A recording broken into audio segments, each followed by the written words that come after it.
Chapter 1. The Great Forest. The old men say their fathers told them that soon after the fields were left to themselves, a change began to be visible. It became green everywhere in the first spring after London ended, so that all the country looked alike. The meadows were green, and so was the rising wheat, which had been sown, but which neither had nor would receive any further care. Such arable fields as had not been sown, but where the last stubble had been ploughed up, were overrun with couch grass, and where the short stubble had not been ploughed, the weeds hid it, so that there was no place which was not more or less green. The footpaths were the greenest of all, for such is the nature of grass where it has once been trodden on, and by, as the summer came on, the former roads were thinly covered with the grass that had spread out from the margin. In the autumn, as the meadows were not mown, the grass withered as it stood, falling this way and that as the wind had blown it. The seeds dropped, and the bennets became a greyish white, or where the docks and sorrel were thick, a brownish red. The wheat, after it had ripened, there being no one to reap it, also remained standing, and was eaten by clouds of sparrows, rooks, and pigeons, which flocked to it, and were undisturbed, feasting at their pleasure.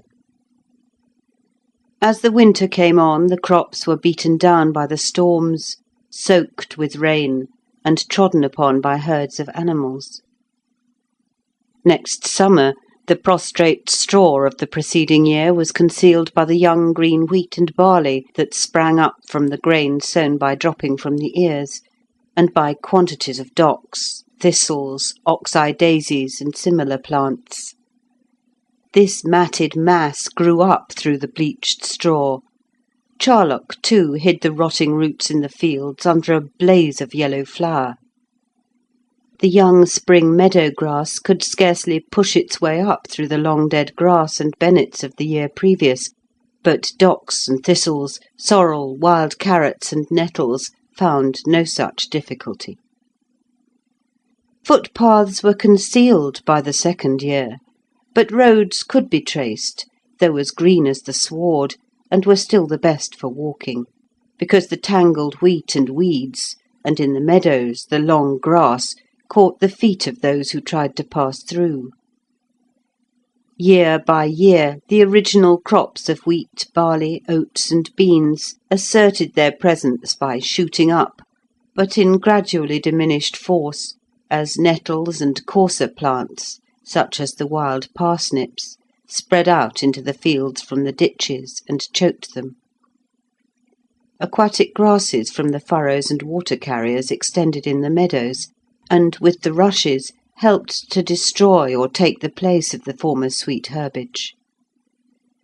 Meanwhile the brambles, which grew very fast, had pushed forward their prickly runners farther and farther from the hedges, till they had now reached 10 or 15 yards. The briars had followed, and the hedges had widened to 3 or 4 times their first breadth, the fields being equally contracted.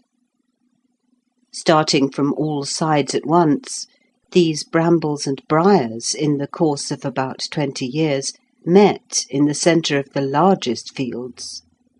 Hawthorn bushes sprang up among them, and, protected by the briars and thorns from grazing animals, the suckers of elm trees rose and flourished. Sapling ashes, oaks, sycamores, and horse-chestnuts lifted their heads. Of old time the cattle would have eaten off the seed leaves with the grass so soon as they were out of the ground, but now most of the acorns that were dropped by birds, and the keys that were wafted by the wind, twirling as they floated, took root and grew into trees. By this time the brambles and briars had choked up and blocked the former roads, which were as impassable as the fields.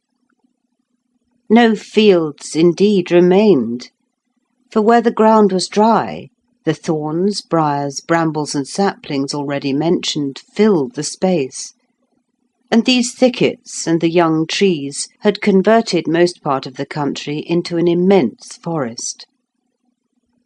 Where the ground was naturally moist, and the drains had become choked with willow roots, which, when confined in tubes, grow into a mass like the brush of a fox, sedges and flags and rushes covered it. Thorn bushes were there too, but not so tall. They were hung with lichen. Besides the flags and reeds, vast quantities of the tallest cow parsnips or gicks rose 5 or 6 feet high, and the willow herb, with its stout stem, almost as woody as a shrub, filled every approach.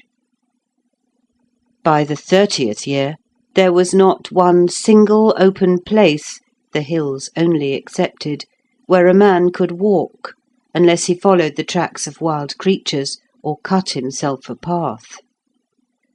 The ditches, of course, had long since become full of leaves and dead branches, so that the water which should have run off down them stagnated, and presently spread out into the hollow places, and by the corner of what had once been fields, forming marshes where the horsetails, flags, and sedges hid the water.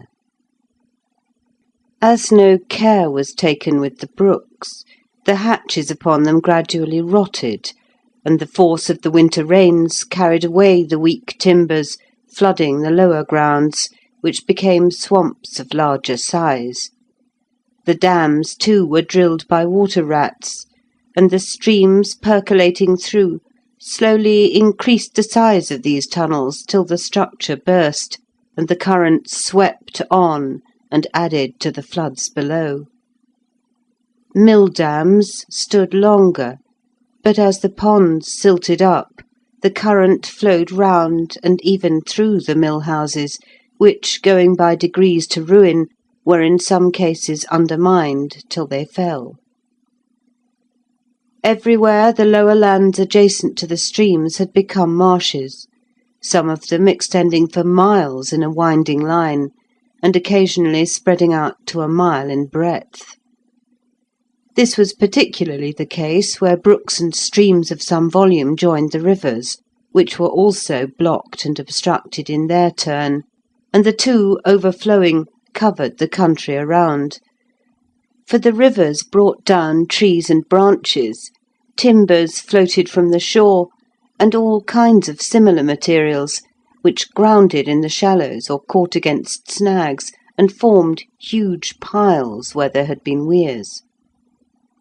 Sometimes, after great rains, these piles swept away the timbers of the weir, driven by the irresistible power of the water, and then, in its course, the flood, carrying the baulks before it like battering rams, cracked and split the bridges of solid stone which the ancients had built.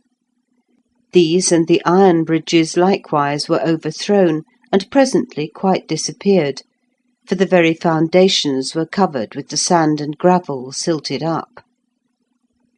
Thus, too, the sites of many villages and towns that anciently existed along the rivers, or on the lower lands adjoining, were concealed by the water and the mud it brought with it. The sedges and reeds that arose completed the work, and left nothing visible, so that the mighty buildings of olden days were by these means utterly buried.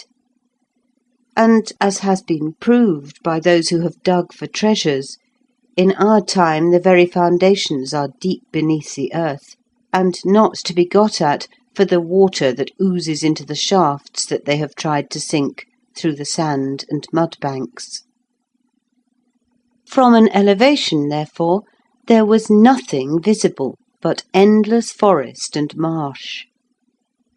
On the level ground and plains the view was limited to a short distance, because of the thickets and the saplings which had now become young trees.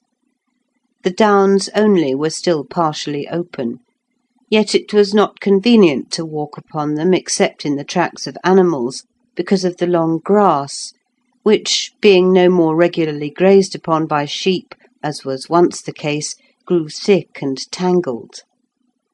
Furze, too, and heath covered the slopes, and in places vast quantities of fern.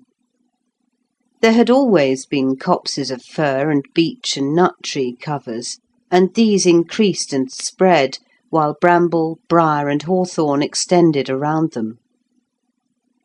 By degrees, the trees of the vale seemed, as it were, to invade and march up the hills, and as we see in our time, in many places the downs are hidden altogether with a stunted kind of forest. But all the above happened in the time of the first generation. Besides these things, a great physical change took place. But before I speak of that, it will be best to relate what effects were produced upon animals and men. In the first years after the fields were left to themselves, the fallen and overripe corn crops became the resort of innumerable mice. They swarmed to an incredible degree, not only devouring the grain upon the straw that had never been cut, but clearing out every single ear in the wheat ricks that were standing about the country. Nothing remained in these ricks but straw, pierced with tunnels and runs, the home and breeding place of mice, which thence poured forth into the fields. Such grain as had been left in barns and granaries, in mills and in warehouses of the deserted towns, disappeared in the same manner. When men tried to raise crops in small gardens and enclosures for their sustenance, these legions of mice rushed in and destroyed the produce of their labour. Nothing could keep them out, and if a score were killed, 100 more supplied their place. These mice were preyed upon by kestrel hawks, owls, and weasels, but at first they made little or no appreciable difference. In a few years, however, the weasels, having such a superabundance of food, trebled in numbers, and in the same way the hawks, owls, and foxes increased. There was then some relief, but even now at intervals districts are invaded, and the granaries and the standing corn suffer from these depredations. This does not happen every year, but only at intervals, for it is noticed that mice abound very much more in some seasons than others. The extraordinary multiplication of these creatures was the means of providing food for the cats that had been abandoned in the towns, and came forth into the country in droves. Feeding on the mice, they became, in a very short time, quite wild, and their descendants now roam the forest.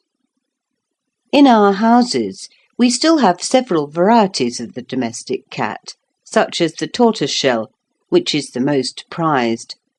But when the above-mentioned cats became wild, after a while the several varieties disappeared, and left but one wild kind. Those which are now so often seen in the forest, and which do so much mischief about houses and enclosures, are almost all greyish, some being striped, and they are also much longer in the body than the tame.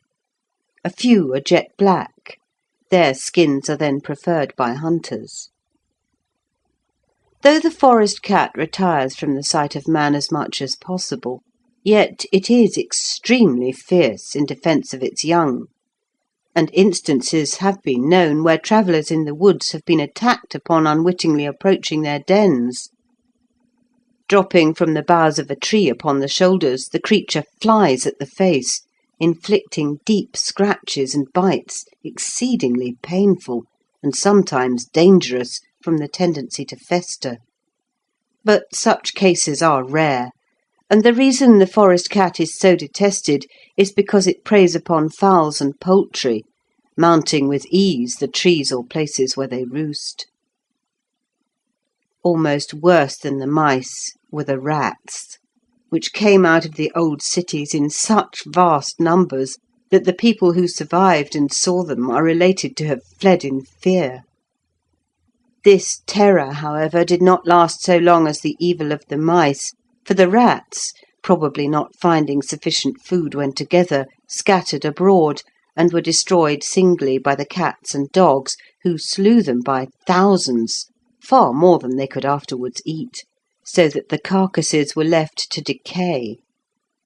It is said that, overcome with hunger, these armies of rats in some cases fell upon each other and fed on their own kindred. They are still numerous, but do not appear to do the same amount of damage as is occasionally caused by the mice when the latter invade the cultivated lands. The dogs, of course, like the cats, were forced by starvation into the fields, where they perished in incredible numbers. Of many species of dogs which are stated to have been plentiful among the ancients, we now have nothing but the name. The poodle is extinct, the Maltese terrier, the Pomeranian, the Italian greyhound, and it is believed great numbers of crosses and mongrels have utterly disappeared. There was none to feed them, and they could not find food for themselves, nor could they stand the rigour of the winter when exposed to the frost in the open air. Some kinds, more hardy and fitted by nature for the chase, became wild, and their descendants are now found in the woods. Of these there are three sorts which keep apart from each other, and are thought not to interbreed. The most numerous are the black. The black wood dog is short and stoutly made, with shaggy hair, sometimes marked with white patches. There can be no doubt that it is the descendant of the ancient sheep-dog, for it is known that the sheep-dog was of that character. And it is said that those who used to keep sheep soon found their dogs abandon the fold and join the wild troops that fell upon the sheep. The black wood dogs hunt in packs of 10 or more, as many as 40 have been counted, and are the pest of the farmer, for unless his flocks are protected at night within stockades or enclosures, they are certain to be attacked. Not satisfied with killing enough to satisfy hunger, these dogs tear and mangle for sheer delight of blood, and will destroy 20 times as many as they can eat, leaving the miserably torn carcasses on the field. Nor are the sheep always safe by day, if the wood dogs happen to be hungry. The shepherd is therefore usually accompanied by 2 or 3 mastiffs, of whose great size and strength the others stand in awe. At night, and when in large packs, starving in the snow, not even the mastiffs can check them. No wood dog of any kind has ever been known to attack man, and the hunter in the forest hears their bark in every direction without fear. It is, nevertheless, best to retire out of their way when charging sheep in packs, for they then seem seized with a blind fury, and some who have endeavoured to fight them have been thrown down and seriously mauled. But this has been in the blindness of their rush. No instance has ever been known of their purposely attacking man. These black wood dogs will also chase and finally pull down cattle, if they can get within the enclosures, and even horses have fallen victims to their untiring thirst for blood. Not even the wild cattle can always escape, despite their strength, and they have been known to run down stags, though not their usual quarry. The next kind of wild wood dog is the yellow, a smaller animal with smooth hair inclining to a yellow colour, which lives principally upon game, chasing all from the hare to the stag. It is as swift, or nearly as swift, as the greyhound, and possesses greater endurance.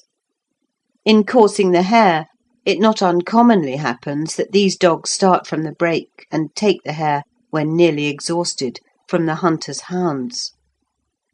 They will, in the same way, follow a stag which has been almost run down by the hunters, and bring him to bay, though in this case they lose their booty, dispersing through fear of man when the hunters come up in a body.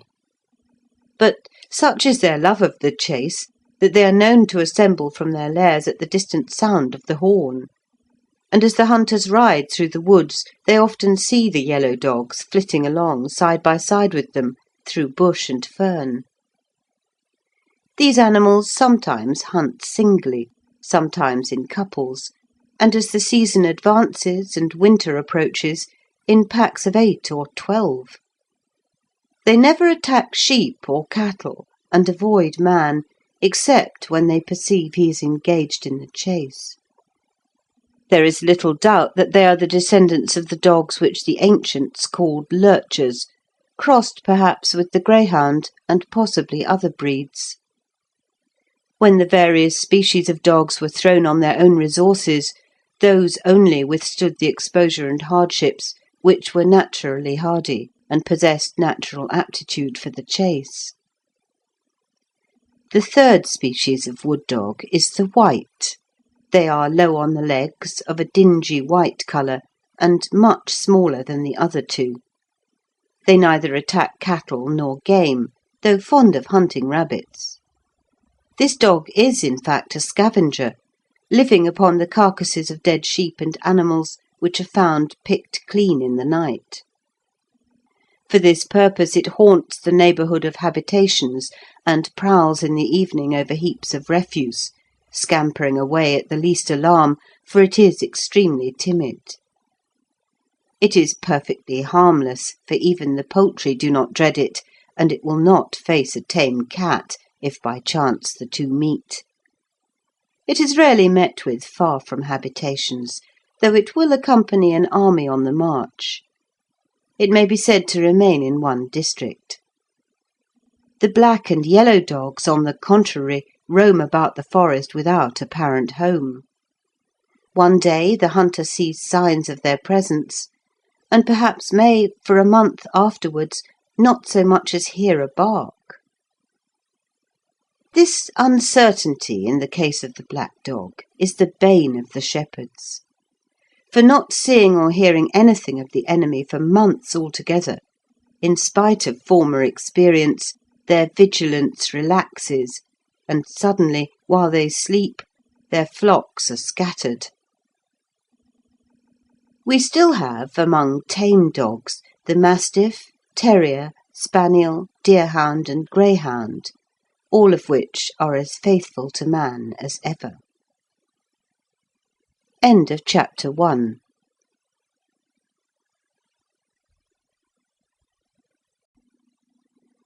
When the ancients departed, great numbers of their cattle perished. It was not so much the want of food as the inability to endure exposure that caused their death. A few winters are related to have so reduced them that they died by hundreds, many mangled by dogs. The hardiest that remained became perfectly wild, and the wood cattle are now more difficult to approach than deer. There are two kinds, the white and the black.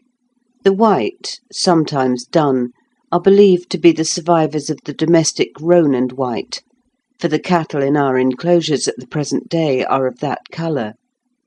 The black are smaller, and are doubtless little changed from their state in the olden times, except that they are wild.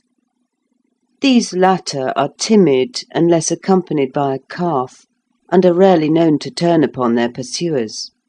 But the white are fierce at all times. They will not indeed attack man, but will scarcely run from him, and it is not always safe to cross their haunts. The bulls are savage beyond measure at certain seasons of the year. If they see men at a distance, they retire. If they come unexpectedly face to face, they attack. This characteristic enables those who travel through districts known to be haunted by white cattle to provide against an encounter, for by occasionally blowing a horn, the herd that may be in the vicinity is dispersed. There are not often more than 20 in a herd. The hides of the dun are highly prized, both for their intrinsic value and as proofs of skill and courage, so much so that you shall hardly buy a skin for all the money you may offer, and the horns are likewise trophies. The white or dun bull is the monarch of our forests. 4 kinds of wild pigs are found. The most numerous, or at least the most often seen, as it lies about our enclosures, is the common thorn hog.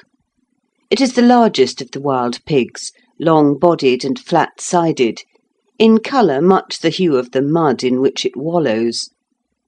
To the agriculturist it is the greatest pest, destroying or damaging all kinds of crops and rooting up the gardens. It is with difficulty kept out by palisading, for if there be a weak place in the wooden framework, the strong snout of the animal is sure to undermine and work a passage through. As there are always so many of these pigs round about inhabited places and cultivated fields, constant care is required, for they instantly discover an opening.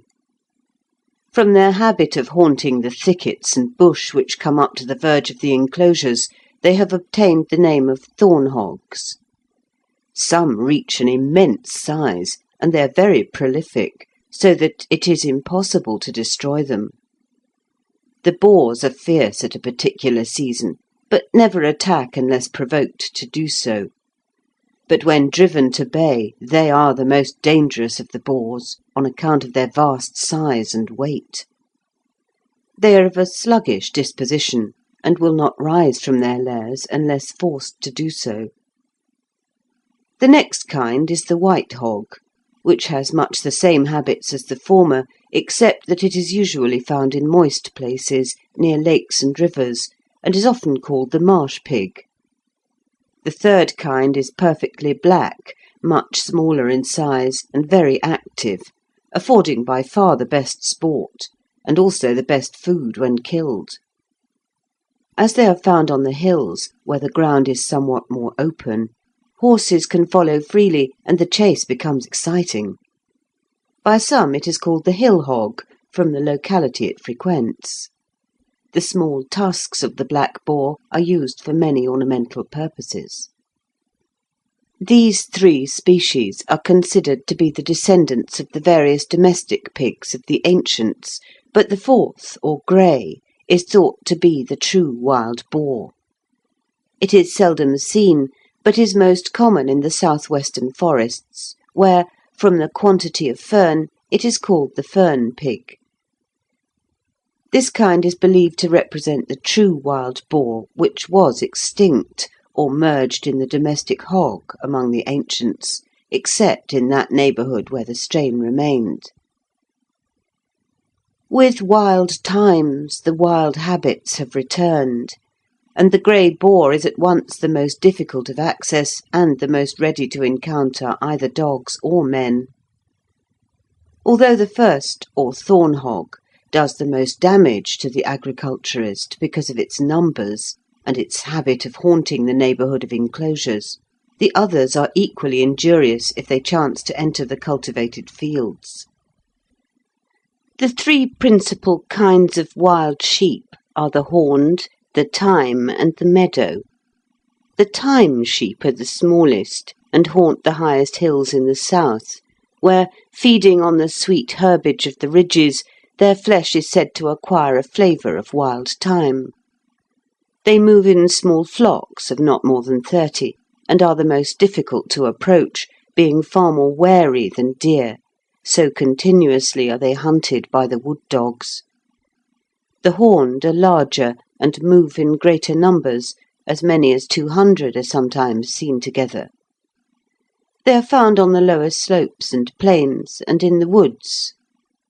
The meadow sheep have long shaggy wool, which is made into various articles of clothing, but they are not numerous. They haunt riversides and the shores of lakes and ponds. None of these are easily got at on account of the wood dogs, but the rams of the horned kind are reputed to sometimes turn upon the pursuing pack and butt them to death.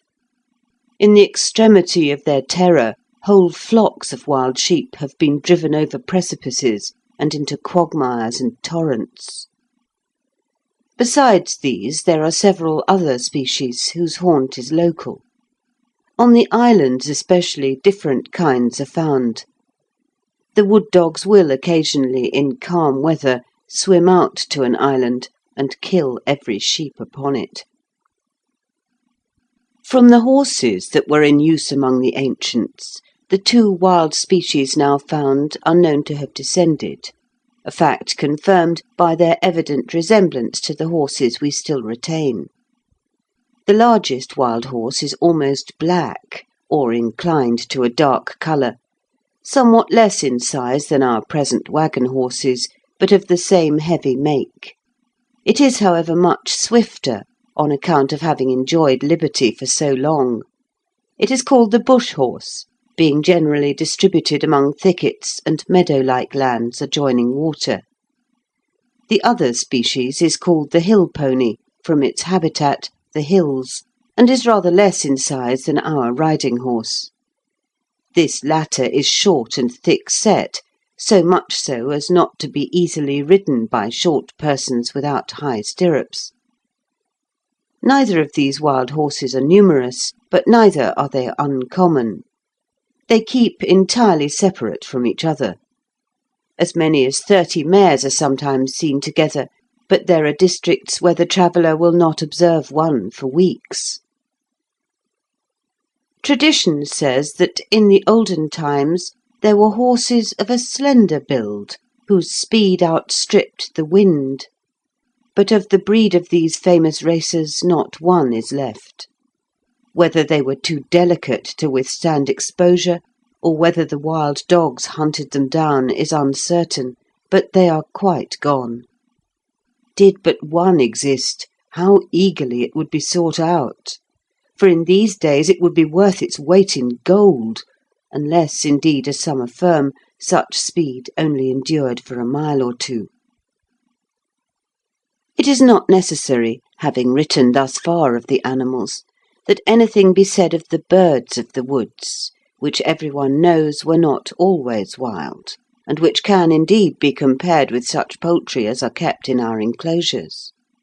Such are the bush hens, the wood turkeys, the gallinae, the peacocks, the white duck, and the white goose, all of which, though now wild as the hawk, are well known to have been once tame.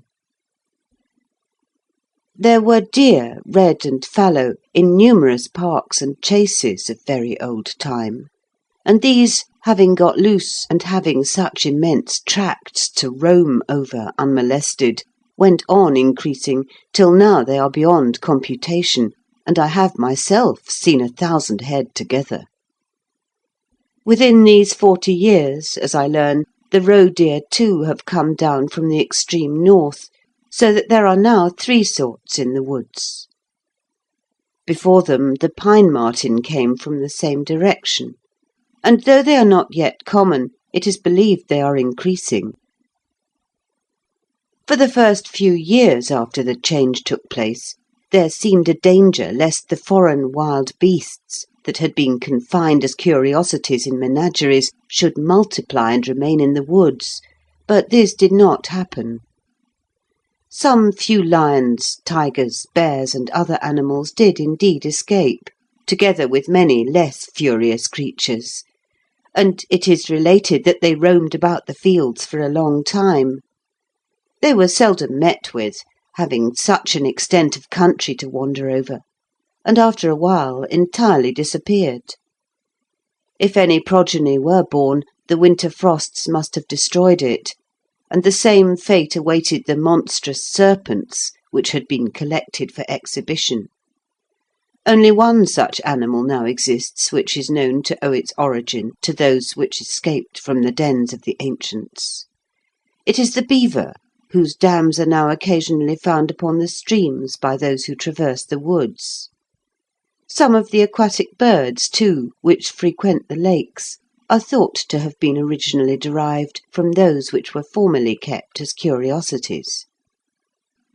In the castle yard at Longtover may still be seen the bones of an elephant, which was found dying in the woods near that spot. End of chapter 2. So far as this, all that I have stated has been clear, and there can be no doubt that what has been thus handed down from mouth to mouth is for the most part correct. When I pass from trees and animals to men, however, the thing is different, for nothing is certain and everything confused. None of the accounts agree, nor can they be altogether reconciled with present facts or with reasonable supposition. Yet it is not so long since but a few memories added one to the other can bridge the time, and though not many, there are some written notes still to be found. I must attribute the discrepancy to the wars and hatreds which sprang up and divided the people, so that one would not listen to what the others wished to say, and the truth was lost. Besides which, in the conflagration which consumed the towns, most of the records were destroyed, and are no longer to be referred to. And it may be that even when they were proceeding, the causes of the change were not understood. Therefore, what I am now about to describe is not to be regarded as the ultimate truth, but as the nearest to which I could attain after comparing the various traditions. Some say, then, that the first beginning of the change was because the sea silted up the entrances to the ancient ports, and stopped the vast commerce which was once carried on. It is certainly true that many of the ports are silted up, and are now useless as such. But whether the silting up preceded the disappearance of the population, or whether the disappearance of the population and the consequent neglect caused the silting, I cannot venture to positively assert. For there are signs that the level of the sea has sunk in some places, and signs that it has become higher in others, so that the judicious historian will simply state the facts, and refrain from colouring them with his own theory, as Sylvester has done. Others again maintain that the supply of food from over the ocean suddenly stopping caused great disorders, and that the people crowded on board all the ships to escape starvation and sailed away, and were no more heard of. It has, too, been said that the earth, from some attractive power exercised by the passage of an enormous dark body through space, became tilted or inclined to its orbit more than before, and that this, while it lasted, altered the flow of the magnetic currents which, in an imperceptible manner, influence the minds of men.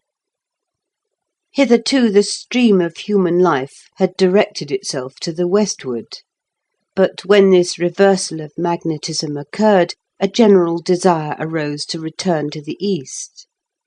And those whose business is theology have pointed out that the wickedness of those times surpassed understanding, and that a change and sweeping away of the human evil that had accumulated was necessary, and was effected by supernatural means.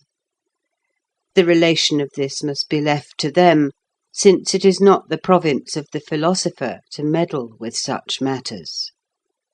All that seems certain is that when the event took place, the immense crowds collected in cities were most affected, and that the richer and upper classes made use of their money to escape. Those left behind were mainly the lower and most ignorant, as far as the arts were concerned. Those that dwelt in distant and outlying places, and those who lived by agriculture. These last at that date had fallen to such distress that they could not hire vessels to transport themselves. The exact number of those left behind cannot, of course, be told, but it is on record that when the fields were first neglected, as I have already described, a man might ride 100 miles and not meet another. They were not only few, but scattered, and had not drawn together and formed towns, as at present. Of what became of the vast multitudes that left the country, nothing has ever been heard, and no communication has been received from them. For this reason, I cannot conceal my opinion that they must have sailed either to the westward or to the southward, where the greatest extent of ocean is understood to exist, and not to the eastward, as Sylvester would have it in his work upon the unknown orb, the dark body travelling in space, to which I have alluded. None of our vessels in the present day dare venture into those immense tracts of sea, nor indeed out of sight of land, unless they know they shall see it again so soon as they have reached and surmounted the ridge of the horizon. Had they only crossed to the mainland or continent again, we should most likely have heard of their passage across the countries there. It is true that ships rarely come over, and only to 2 ports, and that the men on them say, so far as can be understood, that their country is equally deserted now, and has likewise lost its population. But still, as men talk unto men, and we pass intelligence across great breadths of land, it is almost certain that, had they travelled that way, some echo of their footsteps would yet sound back to us. Regarding this theory, therefore, as untenable, I put forward as a suggestion that the ancients really sailed to the west or to the south. As for the most part those who were left behind were ignorant, rude, and unlettered, it consequently happened that many of the marvellous things which the ancients did, and the secrets of their science, are known to us by name only, and indeed hardly by name. It has happened to us in our turn as it happened to the ancients, for they were aware that in times before their own the art of making glass malleable had been discovered, so that it could be beaten into shape like copper. But the manner in which it was accomplished was entirely unknown to them. The fact was on record, but the cause lost. So now we know that those who to us are the ancients had a way of making diamonds and precious stones out of black and lustreless charcoal, a fact which approaches the incredible. Still, we do not doubt it, though we cannot imagine by what means it was carried out. They also sent intelligence to the utmost parts of the earth along wires which were not tubular but solid, and therefore could not transmit sound. And yet the person who received the message could hear and recognise the voice of the sender 1,000 miles away. With certain machines worked by fire, they traversed the land swift as the swallow glides through the sky, but of these things not a relic remains to us. What metalwork or wheels or bars of iron were left, and might have given us a clue, were all broken up and melted down for use in other ways when metal became scarce. Mounds of earth are said to still exist in the woods, which originally formed the roads for these machines, but they are now so low and so covered with thickets that nothing can be learned from them. And indeed, though I have heard of their existence, I have never seen one. Great holes were made through the very hills for the passage of the iron chariot, but they are now blocked by the falling roofs, nor dare anyone explore such parts as may yet be open.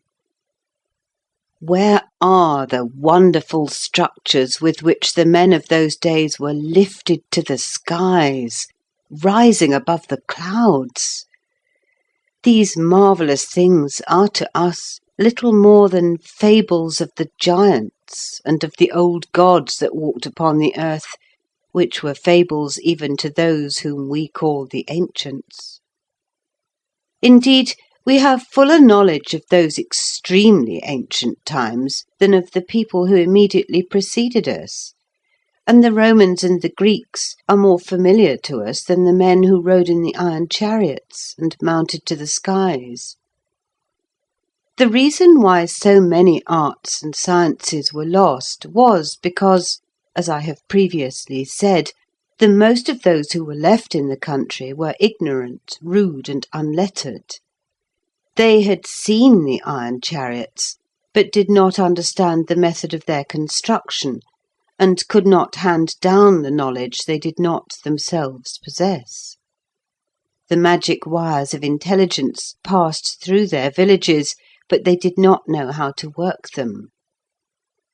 The cunning artificers of the cities all departed, and everything fell quickly into barbarism. Nor could it be wondered at, for the few and scattered people of those days had enough to do to preserve their lives.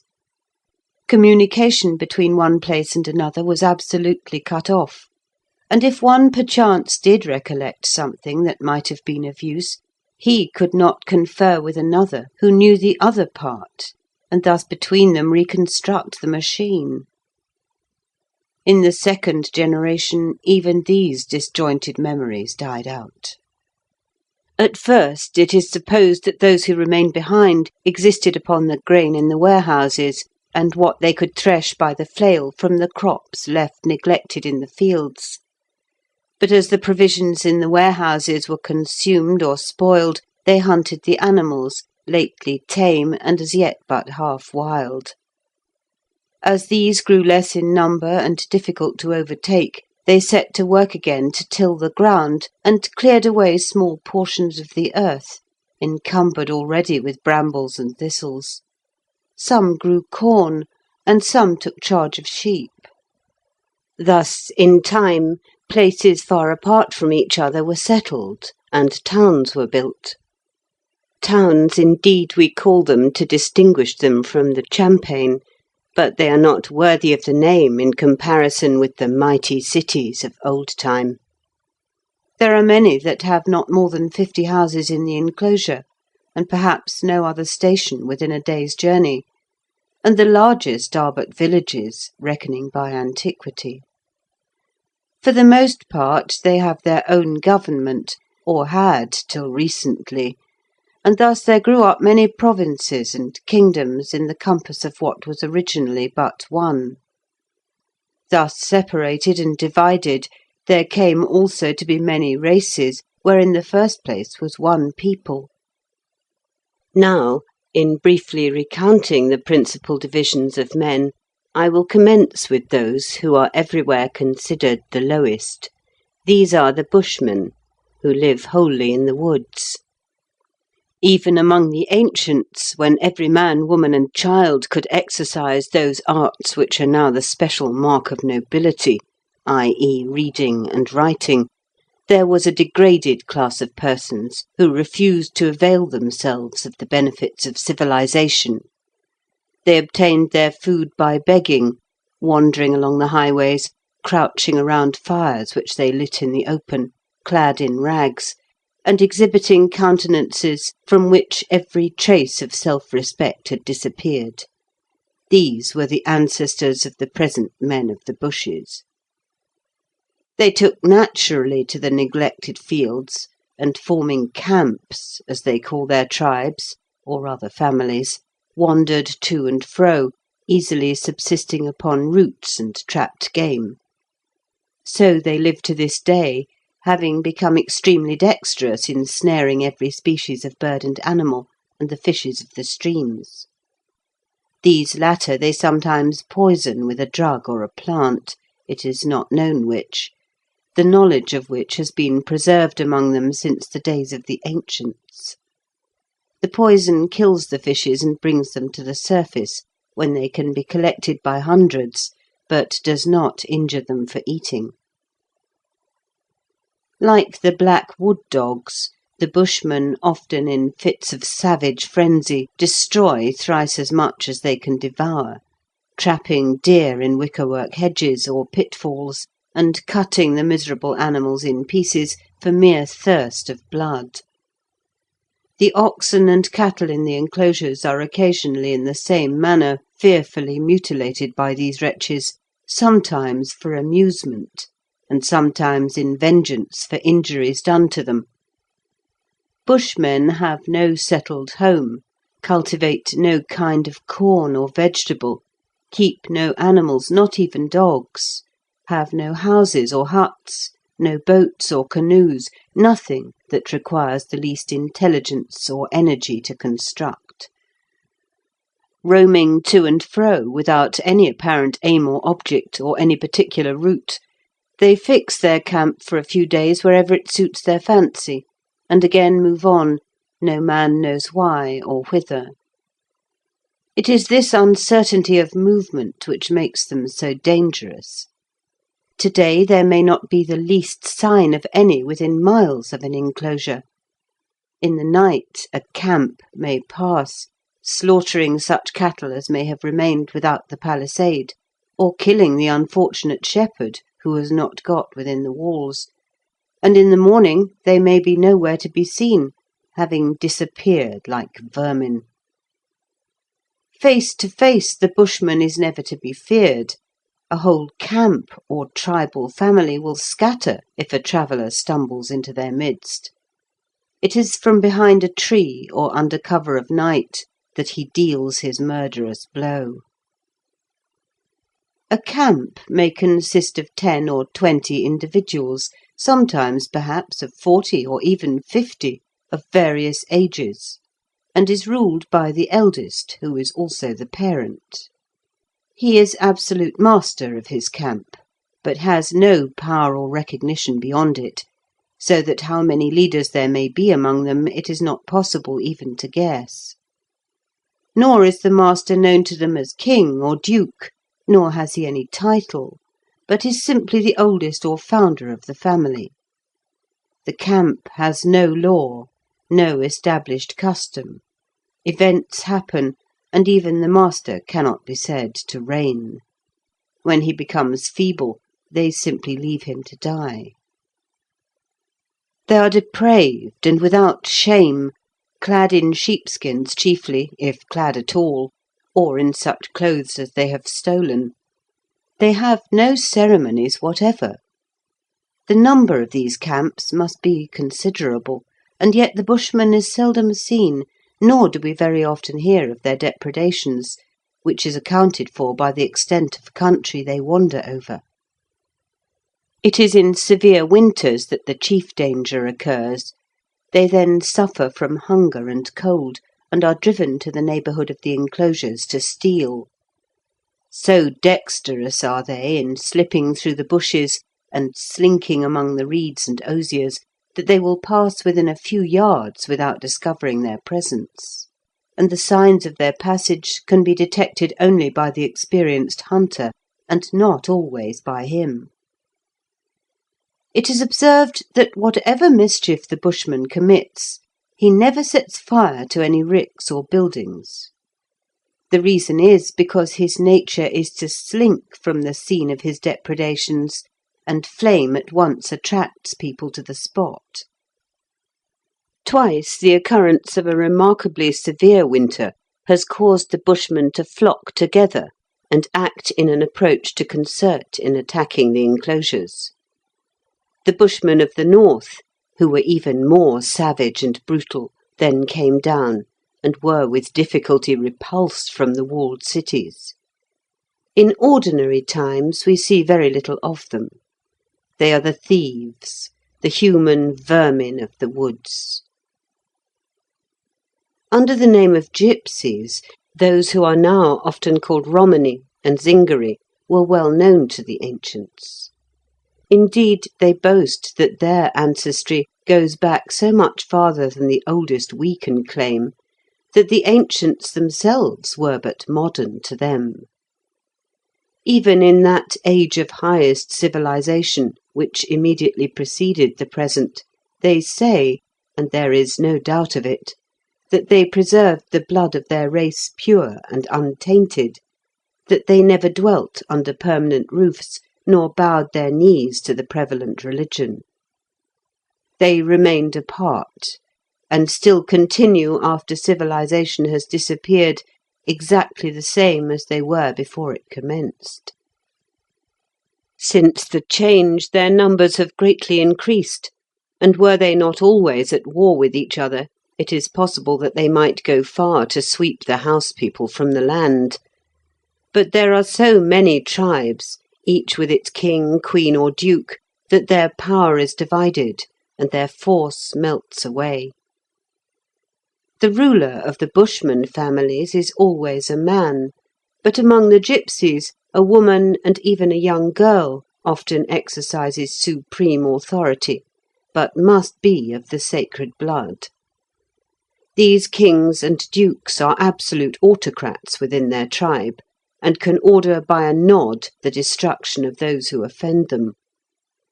Habits of simplest obedience being enjoined on the tribe from earliest childhood, such executions are rare, but the right to command them is not for a moment questioned.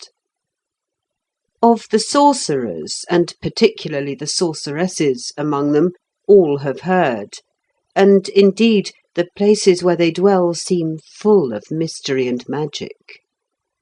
They live in tents, and though they constantly remove from district to district, one tribe never clashes with or crosses another, because all have their especial routes, upon which no intrusion is ever made.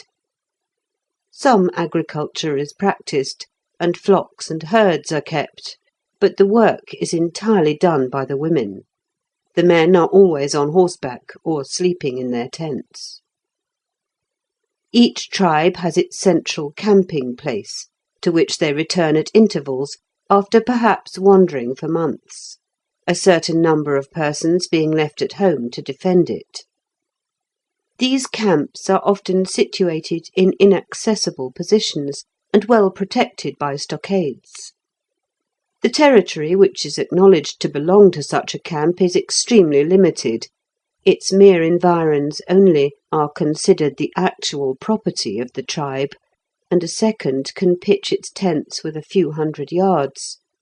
These stockades, in fact, are more like storehouses than residences. Each is a mere rendezvous. The gipsies are everywhere, but their stockades are most numerous in the south, along the sides of the green hills and plains, and especially round Stonehenge, where, on the great open plains, among the huge boulders placed ages since in circles, they perform strange ceremonies and incantations. They attack every traveller, and every caravan or train of waggons which they feel strong enough to master. But they do not murder the solitary sleeping hunter or shepherd like the Bushmen. They will indeed steal from him, but do not kill, except in fight. Once, now and then, they have found their way into towns, when terrible massacres have followed, for, when excited, the savage knows not how to restrain himself. Vengeance is their idol. If any community has injured or affronted them, they never cease endeavouring to retaliate, and will wipe it out in fire and blood generations afterwards. There are towns which have thus been suddenly harried, when the citizens had forgotten that any cause of enmity existed. Vengeance is their religion and their social law, which guides all their actions among themselves. It is for this reason that they are continually at war, duke with duke and king with king. A deadly feud, too, has set Bushman and gipsy at each other's throat, far beyond the memory of man. The Romany looks on the Bushman as a dog, and slaughters him as such. In turn, the despised human dog slinks in the darkness of the night into the Romany's tent, and stabs his daughter or his wife, for such is the meanness and cowardice of the Bushman that he would always rather kill a woman than a man. There is also a third class of men who are not true gipsies, but have something of their character, though the gipsies will not allow that they were originally half-breeds. Their habits are much the same, except that they are footmen and rarely use horses, and are therefore called the foot gipsies. The gipsy horse is really a pony. Once only have the Romany combined to attack the house people, driven like the Bushmen by an exceedingly severe winter, against which they had no provision. But then Instead of massing their forces and throwing their irresistible numbers upon one city or territory, all they would agree to do was that, upon a certain day, each tribe should invade the land nearest to it. The result was that they were, though with trouble, repulsed. Until lately, no leader ventured to follow the gipsies to their strongholds, for they were reputed invincible behind their stockades. By infesting the woods and lying in ambush, they rendered communication between city and city difficult and dangerous, except to bodies of armed men, and every waggon had to be defended by troops. The gipsies, as they roam, make little secret of their presence, unless, of course, intent upon mischief, but light their fires by day and night fearlessly. The Bushmen never light a fire by day, lest the ascending smoke, which cannot be concealed, should betray their whereabouts. Their fires are lit at night, in hollows or places well surrounded with thickets, and, that the flame may not be seen, they will build screens of fir boughs or fern. When they have obtained a good supply of hot wood coals, no more sticks are thrown on, but these are covered with turf, and thus kept in long enough for their purposes. Much of their meat they devour raw, and thus do not need a fire so frequently as others. End of chapter 3. Those who live by agriculture or in towns, and are descended from the remnant of the ancients, are divided, as I have previously said, into numerous provinces, kingdoms, and republics.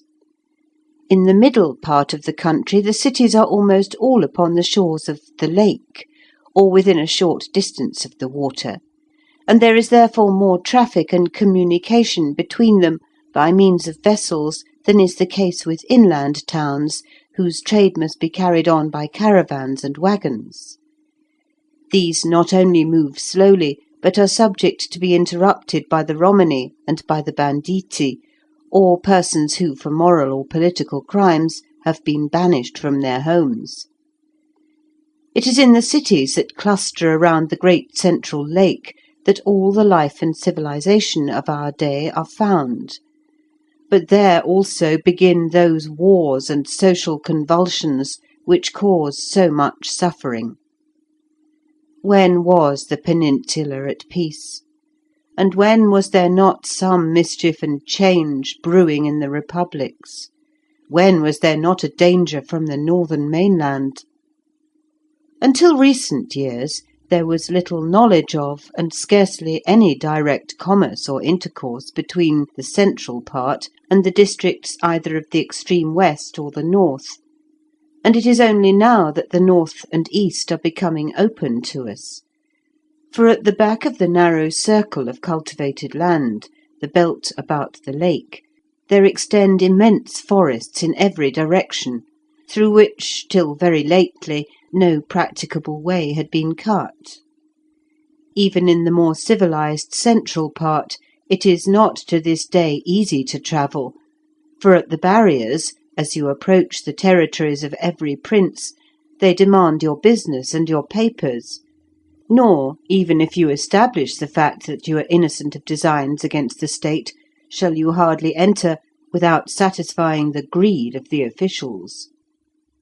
A fine is thus exacted at the gate of every province and kingdom, and again at the gateways of the towns.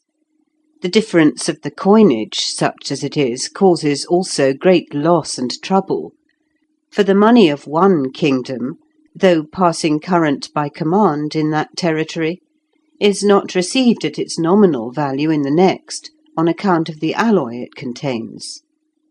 It is, indeed, in many kingdoms impossible to obtain sterling money.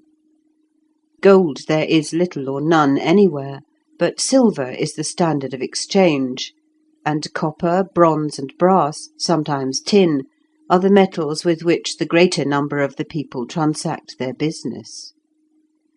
Justice is corrupt, for where there is a king or a prince, it depends on the caprice of a tyrant, and where there is a republic upon the shout of the crowd, so that many, if they think they may be put on trial, rather than face the risk, at once escape into the woods. The League, though based ostensibly on principles the most exalted and beneficial to humanity, is known to be perverted. The members, sworn to honour and the highest virtue, are swayed by vile motives, political hatreds, and private passions, and even by money. Men for ever trample upon men, each pushing to the front. Nor is there safety in remaining in retirement, since such are accused of biding their time and of occult designs. Though the population of these cities all counted together is not equal to the population that once dwelt in a single second-rate city of the ancients, yet how much greater are the bitterness and the struggle. Yet, not content with the bloodshed they themselves cause, the tyrants have called in the aid of mercenary soldiers to assist them. And to complete the disgrace, those republics which proclaim themselves the very home of patriotic virtues have resorted to the same means. Thus we see English cities kept in awe by troops of Welshmen, Irish, or even the Western Scots, who swarm in the council chambers of the republics, and, opening the doors of the houses, help themselves to what they will. This, too, in the face of the notorious fact that these nations have sworn to be avenged upon us, that their vessels sail about the lake committing direful acts of piracy, and that twice already vast armies have swept along, threatening to entirely overwhelm the whole Commonwealth. What infatuation to admit bands of these same men into the very strongholds and the heart of the land! As if, upon the approach of their countrymen, they would remain true to the oaths they have sworn for pay, and not rather admit them with open arms. No blame can, upon a just consideration, be attributed to either of these nations that endeavour to oppress us. For, as they point out, the ancients from whom we are descended held them in subjection many 100 years, and took from them all their liberties. Thus the Welsh, or as they call themselves the Cymry, say that the whole island was once theirs, and is theirs still by right of inheritance. They were the original people who possessed it ages before the arrival of those whom we call the ancients. Though they were driven into the mountains of the far distant west, they never forgot their language, ceased their customs, or gave up their aspirations to recover their own. This is now their aim, and until recently it seemed as if they were about to accomplish it. For they held all that country anciently called Cornwall, having crossed over the Severn and marched down the southern shore. The rich land of Devon, part of Dorset, all indeed that is inhabited, and the most part of Somerset, acknowledged their rule. Worcester and Hereford and Gloucester were theirs. I mean, of course, those parts that are not forest. Their outposts were pushed forward to the centre of Leicestershire, and came down towards Oxford. But thereabouts they met with the forces of which I will shortly speak. Then their vessels, every summer sailing from the Severn, came into the lake, and, landing wherever there was an opportunity, they destroyed all things and carried off the spoil. Is it necessary to say more to demonstrate the madness which possesses those princes and republics which, in order to support their own tyranny, have invited bands of these men into their very palaces and forts? As they approached near what was once Oxford, and is now Sypolis, the armies of the Cymry came into collision with another of our invaders, and thus their forward course to the south was checked. The Irish, who had hitherto abetted them, turned round to defend their own usurpations. They, too, say that in conquering and despoiling my countrymen, they are fulfilling a divine vengeance. Their land of Ireland had been for centuries ground down with an iron tyranny by our ancestors, who closed their lips with a muzzle and led them about with a bridle, as their poets say. But now the hateful Saxons, for thus both they and the Welsh designate us, are broken, and delivered over to them for their spoil. It is not possible to deny many of the statements that they make, but that should not prevent us from battling with might and main against the threatened subjection. What crime can be greater than the admission of such foreigners as the guards of our cities? Now the Irish have their principal rendezvous and capital near to the ancient city of Chester, which is upon the ocean, and at the very top and angle of Wales. This is their great settlement, their magazine and rallying place, and thence their expeditions have proceeded. It is a convenient port, and well opposite their native land, from which reinforcements continually arrive, but the Welsh have ever looked upon their possession of it with jealousy.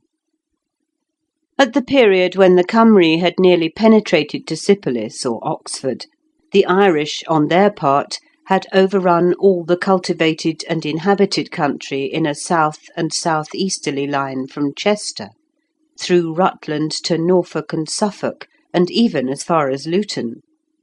They would have spread to the north, but in that direction they were met by the Scots, who had all Northumbria. When the Welsh came near Sypolis, the Irish awoke to the position of affairs.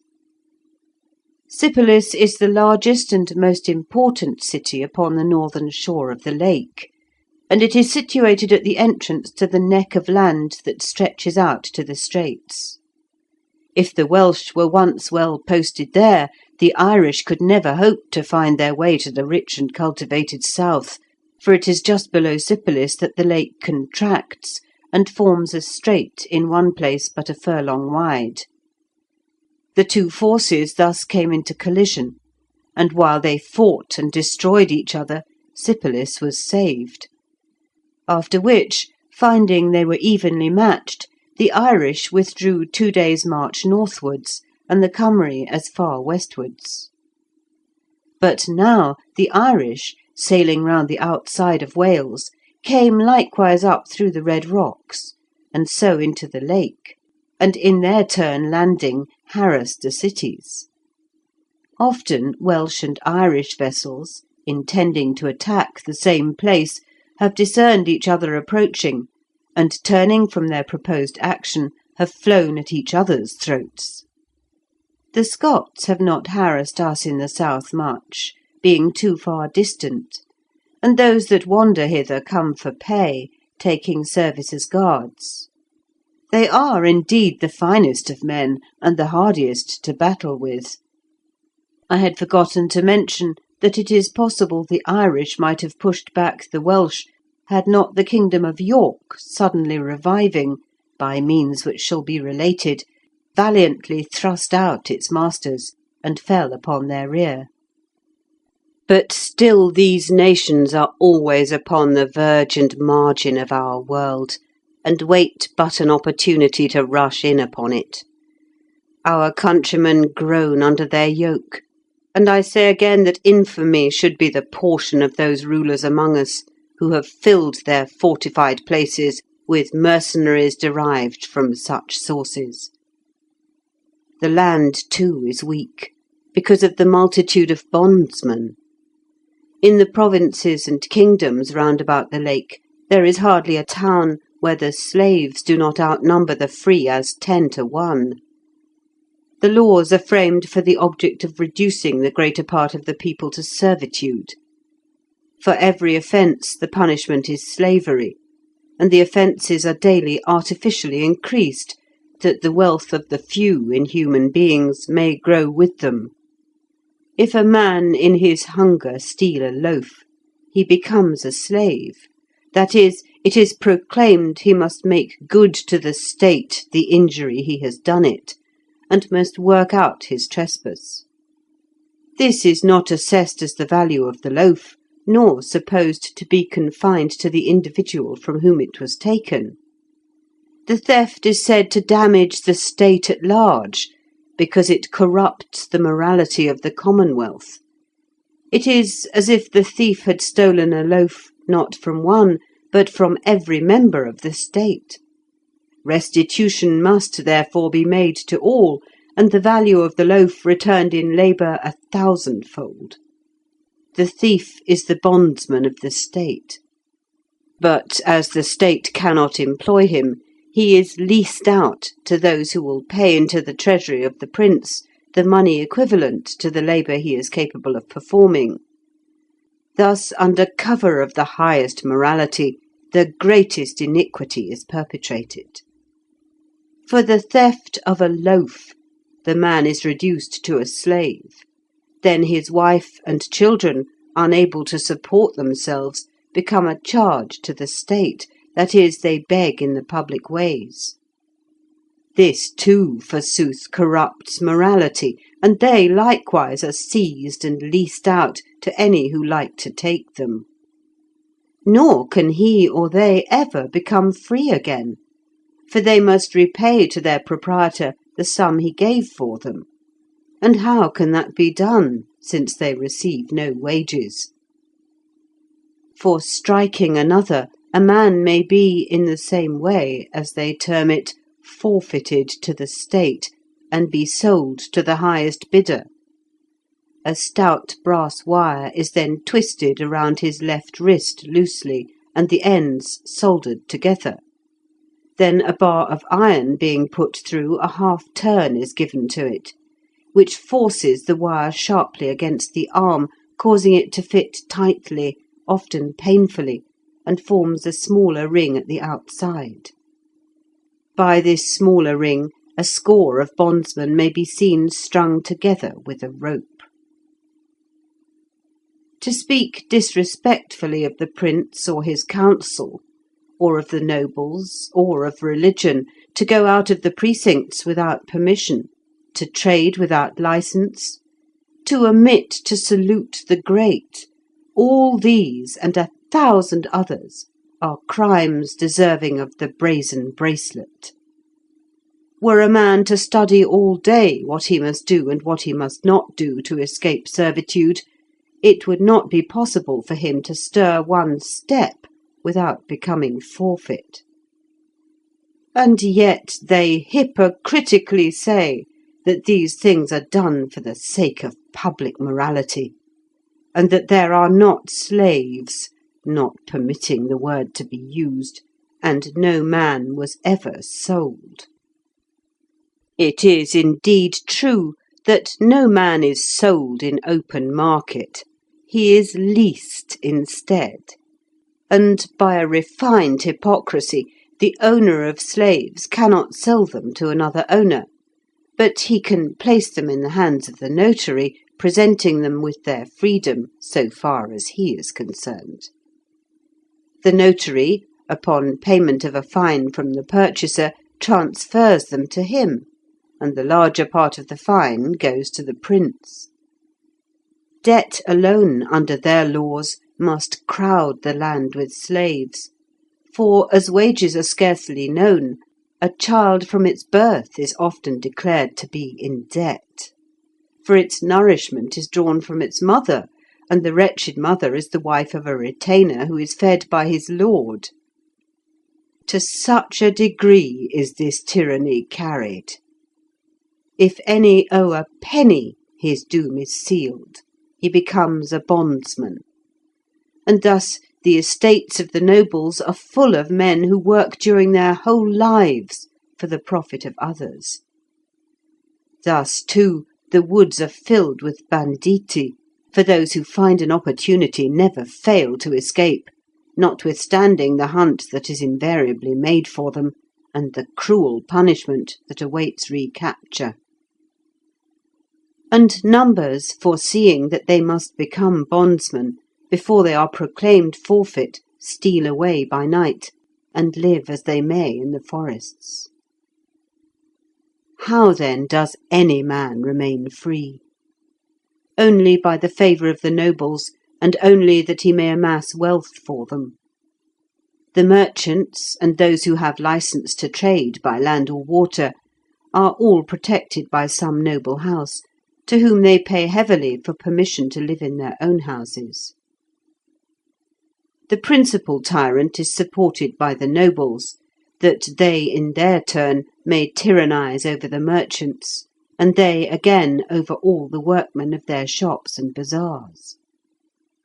Over their own servants, for thus they call the slaves, that the word itself may not be used, who work upon their estates, the nobles are absolute masters, and may even hang them upon the nearest tree.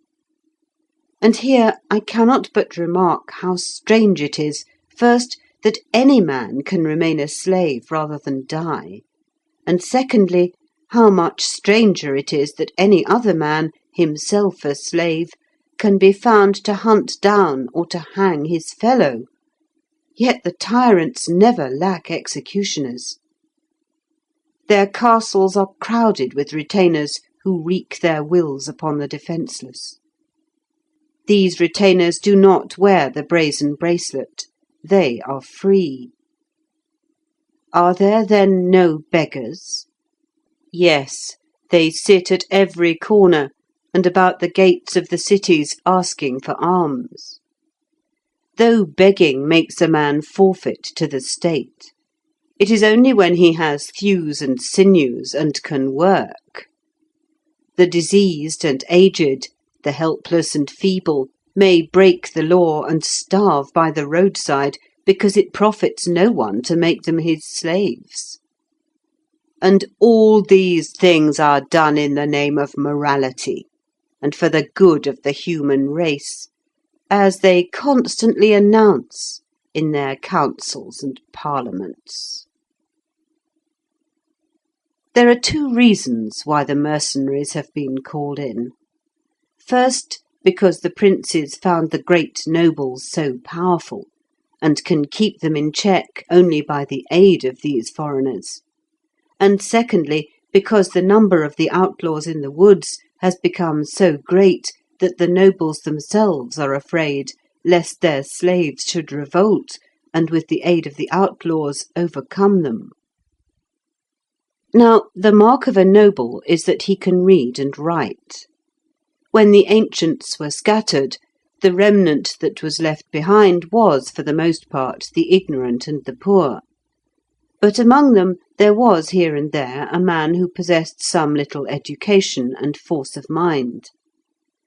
At first there was no order, but after 30 years or so, after a generation, some order grew up, and these men, then become aged, were naturally chosen as leaders.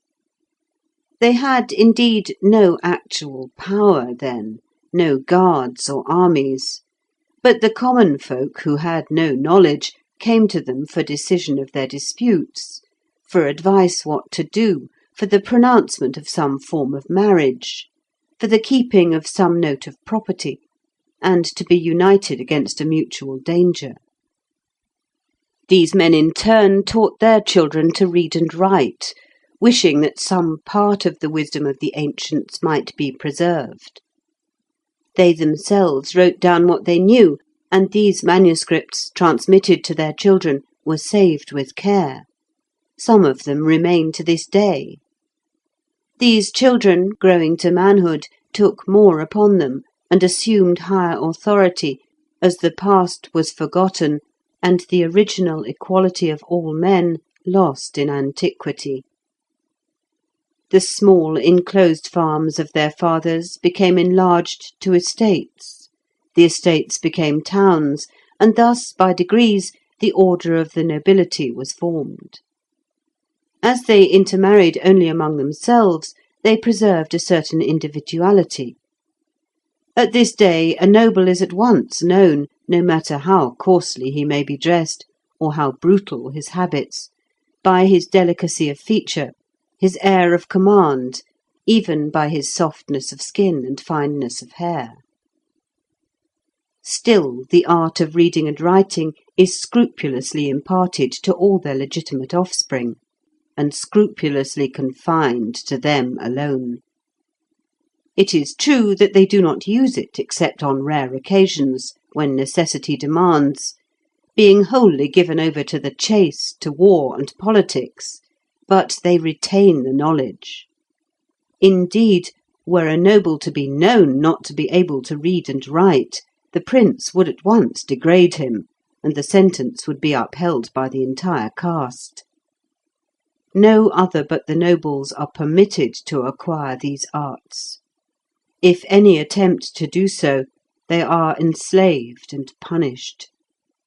But none do attempt.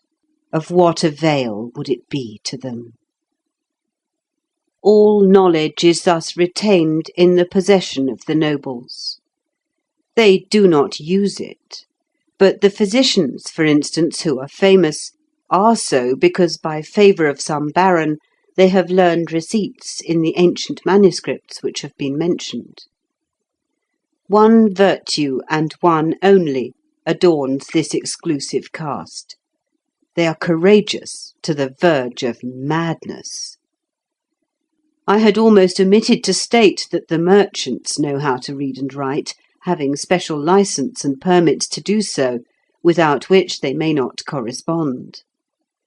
There are few books, and still fewer to read them, and these all in manuscript, for though the way to print is not lost, it is not employed, since no one wants books. End of chapter 4.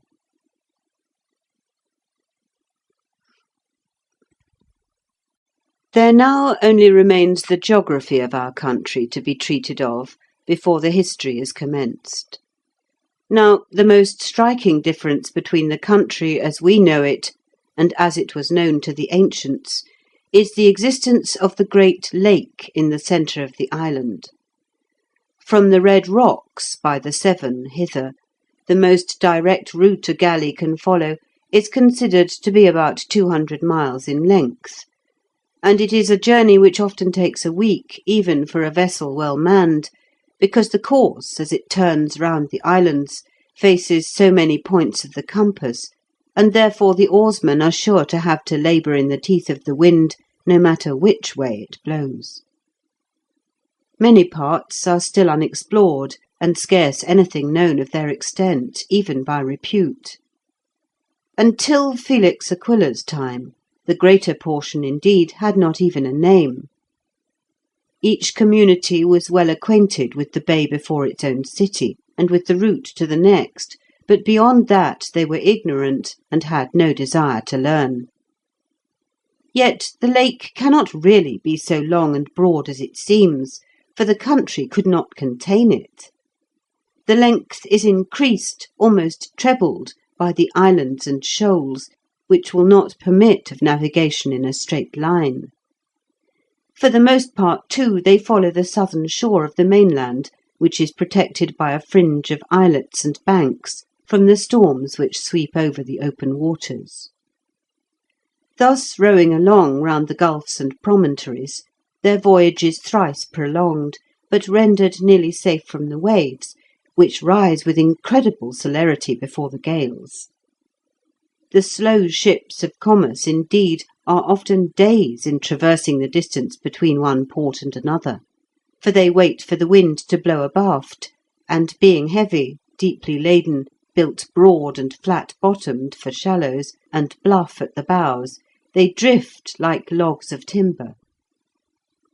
In canoes the hunters indeed sometimes pass swiftly from one place to another, venturing farther out to sea than the ships. They could pass yet more quickly were it not for the inquisition of the authorities at every city and port, who not only levy dues and fees for the treasury of the prince, and for their own rapacious desires, but demand whence the vessel comes, to whom she belongs, and whither she is bound, so that no ship can travel rapidly unless so armed as to shake off these inquisitors. The canoes therefore travel at night and in calm weather, many miles away from the shore, and thus escape or slip by daylight among the reedy shallows, sheltered by the flags and willows from view. The ships of commerce haul up to the shore towards evening, and the crews, disembarking, light their fires and cook their food. There are, however, one or two gaps, as it were, in their usual course, which they cannot pass in this leisurely manner, where the shore is exposed and rocky or too shallow, and where they must reluctantly put forth and sail from one horn of the land to the other. The lake is also divided into two unequal portions by the Straits of White Horse, where vessels are often weather-bound and cannot make way against the wind, which sets a current through the narrow channel. There is no tide, the sweet waters do not ebb and flow. But while I thus discourse, I have forgotten to state how they came to fill the middle of the country. Now, the philosopher Sylvester, and those who seek after marvels, say that the passage of the dark body through space caused an immense volume of fresh water to fall in the shape of rain, and also that the growth of the forests distilled rain from the clouds. Let us leave these speculations to dreamers, and recount what is known to be. For there is no tradition among the common people, who are extremely tenacious of such things, of any great rainfall. Nor is there any mention of floods in the ancient manuscripts. Nor is there any larger fall of rain now than was formerly the case. But the lake itself tells us how it was formed, or as nearly as we shall ever know, and these facts were established by the expeditions lately sent out. At the eastern extremity the lake narrows, and finally is lost in the vast marshes which cover the site of the ancient London. Through these, no doubt, in the days of the Old World, there flowed the river Thames. By changes of the sea level, and the sand that was brought up, there must have grown great banks which obstructed the stream. I have formerly mentioned the vast quantities of timber, the wreckage of towns and bridges which was carried down by the various rivers, and by none more so than by the Thames. These added to the accumulation, which increased the faster because the foundations of the ancient bridges held it like piles driven in for the purpose. And before this the river had become partially choked from the cloacae of the ancient city, which poured into it through enormous subterranean aqueducts and drains. After a time, all these shallows and banks became well matted together by the growth of weeds, of willows and flags, while the tide, ebbing lower at each drawing back, left still more mud and sand. Now, it is believed that when this had gone on for a time, the waters of the river, unable to find a channel, began to overflow up into the deserted streets, and especially to fill the underground passages and drains, of which the number and extent was beyond all the power of words to describe. These, by the force of the water, were burst up, and the houses fell in. For this marvellous city, of which such legends are related, was after all only of brick, and when the ivy grew over, and trees and shrubs sprang up, and, lastly, the waters underneath burst in, this huge metropolis was soon overthrown. At this day all those parts which were built upon low ground are marshes and swamps. Those houses that were upon high ground were, of course, like the other towns, ransacked of all they contained by the remnant that was left. The iron, too, was extracted. Trees growing up by them in time cracked the walls, and they fell in. Trees and bushes covered them, ivy and nettles concealed the crumbling masses of brick. The same was the case with the lesser cities and towns whose sites are known in the woods. For though many of our present towns bear the ancient names, they do not stand upon the ancient sites, but are 2 or 3 and sometimes 10 miles distant. The founders carried with them the name of their original residence. Thus the low-lying parts of the mighty city of London became swamps, and the higher grounds were clad with bushes. The very largest of the buildings fell in, and there was nothing visible but trees and hawthorns on the upper lands, and willows, flags, reeds, and rushes on the lower. These crumbling ruins still more choked the stream, and almost, if not quite, turned it back. If any water ooze past, it is not perceptible, and there is no channel through to the salt ocean. It is a vast, stagnant swamp, which no man dare enter, since death would be his inevitable fate. There exhales from this oozy mass so fatal a vapour that no animal can endure it. The black water bears a greenish-brown floating scum, which for ever bubbles up from the putrid mud of the bottom. When the wind collects the miasma and, as it were, presses it together, it becomes visible as a low cloud which hangs over the place.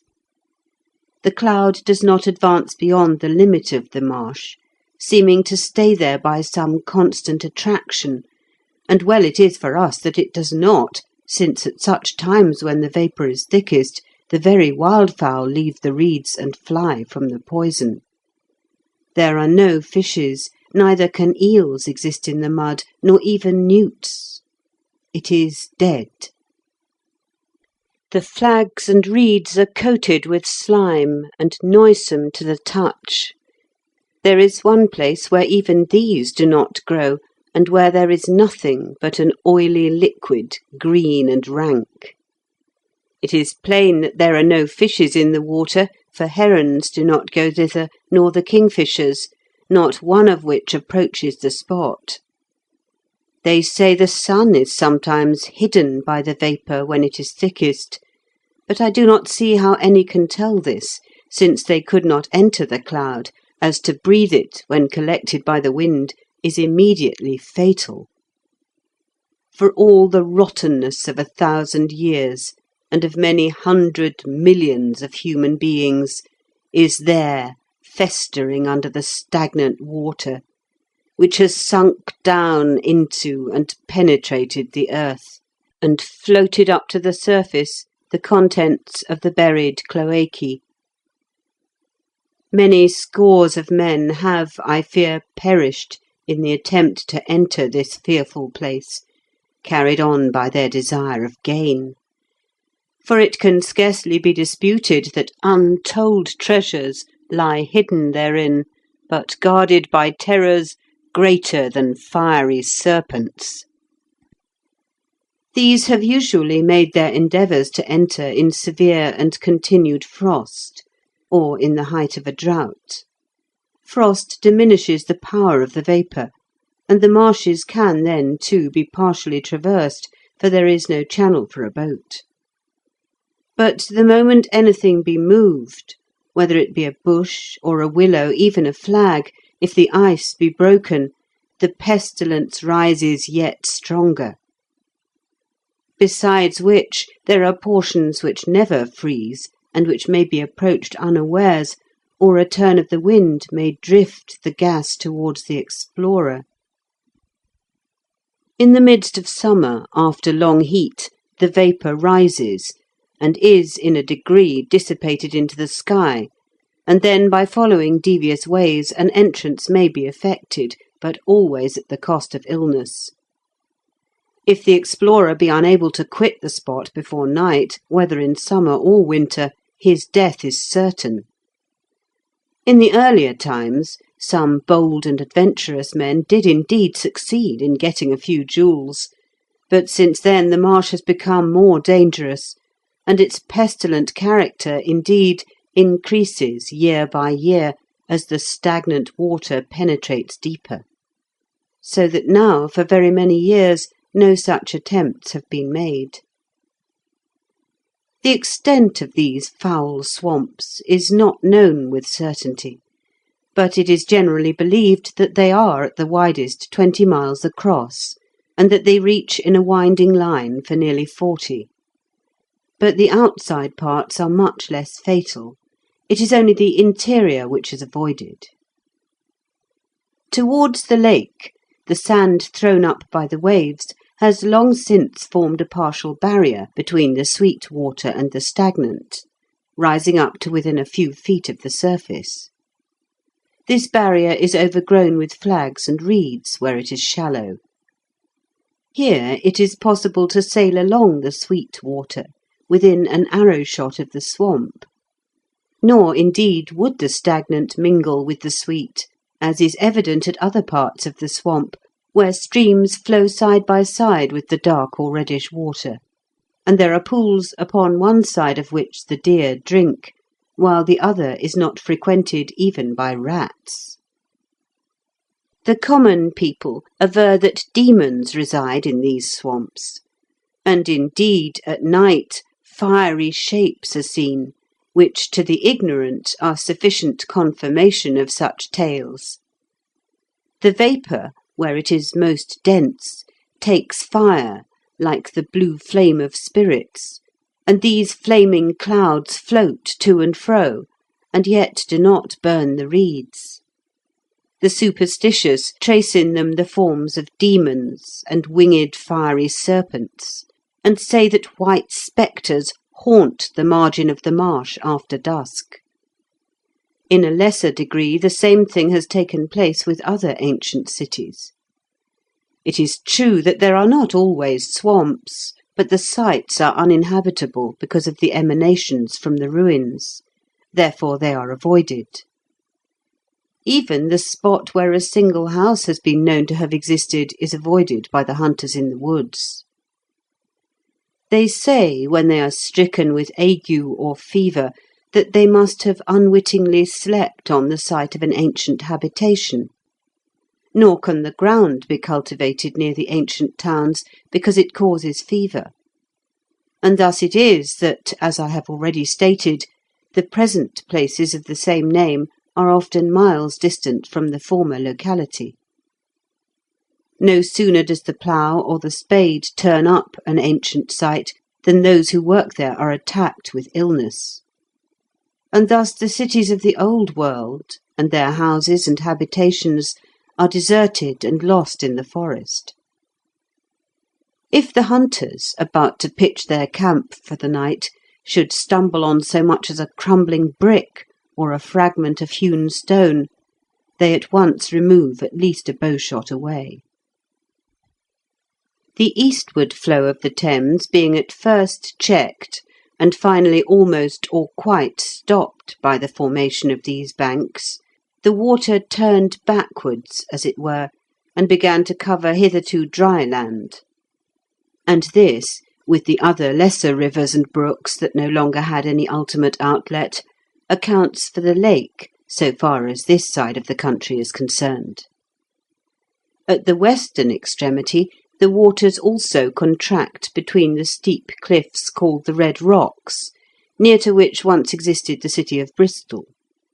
Now, the Welsh say, and the tradition of those who dwell in that part of the country bears them out, that in the time of the Old World the River Severn flowed past the same spot, but not between these cliffs.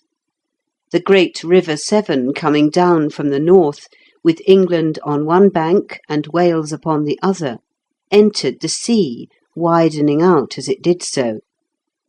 Just before it reached the sea, another lesser river called the Avon, the upper part of which is still there, joined it, passing through this cleft in the rocks. But when the days of the Old World ended in the twilight of the ancients, as the salt ocean fell back and its level became lower, vast sandbanks were disclosed, which presently extended across the most part of the Severn River. Others, indeed, think that the salt ocean did not sink, but that the land instead was lifted higher. Then they say that the waves threw up an immense quantity of shingle and sand, and that thus these banks were formed. All that we know with certainty, however, is that across the estuary of the Severn there rose a broad barrier of beach, which grew wider with the years, and still increases westwards. It is as if the ocean churned up its floor and cast it forth upon the strand. Now, when the Severn was thus stayed yet more effectually than the Thames, in the first place it also flowed backwards, as it were, till its overflow mingled with the reflux of the Thames. Thus the inland sea of fresh water was formed, though Sylvester hints, what is most improbable, that the level of the land sank and formed a basin.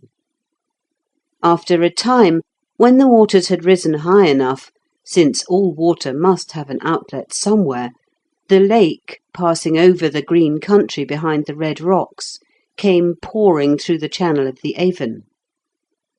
Then, farther down, it rose over the banks, which were lowest there, and thus found its way over a dam into the sea. Now, when the tide of the ocean is at its ebb, the waters of the lake rush over these banks with so furious a current that no vessel can either go down or come up. If they attempted to go down, they would be swamped by the meeting of the waves. If they attempted to come up, the strongest gale that blows could not force them against the stream. As the tide gradually returns, however, the level of the ocean rises to the level of the lake, the outward flow of water ceases, and there is even a partial inward flow of the tide, which, at its highest, reaches to the red rocks. At this state of the tide, which happens twice in a day and night, vessels can enter or go forth. The Irish ships, of which I have spoken, thus come into the lake, waiting outside the bar till the tide lifts them over. The Irish ships, being built to traverse the ocean from their country, are large and stout and well manned, carrying from 30 to 50 men.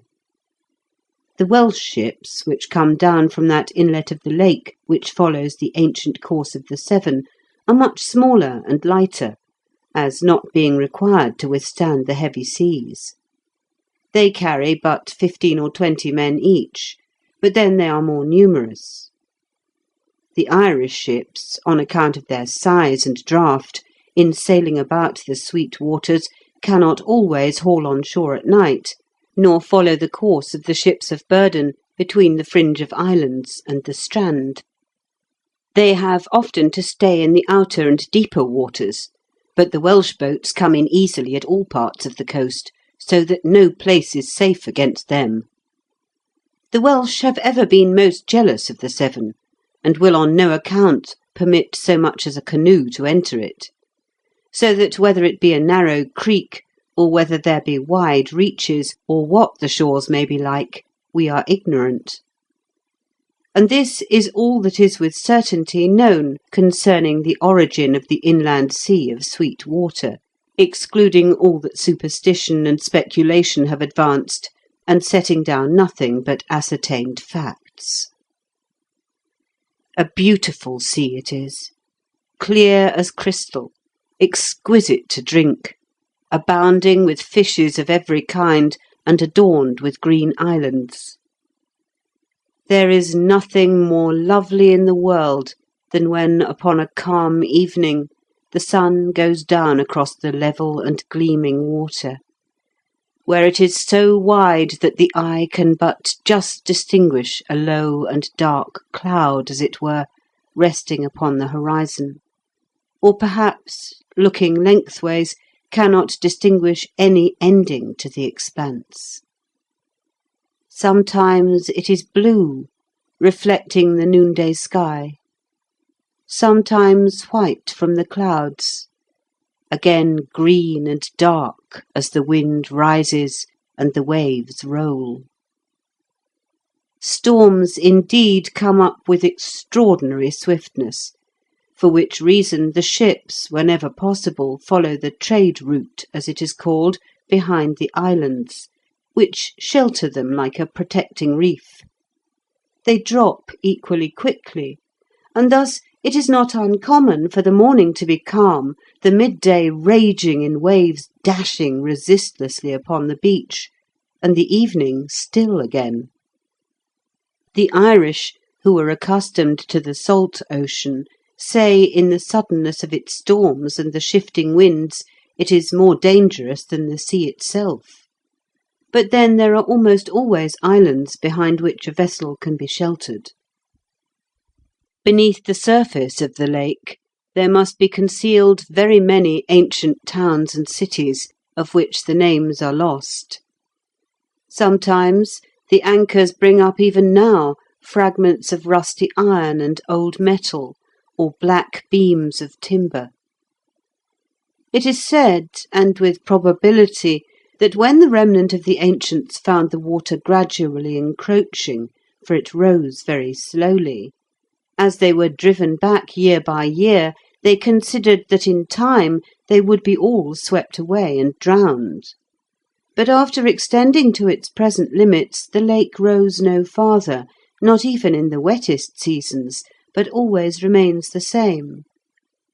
From the position of certain quays, we know that it has thus remained for the last 100 years at least. Never, as I observed before, was there so beautiful an expanse of water. How much must we sorrow that it has so often proved only the easiest mode of bringing the miseries of war to the doors of the unoffending. Yet men are never weary of sailing to and fro upon it, and most of the cities of the present time are upon its shore. And in the evening we walk by the beach, and from the rising grounds look over the waters, as if to gaze upon their loveliness were reward to us for the labour of the day. End of part 1.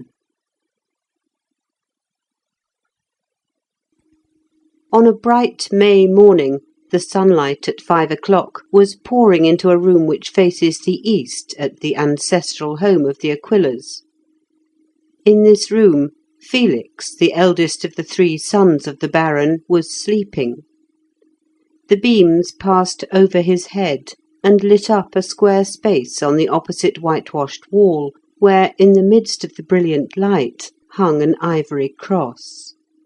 There were only 2 panes of glass in the window, each no more than 2 or 3 inches square, the rest of the window being closed by strong oaken shutters, thick enough to withstand the stroke of an arrow. In the daytime, one of these at least would have been thrown open to admit air and light. They did not quite meet, and a streak of sunshine, in addition to that which came through the tiny panes, entered at the chink. Only one window in the house contained more than 2 such panes.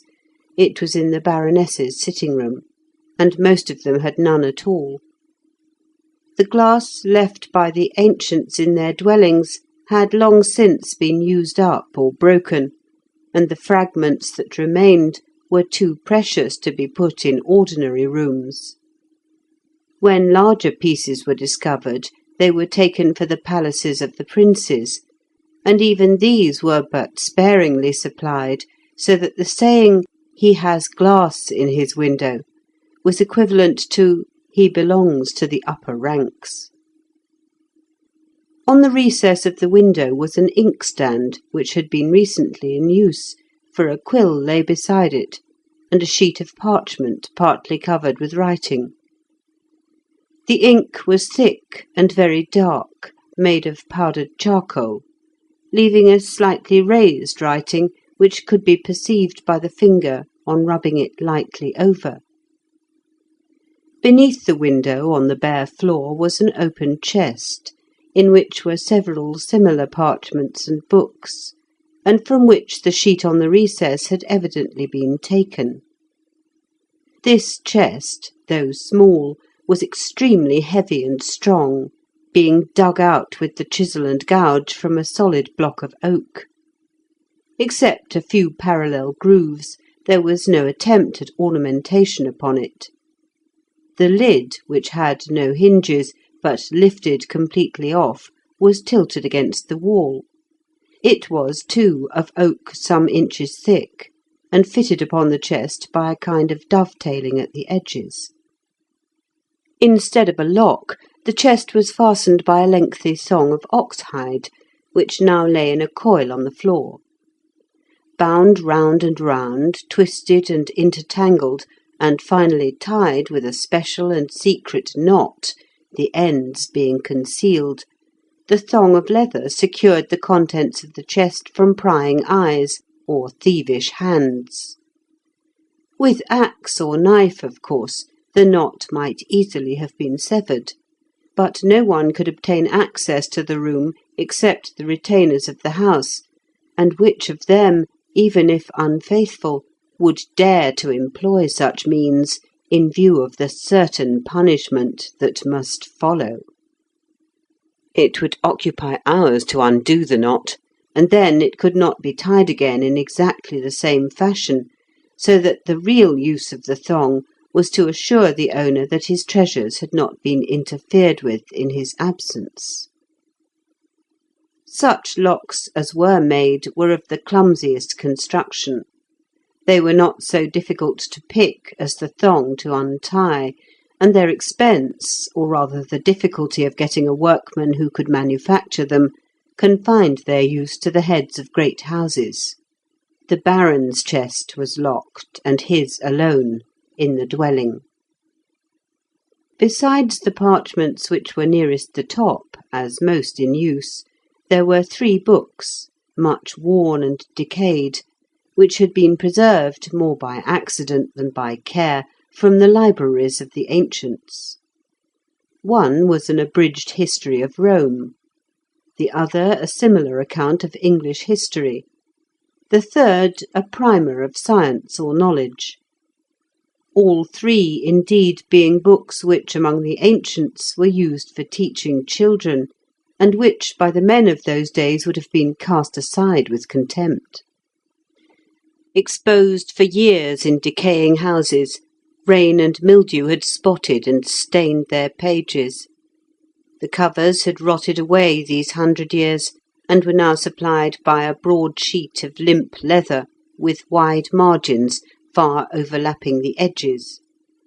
Many of the pages were quite gone, and others torn by careless handling. The abridgment of Roman history had been scorched by a forest fire, and the charred edges of the leaves had dropped away in semicircular holes. Yet by pondering over these, Felix had, as it were, reconstructed much of the knowledge which was the common, and therefore unvalued, possession of all when they were printed. The parchments contained his annotations and the result of his thought. They were also full of extracts from decaying volumes lying totally neglected in the houses of other nobles. Most of these were of extreme antiquity, for when the ancients departed, the modern books which they had composed, being left in the decaying houses at the mercy of the weather, rotted or were destroyed by the frequent grass fires. But those that had been preserved by the ancients in museums escaped for a while, and some of these yet remained in lumber rooms and corners, whence they were occasionally dragged forth by the servants for greater convenience in lighting the fires. The young nobles, entirely devoted to the chase, to love intrigues and war, overwhelmed Felix Aquila with ridicule when they found him poring over these relics, and being of a proud and susceptible spirit, they so far succeeded that he abandoned the open pursuit of such studies, and stole his knowledge by fitful glances when there was no one near.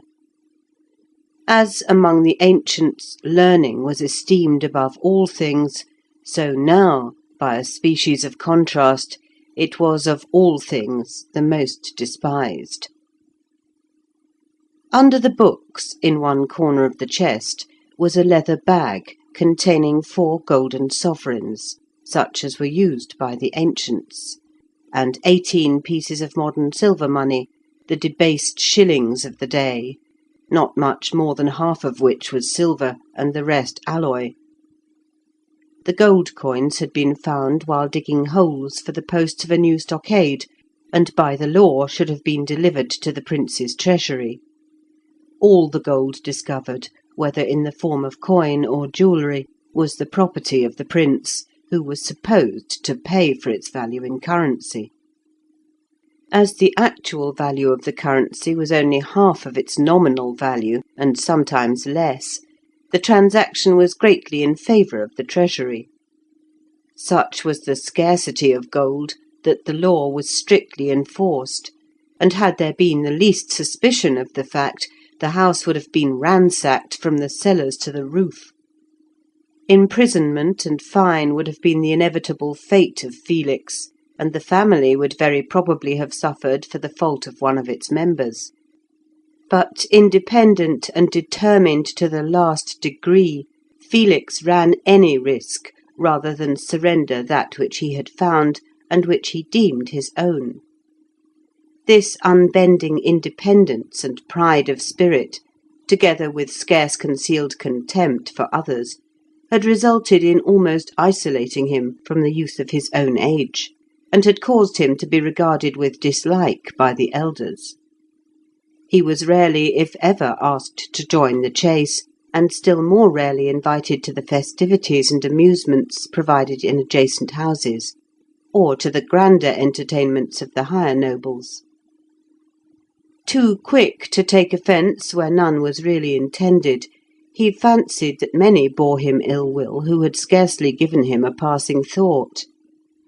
He could not forgive the coarse jokes uttered upon his personal appearance by men of heavier build, who despised so slender a stripling.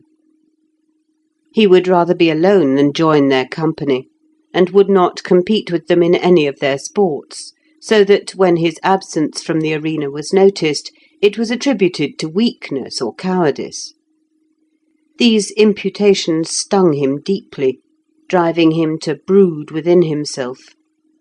He was never seen in the courtyards or anterooms at the palace, nor following in the train of the prince, as was the custom with the youthful nobles.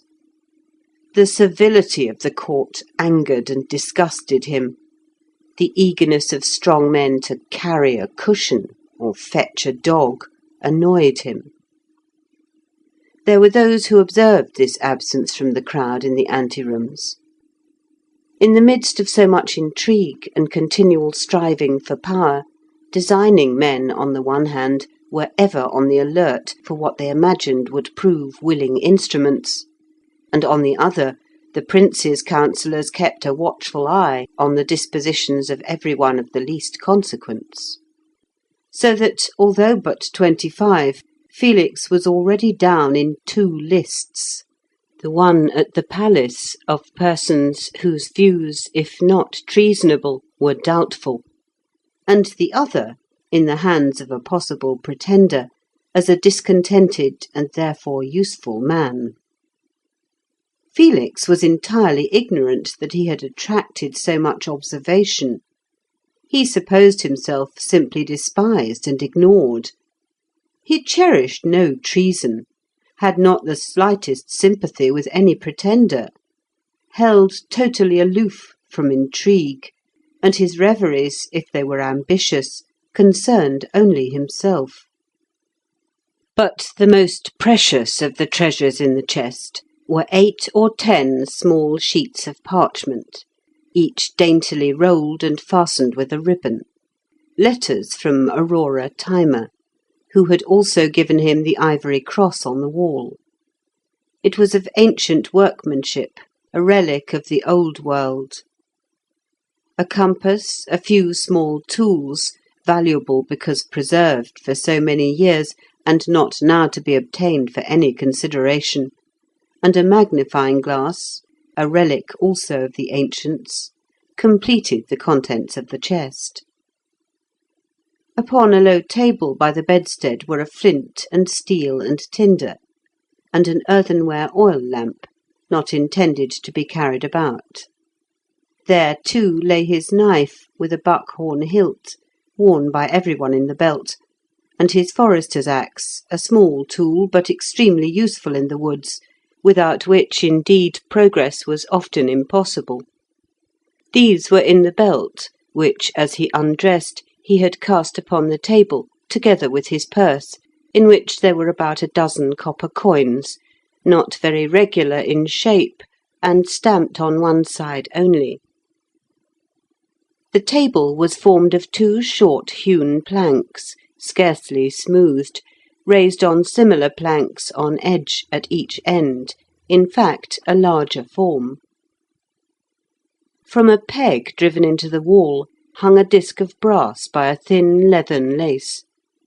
This disc, polished to the last degree, answered as a mirror. The only other piece of furniture, if so it could be called, was a block of wood at the side of the table, used as a chair.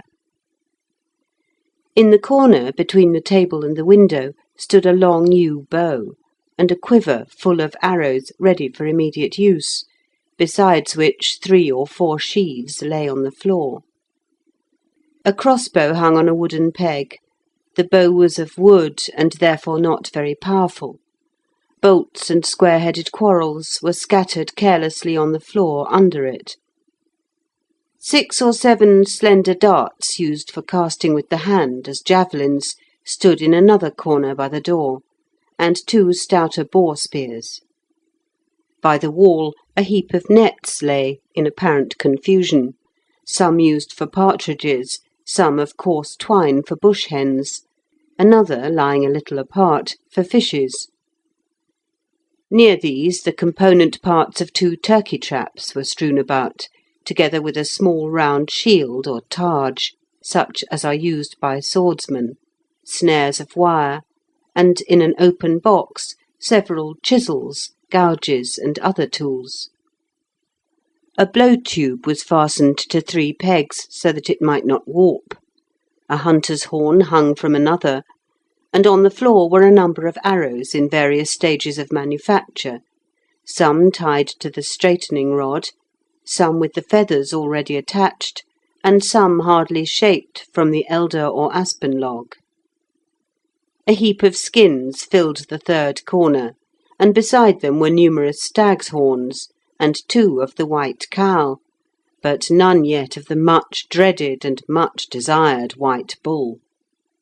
A few peacock's feathers were there also, rare and difficult to get, and intended for Aurora. Round one footpost of the bed was a long coil of thin hide, a lasso, and on another was suspended an iron cap, or visorless helmet. There was no sword or lance. Indeed, of all these weapons and implements, none seemed in use, to judge by the dust that had gathered upon them and the rusted edges, except the bow and crossbow and one of the boar spears. The bed itself was very low, framed of wood, thick and solid. The clothes were of the coarsest linen and wool. There were furs for warmth in winter, but these were not required in May. There was no carpet, nor any substitute for it. The walls were whitewashed. Ceiling there was none, the worm-eaten rafters were visible, and the roof-tree. But on the table was a large earthenware bowl full of meadow orchids, bluebells, and a bunch of may in flower. His hat, wide in the brim, lay on the floor. His doublet was on the wooden block or seat, with the long tight-fitting trousers which showed every muscle of the limb, and by them high shoes of tanned but unblacked leather. His short cloak hung on a wooden peg against the door, which was fastened with a broad bolt of oak. The parchment in the recess of the window, at which he had been working just before retiring, was covered with rough sketches, evidently sections of a design for a ship or galley propelled by oars. The square spot of light upon the wall slowly moved as the sun rose higher, till the ivory cross was left in shadow, but still the slumberer slept on, heedless too of the twittering of the swallows under the eaves and the call of the cuckoo not far distant. End of Part 2, Chapter 1. Presently there came the sound of a creaking axle, which grew louder and louder as the waggon drew nearer, till it approached a shriek. The sleeper moved uneasily, but recognising the noise even in his dreams, did not wake. The horrible sound stopped. There was the sound of voices, as if two persons, one without and one within the wall, were hailing each other. A gate swung open, and the waggon came past under the very window of the bedroom. Even habit could not enable Felix to entirely withstand so piercing a noise when almost in his ears. He sat up a minute and glanced at the square of light on the wall to guess the time by its position. In another minute or two the squeaking of the axle ceased as the waggon reached the storehouses, and he immediately returned to the pillow. Without, and just beneath the window, there ran a road or way, which in part divided the enclosure into two portions, the dwelling-house and its offices being on one side, the granaries and storehouses on the other. But a few yards to the left of his room, a strong gate in the enclosing wall gave entrance to this roadway. It was called the Maple Gate, because a small maple tree grew near outside. The wall, which surrounded the whole place at a distance of 8 or 10 yards from the buildings, was of brick, and about 9 feet high, with a ditch without. It was partly embattled and partly loopholed, and a banquette of earth rammed hard ran all round inside, so that the defenders might discharge darts or arrows through the embrasures, and step down out of sight to prepare a fresh supply. At each corner there was a large platform, where a considerable number of men could stand and command the approaches. There were, however, no bastions or flanking towers.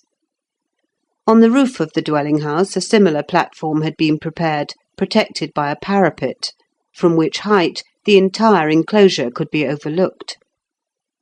Another platform, though at a less height, was on the roof of the retainers' lodgings, so placed as especially to command the second gate. Entering by the Maple Gate, the dwelling-house was on the right hand, and the granaries and general storehouses on the left, the latter built on 3 sides of a square. Farther on the same side, were the stables, and near them the forge and workshops. Beyond these again were the lodgings of the retainers and labourers, near which, in the corner, was the South Gate, from which the south road led to the cattle pens and farms, and out to the south. Upon the right hand, after the dwelling-house, and connected with it, came the steward's stores, where the iron tools and similar valuable articles of metal were kept. Then, after a covered passage-way, the kitchen and general hall, under one roof with the house. The house fronted in the opposite direction to the roadway. There was a narrow green lawn between it and the enceinte, or wall, and before the general hall and kitchens a gravelled court. This was parted from the lawn by palings, so that the housefolk enjoyed privacy, and yet were close to their servitors. The place was called the Old House, for it dated back to the time of the ancients, and the Aquillas were proud of the simple designation of their fortified residence. Felix's window was almost exactly opposite the entrance to the storehouse or granary yard, so that the waggon, after passing it, had to go but a little distance, and then, turning to the left, was drawn up before the doors of the warehouse. This waggon was low, built for the carriage of goods only, of hewn plank scarcely smooth, and the wheels were solid, cut, in fact, from the butt of an elm tree. Unless continually greased, the squeaking of such wheels is terrible, and the carters frequently forgot their grease horns. Much of the work of the farm, such as the carting of hay and corn in harvest time, was done upon sleds, the waggons, there were but few of them, being reserved for longer journeys on the rough roads. This waggon, laden with wool, some of the season's clip, had come in 4 or 5 miles from an outlying cot or sheep pen at the foot of the hills. In the buildings round the granary yard there was stored not only the corn and flour required for the retainers, who might at any moment become a besieged garrison, but the most valuable products of the estate, the wool, hides, and tanned leather from the tan pits, besides a great quantity of bacon and salt beef, indeed every possible article that could be needed. These buildings were put together with wooden pins, on account of the scarcity of iron, and were all, dwelling houses included, roofed with red tile. Lesser houses, cottages, and sheds at a distance were thatched, but in an enclosure tiles were necessary, lest in case of an attack fire should be thrown. Half an hour later, at 6 o'clock, the watchman blew his horn as loudly as possible for some 2 or 3 minutes, the hollow sound echoing through the place. He took the time by the sundial on the wall, it being a summer morning. In winter he was guided by the position of the stars, and often, when sun or stars were obscured, went by guess. The house horn was blown thrice a day, at 6 in the morning as a signal that the day had begun, at noon as a signal for dinner, at 6 in the afternoon as a signal that the day, except in harvest time, was over. The watchmen went their round about the enclosure all night long, relieved every 3 hours, armed with spears and attended by mastiffs. By day one sufficed, and his station was then usually, though not always, on the highest part of the roof. The horn reawoke Felix. It was the note by which he had been accustomed to rise for years. He threw open the oaken shutters, and the sunlight and the fresh breeze of the May morning came freely into the room. There was now the buzz of voices without, men unloading the wool, men at the workshops and in the granaries, and others waiting at the door of the steward's store for the tools which he handed out to them. Iron being so scarce, tools were a temptation, and were carefully locked up each night, and given out again in the morning. Felix went to the ivory cross, and kissed it in affectionate recollection of Aurora, and then looked towards the open window in the pride and joy of youth, turning to the east, the morning, and the light. Before he had half dressed, there came a knock, and then an impatient kick at the door. He unbarred it, and his brother Oliver entered. Oliver had been for his swim in the river. He excelled in swimming, as indeed in every manly exercise, being as active and energetic as Felix was outwardly languid. His room was only across the landing, his door just opposite. It also was strewn with implements and weapons, but there was a far greater number of tools. He was an expert and artistic workman, and his table and his seat, unlike the rude blocks in Felix's room, were tastefully carved. His seat, too, had a back, and he had even a couch of his own construction. By his bedhead hung his sword, his most valued and most valuable possession. It was one which had escaped the dispersion of the ancients. It had been ancient even in their days, and of far better work than they themselves produced. Broad, long, straight, and well balanced, it appeared capable of cutting through helmet and mail when wielded by Oliver's sturdy arm. Such a sword could not have been purchased for money. Money, indeed, had often been offered for it in vain. Persuasion, and even covert threats, from those higher in authority who coveted it, were alike wasted. The sword had been in the family for generations, and when the Baron grew too old, or rather when he turned away from active life, the second son claimed it as the fittest to use it. The claim was tacitly allowed; at all events he had it, and meant to keep it. In a corner stood his lance, long and sharp, for use on horseback, and by it his saddle and accoutrements. The helmet and the shirt of mail, the iron greaves and spurs, the short iron mace to bang at the saddle-bow, spoke of the knight, the man of horses and war. Oliver's whole delight was in exercise and sport. The boldest rider, the best swimmer, the best at leaping, at hurling the dart or the heavy hammer, ever ready for tilt or tournament, his whole life was spent with horse, sword, and lance. A year younger than Felix, he was at least 10 years physically older. He measured several inches more round the chest.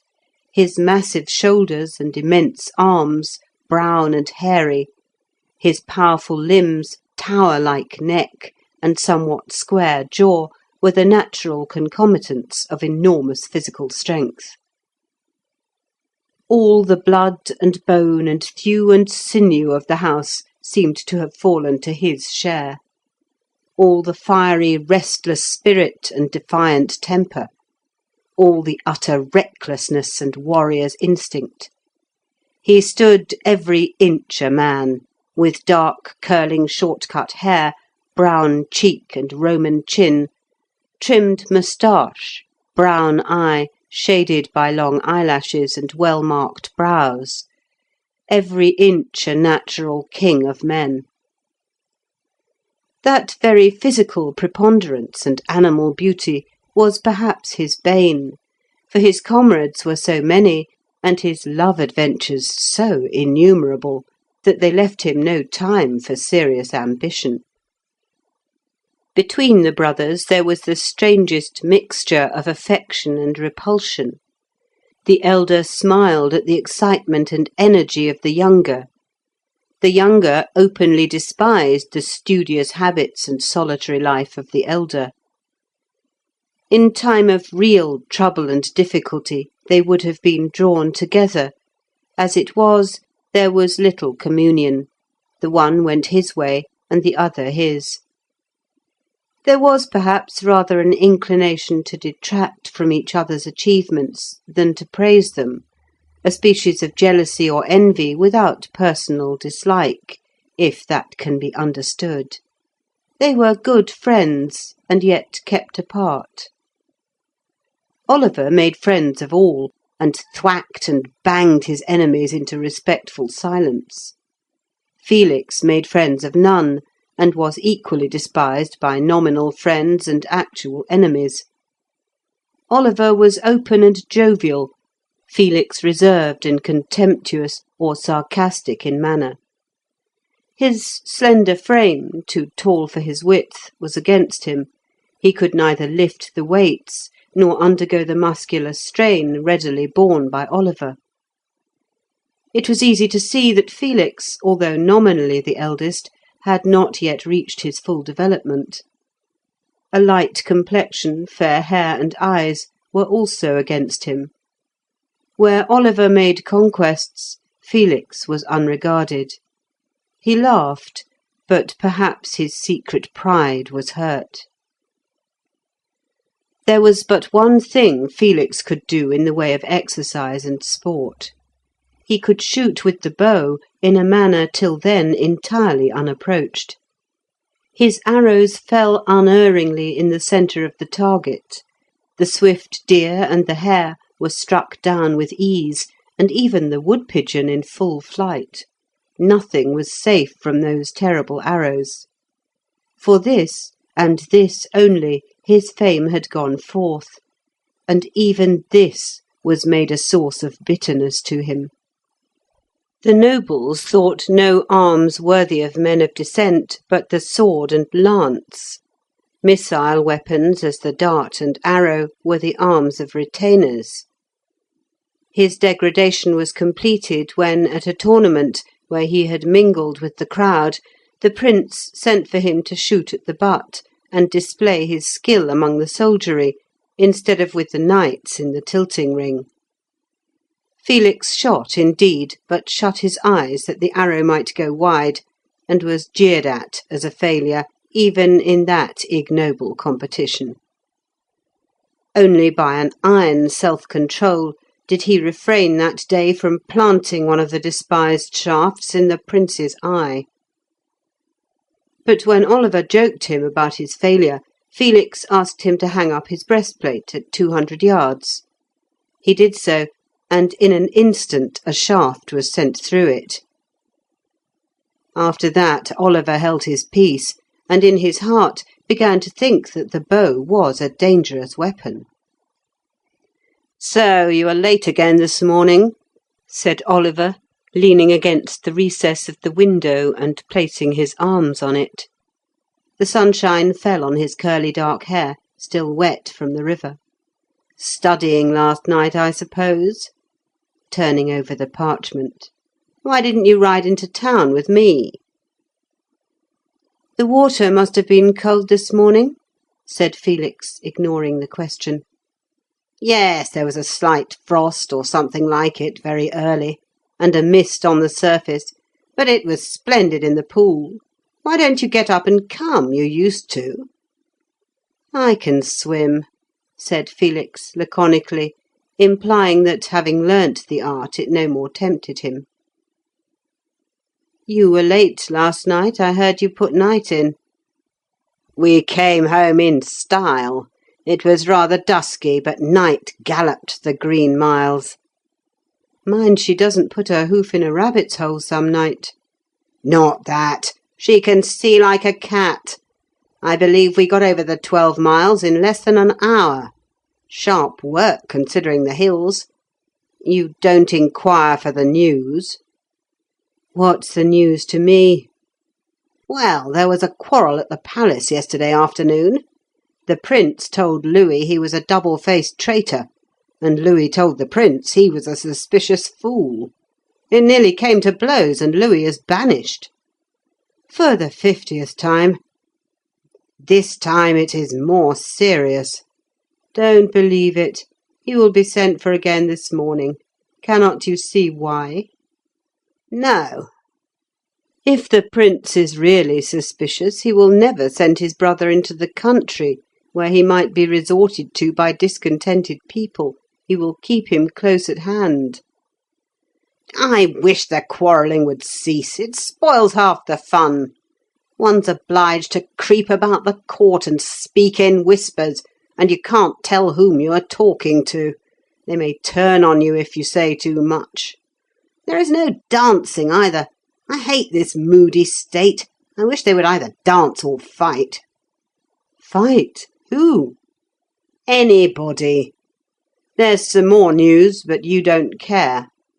"No, I do not." "Why don't you go and live in the woods all by yourself?" said Oliver in some heat. Felix laughed. "Tell me your news. I am listening." "The Irish landed at Blacklands the day before yesterday and burnt Robert's place. They tried Letburn, but the people there had been warned and were ready. And there's an envoy from Sypolis arrived. Some think the assembly has broken up. They were all at daggers drawn. So much for the Holy League." "So much for the Holy League," repeated Felix. "What are you going to do today?" asked Oliver after a while. "I'm going down to my canoe," said Felix. "I will go with you. The trout are rising. Have you got any hooks?" "There's some in the box there, I think. Take the tools out." Oliver searched among the tools in the open box, all rusty and covered with dust, while Felix finished dressing, put away his parchment, and knotted the thong round his chest. He found some hooks at the bottom, and after breakfast they walked out together. Oliver carrying his rod and a boar spear, and Felix a boar spear also, in addition to a small flag basket with some chisels and gouges. End of Part 2, Chapter 2.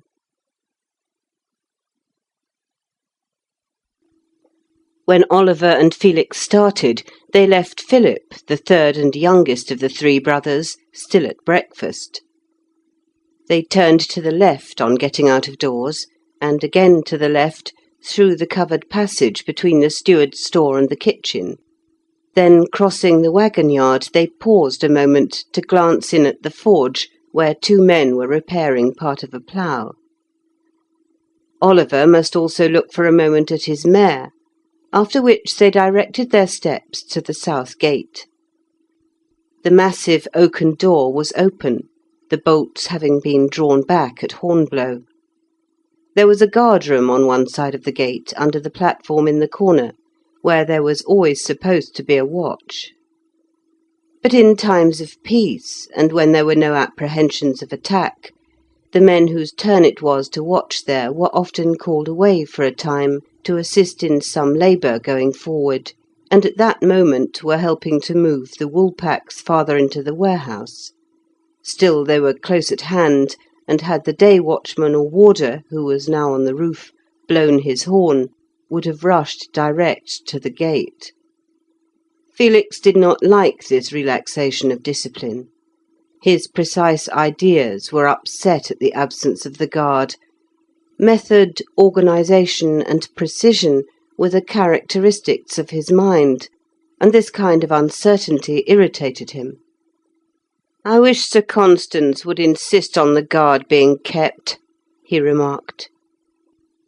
Children, in speaking of their parents, invariably gave them their titles. Now, their father's title was properly my lord, as he was a baron, and one of the most ancient. But he had so long abnegated the exercise of his rights and privileges, sinking the noble in the mechanician, that men had forgotten the proper style in which they should address him. Sir was applied to all nobles, whether they possessed estates or not. The brothers were invariably addressed as Sir Felix or Sir Oliver. It marked, therefore, the low estimation in which the baron was held when even his own sons spoke of him by that title. Oliver, though a military man by profession, laughed at Felix's strict view of the guard's duties. Familiarity with danger and natural carelessness had rendered him contemptuous of it. "There's no risk," said he, "that I can see. Who could attack us? The Bushmen would never dream of it. The Romany would be seen coming days beforehand. We are too far from the lake for the pirates, and as we are not great people as we might have been, we need dread no private enmity. Besides which, any assailants must pass the stockades first." "Quite true. Still, I don't like it. It is a loose way of doing things." Outside the gate they followed the waggon track or south road for about half a mile. It crossed meadows parted by low hedges, and they remarked as they went on the shortness of the grass, which, for want of rain, was not nearly fit for mowing. Last year there had been a bad wheat crop. This year there was at present scarcely any grass. These matters were of the highest importance. Peace or war, famine or plenty, might depend upon the weather of the next few months. The meadows, besides being divided by the hedges, kept purposely cropped low, were surrounded, like all the cultivated lands, by high and strong stockades. Half a mile down the south road they left the track, and following a footpath some few hundred yards, came to the pool where Oliver had bathed that morning. The river, which ran through the enclosed grounds, was very shallow, for they were near its source in the hills. But just there it widened and filled a depression 50 or 60 yards across, which was deep enough for swimming.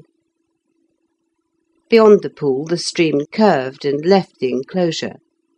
The stockade, or at least an open work of poles, was continued across it. This work permitted the stream to flow freely, but was sufficiently close to exclude anyone who might attempt to enter by creeping up the bed of the river. They crossed the river just above the pool by some stepping stones, large blocks rolled in for the purpose, and approached the stockade. It was formed of small but entire trees, young elms, firs, or very thick ash poles, driven in a double row into the earth, the first or inner row side by side, the outer row filling the interstices, and the whole bound together at the bottom by split willow, woven in and out. This interweaving extended only about 3 feet up, and was intended first to bind the structure together, and secondly to exclude small animals which might creep in between the stakes. The reason it was not carried all up was that it should not afford a footing to human thieves desirous of climbing over. The smooth poles by themselves afforded no notch or foothold for a bushman's naked foot. They rose 9 or 10 feet above the willow, so that the total height of the palisade was about 12 feet, and the tops of the stakes were sharpened. The construction of such palisades required great labour, and could be carried out only by those who could command the services of numbers of men, so that a small proprietor was impossible unless within the walls of a town. This particular stockade was by no means an extensive one in comparison with the estates of more prominent nobles. The enclosure immediately surrounding the old house was of an irregular oval shape, perhaps a mile long, and not quite 3/4 of a mile wide, the house being situated towards the northern and higher end of the oval. The river crossed it, entering on the west and leaving on the eastern side. The enclosure was, for the greater part, meadow and pasture, for here the cattle were kept, which supplied the house with milk, cheese, and butter, while others intended for slaughter were driven in here for the last months of fattening. The horses in actual use for riding, or for the waggons, were also turned out here temporarily. There were 2 pens and rickyards within it, one beside the river, one farther down. The south road ran almost down the centre, passing both rickyards and leaving the stockade at the southern end by a gate called the barrier.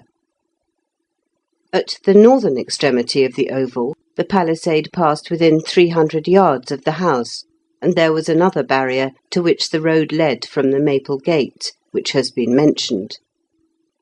From thence it went across the hills to the town of Ponsey. Thus anyone approaching the old house had first to pass the barrier and get inside the palisade. At each barrier there was a cottage and a guard-room, though, as a matter of fact, the watch was kept in peaceful times even more carelessly than at the inner gates of the wall about the house itself. Much the same plan, with local variations, was pursued on the other estates of the province, though the stockade at the old house was remarkable for the care and skill with which it had been constructed. Part of the duty of the watchman on the roof was to keep an eye on the barriers, which he could see from his elevated position. In case of an incursion of gipsies or any danger, the guard at the barrier was supposed to at once close the gate, blow a horn, and exhibit a flag. Upon hearing the horn, or observing the flag, the warder on the roof raised the alarm, and assistance was sent. Such was the system, but as no attack had taken place for some years, the discipline had grown lax. After crossing on the stepping stones, Oliver and Felix were soon under the stockade which ran high above them, and was apparently as difficult to get out of as to get into. By the strict law of the estate, any person who left the stockade, except by the public barrier, rendered himself liable to the lash or imprisonment.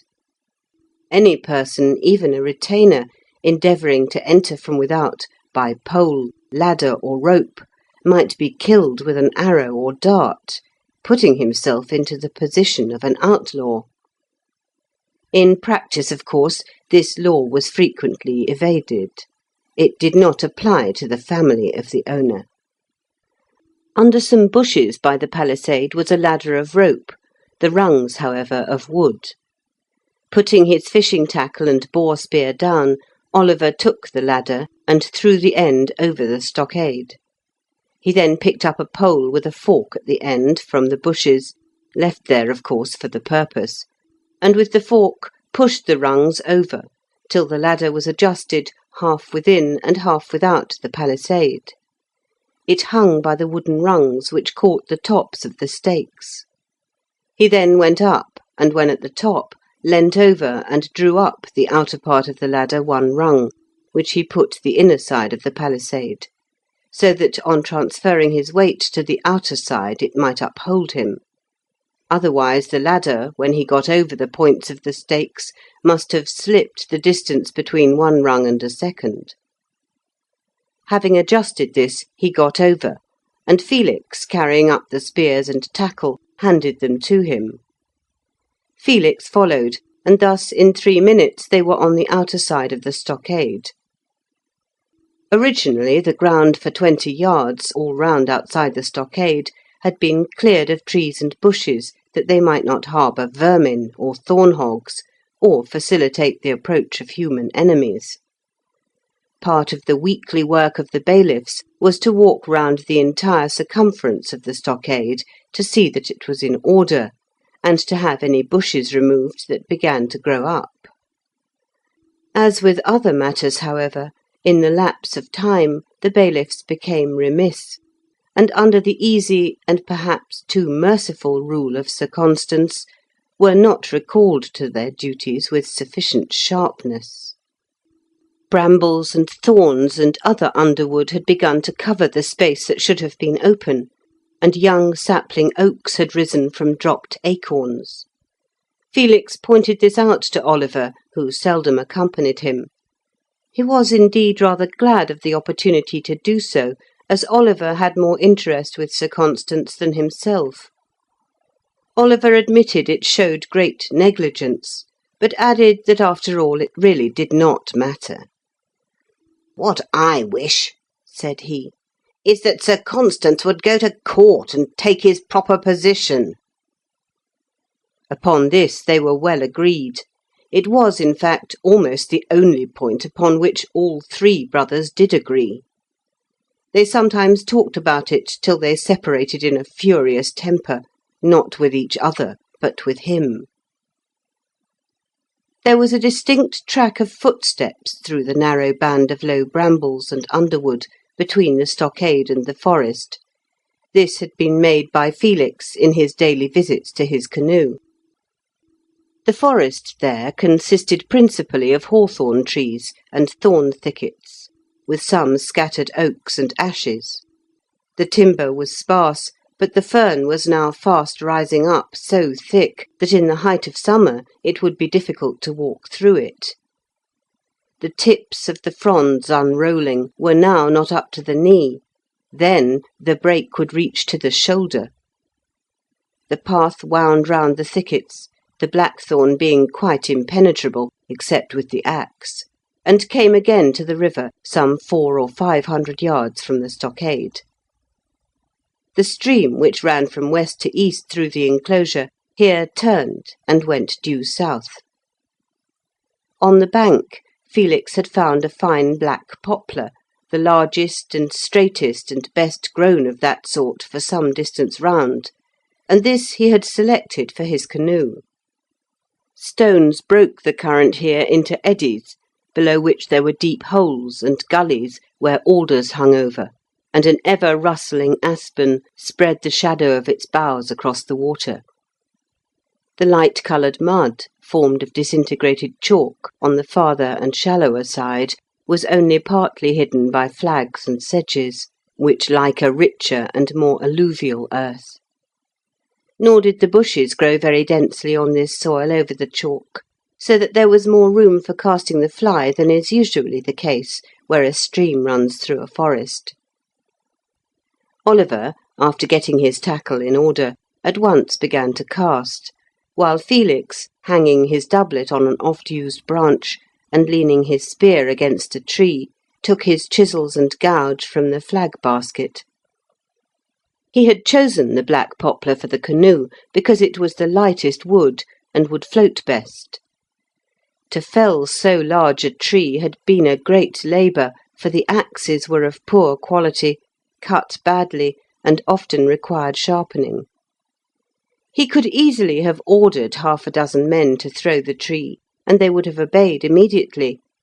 But then the individuality and interest of the work would have been lost. Unless he did it himself, its importance and value to him would have been diminished. It had now been down some weeks, had been hewn into outward shape, and the larger part of the interior slowly dug away with chisel and gouge. He had commenced while the hawthorn was just putting forth its first spray, when the thickets and the trees were yet bare. Now the May blooms scented the air, the forest was green, and his work approached completion. There remained, indeed, but some final shaping and rounding off, and the construction, or rather cutting out, of a secret locker in the stern. This locker was nothing more than a square aperture, chiselled out like a mortice, entering not from above, but parallel with the bottom, and was to be closed with a tight-fitting piece of wood driven in by force of mallet. A little paint would then conceal the slight chinks, and the boat might be examined in every possible way without any trace of this hiding-place being observed. The canoe was some 11 feet long, and nearly 3 feet in the beam. It tapered at either end, so that it might be propelled backwards or forwards without turning, and stem and stern, interchangeable definitions in this case, each rose a few inches higher than the general gunwale. The sides were about 2 inches thick, the bottom 3, so that although dug out from light wood, the canoe was rather heavy. At first, Felix constructed a light shed of fir poles, roofed with spruce fir branches, over the log, so that he might work sheltered from the bitter winds of the early spring. As the warmth increased, he had taken the shed down, and now, as the sun rose higher, was glad of the shade of an adjacent beech. End of Part 2, Chapter 3. Felix had scarcely worked half an hour before Oliver returned and threw himself on the ground at full length. He had wearied of fishing, the delicate adjustment of the tackle, and the care necessary to keep the hook and line from catching in the branches had quickly proved too much for his patience. He lay on the grass, his feet towards the stream which ran and bubbled beneath, and watched Felix chipping out the block intended to fit into the secret opening or locker. "Is it nearly finished, then?" he said presently. "What a time you have been at it!" "Nearly 3 months." "Why did you make it so big? It's too big." "Is it really? Perhaps I want to put some things in it." "Oh, I see, cargo. But where are you going to launch it?" "Below the stones, there." "Well, you won't be able to go far. There's an old fir across the river down yonder, and a hollow willow has fallen in. Besides, the stream's too shallow. You'll take ground before you get half a mile." "Shall I?" "Of course you will.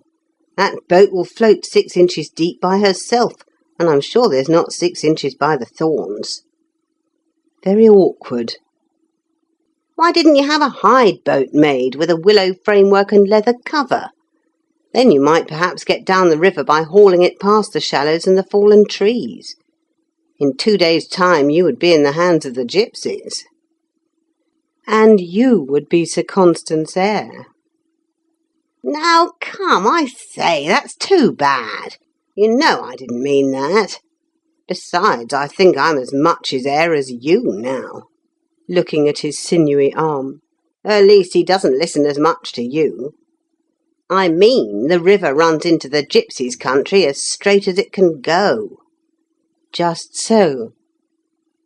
Well, you seem very cool about it. I'm not going down the river. Then where are you going? On the lake.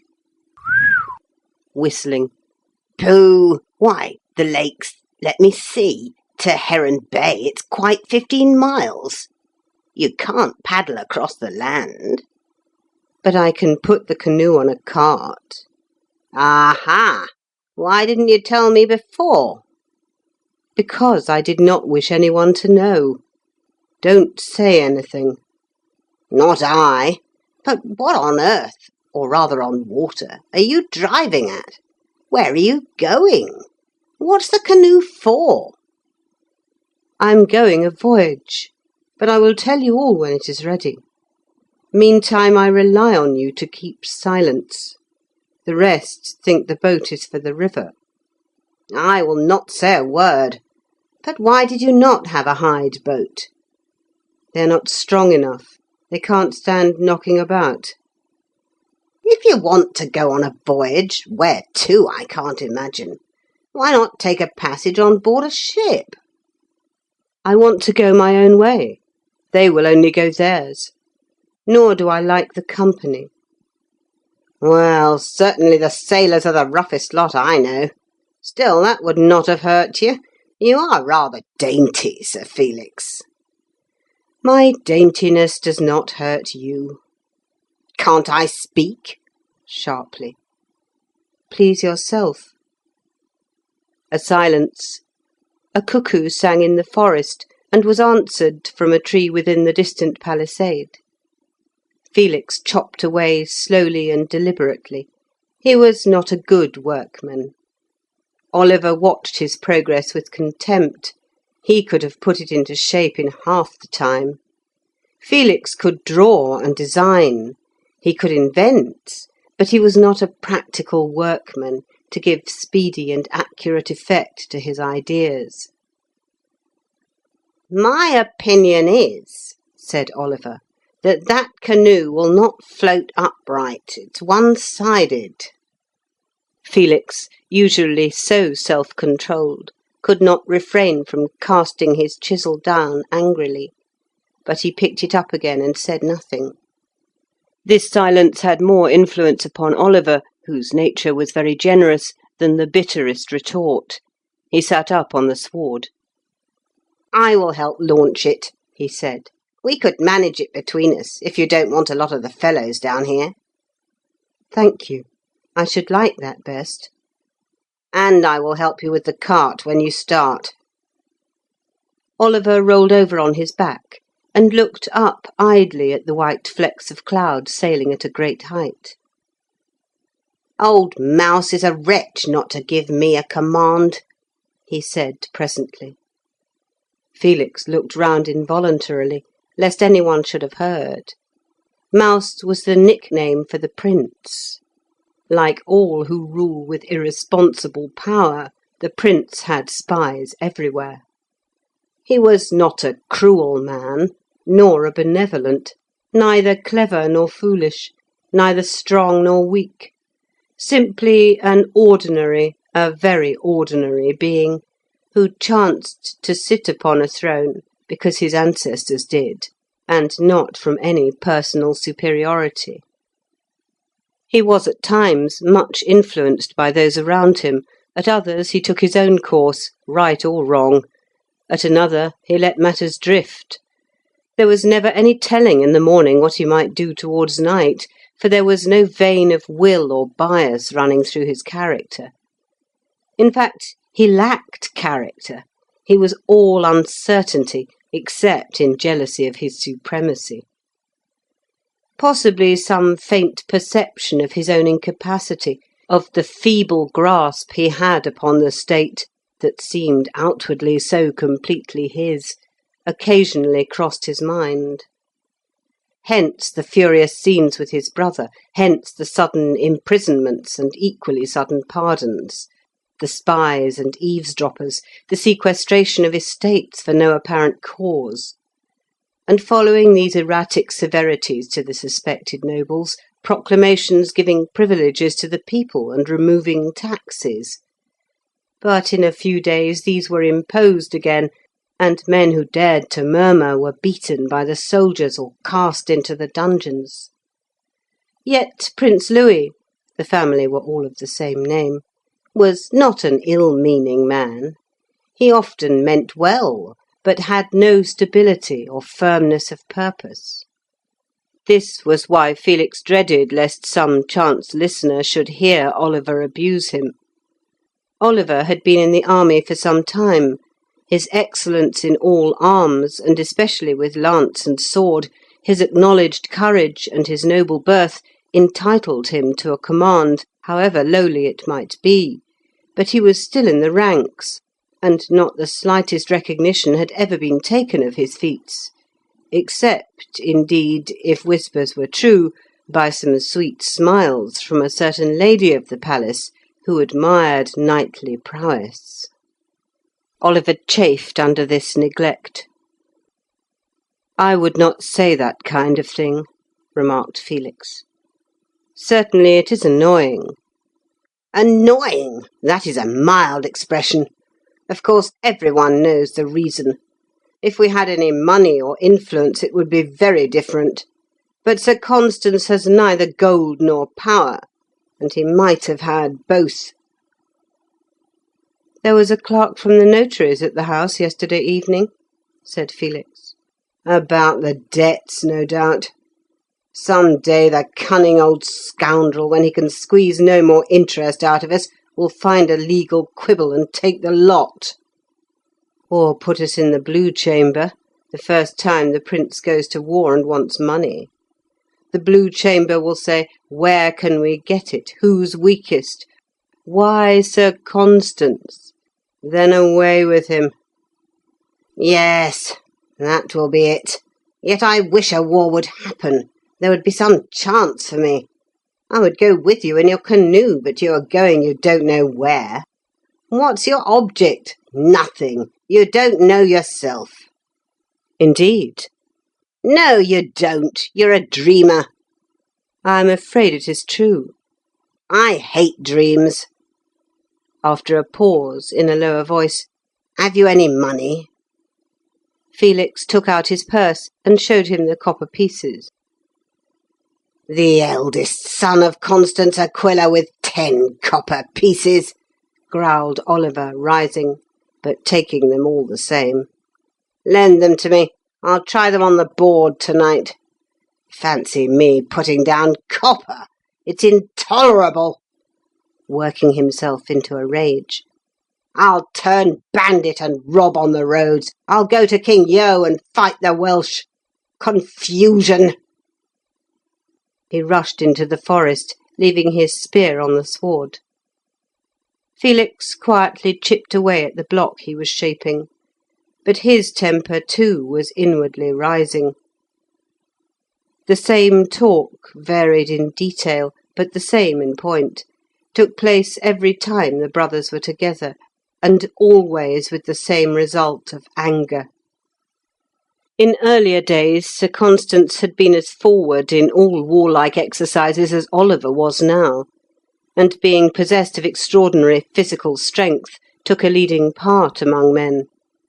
Wielding his battle-axe with irresistible force, he distinguished himself in several battles and sieges. He had a singular talent for mechanical construction. The wheel by which water was drawn from the well at the palace was designed by him. But this very ingenuity was the beginning of his difficulties. During a long siege, he invented a machine for casting large stones against the walls, or rather put it together from the fragmentary descriptions he had seen in authors whose works had almost perished before the dispersion of the ancients, for he too had been studious in youth. The old prince was highly pleased with this engine, which promised him speedy conquest over his enemies and the destruction of their strongholds. But the nobles who had the hereditary command of the siege artillery, which consisted mainly of battering rams, could not endure to see their prestige vanishing. They caballed, traduced the baron, and he fell into disgrace. This disgrace, as he was assured by secret messages from the prince, was but policy. He would be recalled so soon as the prince felt himself able to withstand the pressure of the nobles. But it happened that the old prince died at that juncture, and the present prince succeeded. The enemies of the baron, having access to him, obtained his confidence. The baron was arrested and immersed in a heavy fine, the payment of which laid the foundation of those debts which had since been constantly increasing. He was then released, but was not for some 2 years permitted to approach the court. Meantime, men of not half his descent, but with an unblushing brow and unctuous tongue, had become the favourites at the palace of the prince, who, as said before, was not bad, but the mere puppet of circumstances. Into competition with these vulgar flatterers Aquila could not enter. It was indeed pride, and nothing but pride, that had kept him from the palace.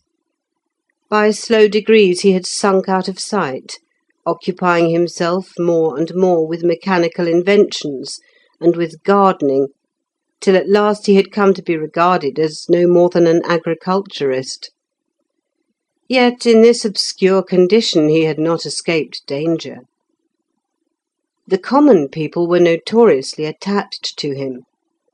Whether this was due to his natural kindliness, his real strength of intellect and charm of manner, or whether it was on account of the uprightness with which he judged between them, or whether it was owing to all these things combined, certain it is that there was not a man on the estate that would not have died for him. Certain it is, too, that he was beloved by the people of the entire district, and more especially by the shepherds of the hills, who were freer and less under the control of the patrician caste. Instead of carrying disputes to the town to be adjudged by the prince's authority, many were privately brought to him. This, by degrees becoming known, excited the jealousy and anger of the prince, an anger cunningly inflamed by the notary Francis and by other nobles. But they hesitated to execute anything against him, lest the people should rise, and it was doubtful, indeed, if the very retainers of the nobles would attack the old house if ordered. Thus the baron's weakness was his defence. The prince, to do him justice, soon forgot the matter, and laughed at his own folly, that he should be jealous of a man who was no more than an agriculturist. The rest were not so appeased. They desired the baron's destruction, if only from hatred of his popularity, and they lost no opportunity of casting discredit upon him, or of endeavouring to alienate the affections of the people by representing him as a magician, a thing clearly proved by his machines and engines, which must have been designed by some supernatural assistance. But the chief, as the most immediate and pressing danger, was the debt to Francis the notary, which might at any moment be brought before the court. Thus it was that the 3 sons found themselves without money or position, with nothing but a bare patent of nobility. The third and youngest alone had made any progress, if such it could be called. By dint of his own persistent efforts, and by enduring insults and rebuffs with indifference, he had at last obtained an appointment in that section of the treasury which received the dues upon merchandise and regulated the imposts. He was but a messenger at every man's call. His pay was not sufficient to obtain his food, still it was an advance, and he was in a government office. He could but just exist in the town, sleeping in a garret, where he stored the provisions he took in with him every Monday morning from the old house. He came home on the Saturday, and returned to his work on the Monday. Even his patience was almost worn out. The whole place was thus falling to decay, while at the same time it seemed to be flowing with milk and honey, for under the baron's personal attention the estate, though so carelessly guarded, had become a very garden. The cattle had increased and were of the best kind. The horses were celebrated and sought for, the sheep valued, the crops the wonder of the province. Yet there was no money. The product went to the notary. This extraordinary fertility was the cause of the covetous longing of the court favourites to divide the spoil. End of Part 2, Chapter 4. Felix's own position was bitter in the extreme. He felt he had talent. He loved deeply. He knew that he was in turn as deeply beloved. But he was utterly powerless. On the confines of the estate, indeed, the men would run gladly to his bidding. Beyond, and on his own account, he was helpless. Manual labour, to plough, to sow, to work on shipboard, could produce nothing in a time when almost all work was done by bondsmen or family retainers. The life of a hunter in the woods was free, but produced nothing. The furs he sold simply maintained him. It was barter for existence, not profit. The shepherds on the hills roamed in comparative freedom, but they had no wealth except of sheep. He could not start as a merchant without money. He could not enclose an estate and build a house or castle fit for the nuptials of a noble's daughter without money or that personal influence which answers the same purpose. He could not even hope to succeed to the hereditary estate, so deeply was it encumbered. They might indeed at any time be turned forth. Slowly the iron entered into his soul. This hopelessness, helplessness, embittered every moment. His love increasing with the passage of time rendered his position hateful in the extreme. The feeling within that he had talent which only required opportunity stung him like a scorpion. The days went by, and everything remained the same. Continual brooding and bitterness of spirit went near to drive him mad. At last the resolution was taken. He would go forth into the world. That involved separation from Aurora, long separation, and without communication, since letters could be sent only by special messenger, and how should he pay a messenger? It was this terrible thought of separation which had so long kept him inactive. In the end, the bitterness of hopelessness forced him to face it. He began the canoe, but kept his purpose secret, especially from her, lest tears should melt his resolution. There were but two ways of travelling open to him, on foot, as the hunters did, or by the merchant vessels. The latter, of course, required payment, and their ways were notoriously coarse. If on foot, he could not cross the lake, nor visit the countries on either shore, nor the islands. Therefore he cut down the poplar and commenced the canoe. Whither he should go, and what he should do, was entirely at the mercy of circumstances. He had no plan, no route. He had a dim idea of offering his services to some distant king or prince, of unfolding to him the inventions he had made. He tried to conceal from himself that he would probably be repulsed and laughed at. Without money, without a retinue, how could he expect to be received or listened to? Still, he must go. He could not help himself. Go he must. As he chopped and chipped through the long weeks of early spring, while the easterly winds bent the trees above him, till the buds unfolded and the leaves expanded, while his hands were thus employed, the whole map, as it were, of the known countries seemed to pass without volition before his mind. He saw the cities along the shores of the great lake. He saw their internal condition, the weakness of the social fabric, the misery of the bondsman. The uncertain action of the League, the only thread which bound the world together. The threatening aspect of the Cymry and the Irish.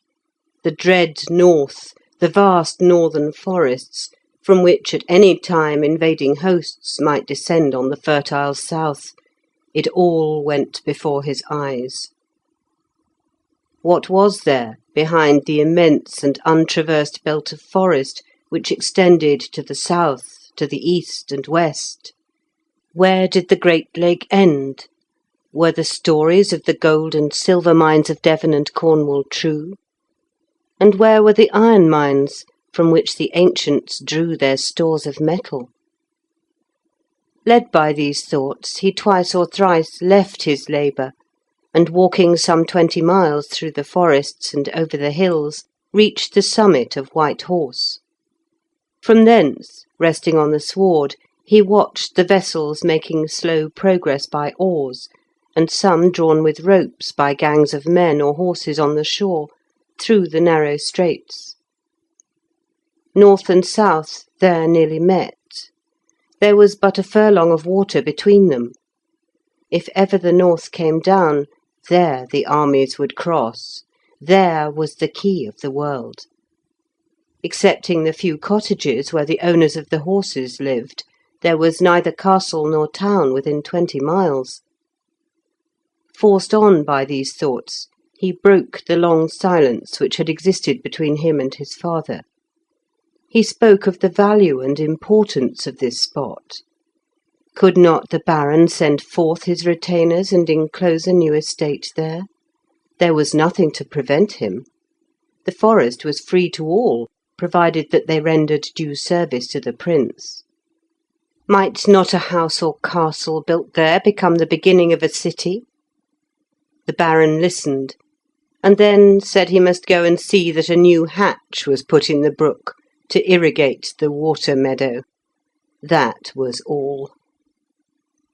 Felix next wrote an anonymous letter to the prince, pointing out the value of the place. The prince should seize it and add to his power.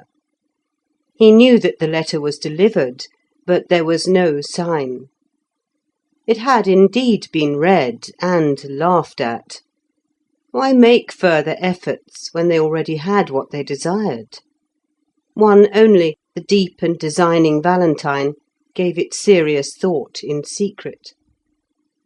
It seemed to him that something might come of it another day when he was himself in power, if that should happen. But he too forgot it in a week. Some secret effort was made to discover the writer, for the council were very jealous of political opinion, but it soon ended. The idea, not being supported by money or influence, fell into oblivion. Felix worked on, chipping out the canoe. The days passed, and the boat was nearly finished. In a day or two now it would be launched, and soon afterwards he should commence his voyage. He should see Aurora once more only. He should see her, but he should not say farewell. She would not know that he was going till he had actually departed. As he thought thus, a dimness came before his eyes. His hand trembled, and he could not work. He put down the chisel and paused to steady himself. Upon the other side of the stream, somewhat lower down, a yellow wood dog had been lapping the water to quench its thirst, watching the man the while. So long as Felix was intent upon his work, the wild animal had no fear. The moment he looked up, the creature sprang back into the underwood.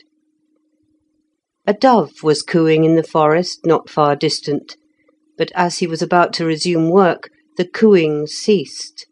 Then a wood pigeon rose from the ashes with a loud clapping of wings. Felix listened. His hunter instinct told him that something was moving there. A rustling of the bushes followed, and he took his spear, which had been leant against the adjacent tree. But peering into the wood, in a moment he recognised Oliver, who, having walked off his rage, was returning. "I thought it might have been a bushman," said Felix, replacing his spear. "Only they are noiseless." "Any of them might have cut me down," said Oliver, "for I forgot my weapon. It is nearly noon. Are you coming home to dinner?" "Yes. I must bring my tools." He put them in the basket, and together they returned to the rope ladder. As they passed the pen by the river, they caught sight of the Baron in the adjacent gardens, which were irrigated by his contrivances from the stream, and went towards him. A retainer held 2 horses, one gaily caparisoned, outside the garden. His master was talking with Sir Constans. "It is Lord John," said Oliver. They approached slowly under the fruit trees, not to intrude. Sir Constans was showing the courtier an early cherry tree, whose fruit was already set. The dry, hot weather had caused it to set even earlier than usual. A suit of black velvet, an extremely expensive and almost unprocurable material, brought the courtier's pale features into relief. It was only by the very oldest families that any velvet or satin or similar materials were still preserved. If these were in pecuniary difficulties, they might sell some part of their store, but such things were not to be got for money in the ordinary way. 2 small silver bars across his left shoulder showed that he was a lord-in-waiting. He was a handsome man, with clear-cut features, somewhat rakish from late hours and dissipation, but not the less interesting on that account.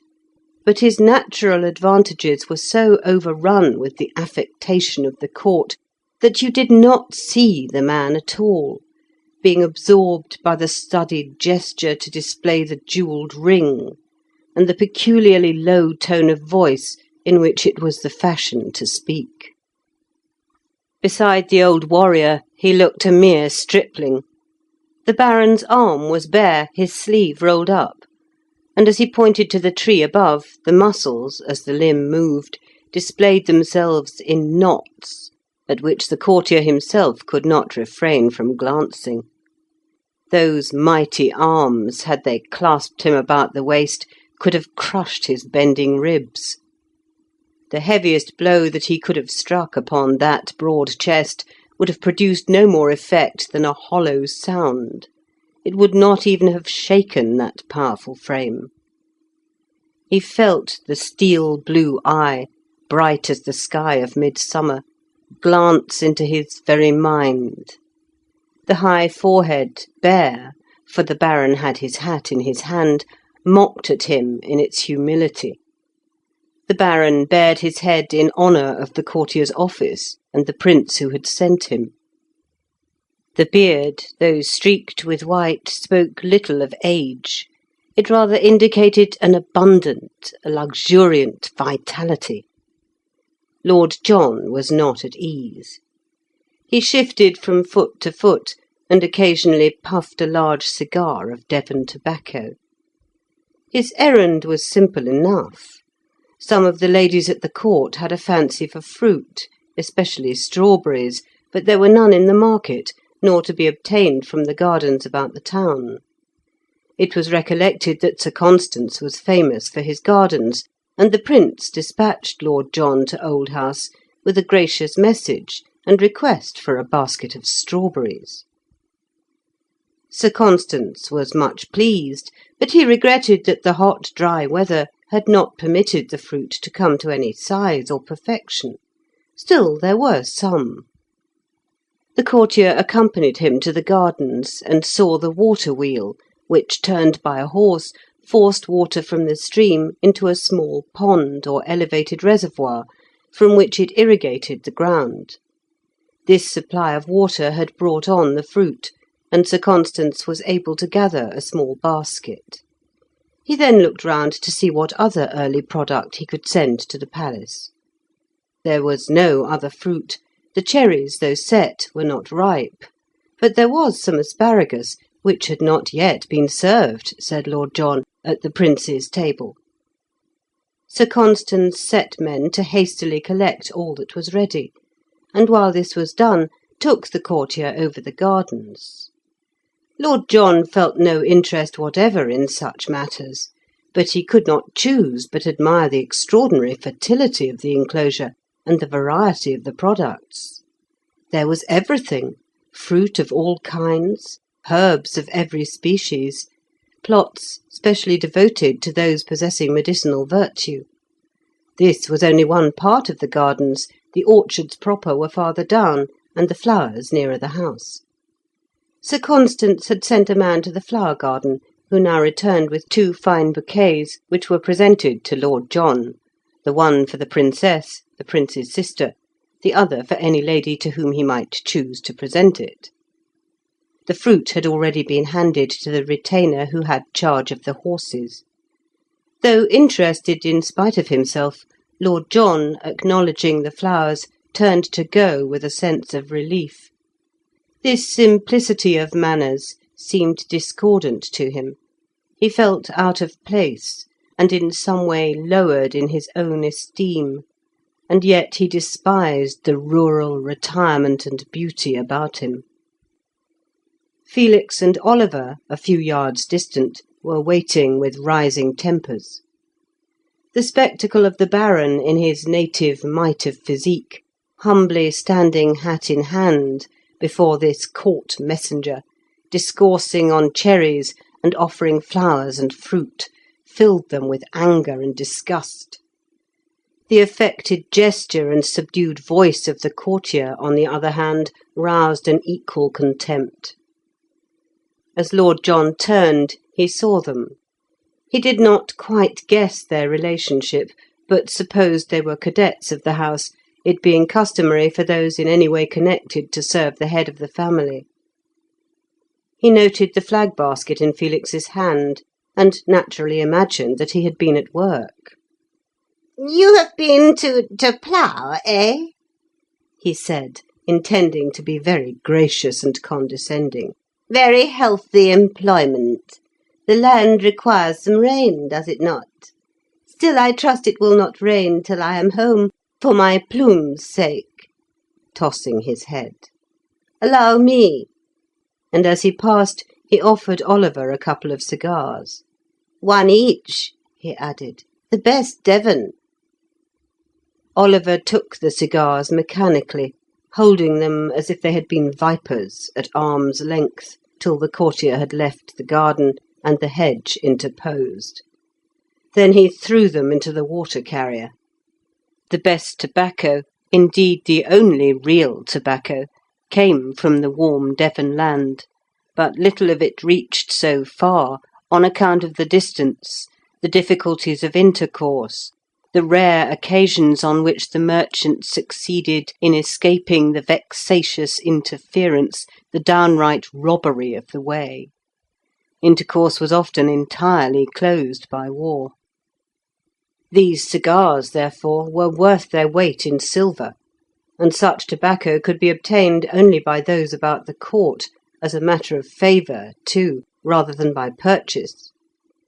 Lord John would, indeed, have stared aghast had he seen the rustic to whom he had given so valuable a present cast them into a ditch. He rode towards the Maple Gate, excusing his haste volubly to Sir Constans, who was on foot, and walked beside him a little way, pressing him to take some refreshment. His sons overtook the Baron as he walked towards home, and walked by his side in silence. Sir Constans was full of his fruit. "The wall cherry," said he, "will soon have a few ripe."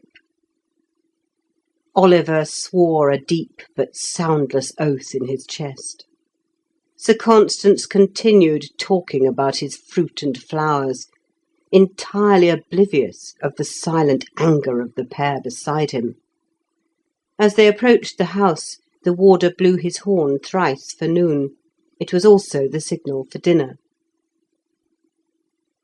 End of Part 2, Chapter 5. When the canoe was finished, Oliver came to help Felix launch it, and they rolled it on logs down to the place where the stream formed a pool. But when it was afloat, As Oliver had foretold, it did not swim upright in the water. It had not been shaped accurately, and one side was higher out of the water than the other. Felix was so disgusted at this failure that he would not listen to anything Oliver could suggest. He walked back to the spot where he had worked so many weeks, and sat down with his face turned from the pool. It was not so much the actual circumstance which depressed him as the long train of untoward incidents which had preceded it for years past. These seemed to have accumulated till now this comparatively little annoyance was like the last straw. Oliver followed him, and said that the defect could be remedied by placing ballast on the more buoyant side of the canoe to bring it down to the level of the other.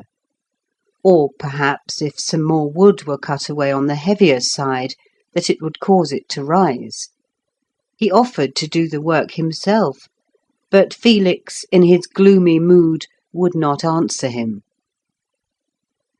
Oliver returned to the pool, and getting into the canoe, poled it up and down the stream. It answered perfectly, and could be easily managed. The defect was more apparent than real, for when a person sat in the canoe, his weight seemed to bring it nearly level. It was only when empty that it canted to one side. He came back again to Felix, and pointed this out to him. The attempt was useless. The boat might answer the purpose perfectly well, but it was not the boat Felix had intended it to be. It did not come up to his ideal. Oliver was now somewhat annoyed at Felix's sullen silence, so he drew the canoe partly on shore to prevent it from floating away, and then left him to himself. Nothing more was said about it for a day or two. Felix did not go near the spot where he had worked so hard and so long. But on the Saturday Philip came home as usual, and as there was now no secret about the canoe, went down to look at it with Oliver. They pushed it off and floated 2 or 3 miles down the stream, hauling it on the shore past the fallen fir tree, and then with a cord towed it back again. The canoe, with the exception of the trifling deficiency alluded to, was a good one, and thoroughly serviceable. They endeavoured again to restore Felix's opinion of it, and an idea occurring to Philip, he said a capital plan would be to add an outrigger, and so balance it perfectly. But though usually quick to adopt ideas when they were good, in this case Felix was too much out of conceit with himself. He would listen to nothing. Still, he could not banish it from his mind, though now ashamed to return to it, after so obstinately refusing all suggestions. He wandered aimlessly about in the woods, till one day he found himself in the path that led to Heron Bay. Strolling to the shore of the great lake, he sat down and watched a vessel sailing afar off slowly before the east wind. The thought presently occurred to him that the addition of an outrigger in the manner Philip had mentioned would enable him to carry a sail. The canoe could not otherwise support a sail, unless a very small one, merely for going before the breeze. But with such a sail as the outrigger would bear, he could venture much farther away from land. His voyage might be much more extended, and his labour with the paddle lessened. This filled him with fresh energy. He returned, and at once recommenced work. Oliver, finding that he was again busy at it, came and insisted upon assisting. With his help, the work progressed rapidly. He used the tools so deftly as to accomplish more in an hour than Felix could in a day. The outrigger consisted of a beam of poplar, sharpened at both ends, and held at some 6 or 7 feet from the canoe by 2 strong cross-pieces. A mast, about the same height as the canoe was long, was then set up. It was made from a young fir tree. Another smaller fir supplied the yard, which extended fore and aft, nearly the length of the boat. The sail, of coarse canvas, was not very high, but long, and rather broader at each end where the rope attached it to the prow and stern, or rather the two prows. Thus arranged, it was not so well suited for running straight before the wind as for working into it, a feat never attempted by the ships of the time. Oliver was delighted with the appearance of the boat, so much so that now and then he announced his intention of accompanying Felix on his voyage. But after a visit to the town and a glance at the Princess Lucia, his resolution changed. Yet he wavered, one time openly reproaching himself for enduring such a life of inaction and ignominy, and at another deriding Felix and his visionary schemes. The canoe was now completed. It was tried on the pool, and found to float exactly as it should. It had now to be conveyed to Heron Bay. The original intention was to put it on a cart, but the rude carts used on the estate could not very well carry it, and a sledge was substituted. Several times during the journey through the forest, the sledge had to be halted while the underwood was cut away to permit of its passing, and once a slough had to be filled up with branches hewn from fir trees and bundles of fern. These delays made it evening before the shore of the creek was reached. It was but a little inlet, scarce a bowshot wide at the entrance, and coming to a point inland. Here the canoe was left in charge of 3 serfs, who were ordered to build a hut and stay beside it. Some provisions were sent next day on the backs of other serfs, and in the afternoon, it was Saturday, all 3 brothers arrived. The canoe was launched, and they started for a trial sail. With a south wind, they ran to the eastward at a rapid pace, keeping close to the shore till within a mile of White Horse. There they brought to by steering the canoe dead against the wind, then transferring the steering paddle, a rather large one made for the purpose, to the other end, and readjusting the sail, the outrigger being still to leeward, they ran back at an equal speed. The canoe answered perfectly, and Felix was satisfied. He now dispatched his tools and various weapons to the hut to be put on board. His own peculiar yew bow he kept to the last at home. It, and his chest bound with hide, would go with him on the last day. Although in his original purpose Felix had designed to go forth without any one being aware of his intention, the circumstances which had arisen, and the necessary employment of so many men, had let out the secret to some degree. The removal of the tools and weapons, the crossbow, darts, and spear, still more attracted attention. But little or nothing was said about it, though the Baron and Baroness could not help but observe these preparations. The Baron deliberately shut his eyes and went about his gardening. He was now, too, busy with the first mowing. In his heart, perhaps, he felt that he had not done altogether right in so entirely retiring from the world. By doing so, he had condemned his children to loneliness, and to be regarded with contempt. Too late now, he could only obstinately persist in his course. The Baroness, inured for so many, many years to disappointment, had contracted her view of life till it scarcely extended beyond mere physical comfort. Nor could she realise the idea of Felix's approaching departure. When he was actually gone, it would perhaps come home to her.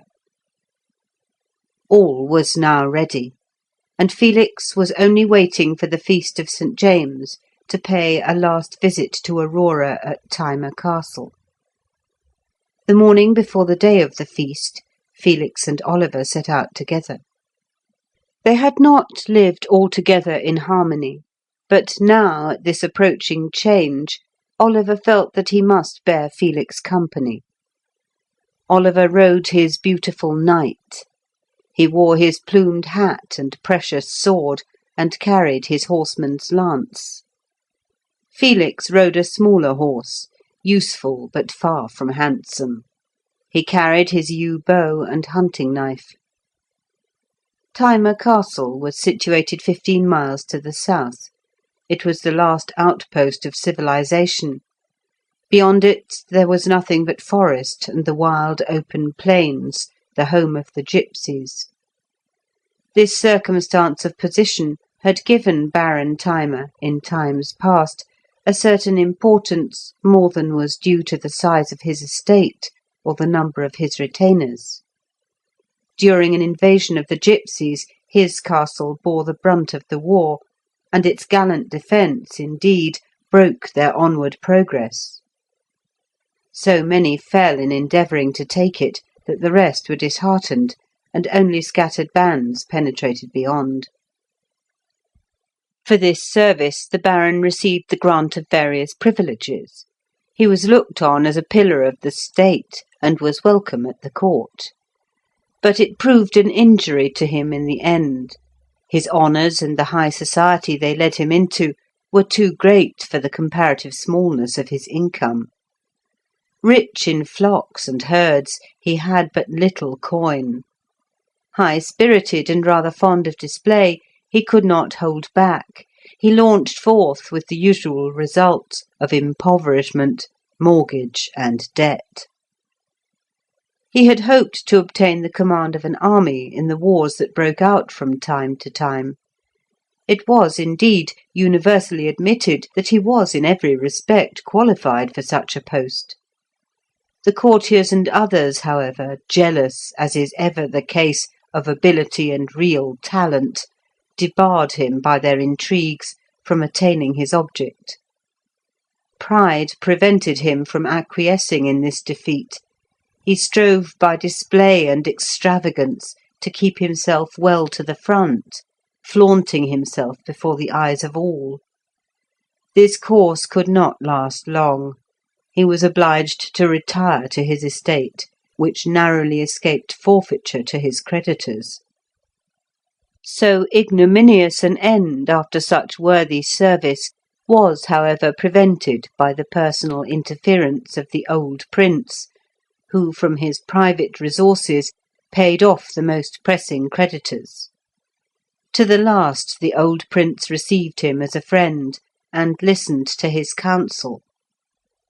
Thyma was ever in hopes that some change in the balance of parties would give him his opportunity.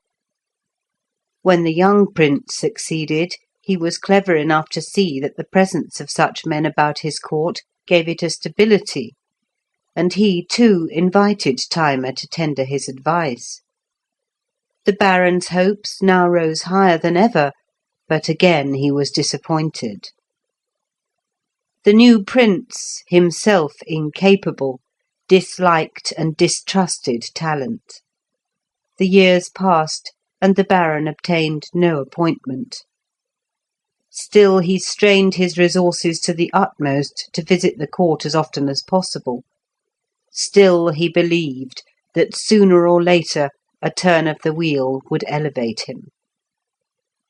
There had existed between the houses of Thyma and Aquila the bond of hearth-friendship. The gauntlets, hoofs, and rings were preserved by both, and the usual presents passed thrice a year, at Midsummer, Christmas, and Lady Day. Not much personal intercourse had taken place, however, for some years, until Felix was attracted by the beauty of the Lady Aurora. Proud, showy, and pushing, Thyma could not understand the feelings which led his hearth-friend to retire from the arena and busy himself with cherries and water-wheels. On the other hand, Constance rather looked with quiet derision on the ostentation of the other. Thus there was a certain distance, as it were, between them. Baron Thyma could not, of course, be ignorant of the attachment between his daughter and Felix.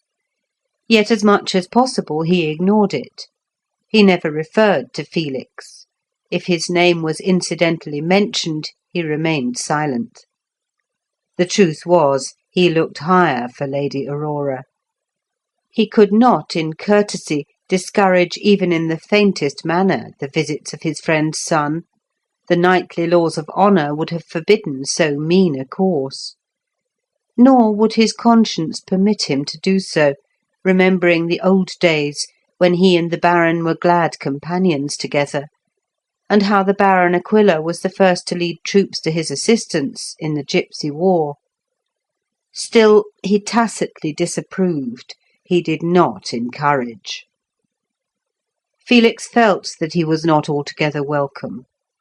He recognised the sense of restraint that prevailed when he was present. It deeply hurt his pride, and nothing but his love for Aurora could have enabled him to bear up against it. The galling part of it was that he could not in his secret heart condemn the father for evidently desiring a better alliance for his child. This was the strongest of the motives that had determined him to seek the unknown. If anything, the Baron would have preferred Oliver as a suitor for his daughter. He sympathised with Oliver's fiery spirit, and admired his feats of strength and dexterity with sword and spear. He had always welcomed Oliver heartily, and paid him every attention. This, to do Oliver justice, was one reason why he determined to accompany his brother, thinking that if he was there he could occupy attention, and thus enable Felix to have more opportunity to speak with Aurora. The two rode forth from the courtyard early in the morning, and passing through the whole length of the enclosure within the stockade, issued at the south barrier, and almost immediately entered the forest. They rather checked their horses' haste, fresh as the animals were from the stable, but could not quite control their spirits, for the walk of a horse is even half as fast again while he is full of vigour. The turn of the track soon shut out the stockade. They were alone in the woods. Long since, early as they were, the sun had dried the dew, for his beams warm the atmosphere quickly as the spring advances towards summer. But it was still fresh and sweet among the trees, and even Felix, though bound on so gloomy an errand, could not choose but feel the joyous influence of the morning. Oliver sang aloud in his rich, deep voice, and the thud, thud of the horses' hoofs kept time to the ballad. The thrushes flew but a little way back from the path as they passed, and began to sing again directly they were by. The whistling of blackbirds came from afar where there were open glades or a running stream. The notes of the cuckoo became fainter and fainter as they advanced farther from the stockade, for the cuckoo likes the woodlands that immediately border on cultivation. For some miles the track was broad, passing through thickets of thorn and low hawthorn trees with immense masses of tangled underwood between, brambles and woodbine twisted and matted together, impervious above but hollow beneath. Under these they could hear the bush hens running to and fro and scratching at the dead leaves which strewed the ground. Sounds of clucking deeper in betrayed the situation of their nests. Rushes and the dead sedges of last year, up through which the green fresh leaves were thrusting themselves, in some places stood beside the way, fringing the thorns where the hollow ground often held the water from rainstorms. Out from these bushes a rabbit occasionally started and bounded across to the other side. Here, where there were so few trees, and the forest chiefly consisted of bush, they could see some distance on either hand, and also a wide breadth of the sky. After a time, the thorn bushes were succeeded by ashwood, where the trees stood closer to the path, contracting the view. It was moister here. the hoofs cut into the grass, which was coarse and rank. The trees growing so close together destroyed themselves. Their lower branches rubbed together and were killed, so that in many spots the riders could see a long way between the trunks. Every time the wind blew, they could hear a distant cracking of branches as the dead boughs, broken by the swaying of the trees, fell off and came down. Had anyone attempted to walk into the forest there, they would have sunk above the ankle in soft, decaying wood, hidden from sight by thick vegetation. Wood pigeons rose every minute from these ash trees with a loud clatter of wings. Their calls resounded continually, now deep in the forest, and now close at hand. It was evident that a large flock of them had their nesting place here, and indeed their nest of twigs could be frequently seen from the path. There seemed no other birds. Again the forest changed, and the track, passing on higher ground, entered among firs. These, too, had killed each other by growing so thickly. The lower branches of many were dead, and there was nothing but a little green at the tops, while in many places there was an open space where they had decayed away altogether. Brambles covered the ground in these open places, brambles and furze, now bright with golden blossom. The jays screeched loudly, startled as the riders passed under them, and fluttered away. Rabbits, which they saw again here, dived into their burrows. Between the firs the track was very narrow, and they could not conveniently ride side by side. Oliver took the lead, and Felix followed. End of Part 2, Chapter 6. Once as they trotted by, a pheasant rose screaming from the firs, and flew before them down the track. Just afterwards, Felix, who had been previously looking very carefully into the firs upon his right hand, suddenly stopped, and Oliver, finding this, pulled up as quickly as he could, thinking that Felix wished to tighten his girth. "What is it?" he asked, turning round in his saddle. "Hush!" said Felix, dismounting. His horse, trained to hunting, stood perfectly still, and would have remained within a few yards of the spot by the hour together. Oliver reined back, seeing Felix about to bend and string his bow. "Bushman," whispered Felix, as he, having fitted the loop to the horn notch, drew forth an arrow from his girdle, where he carried 2 or 3 more ready to hand than in the quiver on his shoulder. "I thought I saw signs of them some time since, and now I am nearly sure. Stay here a moment." He stepped aside from the track in among the firs, which just there were far apart, and went to a willow bush standing by some firs. He had noticed that one small branch on the outer part of the bush was snapped off, though green, and only hung by the bark. The wood cattle, had they browsed upon it, would have nibbled the tenderest leaves at the end of the bough, nor did they usually touch willow, for the shoots are bitter and astringent. Nor would the deer touch it in the spring, when they had so wide a choice of food. Nothing could have broken the branch in that manner, unless it was the hand of a man, or a blow with a heavy stick wielded by a human hand. On coming to the bush, he saw that the fracture was very recent, for the bough was perfectly green, it had not turned brown, and the bark was still soft with sap. It had not been cut with a knife or any sharp instrument. It had been broken by rude violence, and not divided. The next thing to catch his eye was the appearance of a larger branch farther inside the bush. This was not broken, but a part of the bark was abraded and even torn up from the wood, as if by the impact of some hard substance, as a stone thrown with great force.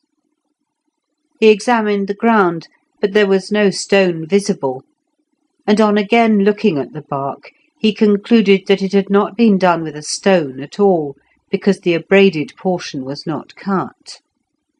the blow had been delivered by something without edges or projections. He had now no longer any doubt that the lesser branch outside had been broken, and the large inside branch bruised by the passage of a bushman's throw-club. These, their only missile weapons, are usually made of crab-tree, and consist of a very thin, short handle, with a large, heavy, and smooth knob. With these they can bring down small game, as rabbits or hares, or a fawn, even breaking the legs of deer, or the large birds, as the wood turkeys. Stealing up noiselessly within 10 yards, the bushman throws his club with great force, and rarely misses his aim.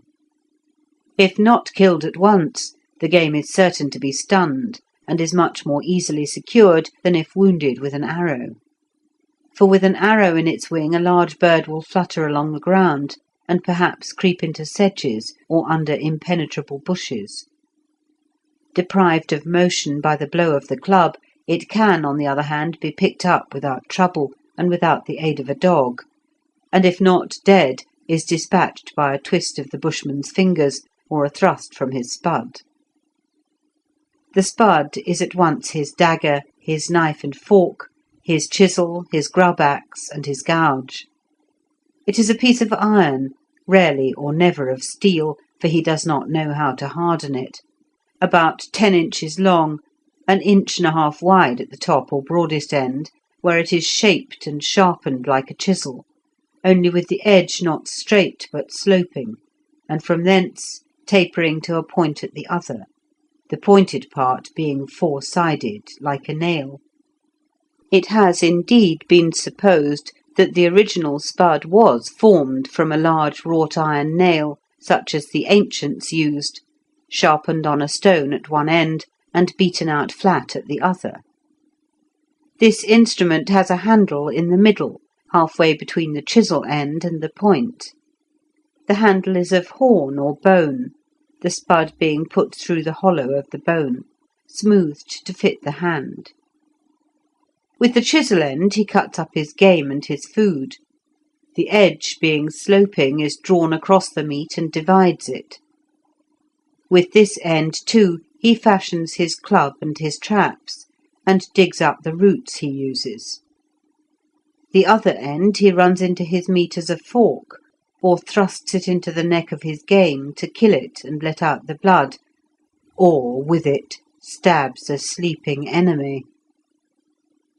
The stab delivered by the bushman can always be distinguished, because the wound is invariably square, and thus a clue only too certain has often been afforded to the assassin of many an unfortunate hunter. Whatever the bushman in this case had hurled his club at, the club had gone into the willow bush, snapping the light branch and leaving its mark upon the bark of the larger. A moment's reflection convinced Felix that the bushman had been in chase of a pheasant. Only a few moments previously a pheasant had flown before them down the track, and where there was one pheasant there were generally several more in the immediate neighbourhood. The bushmen were known to be peculiarly fond of the pheasant, pursuing them all the year round without reference to the breeding season, and so continuously that it was believed they caused these birds to be much less numerous, notwithstanding the vast extent of the forests, than they would otherwise have been. From the fresh appearance of the snapped bough, the bushman must have passed but a few hours previously, probably at the dawn, and was very likely concealed at that moment near at hand in the forest, perhaps within 100 yards. Felix looked carefully round, but could see nothing. There were the trees, not one of them large enough to hide a man behind it. The furze branches were small and scattered, and there was not sufficient fern to conceal anything. The keenest glance could discern nothing more. There were no footmarks on the ground, indeed the dry, dead leaves and fir needles could hardly have received any impression, and up in the firs the branches were thin, and the sky could be seen through them. Whether the bushman was lying in some slight depression of the ground, or whether he had covered himself with dead leaves and fir needles, or whether he had gone on and was miles away, there was nothing to show. But of the fact that he had been there, Felix was perfectly certain. He returned towards Oliver, thoughtful, and not without some anxiety, for he did not like the idea, though there was really little or no danger, of these human wild beasts being so near Aurora, while he should so soon be far away. Thus occupied, he did not heed his steps, and suddenly felt something soft under his feet, which struggled. Instantaneously he sprang as far as he could, shuddering, for he had crushed an adder, and but just escaped, by his involuntary and mechanical leap, from its venom. In the warm sunshine, the viper, in its gravid state, had not cared to move as usual on hearing his approach. He had stepped full upon it. He hastened from the spot, and rejoined Oliver in a somewhat shaken state of mind. Common as such an incident was in the woods, where sandy soil warned the hunter to be careful, it seemed ominous that particular morning, and, joined with the discovery of bushman traces, quite destroyed his sense of the beauty of the day. On hearing the condition of the willow boughs, Oliver agreed as to the cause, and said that they must remember to warn the Baron's shepherds that the bushmen, who had not been seen for some time, were about. Soon afterwards they emerged from the sombre firs and crossed a wide and sloping ground almost bare of trees, where a forest fire last year had swept away the underwood. A verdant growth of grass was now springing up. Here they could canter side by side. The sunshine poured down, and birds were singing joyously, but they soon passed it, and checked their speed on entering the trees again. Tall beeches with round smooth trunks stood thick and close upon the dry and rising ground. Their boughs met overhead, forming a green continuous arch for miles. The space between was filled with brake fern, now fast growing up, and the track itself was green with moss. As they came into this beautiful place, a red stag, startled from his browsing, bounded down the track. His swift leaps carried him away like the wind. In another moment he left the path and sprang among the fern, and was seen only in glimpses as he passed between the beeches. Squirrels ran up the trunks as they approached. They could see many on the ground in among the trees, and passed under others on the branches high above them. Woodpeckers flashed across the avenue. Once Oliver pointed out the long lean flank of a grey pig, or fern hog, as the animal rushed away among the brake. There were several glades, from one of which they startled a few deer, whose tails only were seen as they bounded into the underwood. But after the glades came the beeches again. Beeches always form the most beautiful forest, beeches and oak. And though nearing the end of their journey, they regretted when they emerged from these trees and saw the castle before them. The ground suddenly sloped down into a valley beyond which rose the downs. The castle stood on a green, isolated, low hill, about halfway across the vale. To the left a river wound past, to the right the beech forest extended as far as the eye could see. The slope at their feet had been cleared of all but a few hawthorn bushes. It was not enclosed, but a neat herd was there with his cattle half a mile away, sitting himself at the foot of a beech, while the cattle grazed below him. Down in the valley the stockade began. It was not wide, but long. The enclosure extended on the left to the bank of the river, and 2 fields on the other side of it. On the right it reached 1.5 miles, or nearly, the whole of which was overlooked from the spot where they had passed. Within the enclosures the corn crops were green and flourishing. Horses and cattle, ricks, and various buildings were scattered about it.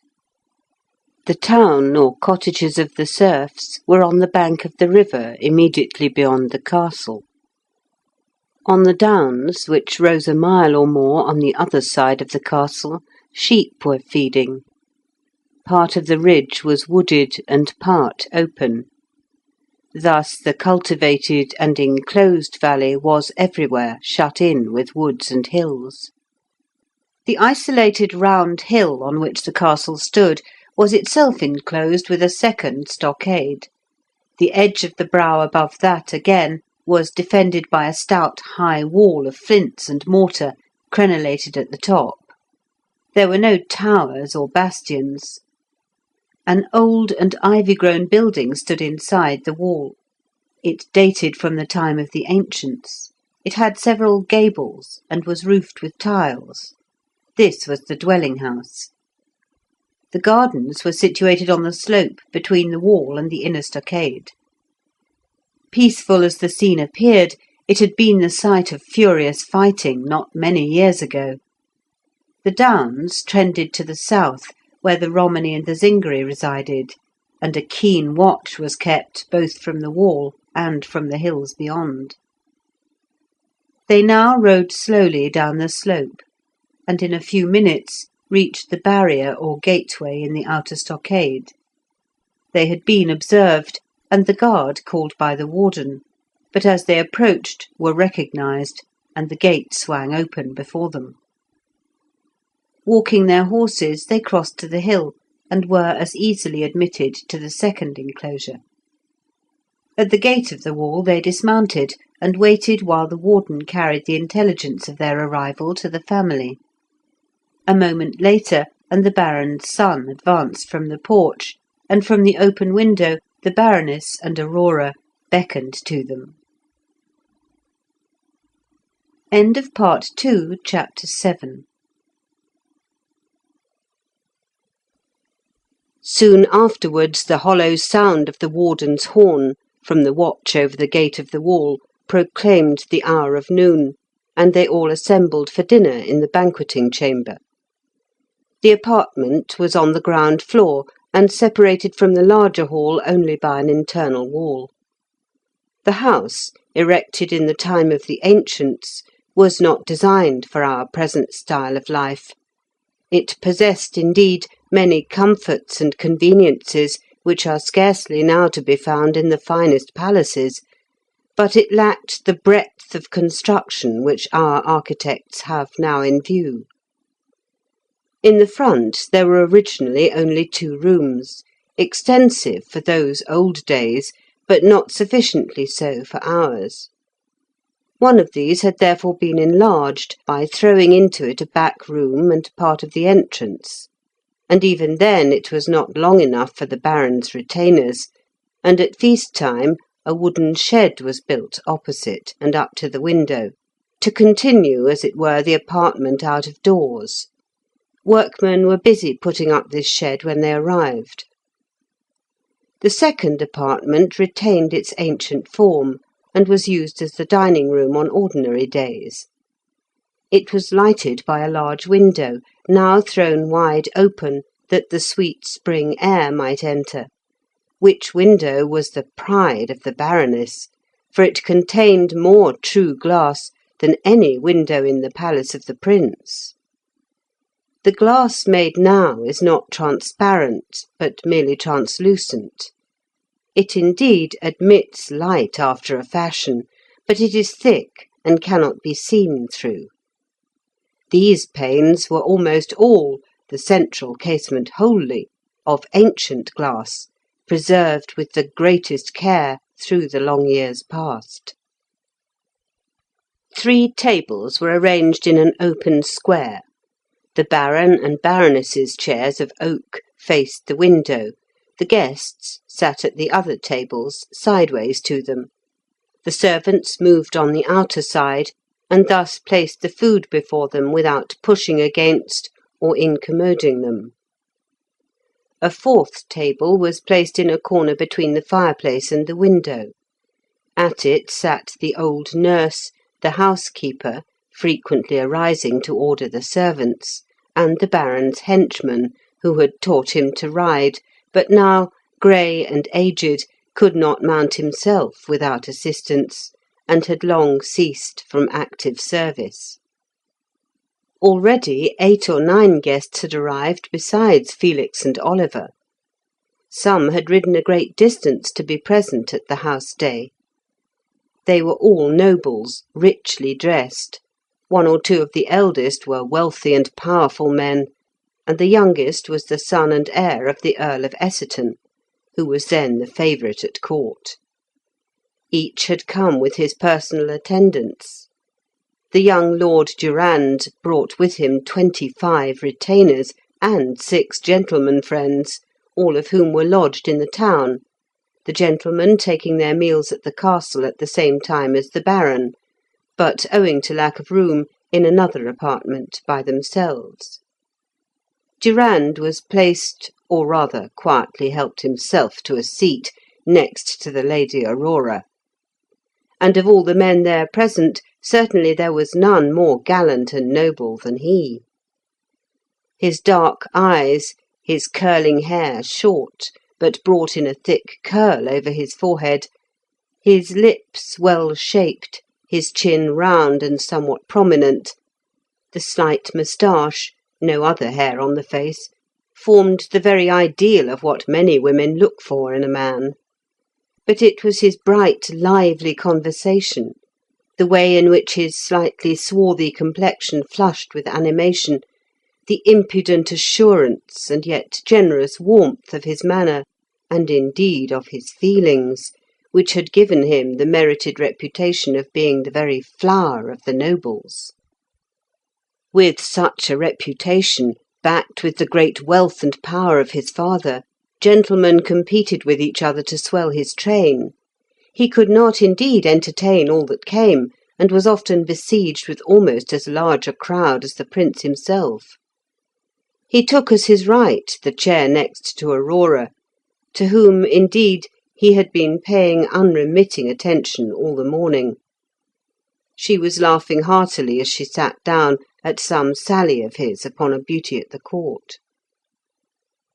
The elder men were placed highest up the tables and nearest the host, but to the astonishment of all, and not the least of himself, Oliver was invited by the Baron to sit by his side. Oliver could not understand this special mark of favour. The others, though far too proud for a moment to resent what they might have deemed a slight upon them, at once began to search their minds for a reason. They knew the Baron as an old intriguer. They attached a meaning, whether intended or not, to his smallest action. Felix, crowded out, as it were, and unnoticed, was forced to take his seat at the end of the table nearest that set apart in the corner for the aged and honoured servitors of the family. Only a few feet intervened between him and ancient henchmen, and he could not but overhear their talk among themselves, whispered as it was. He had merely shaken hands with Aurora. The crowd in the drawing-room, and the marked attentions of Durand, had prevented the exchange of a single word between them. As usual, the sense of neglect and injury over which he had so long brooded, with little or no real cause, considering, of course, his position, and that the world can only see our coats and not our hearts, under these entirely accidental circumstances rose up again within him, and blinded him to the actual state of things.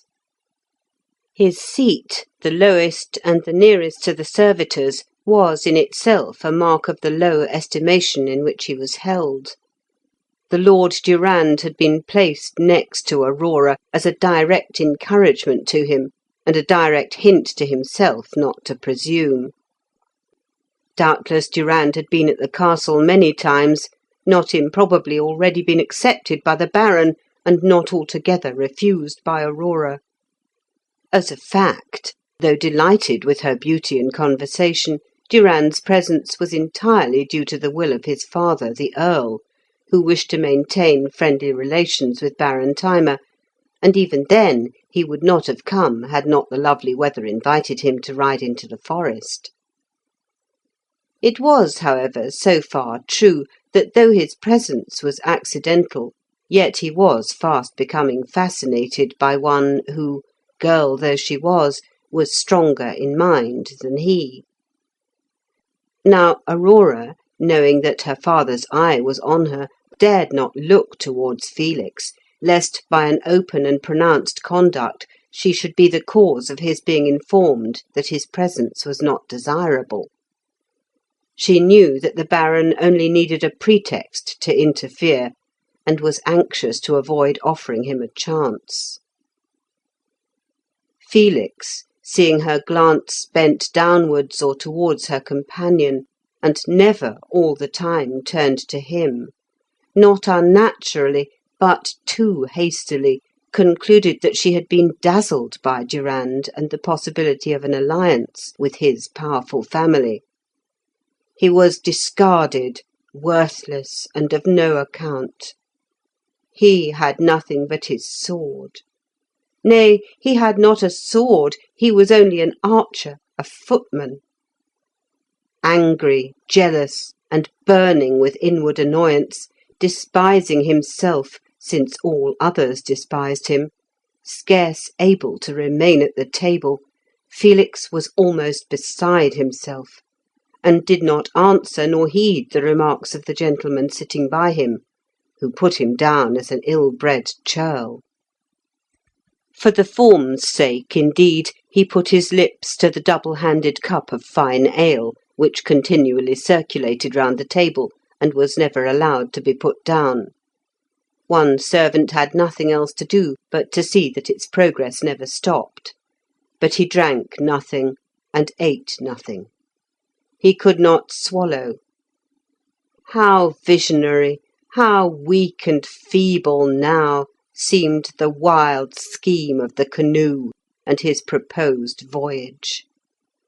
Even should it succeed, years must elapse before he could accomplish anything substantial, while here were men who really had what he could only think of or imagine.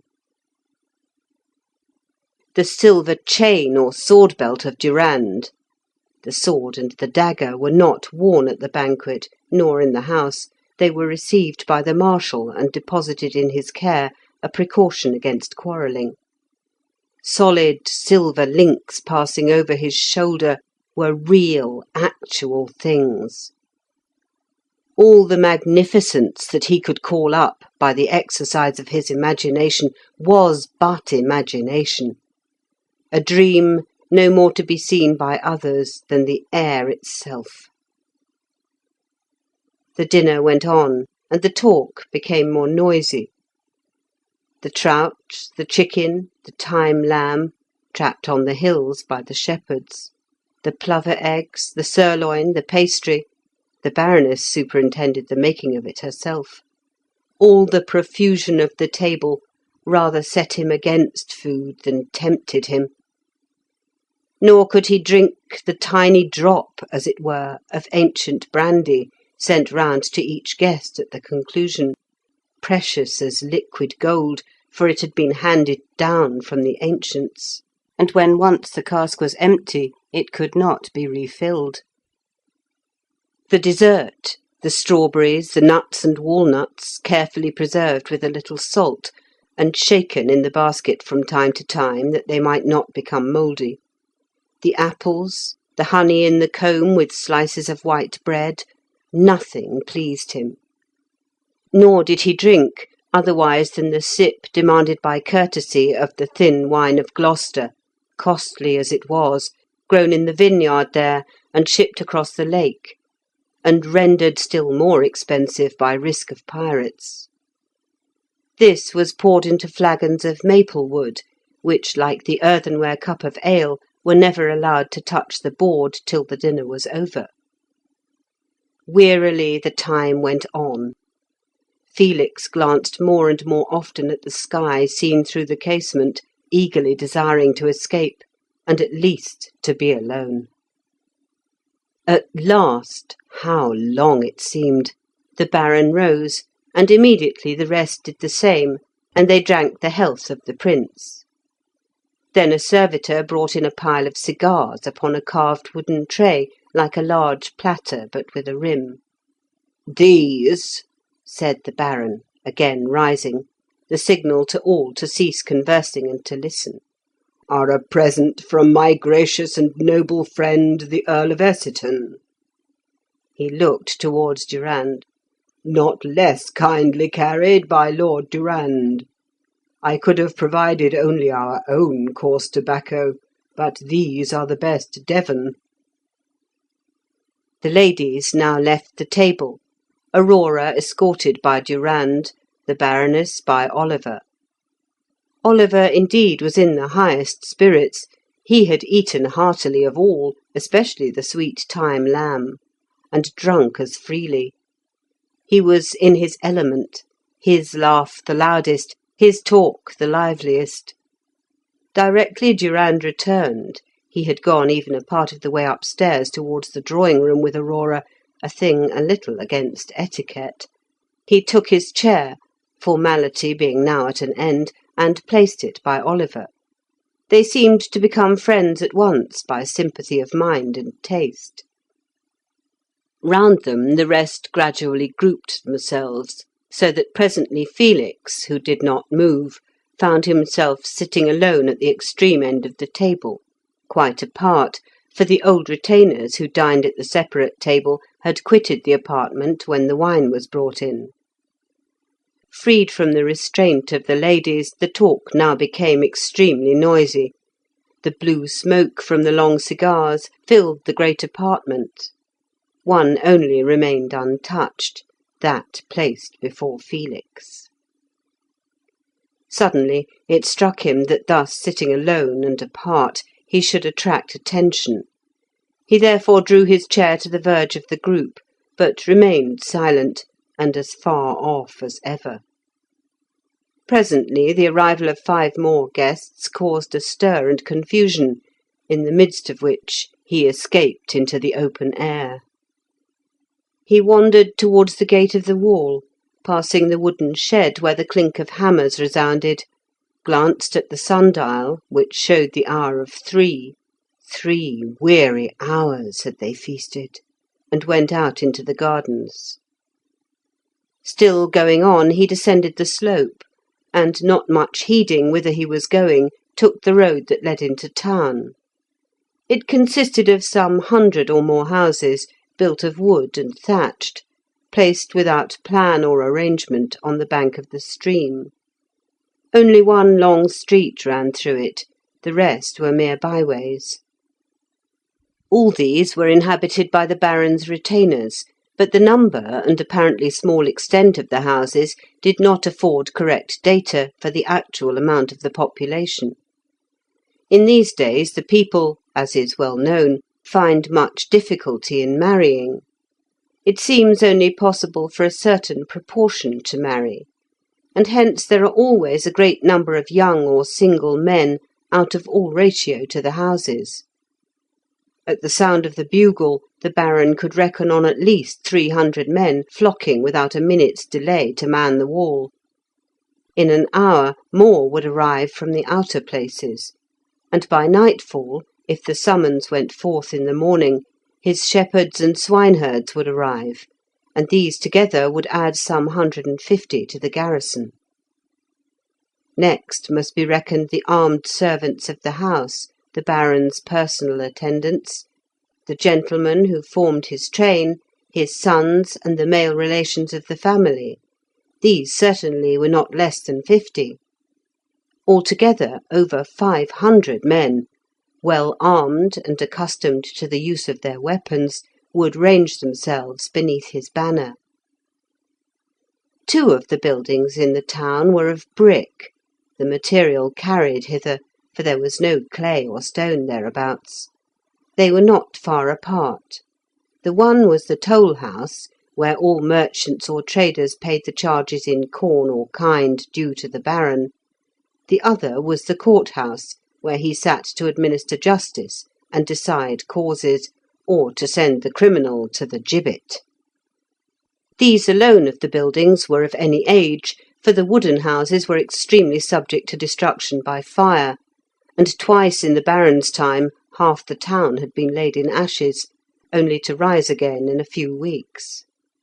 Timber was so abundant and so ready of access, it seemed a loss of labour to fetch stone or brick, or to use the flints of the hills. About the doors of the two inns there were gathered groups of people. Among them the liveries of the nobles visiting the castle were conspicuous. The place was full of them, the stables were filled, and their horses were picketed under the trees and even in the street. Every minute the numbers increased as others arrived. Men, too, who had obtained permission of their lords, came in on foot, 10 or 12 travelling together for mutual protection, for the feuds of their masters exposed them to frequent attack. All, except the nobles, were disarmed at the barrier by the warden and guard, that peace might be preserved in the enclosure. The folk, at the moment he passed, were watching the descent of 3 covered waggons from the forest track, in which were travelling the ladies of as many noble families. Some, indeed, of the youngest and boldest ride on horseback, but the ladies chiefly move in these waggons, which are fitted up with considerable comfort, and are necessary to sleep in when the camp is formed by the wayside at night. None noticed him as he went by, except a group of 3 cottage girls and a serving woman, an attendant of a lady visitor at the castle. He heard them allude to him. He quickened his pace, but heard one say, "He's nobody. He hasn't even got a horse." "Yes, he is," replied the serving woman. "He's Oliver's brother, and I can tell you my Lord Oliver is somebody, the Princess Lucia." And she made the motion of kissing with her lips. Felix, ashamed and annoyed to the last degree, stepped rapidly from the spot. The serving woman, however, was right in a measure. The real or supposed favour shown Oliver by the Prince's sister, the Duchess of Deverell, had begun to be bruited abroad, and this was the secret reason why the Baron had shown Oliver so much and so marked an attention, even more than he had paid to Lord Durand. Full well he knew the extraordinary influence possessed by ladies of rank and position. From what we can learn out of the scanty records of the past, it was so even in the days of the ancients. It is 100-fold more so in these times, when, although every noble must of necessity be taught to read and write, as a matter of fact the men do neither, but all the correspondence of kings and princes, and the diplomatic documents and notices and so forth, are, one and all, almost without a single exception, drawn up by women. They know the secret and hidden motives of courts, and have this great advantage, that they can use their knowledge without personal fear, since women are never seriously interfered with, but are protected by all. The one terrible and utterly shameful instance to the contrary had not occurred at the time of which we are now speaking, and it was and is still repudiated by every man, from the knight to the boys who gather acorns for the swine. Oliver himself had no idea whatever that he was regarded as a favourite lover of the Duchess. He took the welcome that was held out to him as perfectly honest. Plain, straightforward, and honest, Oliver, had he been openly singled out by a queen, would have scorned to give himself an heir for such a reason. But the Baron, deep in intrigue this many a year, looked more profoundly into the possibilities of the future when he kept the young knight at his side. End of Part 2, Chapter 8. Felix was now outside the town and alone in the meadow which bordered the stream. He knelt and drank from it with the hollow of his hand. He was going to ascend the hill beyond, and had already reached the barrier upon that side, when he recollected that etiquette demanded the presence of the guests at meal times, and it was now the hour for tea. He hastened back, and found the courtyard of the castle crowded. Within, the staircase leading to the Baroness's chamber, where tea was served, could scarcely be ascended, what with the ladies and their courtiers, the long trains of the serving women, the pages winding their way in and out, the servants endeavouring to pass, the slender pet greyhounds, the inseparable companions of their mistresses. By degrees, and exercising patience, he gained the upper floor, and entered the drawing-room. The Baroness alone sat at the table, the guests wheresoever they chose, or chance carried them. For the most part they stood, or leaned against the recess of the open window. Of tea itself there was none. There had been no tea to be had for love or money these 50 years past, and indeed its use would have been forgotten, and the name only survived, had not some small quantities been yet preserved, and brought out on rare occasions at the palaces. Instead, there was chicory prepared from the root of the plant, grown for the purpose, fresh milk, fine ale and mead, and wine from Gloucester. Butter, honey, and cake were also on the table.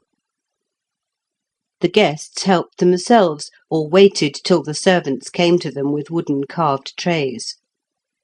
The particular characteristic of tea is the freedom from restraint. It is not considered necessary to sit, as at dinner or supper, nor to do as others do. Each pleases himself, and there is no ceremony. Yet, although so near Aurora, Felix did not succeed in speaking to her. Durand still engaged her attention whenever other ladies were not talking with her. Felix found himself exactly as at dinner-time, quite outside the circle. There was a buzz of conversation around, but not a word of it was addressed to him. Dresses brushed against him, but the fair owners were not concerned even to acknowledge his existence. Pushed by the jostling crowd aside from the centre of the floor, Felix presently sat down, glad to rest at last, behind the open door. Forgotten, he forgot. And, looking as it were out of the present in a bitter reverie, scarcely knew where he was, except at moments when he heard the well-known and loved voice of Aurora. A servant, after a while, came to him with a tray. He took some honey and bread. Almost immediately afterwards, another servant came and presented him with a plate, on which was a cup of wine, saying, "With my lady's loving wishes." As in duty bound, he rose and bowed to the Baroness. She smiled and nodded. The circle, which had looked to see who was thus honoured, turned aside again, not recognising him. To send a guest a plate with wine or food is the highest mark of esteem, and this plate in especial was of almost priceless value, as Felix saw when his confusion had abated. It was of the ancient china, now not to be found in even the houses of the great. In all that kingdom but 5 perfect plates were known to exist, and 2 of these were at the palace. They are treasured as heirlooms, and, if ever broken, can never be replaced. The very fragments are rare, they are often set in panels and highly prized. The Baroness, glancing round her court, had noticed at last the young man sitting in the obscure corner behind the door.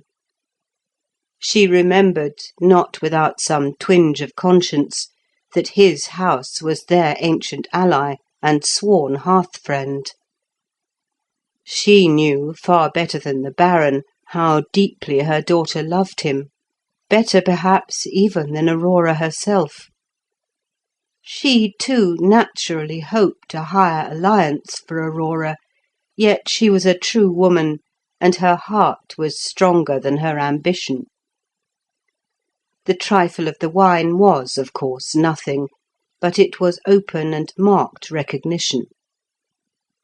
She expected that Felix, after his wont in former times, before love or marriage was thought of for Aurora, would have come upon this distinct invitation and taken his stand behind her, after the custom. But as he did not come, fresh guests and the duties of hospitality distracted her attention, and she again forgot him.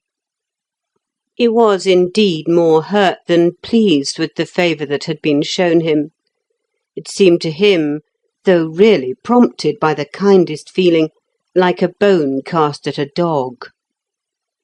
He desired to be so regarded that no special mark of favour should be needed.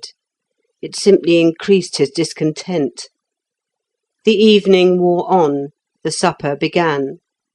How weary it seemed to him, that long and jovial supper, with the ale that ran in a continual stream, the wine that ceaselessly circled round, the jokes and bustle and laughter, the welcome to guests arriving, the cards and chess and games that succeeded it, the drinking and drinking and drinking, till the ladies again left, then drinking yet more freely. He slipped away at the first opportunity, and having first strolled to and fro on the bowling green, wet with dew, at the rear of the castle, asked for his bedroom. It was some time before he could get attended to. He stood alone at the foot of the staircase, while others went first. Their small coins bought them attention, till at last a lamp was brought to him and his chamber named.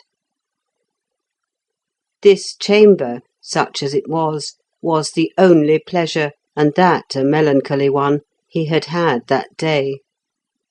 Though overflowing with guests, so that the most honoured visitors could not be accommodated within the castle, and only the ladies could find sleeping room there, yet the sacred law of honour, the pledge of the hearth-friend passed 3 generations ago, secured him this privilege. The hearth-friend must sleep within, if a king were sent without. Oliver, of course, would occupy the same room, but he was drinking and shouting a song below, so that for a while Felix had the chamber to himself. It pleased him, because it was the room in which he had always slept when he visited the place from a boy, when, half afraid and yet determined to venture, he had first come through the lonely forest alone. How well he remembered that first time! The autumn sunshine on the stubble at Old House, and the red and brown leaves of the forest as he entered. How he entered on foot, and twice turned back, and twice adventured again, till he got so deep into the forest that it seemed as far to return as to advance. How he started at the sudden bellow of 2 stags, and the clatter of their horns as they fought in the brake close by. And how beautiful the castle looked when presently he emerged from the bushes and looked down upon it. This was the very room he slept in. The Baroness, mother-like, came to see that he was comfortable. Here he had slept every time since. Here he had listened in the early morning for Aurora's footfall as she passed his door, for the ladies rose earlier than did the men. He now sat down by the open window. It was a brilliant moonlight night, warm and delicious, and the long-drawn note of the nightingale came across the gardens from the hawthorn bushes without the inner stockade. To the left he could see the line of the hills, to the right the forest. All was quiet there, but every now and then the sound of a ballad came round the castle, a sound without recognisable words, inarticulate merriment. If he started upon the hazardous voyage he contemplated, and for which he had been so long preparing, should he ever sleep there again, so near the one he loved? Was it not better to be poor and despised, but near her, than to attempt such an expedition, especially as the chances, as his common sense told him, were all against him? Yet he could not stay. He must do it. And he tried to stifle the doubt which insisted upon arising in his mind. Then he recurred to Durand. He remembered that not once on that day had he exchanged one single word beyond the first and ordinary salutation with Aurora. Might she not, had she chosen, have arranged a moment's interview? Might she not easily have given him an opportunity? Was it not clear that she was ashamed of her girlish fancy for a portionless and despised youth? If so, was it worth while to go upon so strange an enterprise for her sake? But if so also, was life worth living, and might he not as well go and seek destruction? While this conflict of feeling was proceeding, he chanced to look towards the table upon which he had carelessly placed his lamp, and observed what in his agitated state of mind he had previously overlooked, a small roll of manuscript tied round with silk. Curious in books, he undid the fastening and opened the volume. There was not much writing, but many singular diagrams and signs arranged in circles. It was, in fact, a book of magic, written at the dictation, as the preface stated, of one who had been for 7 years a slave among the Romany. He had been captured and forced to work for the tent to which his owners belonged. He had witnessed their worship and their sorceries. He had seen the sacrifice to the full moon, their chief goddess, and the wild extravagances with which it was accompanied. He had learnt some few of their signs, and, upon escaping, had reproduced them from memory. Some were engraved on the stones set in their rings, some were carved on wooden tablets, some drawn with ink on parchment. But with all, their procedure seemed to be the repetition of certain verses, and then a steady gaze upon the picture. Presently they became filled with rapture, uttered what sounded as the wildest ravings, and, their women especially, prophesied of the future. A few of the signs he understood the meaning of, but the others he owned were unknown to him. At the end of the book were several pages of commentary, describing the demons believed in and worshipped by the Romany, demons which haunted the woods and hills, and against which it was best to be provided with amulets, blessed by the holy fathers of St. Augustine. Such demons stole on the hunter at noonday, and, alarmed at the sudden appearance, upon turning his head, for demons invariably approach from behind, and their presence is indicated by a shudder in the back, he toppled into pits hidden by fern, and was killed. Or, in the shape of a dog, they ran between the traveller's legs, or as woman, with tempting caresses, lured him from the way at nightfall into the leafy recesses, and then, instantaneously changing into vast bat-like forms, fastened on his throat and sucked his blood. The terrible screams of such victims had often been heard by the warders at the outposts. Some were invisible, and yet slew the unwary by descending unseen upon him, and choking him with a pressure as if the air had suddenly become heavy. But none of these were, perhaps, so much to be dreaded as the sweetly formed and graceful ladies of the fern. These were creatures not of flesh and blood, and yet not incorporeal like the demons, nor were they dangerous to the physical man, doing no bodily injury. The harm they did was by fascinating the soul so that it revolted from all religion and all the rites of the church. Once resigned to the caress of the fern woman, The unfortunate was lured farther and farther from the haunts of men, until at last he wandered into the unknown forest, and was never seen again. These creatures were usually found among the brake fern, nude, but the lower limbs and body hidden by the green fronds, their white arms and shoulders alone visible, and their golden hair aglow with the summer sunshine. Demons there were, too, of the streams, and demons dwelling in the midst of the hills. Demons that could travel only in the moonbeams, and others that floated before the stormy winds, and hurled the wretched wanderer to destruction, or crushed him with the overthrown trees. In proof of this, the monk asked the reader if he had not heard of huge boughs falling from trees without visible cause, suddenly and without warning, and even of trees themselves in full foliage, in calm weather, toppling with a crash to the imminent danger or the death of those who happened to be passing. Let all these purchase the amulets of St. Augustine, concluded the writer, who it appeared was a monk in whose monastery the escaped prisoner had taken refuge, and who had written down his relation and copied his rude sketches. Felix pored over the strange diagrams, striving to understand the hidden meaning. Some of them he thought were alchemical signs, and related to the making of gold, especially as the prisoner stated the Romany possessed much more of that metal in the tents than he had seen in the palaces of our kings.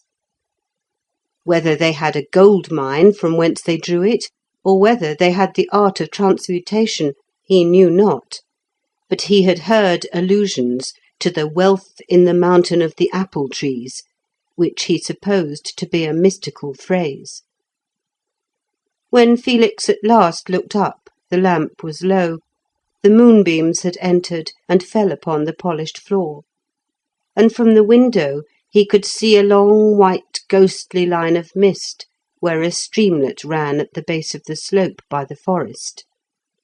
The songs were silent, there was no sound save the distant neigh of a horse and the heavy tramp of a guest coming along the gallery.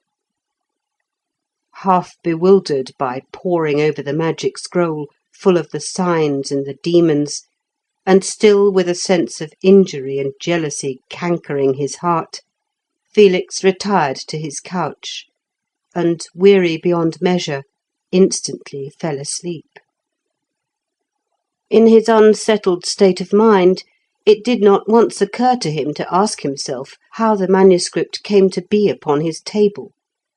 Rare as they were, books were not usually put upon the tables of guests, and at an ordinary time he would certainly have thought it peculiar.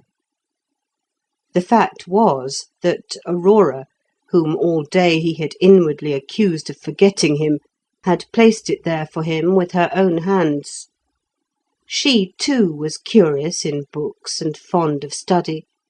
She had very recently bought the volume from a merchant who had come thus far, and who valued it the least of all his wares. She knew that Felix had read and re-read every other scrap of writing there was in the castle, and thought that this strange book might interest him, giving as it did details of those powers of the air in which almost all fully believed. Unconscious of this attention, Felix fell asleep angry and bitter against her. When, half an hour afterwards, Oliver blundered into the room, a little unsteady on his legs, notwithstanding his mighty strength, he picked up the roll, glanced at it, flung it down with contempt, and without a minute's delay sought and obtained slumber. End of chapter 9. At 10 in the morning next day, the feast began with a drama from Sophocles, which was performed in the open air. The theatre was in the gardens between the wall and the inner stockade. The spectators sat on the slope, tier above tier. The actors appeared upon a green terrace below, issuing from an arbour, and passing off behind a thick box hedge on the other side of the terrace. There was no scenery whatever. Aurora had selected the Antigone. There were not many dramatists from whom to choose, for so many English writers, once famous, had dropped out of knowledge and disappeared. Yet some of the far more ancient Greek and Roman classics remained, because they contained depth and originality of ideas in small compass. They had been copied in manuscripts by thoughtful men from the old printed books before they mouldered away, and their manuscripts being copied again, these works were handed down.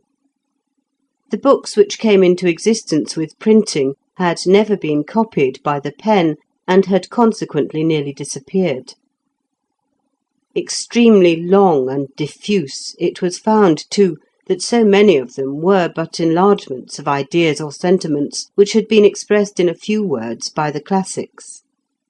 It is so much easier to copy an epigram of 2 lines than a printed book of hundreds of pages, and hence it was that Sophocles had survived, while much more recent writers had been lost. From a translation, Aurora had arranged several of his dramas. Antigone was her favourite, and she wished Felix to see it. In some indefinable manner, the spirit of the ancient Greeks seemed to her in accord with the times, for men had, or appeared to have, so little control over their own lives that they might well imagine themselves overruled by destiny. Communication between one place and another was difficult.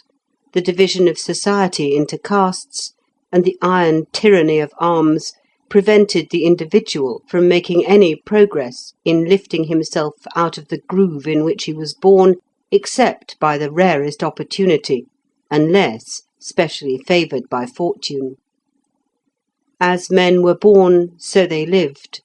They could not advance, and when this is the case, the idea of fate is always predominant. The workings of destiny, the irresistible overpowering both the good and the evil disposed, such as were traced in the Greek drama, were paralleled in the lives of many a miserable slave at that day. They were forced to endure, for there was no possibility of effort. Aurora saw this and felt it deeply. Ever anxious as she was for the good of all, she saw the sadness that reigned even in the midst of the fresh foliage of spring and among the flowers. It was fate. It was Sophocles. She took the part of the heroine herself, clad in Greek costume. Felix listened and watched, absorbed in his love. Never had that ancient drama appeared so beautiful as then, in the sunlight. The actors stepped upon the daisied sward, and the song of birds was all their music.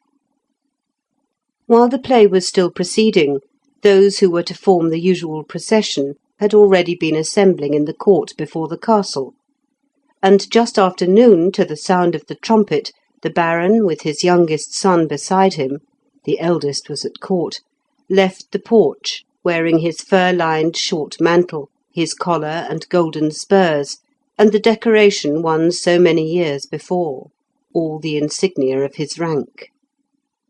He walked. His war-horse, fully caparisoned, with axe at the saddle-bow, was led at his right side, and upon the other came a knight carrying the banneret of the house. The gentlemen of the house followed closely, duly marshalled in ranks, and wearing the gayest dress. The leading retainers, fully armed, brought up the rear. Immediately upon issuing from the gate of the wall, the procession was met and surrounded by the crowd, carrying large branches of may in bloom, flowers, and green willow boughs. The flowers they flung before him on the ground, the branches they bore with them, chanting old verses in honour of the family.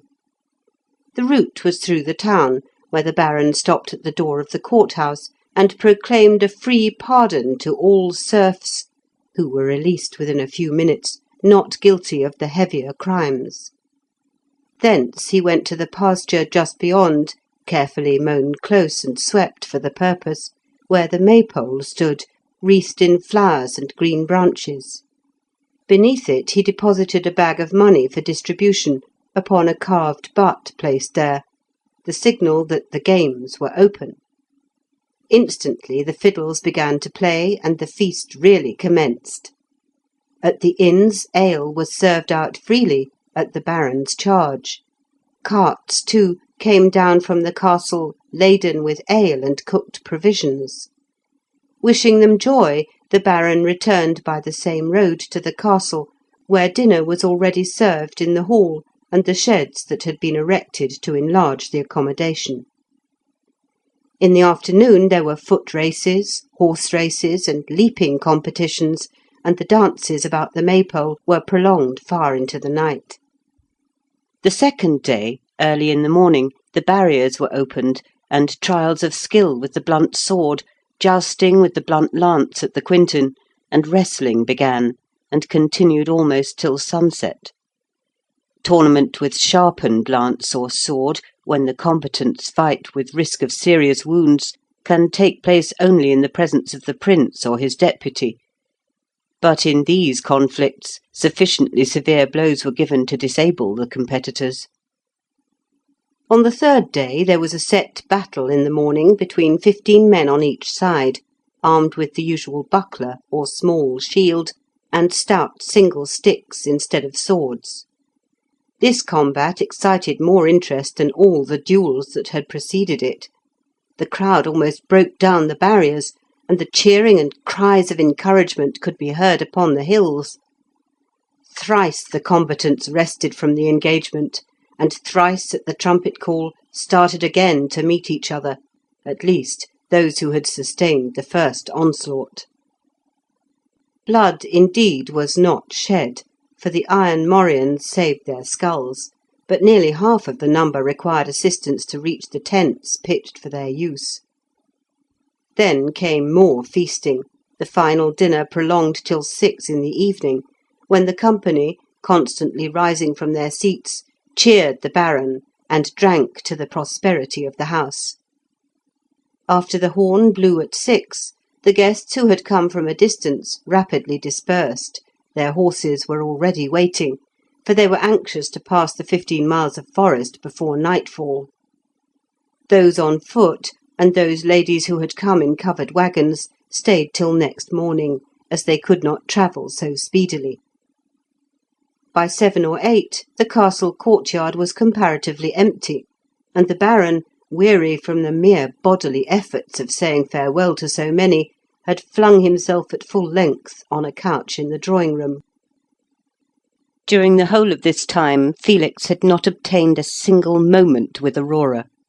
Her time, when not occupied in attending to the guests, was always claimed by Lord Durand. Felix, after the short-lived but pure pleasure he had enjoyed in watching her upon the grass-grown stage, had endured 3 days of misery. He was among the crowd. He was in the castle itself. He sat at table with the most honoured visitors, yet he was distinct from all. There was no sympathy between them and him. The games, the dancing, the feasting and laughter, the ceaseless singing and shouting, and jovial jostling jarred upon him. The boundless interest the people took in the combats, and especially that of the 30, seemed to him a strange and inexplicable phenomenon. It did not excite him in the least. He could turn his back upon it without hesitation. He would, indeed, have left the crowd and spent the day in the forest or on the hills, but he could not leave Aurora. He must be near her. He must see her, though he was miserable. Now he feared that the last moment would come, and that he should not exchange a word with her. He could not, with any show of pretext, prolong his stay beyond the sunset. All were already gone, with the exceptions mentioned. It would be against etiquette to remain longer, unless specially invited, and he was not specially invited. Yet he lingered and lingered. His horse was ready below, The groom, weary of holding the bridle, had thrown it over an iron hook in the yard and gone about other business. The sun perceptibly declined, and the shadow of the beeches of the forest began to descend the grassy slope. Still he stayed, restlessly moving, now in the dining chamber, now in the hall, now at the foot of the staircase, with an unpleasant feeling that the servants looked at him curiously and were watching him. Oliver had gone long since, riding with his new friend Lord Durand. They must by now be halfway through the forest. Forced by the inexorable flight of time, he put his foot upon the staircase to go up to the drawing-room and bid farewell to the Baroness.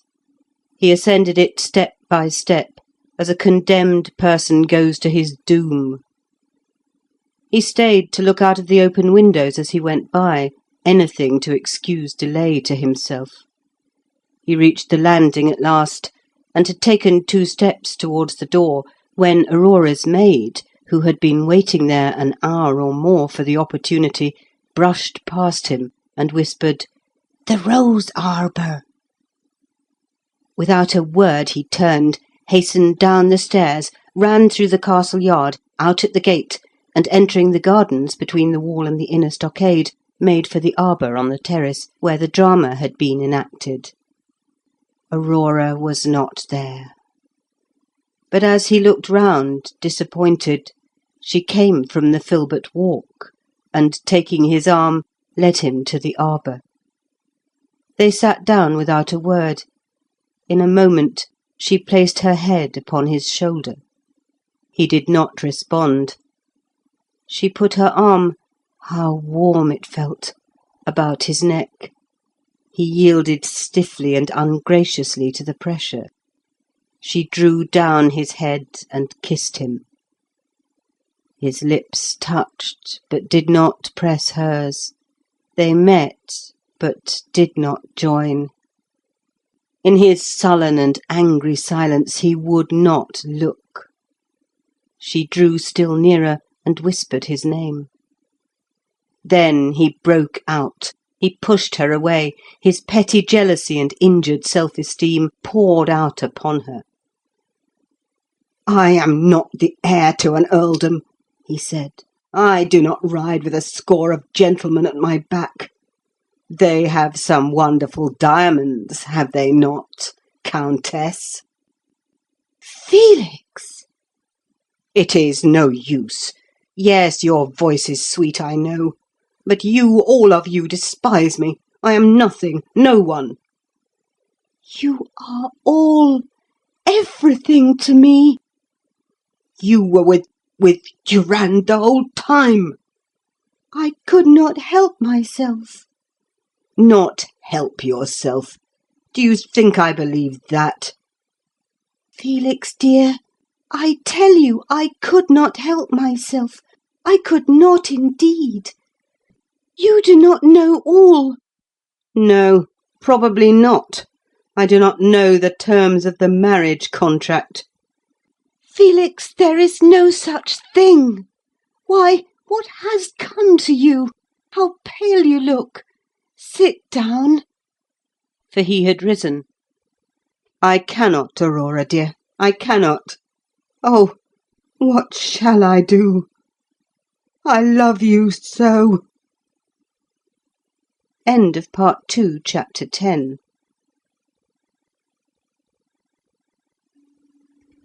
Felix fell on the seat beside her, burying his face in the folds of her dress. He sobbed not with tears, but choking passion. She held him to her heart as if he had been a child, stroking his hair and kissing it, whispering to him, assuring him that her love was his, that she was unchanged. She told him that it was not her fault. A little while before the feast, the Baron had suddenly broken out into a fit of temper, such as she had never seen him indulge in previously. The cause was pressure put upon him by his creditors. Unpleasant truths had escaped him, amongst the rest, his dislike, his positive disapproval of the tacit engagement they had entered into.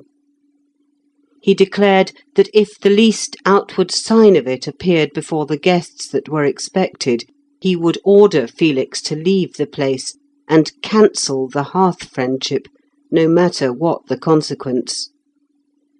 It was clear that he was set upon a wealthy and powerful alliance for her. That the Earl was either coming or would send his son, he knew, and he knew that nothing so repels a possible suitor as the rumour that the lady has a previous engagement. In short, he made it a condition of Felix's presence being tolerated at all that Aurora should carefully abstain from showing the slightest attention to him, that she should ignore his existence. Nor could she prevent Durand following her without a marked refusal to listen to his conversation, a refusal which would most certainly at once have brought about the dreaded explosion.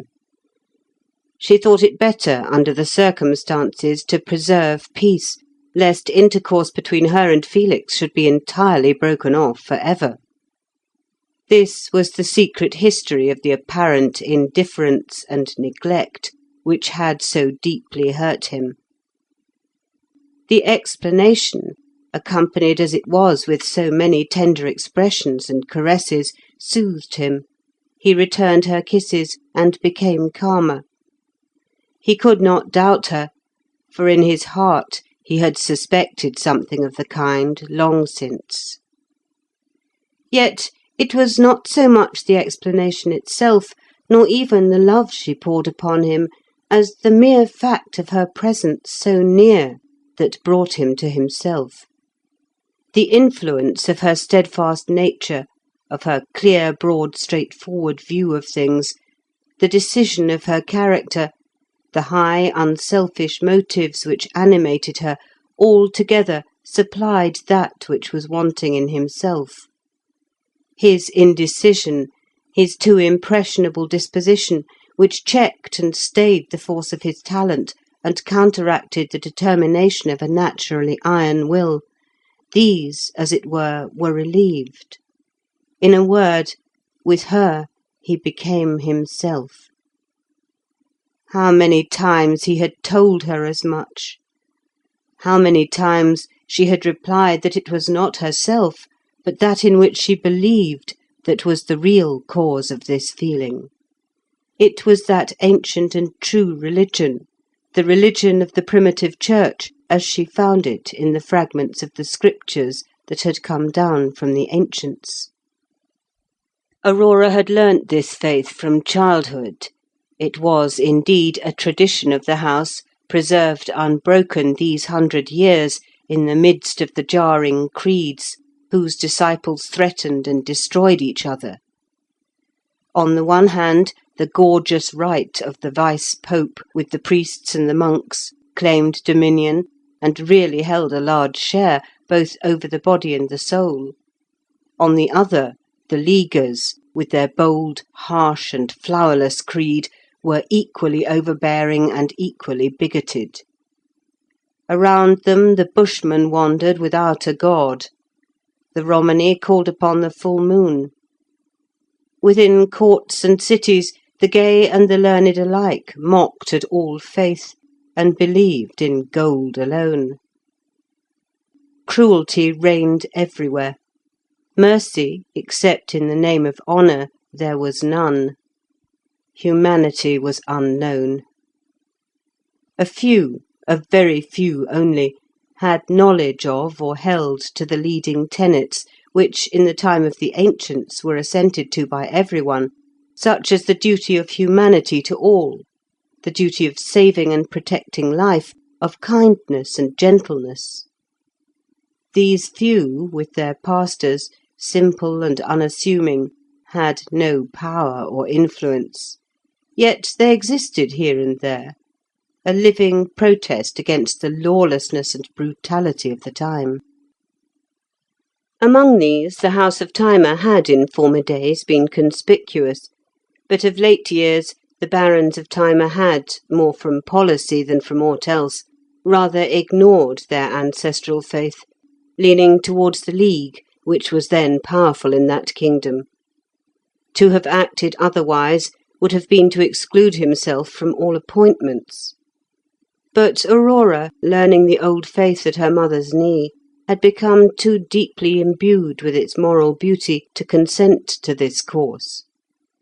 By degrees, as she grew up, it became in her a passion, more than a faith, a passion, the object of her life.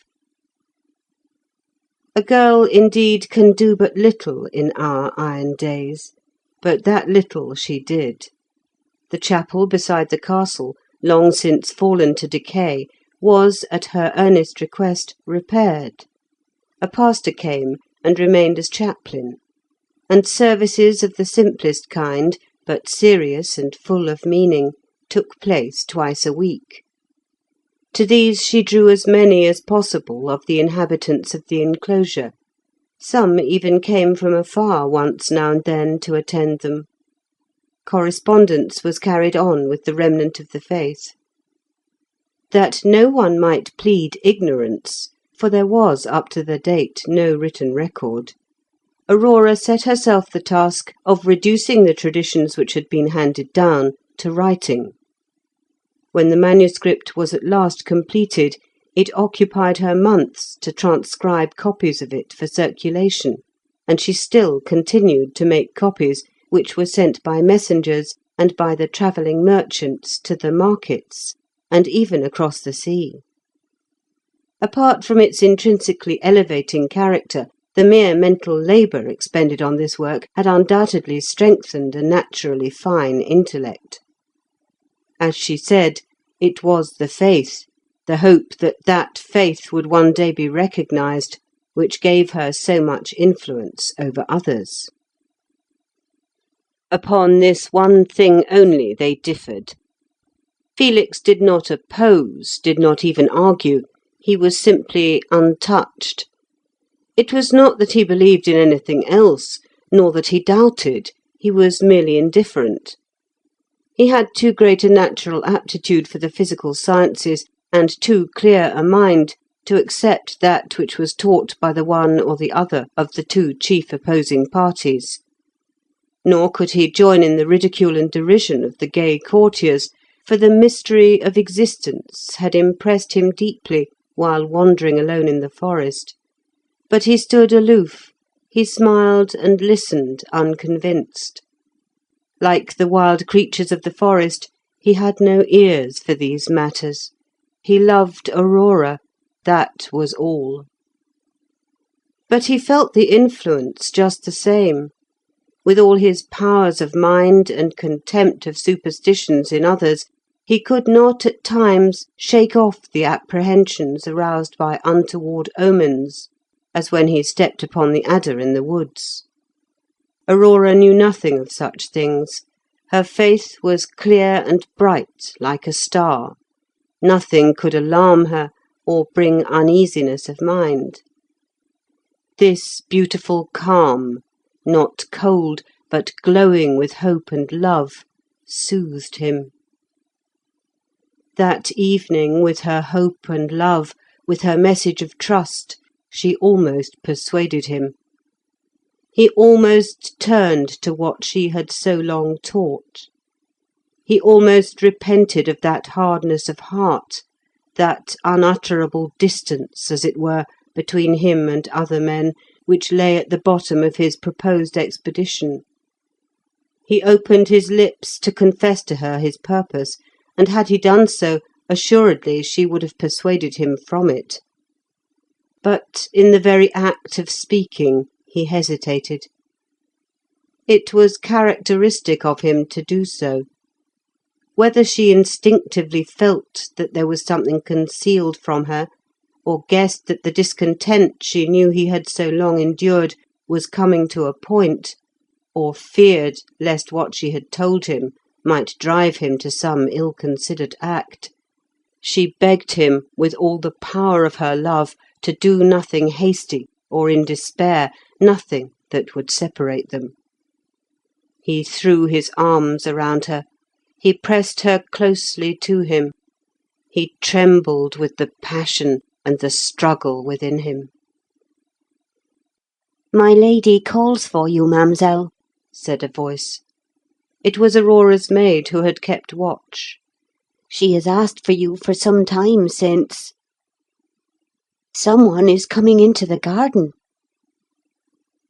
There was no help for it. Aurora kissed him, and was gone before he could come to himself.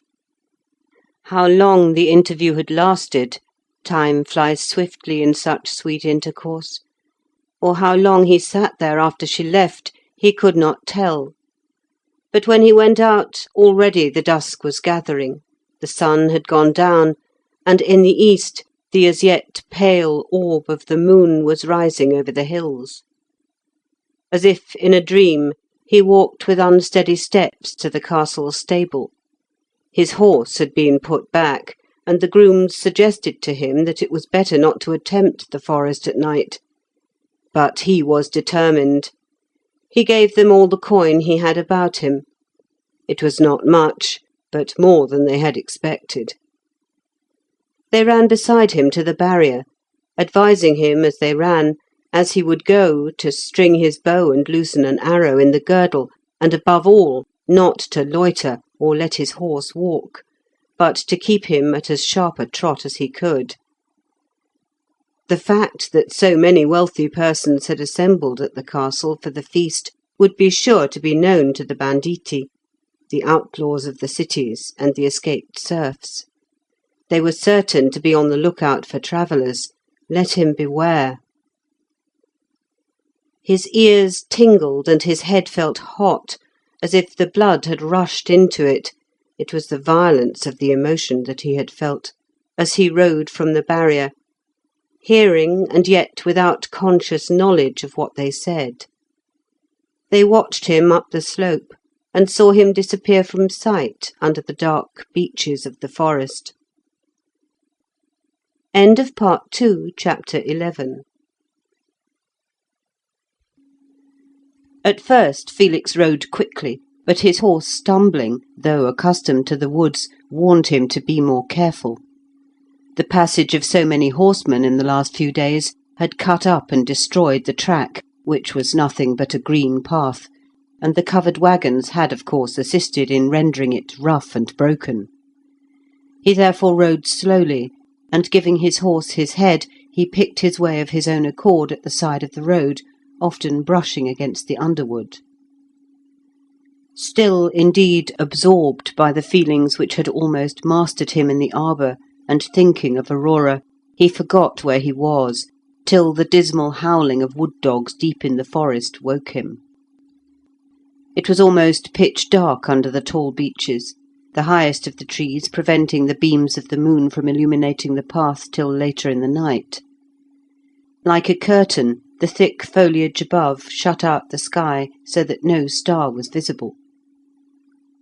When the wood-dog ceased, there was no sound beyond the light fall of the horse's hoofs as he walked upon the grass. Darkness and silence prevailed. He could see nothing. He spoke to his horse and patted his neck. He stepped a little faster and lifted his head, which he had held low as if making his way by scent. The gloom weighed upon him, unhappy as he was. Often as he had voluntarily sought the loneliness of the woods, now, in this state of mind, it oppressed him. He remembered that beyond the beeches the ground was open and cleared by a forest fire, and began to be anxious to reach it. It seemed an hour, but it really was only a few minutes, when the beeches became thinner and wider apart. The foliage above ceased, and the stars shone. Before him was the open space he had desired, sloping to the right hand, the tall grass grey-green in the moonlight, and near at hand sparkling with dew. Amongst it stood the crooked and charred stems of firs with which it had been covered before the fire passed. A white owl floated rather than flew by, following the edge of the forest. From far down the slope came the chattering notes of a brook sparrow, showing that there was water in the hollow. Some large animal moved into the white mist that hung there and immediately concealed it, like a cloud upon the ground. He was not certain in the dim light, and with so momentary and distant a view, but supposed from its size that it must have been a white or dun woodcow. Ahead, across the open, rose the dark top of the fir trees through which the route ran. Instead of the relief which he had anticipated as he rode towards them, the space clear of trees around seemed to expose him to the full view of all that might be lurking in the forest. As he approached the firs and saw how dark it was beneath them, the shadowy depths suggested uncertain shapes hiding therein, and his memory immediately reverted to the book of magic he had read at the castle. There could not be such things, and yet no one in his heart doubted their existence. Deny it as they might with their tongues as they sat at the supper table and handed round the ale, out of doors in the night, the haste to pass the haunted spot, the bated breath, and the fearful glances cast around told another tale. He endeavoured to call philosophy to his aid. He remembered, too, how many nights he had spent in the deepest forest without seeing anything, and without even thinking of such matters. He reproved himself for his folly, and asked himself if ever he could hope to be a successful leader of men who started at a shadow. In vain. The tone of his mind had been weakened by the strain it had undergone.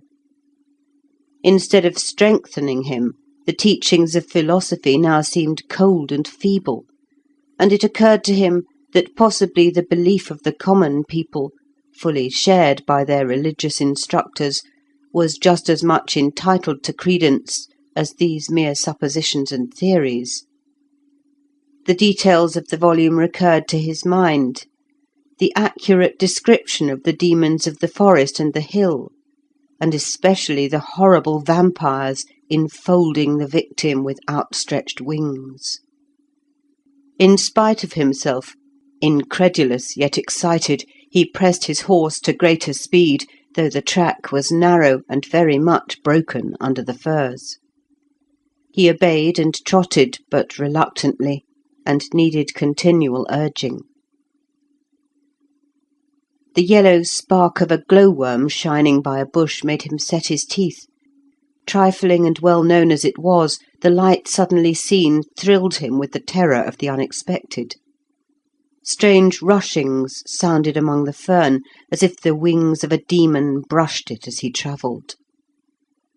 Felix knew that they were caused by rabbits hastening off, or a boar bounding away, yet they increased the feverish excitement with which he was burdened. Though dark beneath the firs, it was not like the darkness of the beeches. These trees did not form a perfect canopy overhead everywhere. In places he could see where a streak of moonlight came aslant through an opening and reached the ground. One such streak fell upon the track ahead. The trees there had decayed and fallen, and a broad band of light lit up the way. As he approached it, and had almost entered, suddenly something shot towards him in the air, a flash, as it were, as if some object had crossed the streak, and was rendered visible for the 10th of a second, like a mote in the sunbeams. At the same instant of time, the horse, which he had pressed to go faster, put his foot into a rut or hole, and stumbled, and Felix was flung so far forward that he only saved himself from being thrown by clinging to his neck. A slight whizzing sound passed over his head, followed immediately by a sharp tap against a tree in his rear. The thing happened in the twinkling of an eye, but he recognised the sound. It was the whiz of a crossbow bolt which had missed his head and buried its point in a fir. The stumble saved him. The bolt would have struck his head or chest had not the horse gone nearly on his knee. The robber had so planned his ambush that his prey should be well seen, distinct in the moonlight, so that his aim might be sure. Recovering himself, the horse, without needing the spur, as if he recognised the danger to his rider, started forward at full speed, and raced, regardless of ruts, along the track. Felix, who had hardly got into his seat again, could for a while but barely restrain it, so wildly he fled. He must have been carried within a few yards of the bandit, but saw nothing. Neither did a second bolt follow him. The crossbow takes time to bend, and if the robber had companions, they were differently armed. He was a furlong or more from the spot before he quite realised the danger he had escaped. His bow was unstrung in his hand, his arrows were all in the quiver. Thus, had the bolt struck him, even if the wound had not been mortal, as it most likely would have been, he could have made no resistance. How foolish to disregard the warnings of the grooms at the castle! It was now too late. All he could do was to ride. Dreading every moment to be thrown, he pushed on as fast as the horse would go. There was no pursuit, and after a mile or so, as he left the firs and entered the ash woods, he slackened somewhat. It was indeed necessary, for here the hoofs of preceding horsemen had poached the turf, always damp under ash, into mud. It was less dark, for the boughs of the ashes did not meet above.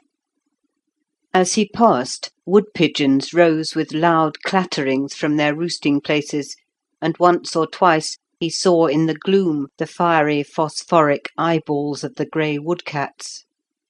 How gladly he recognised presently the change from trees to bushes, when he rode out from the thick ashes among the low hawthorns, and knew that he was within a mile or so of the south barrier at home.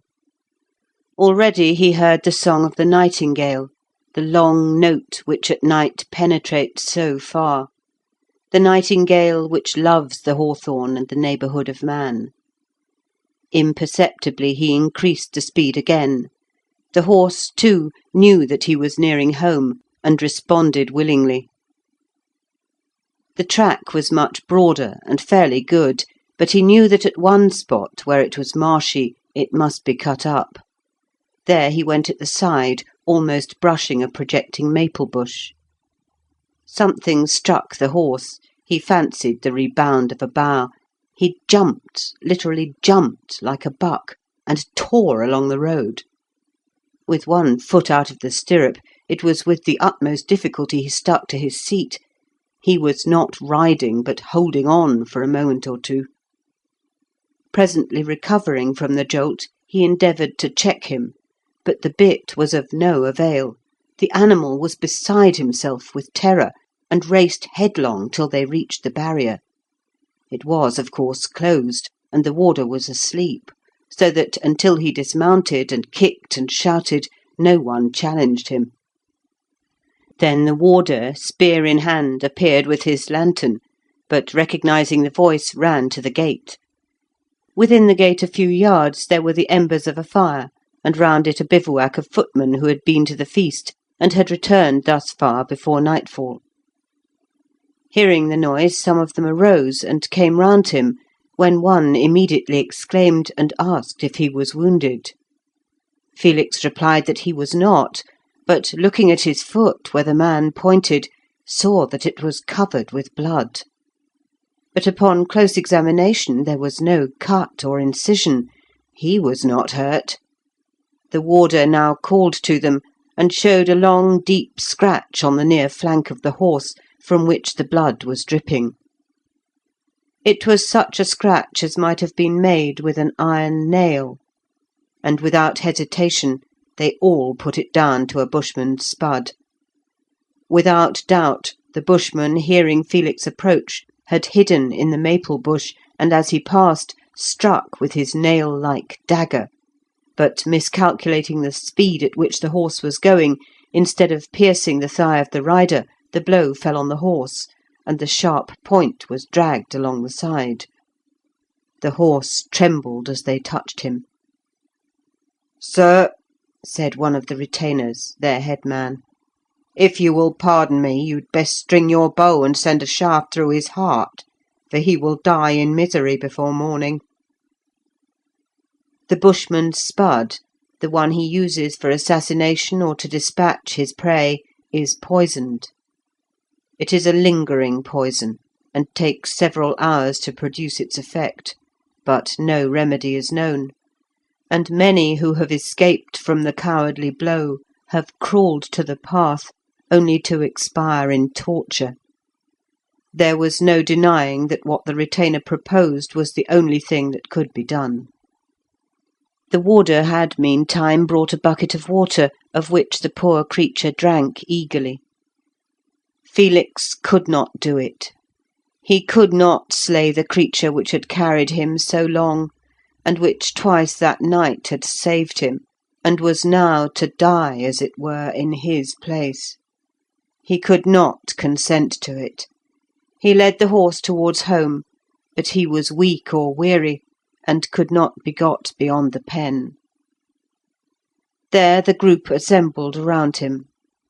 Felix ordered the scratch to be cleansed, while he ran over in his mind every possible remedy. He gave strict orders that he should not be dispatched, and then hastened to the house. He undid with trembling hands the thongs that bound his chest, and took out his manuscripts, hoping against hope that among the many notes he had made there might be something. But there was nothing, or in his excitement he overlooked it. Remembering that Oliver was a great authority upon horses, he went into his room and tried to wake him. Oliver, weary with his ride, and not as yet having slept off the effects of the feast, could not be roused. Felix left him and hurried back to the pen. Weary as he was, he watched by the horse till the larks began to sing and the dawn was at hand. As yet he had not shown any severe symptoms except twitching of the limbs and a constant thirst which water could not quench. But suddenly he fell, and the old retainer warned them all to stand away, for he would bite anything that was near. His words were instantly fulfilled. He rolled and kicked and bit at everything within reach. Seeing this agony, Felix could no longer delay. He strung his bow, but he could not fit the arrow to the string. He missed the notch, so much did his hands shake. He motioned to the retainers who had gathered around, and one of them thrust his spear into the horse behind his shoulder. When Felix at last returned to his chamber, he could not but reflect, as the sun rose and the beams entered, that every omen had been against him. The adder underfoot, the bandit's bolt, the bushman's poisoned point. He slept till noon, and upon going out, unrefreshed and still weary, he found that they had already buried the horse, and ordered a mound to be raised above his grave. The day passed slowly. He wandered about the castle and the enclosed grounds, seeking comfort and finding none. His mind vacillated. He recalled all that Aurora had said, persuading him not to do anything in haste or despair. Yet he could not continue in his present condition. Another day went by, and still undecided and doubting, he remained at home. Oliver began to jest at him. Had he abandoned the expedition? Oliver could not understand indecision. Perhaps he did not see so many sides to the question. His mind was always quickly made up. Action was his forte, not thought. The night came, and still Felix lingered, hesitating. End of Part 2, Chapter 12. But the next morning Felix arose straight from his sleep, resolved to carry out his plan. Without staying to think a moment, without further examination of the various sides of the problem, he started up the instant his eyes unclosed, fully determined upon his voyage. The breath of the bright June morn, as he threw open the window shutter, filled him with hope. His heart responded to its joyous influence.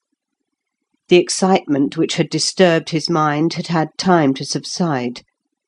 In the still slumber of the night, the strong undercurrent of his thought resumed its course, and he awoke with his will still firmly bent in one direction. When he had dressed, he took his bow and the chest bound with the leathern thongs, and went down. It was early, but the Baron had already finished breakfast and gone out to his gardens. The Baroness had not yet appeared. While he was making a hurried breakfast, for having now made up his mind, he was eager to put his resolve into execution, Oliver came in, and seeing the chest and the bow, understood that the hour had arrived. He immediately said he should accompany him to Heron Bay and assist him to start, and went out to order their horses. There were always plenty of riding horses at Old House, as at every fortified mansion, and there was not the least difficulty in getting another for Felix, in place of his old favourite. Oliver insisted upon taking the wooden chest, which was rather heavy, before him on the saddle, so that Felix had nothing to carry but his favourite bow. Oliver was surprised that Felix did not first go to the gardens and say good-bye to the Baron, or at least knock on the Baroness's door and bid her farewell. But he made no remark, knowing Felix's proud and occasionally hard temper. Without a word, Felix left the old place. He rode forth from the north barrier, and did not even so much as look behind him. Neither he nor Oliver thought of the events that might happen before they should again meet in the old familiar house. When the circle is once broken up, it is often years before it is reformed. Often, indeed, the members of it never meet again, at least not in the same manner, which perhaps they detested then, and ever afterwards regretted. Without one word of farewell, without a glance, Felix rode out into the forest. There was not much conversation on the trail to Heron Bay. The serfs were still there in charge of the canoe, and were glad enough to see their approach, and thus to be relieved from their lonely watch. They launched the canoe with ease, the provisions were put on board, the chest lashed to the mast that it might not be lost. The favourite bow was also fastened upright to the mast for safety, and simply shaking hands with Oliver, Felix pushed out into the creek.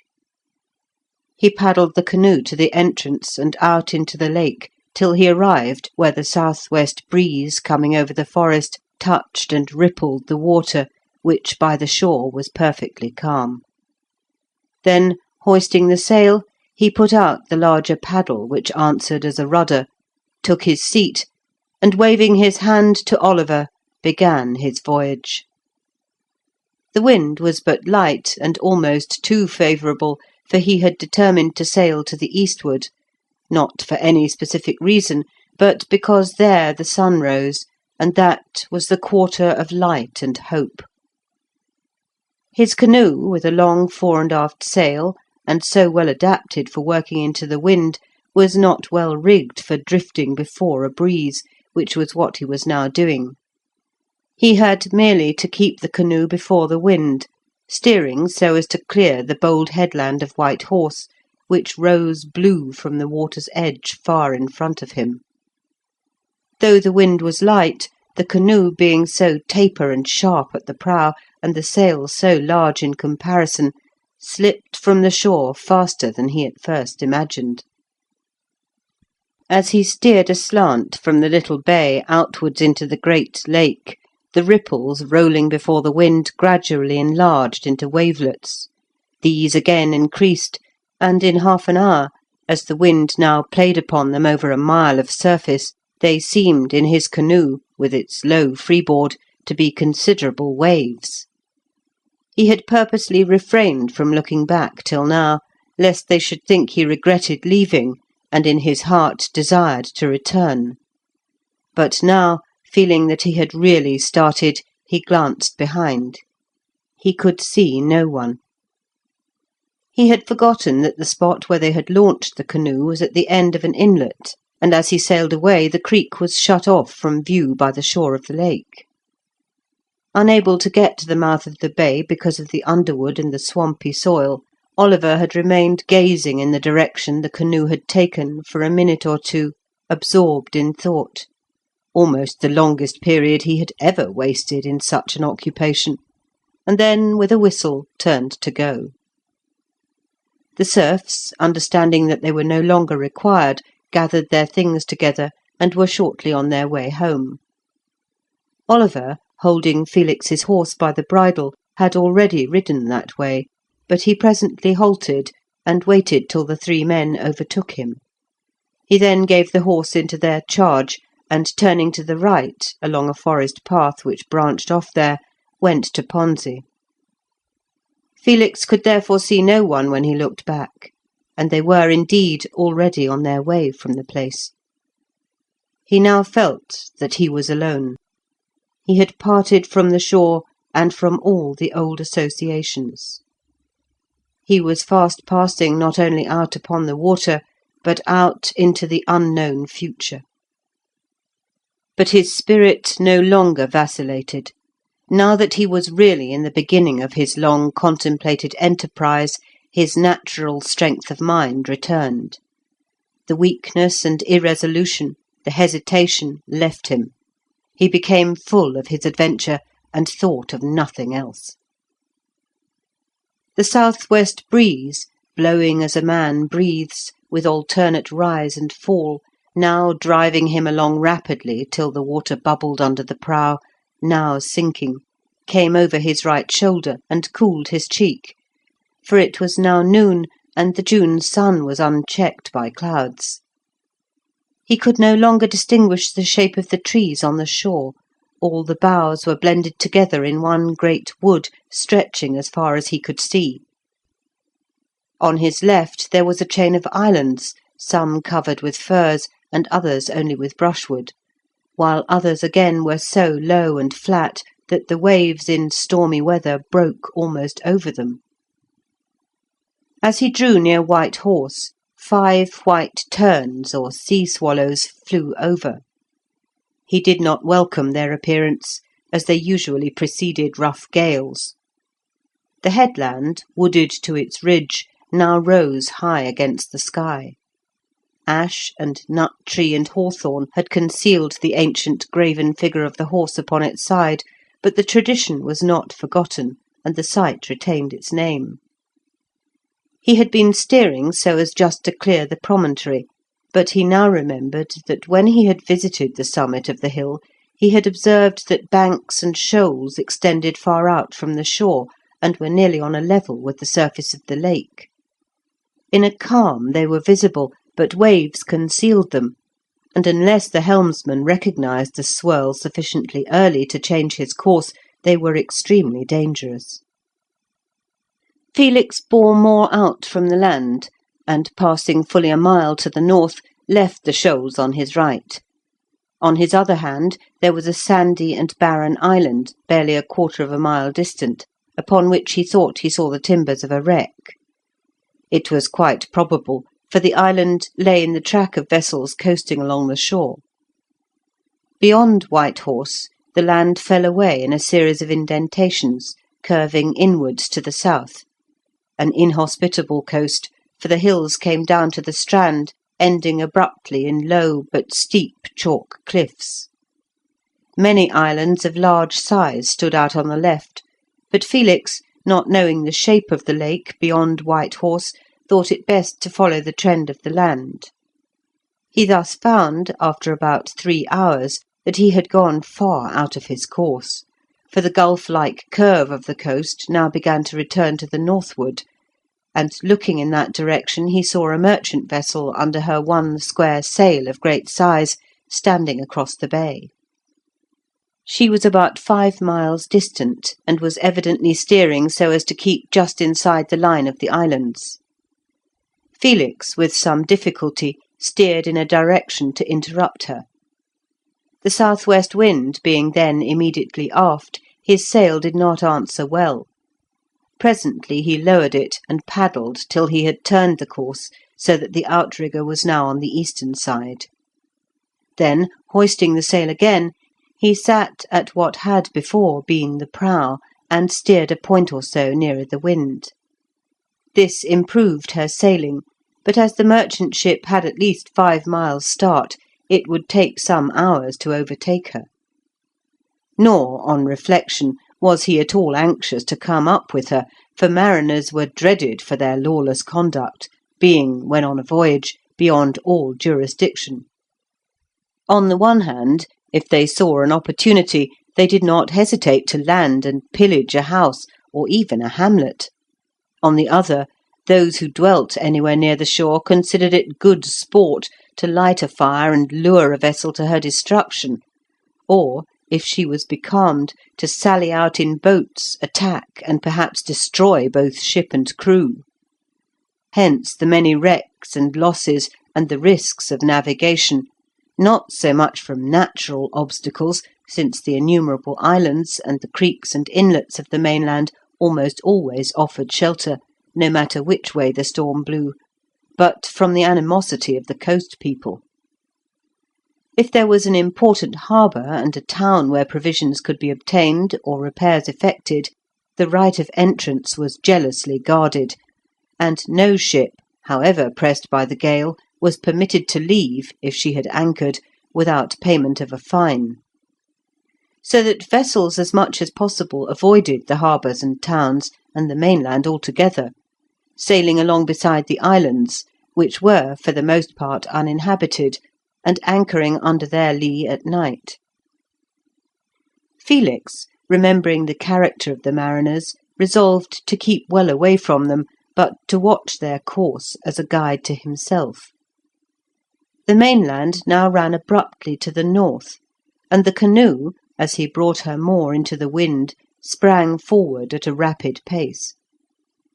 The outrigger prevented her from making any leeway or heeling over, and the large spread of sail forced her swiftly through the water.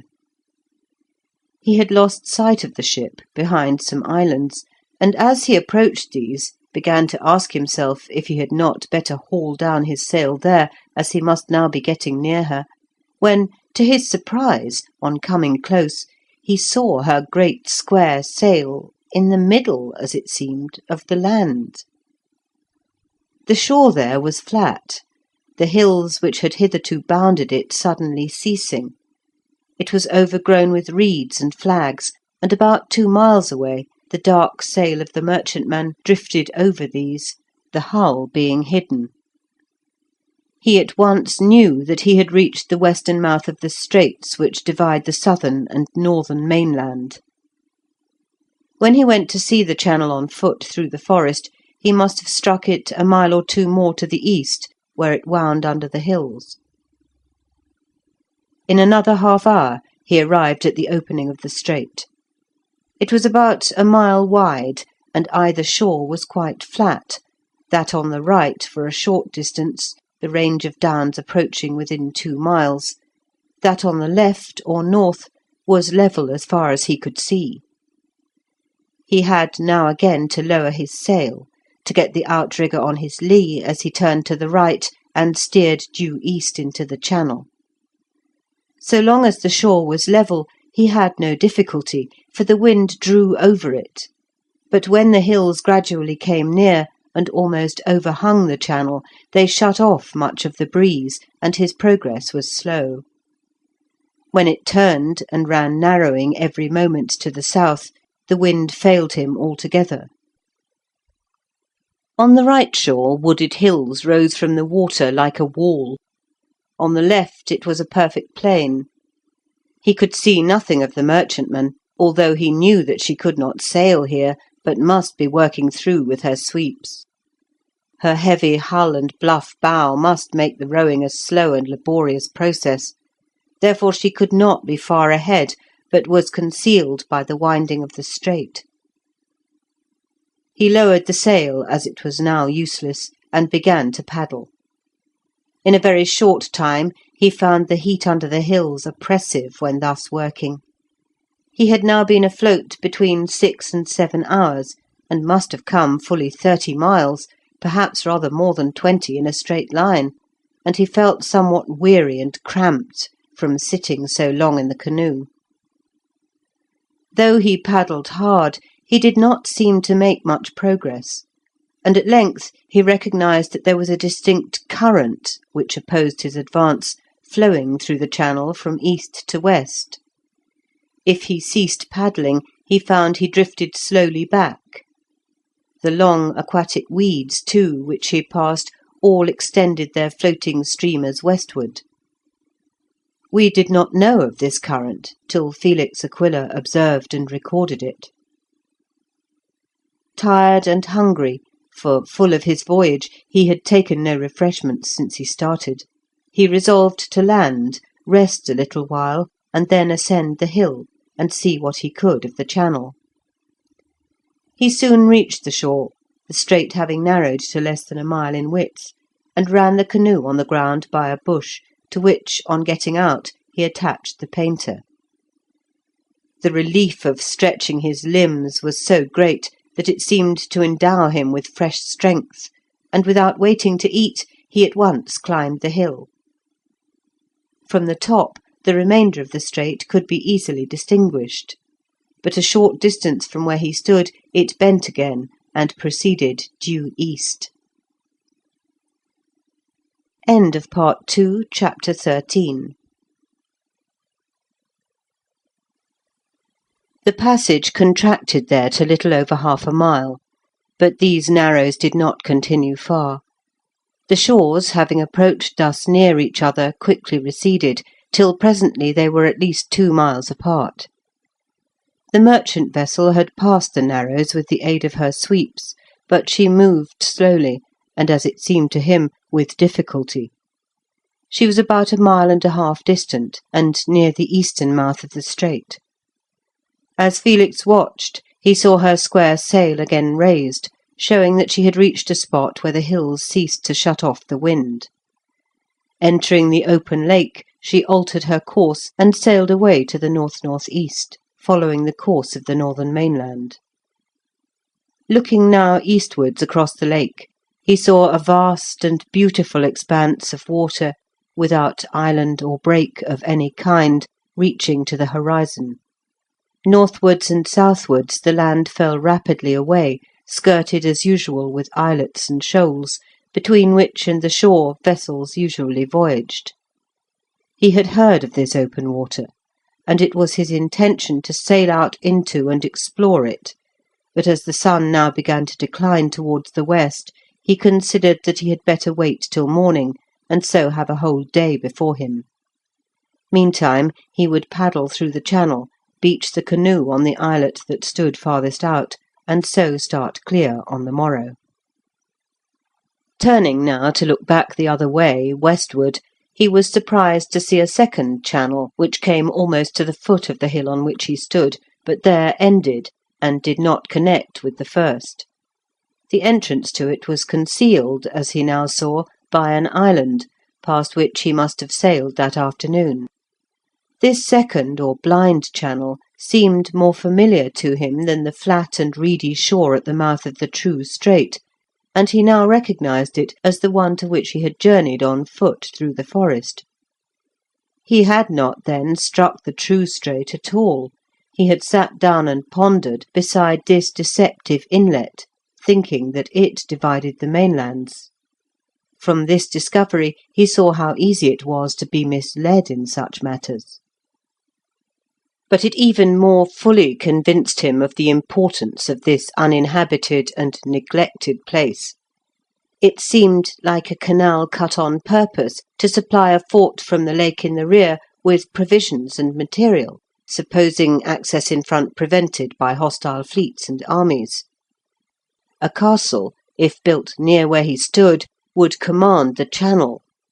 Arrows, indeed, could not be shot across, but vessels under the protection of the castle could dispute the passage, obstructed as it could be with floating booms. An invader coming from the north must cross here. For many years past there had been a general feeling that some day such an attempt would be made. Fortifications would be of incalculable value in repelling the hostile hordes and preventing their landing. Who held this strait would possess the key of the lake, and would be master of, or would at least hold the balance between, the kings and republics dotted along the coasts on either hand. No vessel could pass without his permission.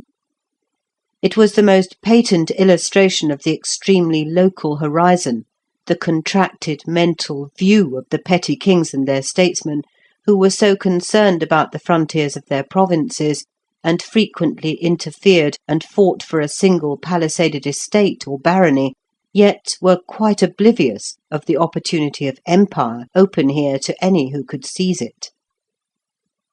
If the governor of such a castle as he imagined built upon the strait had also vessels of war, they could lie in this second channel sheltered from all winds, and ready to sally forth and take an attacking force upon the flank.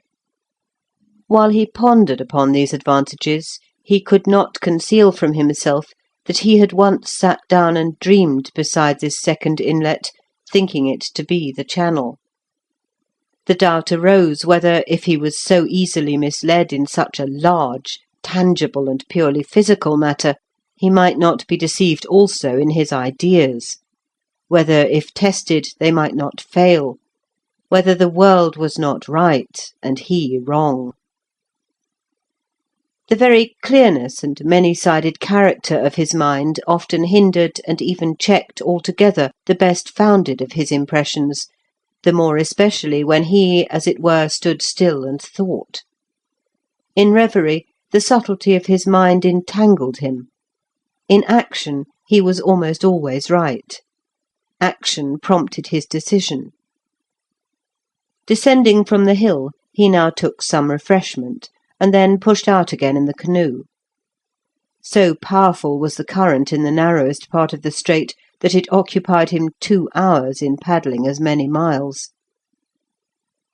When he was free of the channel, he hoisted sail, and directed his course straight out for an island which stood almost opposite the entrance. But as he approached, driven along at a good pace, suddenly the canoe seemed to be seized from beneath. He knew in a moment that he had grounded on soft mud, and sprang up to lower the sail, but before he could do so, the canoe came to a standstill on the mud bank, and the waves following behind, directly she stopped, broke over the stern. Fortunately they were but small, having only a mile or so to roll from the shore, but they flung enough water on board in a few minutes to spoil part of his provisions, and to set everything afloat that was loose on the bottom of the vessel. He was apprehensive lest she should fill, for he now perceived that he had forgotten to provide anything with which to bail her out. Something is always forgotten. Having got the sail down, lest the wind should snap the mast, he tried hard to force the canoe back with his longer paddle, used as a movable rudder. His weight, and the resistance of the adhesive mud on which she had driven with much force, was too great. He could not shove her off. When he pushed, the paddle sank into the soft bottom, and gave him nothing to press against. After struggling for some time, he paused, beginning to fear that his voyage had already reached an end. A minute's thought, more potent than the strength of 10 men, showed him that the canoe required lightening. There was no cargo to throw overboard, nor ballast. He was the only weight. He immediately undressed and let himself overboard at the prow, retaining hold of the stem. His feet sank deep into the ooze. He felt as if, had he let go, he should have gradually gone down into this quicksand of fine mud. By rapidly moving his feet, he managed, however, to push the canoe. She rose considerably so soon as he was out of her, and although he had hold of the prow, still his body was lighter in the water. Pushing, struggling, and pressing forward, he, by sheer impact, as it were, for his feet found no hold in the mud, forced her back by slow degrees. The blows of the waves drove her forward almost as much as he pushed her back. Still, in time, and when his strength was fast decreasing, she did move, and he had the satisfaction of feeling the water deeper beneath him. But when he endeavoured to pull himself into the canoe over the prow, directly his motive power ceased, the waves undid the advance he had achieved, and he had to resume his labour. This time, thinking again, before he attempted to get into the canoe, he turned her sideways to the wind, with the outrigger to leeward. When her sharp prow and rounded keel struck the mudbank end on, she ran easily along it, but, turned sideways, her length found more resistance, and though the waves sent her some way upon it, she soon came to a standstill. He clambered in as quickly as he could. It is not easy to get into a boat out of the water, the body feels so heavy, and taking the paddle, without waiting to dress, worked away from the spot. Not till he had got some quarter of a mile back towards the mainland did he pause to dry himself and resume part of his clothing. The canoe being still partly full of water, it was no use to put on all. Resting a while after his severe exertions, he looked back, and now supposed, from the colour of the water and the general indications, that these shallows extended a long distance, surrounding the islands at the mouth of the channel, so that no vessel could enter or pass out in a direct line, but must steer to the north or south until the obstacle was rounded. Afraid to attempt to land on another island, his only course, as the sun was now going down, was to return to the mainland, which he reached without much trouble, as the current favoured him. He drew the canoe upon the ground as far as he could. It was not a good place to land, as the bottom was chalk, washed into holes by the waves, and studded with angular flints. As the wind was off the shore, it did not matter. If it had blown from the east, his canoe might very likely have been much damaged. The shore was overgrown with hazel to within 20 yards of the water, then the ground rose, and was clothed with low ash trees, whose boughs seemed much stunted by tempest, showing how exposed the spot was to the easterly gales of spring. The south-west wind was shut off by the hills beyond. Felix was so weary that for some time he did nothing save rest upon the ground, which was but scantily covered with grass. An hour's rest, however, restored him to himself. He gathered some dry sticks, there were plenty under the ashes, struck his flint against the steel, ignited the tinder, and soon had a fire. It was not necessary for warmth. The June evening was soft and warm, but it was the hunter's instinct. Upon camping for the night, the hunter, unless bushmen are suspected to be in the neighbourhood, invariably lights a fire, first to cook his supper, and secondly, and often principally, to make the spot his home. The hearth is home, whether there be walls round it or not. Directly there are glowing embers, the place is no longer wild, it becomes human. Felix had nothing that needed cooking. He took his cowhide from the canoe and spread it on the ground. A well-seasoned cowhide is the first possession of every hunter. It keeps him from the damp, and with a second, supported on 3 short poles stuck in the earth, 2 crossed at the top in front, forming a fork, and fastened with a thong, the third resting on these, he protects himself from the heaviest rain. This little tent is always built with the back to windward. Felix did not erect a second hide. The evening was so warm and beautiful he did not need it. His cloak would be ample for covering. The fire crackled and blazed at intervals, just far enough from him that he might feel no inconvenience from its heat. Thrushes sang in the ashwood all around him. The cuckoo called, and the chiff-chaff never ceased for a moment. Before him stretched the expanse of waters. He could even see over the low islands. In the sky, a streak of cloud was tinted by the sunset, slowly becoming paler as the light departed. He reclined in that idle, thoughtless state which succeeds unusual effort, till the deepening shadow and the sinking fire and the appearance of a star warned him that the night was really here. Then he arose, threw on more fuel, and fetched his cloak, his chest, and his boar spear from the canoe. The chest he covered with a corner of the hide, wrapped himself in the cloak, bringing it well over his face on account of the dew. Then, drawing the lower corners of the hide over his feet and limbs, he stretched himself at full length, and fell asleep, with the spear beside him. There was the possibility of bushmen, but not much probability. There would be far more danger near the forest path, where they might expect a traveller and watch to waylay him, but they could not tell beforehand where he would rest that night. If any had seen the movements of his canoe, if any lighted upon his bivouac by chance, his fate was certain. He knew this, but trusted to the extreme improbability of bushmen frequenting a place where there was nothing to plunder. Besides, he had no choice, as he could not reach the islands. If there was risk, it was forgotten in the extremity of his weariness. End of Part 2, Chapter 14. When Felix awoke, he knew at once by the height of the sun that the morning was far advanced. Throwing off his cloak, he stood up, but immediately crouched down again, for a vessel was passing but a short distance from the shore, and nearly opposite his encampment. She had 2 masts, and from the flags flying, the numerous bannerets, and the movements of so many men on board, he knew her to be a ship of war.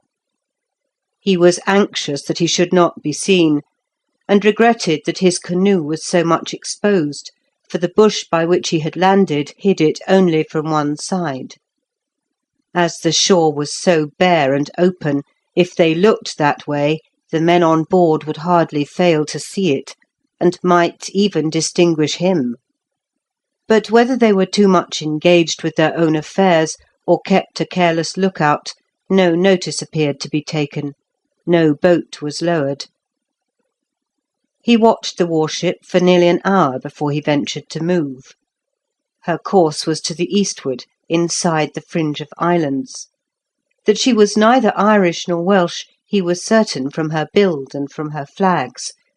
They were too distant for the exact designs upon them to be seen, but near enough for him to know that they were not those displayed by the foreigners. She sailed fast, having the wind nearly aft, which suited her 2 square sails. The wind had risen high during the night, and now blew almost a gale, so that he saw he must abandon for the present his project of sailing out upon the open water. The waves there would be too high for his canoe, which floated low in the water, and had but about 6 inches freeboard. They would wash over and possibly swamp her. Only 2 courses were open to him, either to sail inside the islands under shelter of the land, or to remain where he was till the breeze moderated. If he sailed inside the islands, following the northward course of the merchant vessel he had observed the previous evening, that would carry him past Eaststock, the eastern port of Sypolis, which city, itself inland, had 2 harbours, with the western of which, Weststock, it had communication by water.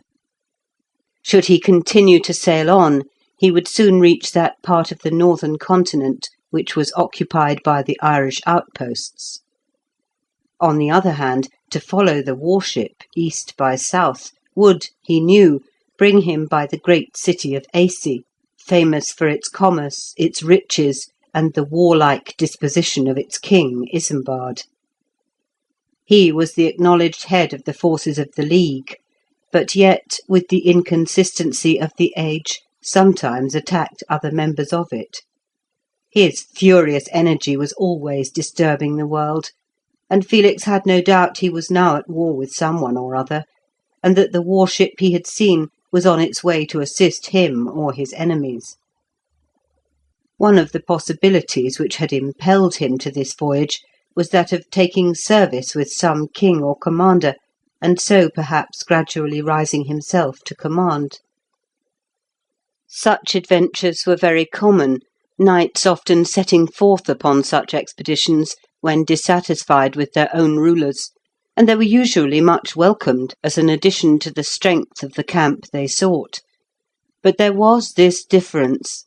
that such knights carried with them some substantial recommendation, either numerous retainers, well armed and accustomed to battle, considerable treasure, or at least a reputation for prowess in the field. Felix had nothing to offer, and for nothing, nothing is given. The world does not recognise intrinsic worth or potential genius. Genius must accomplish some solid result before it is applauded and received.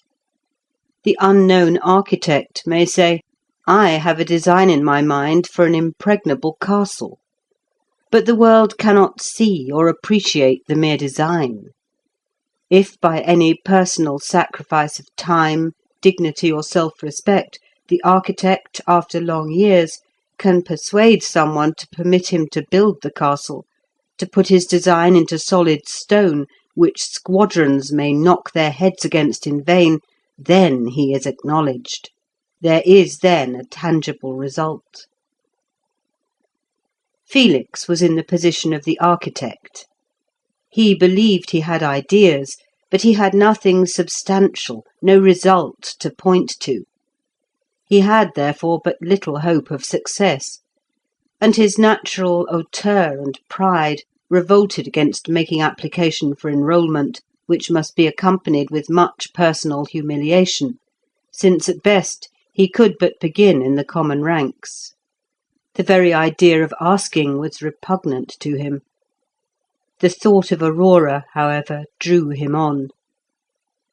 The pride was false, he said to himself, and arose from too high an estimate of his abilities, or it was the consequence of living so long entirely secluded from the world.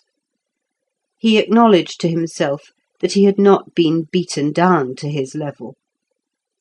Full of devotion to Aurora, he resolved to humble himself, to seek the humblest service in King Isambard's camp, to bow his spirit to the orders of men above him in rank, but below him in birth and ability, to submit to the numberless indignities of a common soldier's life. He proceeded to launch the canoe, and had already placed the chest on board, when it occurred to him that the difficulties he had encountered the previous evening, when his canoe was so nearly lost, arose from his ignorance of the channels. It would be advisable to ascend the hill and carefully survey the coast as far as possible before setting forth. He did so.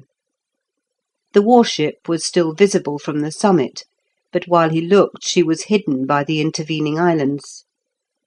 The white foam and angry appearance of the distant open water direct to the eastward showed how wise he had been not to attempt its exploration.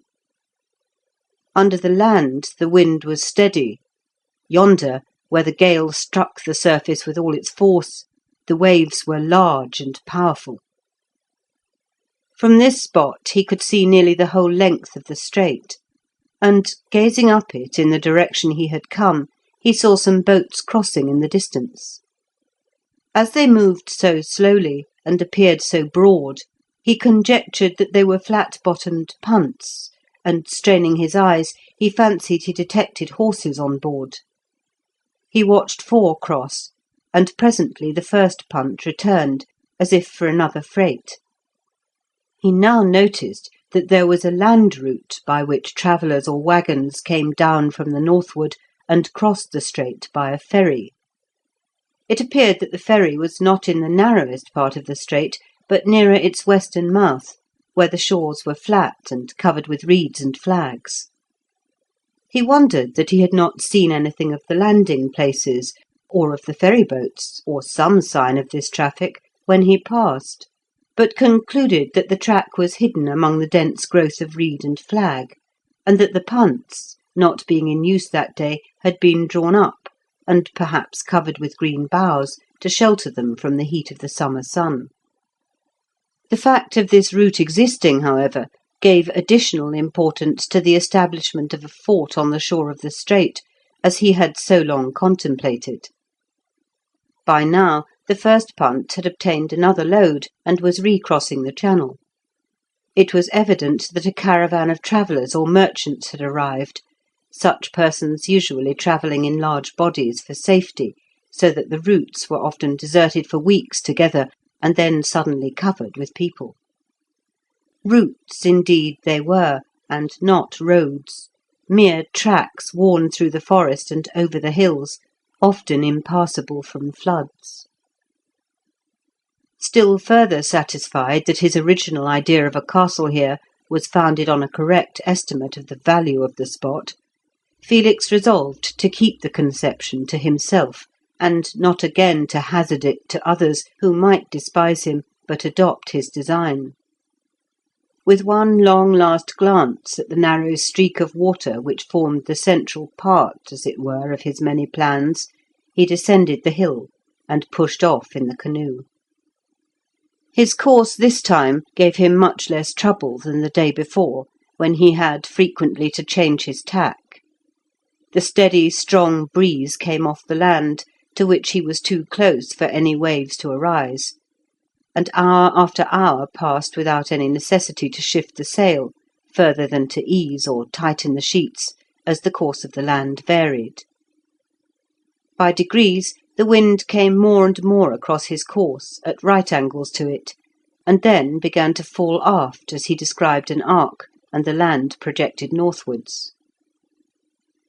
He saw several small villages on the shore, and passed one narrow bay, which seemed, indeed, to penetrate into the land deeper than he could actually see. Suddenly, after 4 or 5 hours' sailing, he saw the tower of a church over the wooded hills. This, he knew, must indicate the position of Aisi. The question now came whether he should sail into the harbour, when he would, of course, at once be seen, and have to undergo the examination of the officers, or should he land and go on foot to the city? A minute's reflection assured him the latter was the better plan, for his canoe was of so unusual a construction that it would be more than carefully examined, and not unlikely his little treasures would be discovered and appropriated. Without hesitation, therefore, and congratulating himself that there were no vessels in sight, he ran the canoe on shore among the flags and reeds which bordered it. He drew her up as far as his strength permitted, and not only took down the sail, but unshipped the mast. Then, cutting a quantity of dead reeds, he scattered them over her, so that, unless a boat passed very close to the land, she would not be seen. While he had a meal, he considered how he had better proceed. The only arms with which he excelled were the bow and arrow. Clearly, therefore, if he wished an engagement, he should take these with him, and exhibit his skill. But well he knew the utter absence of law and justice, except for the powerful. His bow, which he so greatly valued, and which was so well seasoned and could be relied upon, might be taken from him. His arrows, so carefully prepared from chosen wood and pointed with steel, might be seized. Both bow and arrows were far superior to those used by the hunters and soldiery, and he dreaded losing them. There was his crossbow, but it was weak, and intended for killing only small game, as birds, and at short range. He could make no display with that. Sword he had none for defence. There remained only his boar spear, and with this he resolved to be content, trusting to obtain the loan of a bow when the time came to display his skill, and that fortune would enable him to triumph with an inferior weapon. After resting a while and stretching his limbs cramped in the canoe, he set out, carrying his boar spear only, along the shore, for the thick growth of the firs would not let him penetrate in the direction he had seen the tower. He had to force his way through the reeds and flags and brushwood which flourished between the firs and the water's edge. It was hard work walking, or rather pushing, through these obstacles, and he rejoiced when he emerged upon the slope of a down where there was an open sward and but a few scattered groups of firs. The fact of it being open and the shortness of the sward showed at once that it was used for grazing purposes for cattle and sheep. Here he could walk freely, and soon reached the top. Thence the city was visible almost underneath him. It stood at the base of a low, narrow promontory which ran a long way into the lake. The narrow bank, near where it joined the mainland, was penetrated by a channel or creek about 100 yards wide or less, which channel appeared to enter the land and was lost from sight of among the trees. Beyond this channel a river ran into the lake, and in the Y between the creek and the river the city had been built. It was surrounded with a brick wall, and there were 2 large round brick towers on the land side, which indicated the position of the castle and palace. The space enclosed by the walls was not more than half a mile square, and the houses did not occupy nearly all of it. There were open places, gardens, and even small paddocks among them.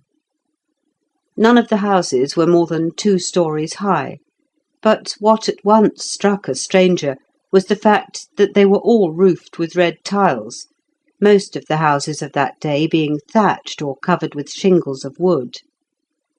As Felix afterwards learnt, this had been effected during the reign of the present king, whose object was to protect his city from being set on fire by burning arrows.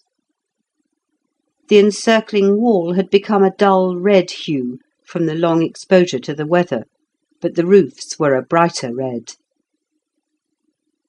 There was no ensign flying on either of the towers, from which he concluded that the king at that moment was absent. End of Part 2, Chapter 15. Slowly descending towards the city, Felix looked in vain for any means of crossing the channel or creek which extended upon the side of it, and in which he counted 22 merchant vessels at anchor, or moored to the bank, besides a number of smaller craft and boats. The ship of war, which had arrived before him, was beached close up by a gate of the city, which opened on the creek or port, and her crew were busily engaged discharging her stores.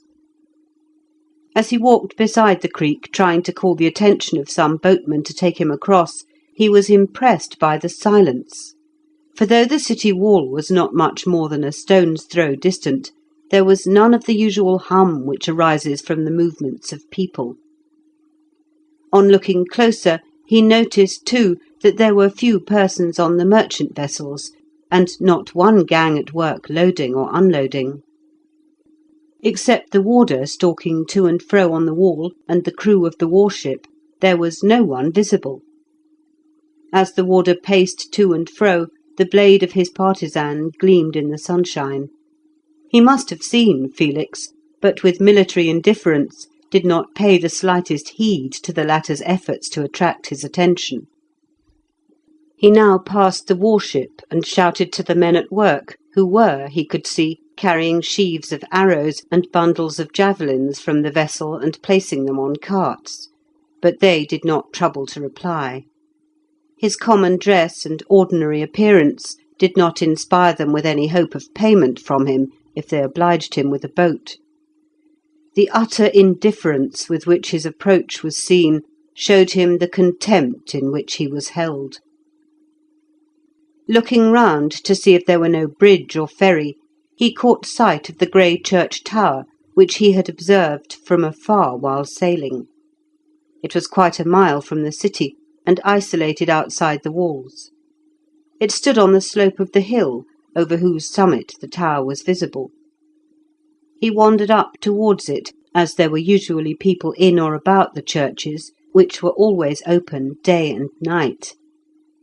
If no one else, the porter in the lodge at the church door would be there, for he or his representative never left it, being always on the watch lest some thief should attempt to enter the treasury or steal the sacred vessels. But as he ascended the hill he met a shepherd, whose dogs prepared to fly at him, recognizing a stranger. For a moment the man seemed inclined to let them wreak their will, if they could, for he also felt inclined to challenge a stranger. But seeing Felix lower his spear, it probably occurred to him that some of his dogs would be killed. He therefore ordered them down, and stayed to listen. Felix learnt that there was no bridge across the creek, and only one over the river.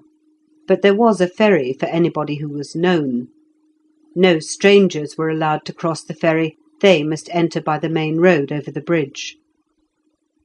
"But how am I to get into the place, then?" said Felix. The shepherd shook his head and said he could not tell him, and walked away about his business. Discouraged at these trifling vexations which seemed to cross his path at every step, Felix found his way to the ferry, but as the shepherd had said, the boatman refused to carry him, being a stranger. No persuasion could move him, nor the offer of a small silver coin, worth about 10 times his fare. "I must then swim across," said Felix, preparing to take off his clothes. "Swim if you like," said the boatman with a grim smile, "but you will never land." "Why not?" "Because the warder will let drive at you with an arrow."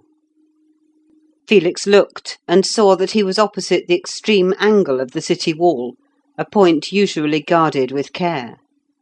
There was a warder stalking to and fro. He carried a partisan, but of course might have his bow within reach, or could probably call to the soldiers of the guard. "This is annoying," said Felix, ready to give up his enterprise. "However can I get into the city?"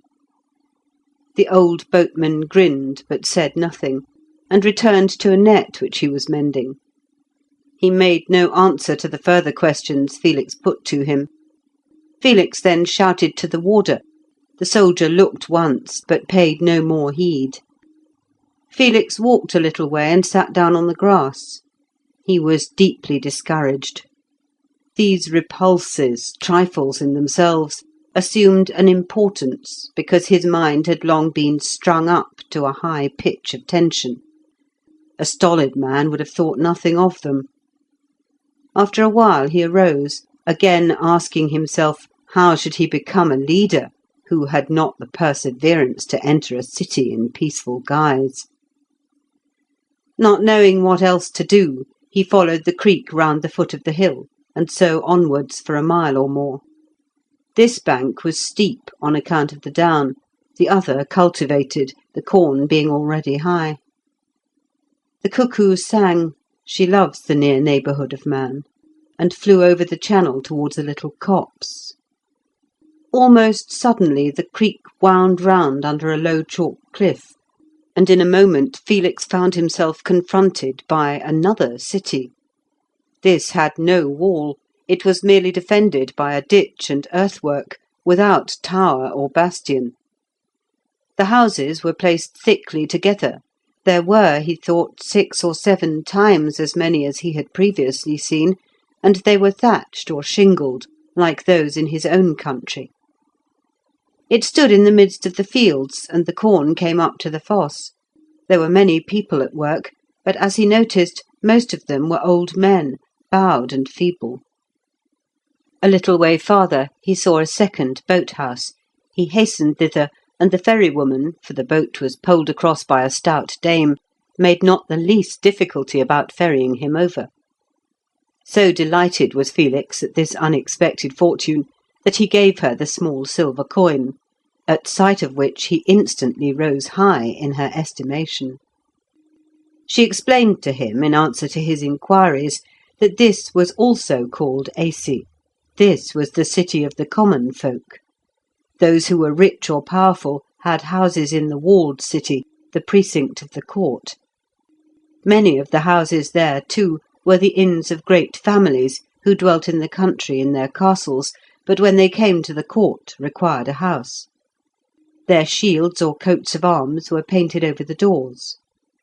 The walled city was guarded with such care because so many attempts had been made to surprise it and to assassinate the king, whose fiery disposition and constant wars had raised him up so many enemies. As much care was taken to prevent a single stranger entering as if he were the vanguard of a hostile army, and if he now went back, as he could do, to the bridge over the river, he would be stopped and questioned, and possibly confined in prison till the king returned. "Where is the king?" asked Felix. "I came to try and take service with him."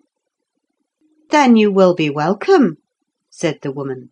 "He is in the field, and has just sat down before Iwis." "That was why the walled city seemed so empty, then," said Felix. "Yes, all the people are with him. There will be a great battle this time." "How far is it to Iwis?" said Felix. 27 miles," replied the dame, "and if you take my advice, you had better walk 27 miles there than 2 miles back to the bridge over the river." Some one now called from the opposite bank, and she started with the boat to fetch another passenger. "Thank you very much," said Felix, as he wished her good day. "But why did not the man at the other ferry tell me I could cross here?" The woman laughed outright. "Do you suppose he was going to put a penny in my way when he could not get it himself?" So mean and petty is the world. Felix entered the second city, and walked some distance through it, when he recollected that he had not eaten for some time. He looked in vain for an inn, but upon speaking to a man who was leaning on his crutch at a doorway, he was at once asked to enter, and all that the house afforded was put before him. The man with the crutch sat down opposite, and remarked that most of the folk were gone to the camp, but he could not, because his foot had been injured. He then went on to tell how it had happened, with the usual garrulity of the wounded. He was assisting to place the beam of a battering ram upon a truck, it took 10 horses to draw it, when a lever snapped and the beam fell. Had the beam itself touched him, he would have been killed on the spot.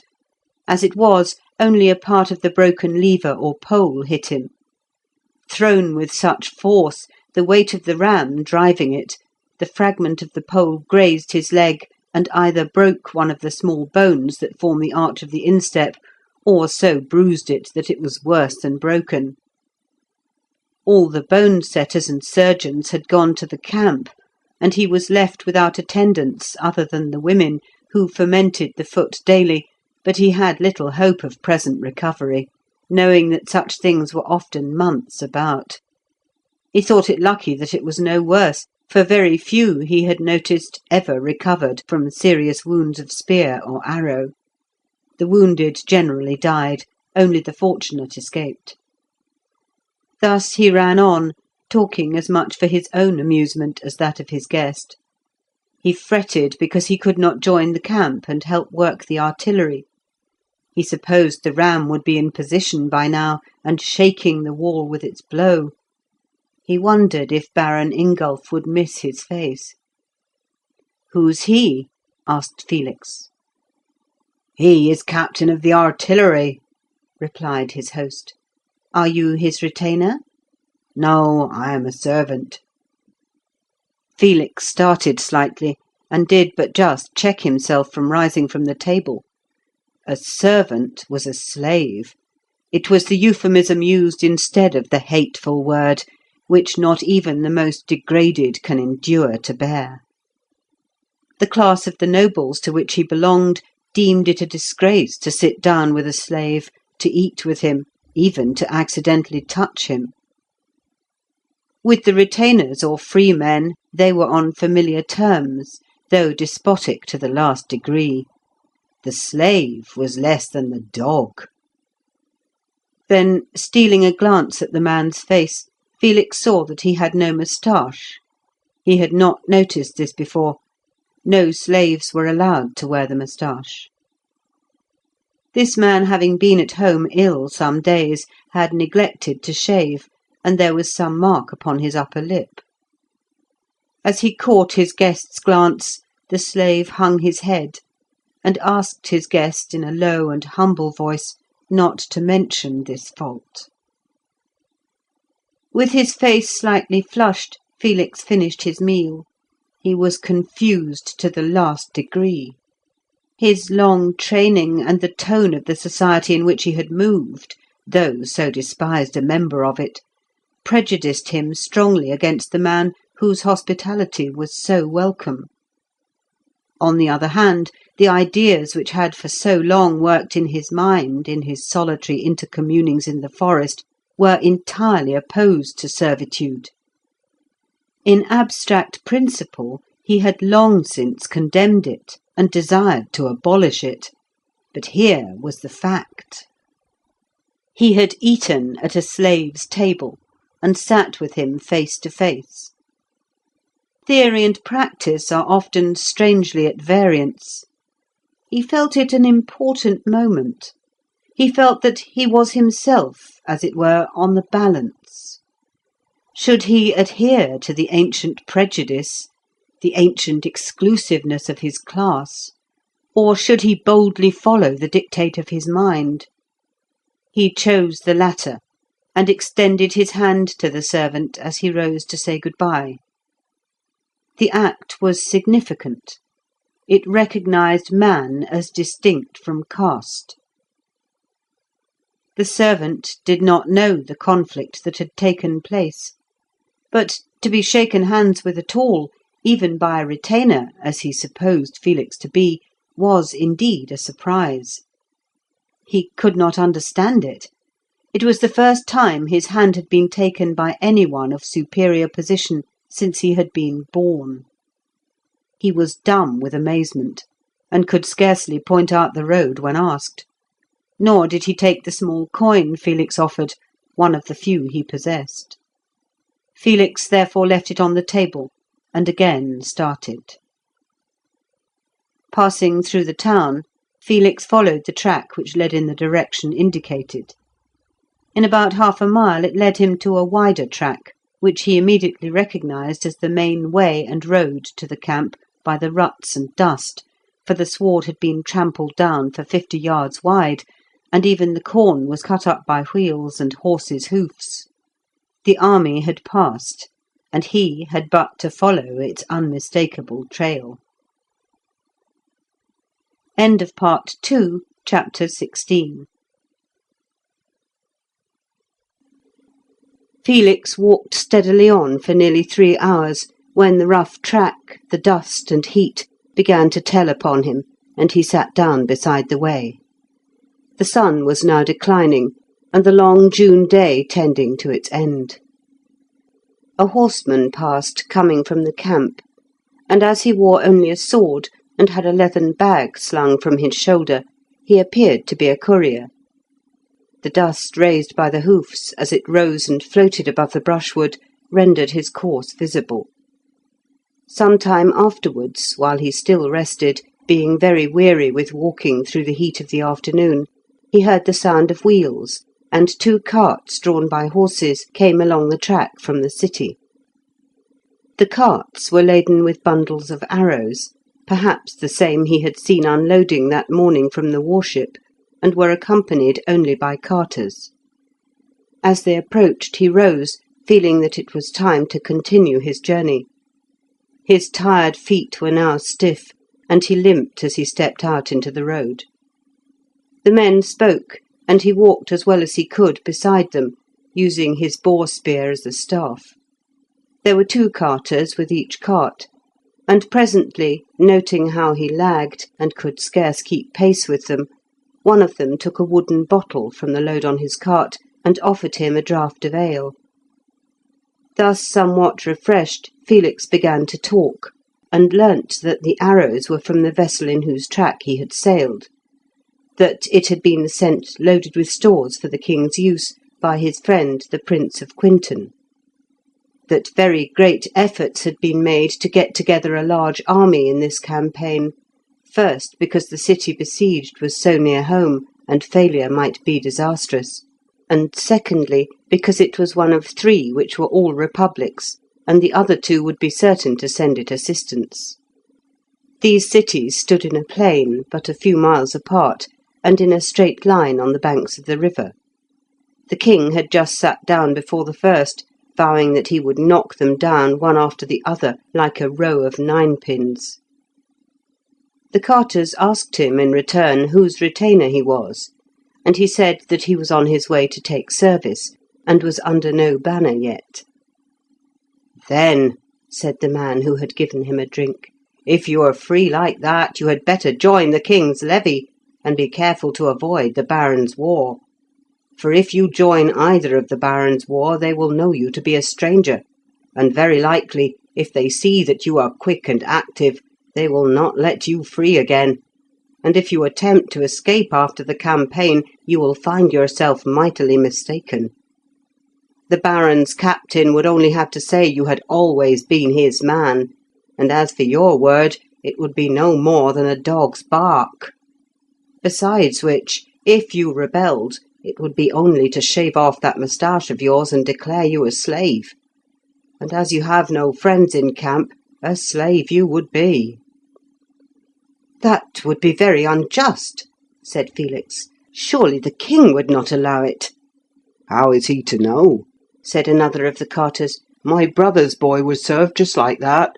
He was born free, the same as all our family, but he was fond of roving, and when he reached Quinton he was seen by Baron Robert, who was in want of men, and being a likely young fellow, they shaved his lip and forced him to labour under the thong. When his spirit was cowed and he seemed reconciled, they let him grow his moustache again, and there he is now, a retainer, and well treated. But still, it was against his will. Jack is right. You had better join the king's levy." The king's levy is composed of his own retainers from his estates, of townsmen who are not retainers of the barons, of any knights and volunteers who like to offer their services, and a king always desires as large a levy as possible, because it enables him to overawe his barons. These, when their war or forces are collected together in camp, are often troublesome and inclined to usurp authority. A volunteer is therefore always welcome in the king's levy. Felix thanked them for the information they had given him, and said he should certainly follow their advice. He could now hardly keep up with the carts, having walked for so many hours, and undergone so much previous exertion. Finding this to be the case, he wished them good night, and looked round for some cover. It was now dusk, and he knew he could go no farther. When they understood his intention, they consulted among themselves, and finally made him get up into one of the carts, and sit down on the bundles of arrows which filled it like faggots. Thus he was jolted along, the rude wheels fitting but badly on the axle, and often sinking deep into a rut. They were now in thick forest, and the track was much narrower, so that it had become worn into a hollow, as if it were the dry bed of a torrent. The horses and the carters were weary, yet they were obliged to plod on, as the arms had to be delivered before the morrow. They spoke little, except to urge the animals. Felix soon dropped into a reclining posture, uneasy as it was a relief, and looking up, saw the white summer stars above. After a time he lost consciousness and slept soundly, quite worn out, despite the jolting and creaking of the wheels. The sound of a trumpet woke him with a start. His heavy and dreamless sleep for a moment had taken away his memory, and he did not know where he was. As he sat up, 2 sacks fell from him. The carters had thrown them over him as a protection against the night dew. The summer morning was already as bright as noonday, and the camp about him was astir. In half a minute he came to himself, and getting out of the cart, looked round. All his old interest had returned, the spirit of war entered into him, the trumpet sounded again, and the morning breeze extended the many-coloured banners. The spot where he stood was in the rear of the main camp, and but a short distance from the unbroken forest. Upon either hand there was an intermingled mass of stores, carts, and waggons crowded together, sacks and huge heaps of forage, on and about which scores of slaves, drivers, and others were sleeping in every possible attitude, many of them evidently still under the influence of the ale they had drunk the night before. What struck him at once was the absence of any guard here in the rear. The enemy might steal out from the forest behind and help himself to what he chose, or murder the sleeping men, or, passing through the stores, fall on the camp itself. To Felix, this neglect appeared inexplicable. It indicated a mental state which he could not comprehend, a state only to be described by negatives. There was no completeness, no system, no organisation. It was a kind of haphazardness, altogether opposite to his own clear and well-ordered ideas. The ground sloped gently downwards from the edge of the forest, and the place where he was had probably been ploughed, but was now trodden flat and hard. Next, in front of the stores, he observed a long, low hut built of poles, and roofed with fir branches. The walls were formed of ferns, straw, bundles of hay, anything that had come to hand. On a standard beside it, a pale blue banner, with the device of a double hammer worked in gold upon it, fluttered in the wind. 20 or 30, perhaps more, spears leant against one end of this rude shed, their bright points projecting yards above the roof. To the right of the booth as many horses were picketed, and not far from them some soldiers were cooking at an open fire of logs. As Felix came slowly towards the booth, winding in and out among the carts and heaps of sacks, he saw that similar erections extended down the slope for a long distance. There were hundreds of them, some large, some small, not placed in any order, but pitched where chance or fancy led, the first comers taking the sites that pleased them, and the rest crowding round. Beside each hut stood the banner of the owner, and Felix knew from this that they were occupied by the barons, knights, and captains of the army.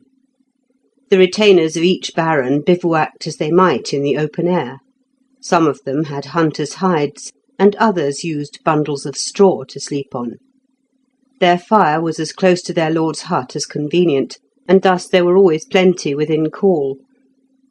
The servants or slaves also slept in the open air, but in the rear of their owner's booth, and apart from the free retainers.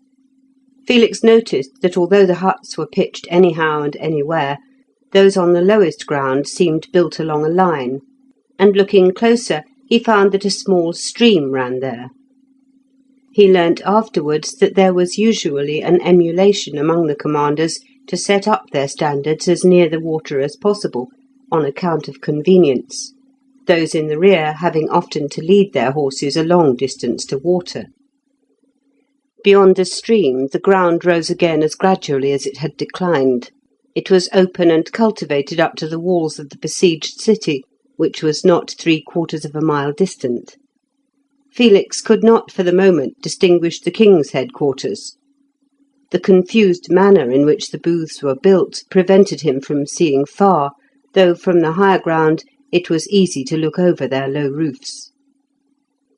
He now wandered into the centre of the camp, and saw with astonishment groups of retainers everywhere eating, drinking, talking, and even playing cards or dice, but not a single officer of any rank. At last, stopping by the embers of a fire, he asked timidly if he might have breakfast.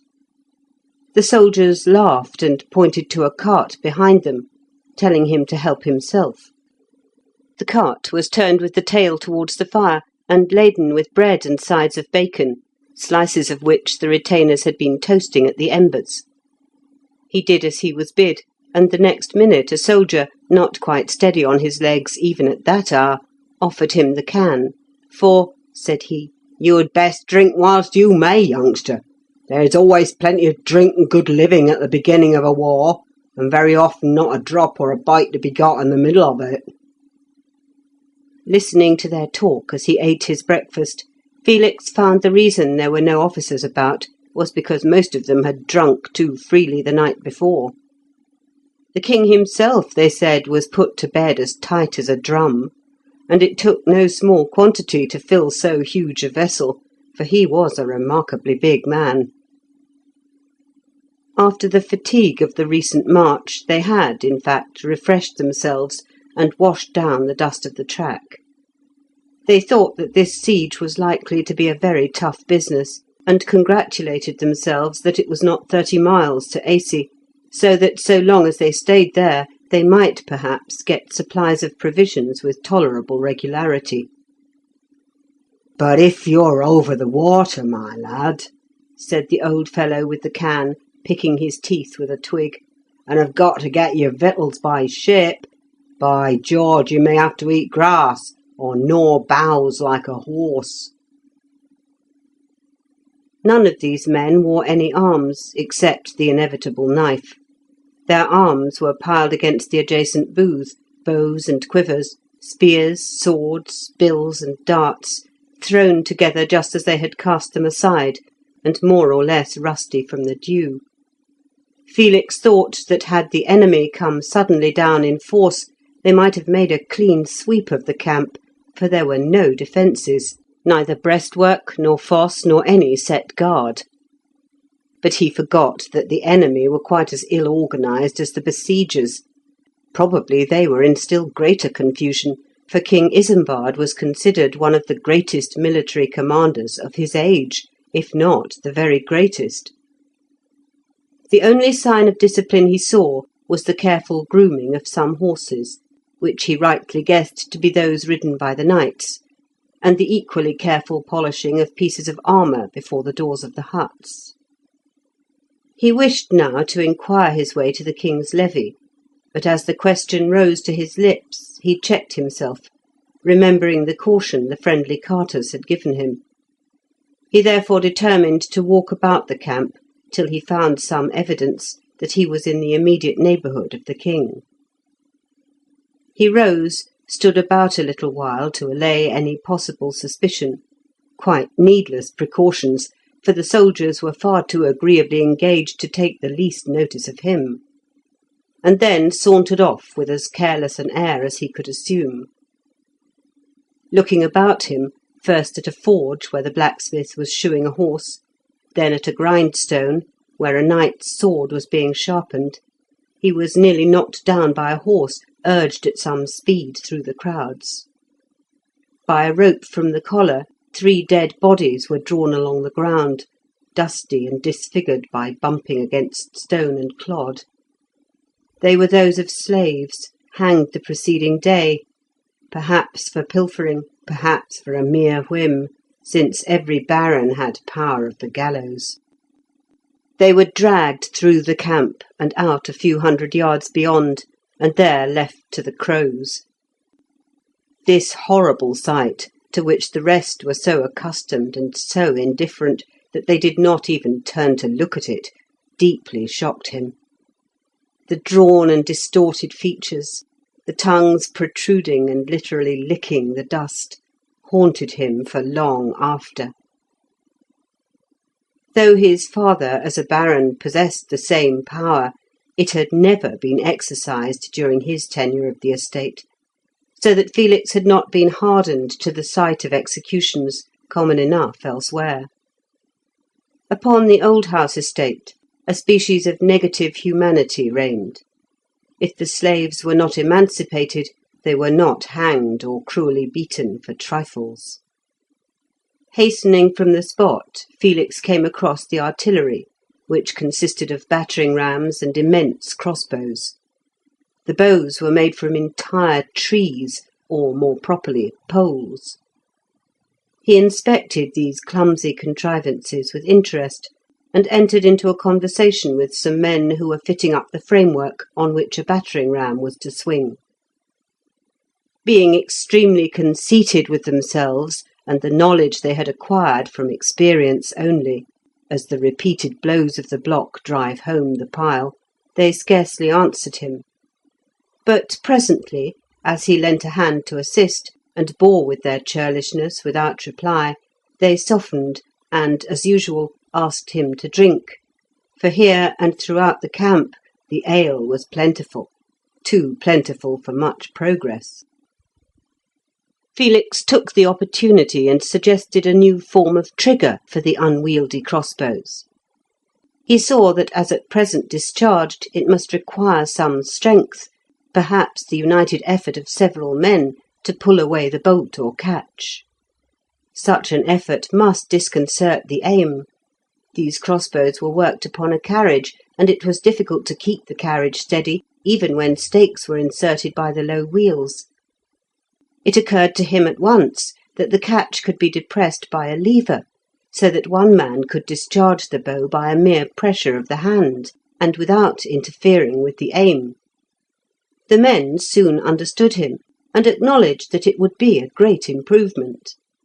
One, who was the leader of the gang, thought it so valuable an idea that he went off at once to communicate with the lieutenant, who would, in his turn, carry the matter to Baron Ingolf, master of the artillery. The others congratulated him, and asked to share in the reward that would be given to him for this invention. To whose war did he belong? Felix answered, after a little hesitation, to the king's levy. At this they whispered among themselves, and Felix, again remembering the carter's caution, said that he must attend the muster.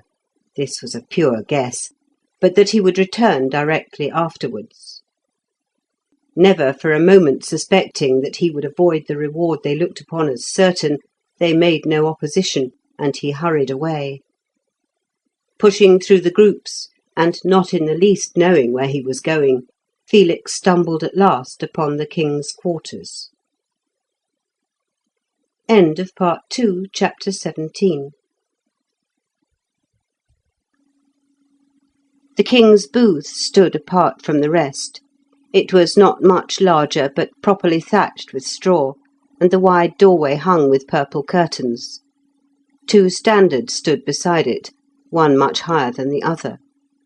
The tallest bore the ensign of the kingdom, the lesser the king's own private banner as a knight. A breastwork encircled the booth, enclosing a space about 70 yards in diameter, with a fosse, and stakes so planted as to repel assailants. There was but one gateway, opposite the general camp, and this was guarded by soldiers fully armed.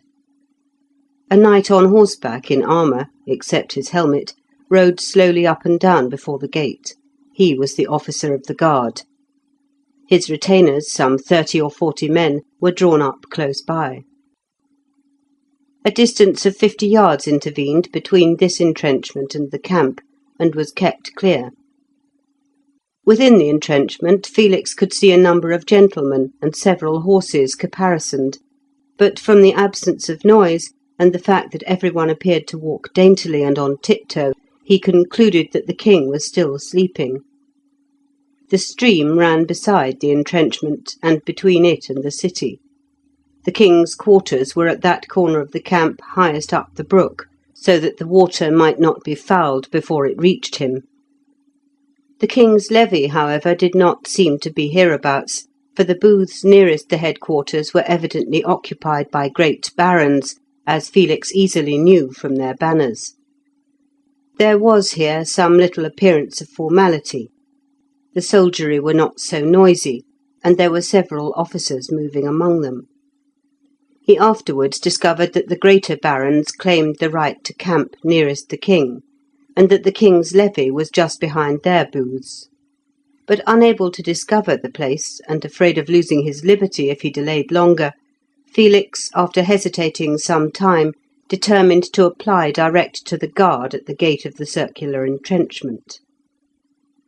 As he crossed the open ground towards it, he noticed that the king's quarters were the closest to the enemy. Across the little stream were some cornfields, and beyond these the walls of the city, scarcely half a mile distant. There was no outpost, the stream was but a brook, and could be crossed with ease. He marvelled at the lack of precaution, but he had yet to learn that the enemy, and all the armies of the age, were equally ignorant and equally careless. With as humble a demeanour as he could assume, Felix doffed his cap, and began to speak to the guard at the gateway of the entrenchment. The nearest man-at-arms immediately raised his spear and struck him with the butt. The unexpected blow fell on his left shoulder, and with such force as to render it powerless. Before he could utter a remonstrance, a second had seized his boar-spear, snapped the handle across his knee, and hurled the fragments from him. Others then took him by the shoulders and thrust him back across the open space to the camp, where they kicked him and left him bruised and almost stupefied with indignation. His offence, was approaching the king's ground with arms in his hands. Later in the afternoon he found himself sitting on the bank of the stream far below the camp. He had wandered thither without knowing where he was going or what he was doing. His spirit for the time had been crushed, not so much by the physical brutality as by the repulse to his aspirations. Full of high hopes and conscious of great ideas, he had been beaten like a felon hound. From this spot beside the brook the distant camp appeared very beautiful. The fluttering banners, the green roofs of the booths, of ferns and reeds and boughs, the movement and life, for bodies of troops were now marching to and fro, and knights in gay attire riding on horseback, made a pleasant scene on the sloping ground with the forest at the back. Over the stream the sunshine lit up the walls of the threatened city, where, too, many flags were waving. Felix came somewhat to himself as he gazed, and presently acknowledged that he had only had himself to blame.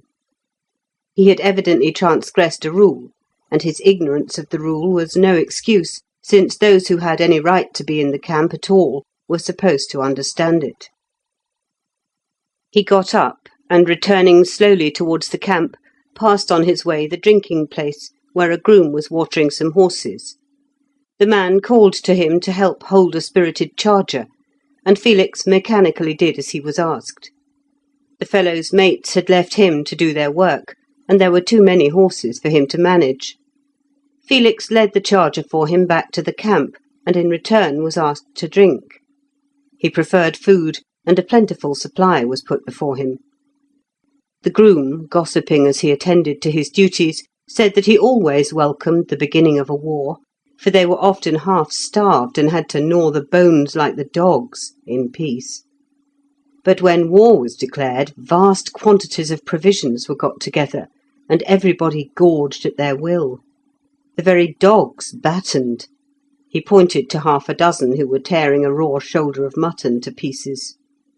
Before the campaign was over, those very dogs might starve.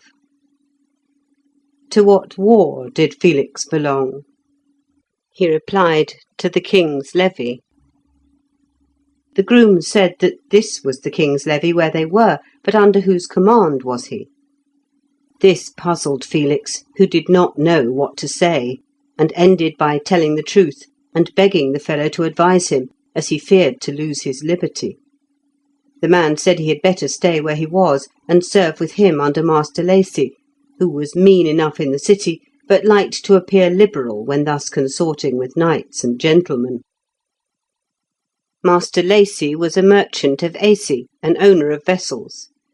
Like most of his fellows, when war came so close home, he was almost obliged to join the king's levy. Had he not done so, it would have been recorded against him as a lack of loyalty.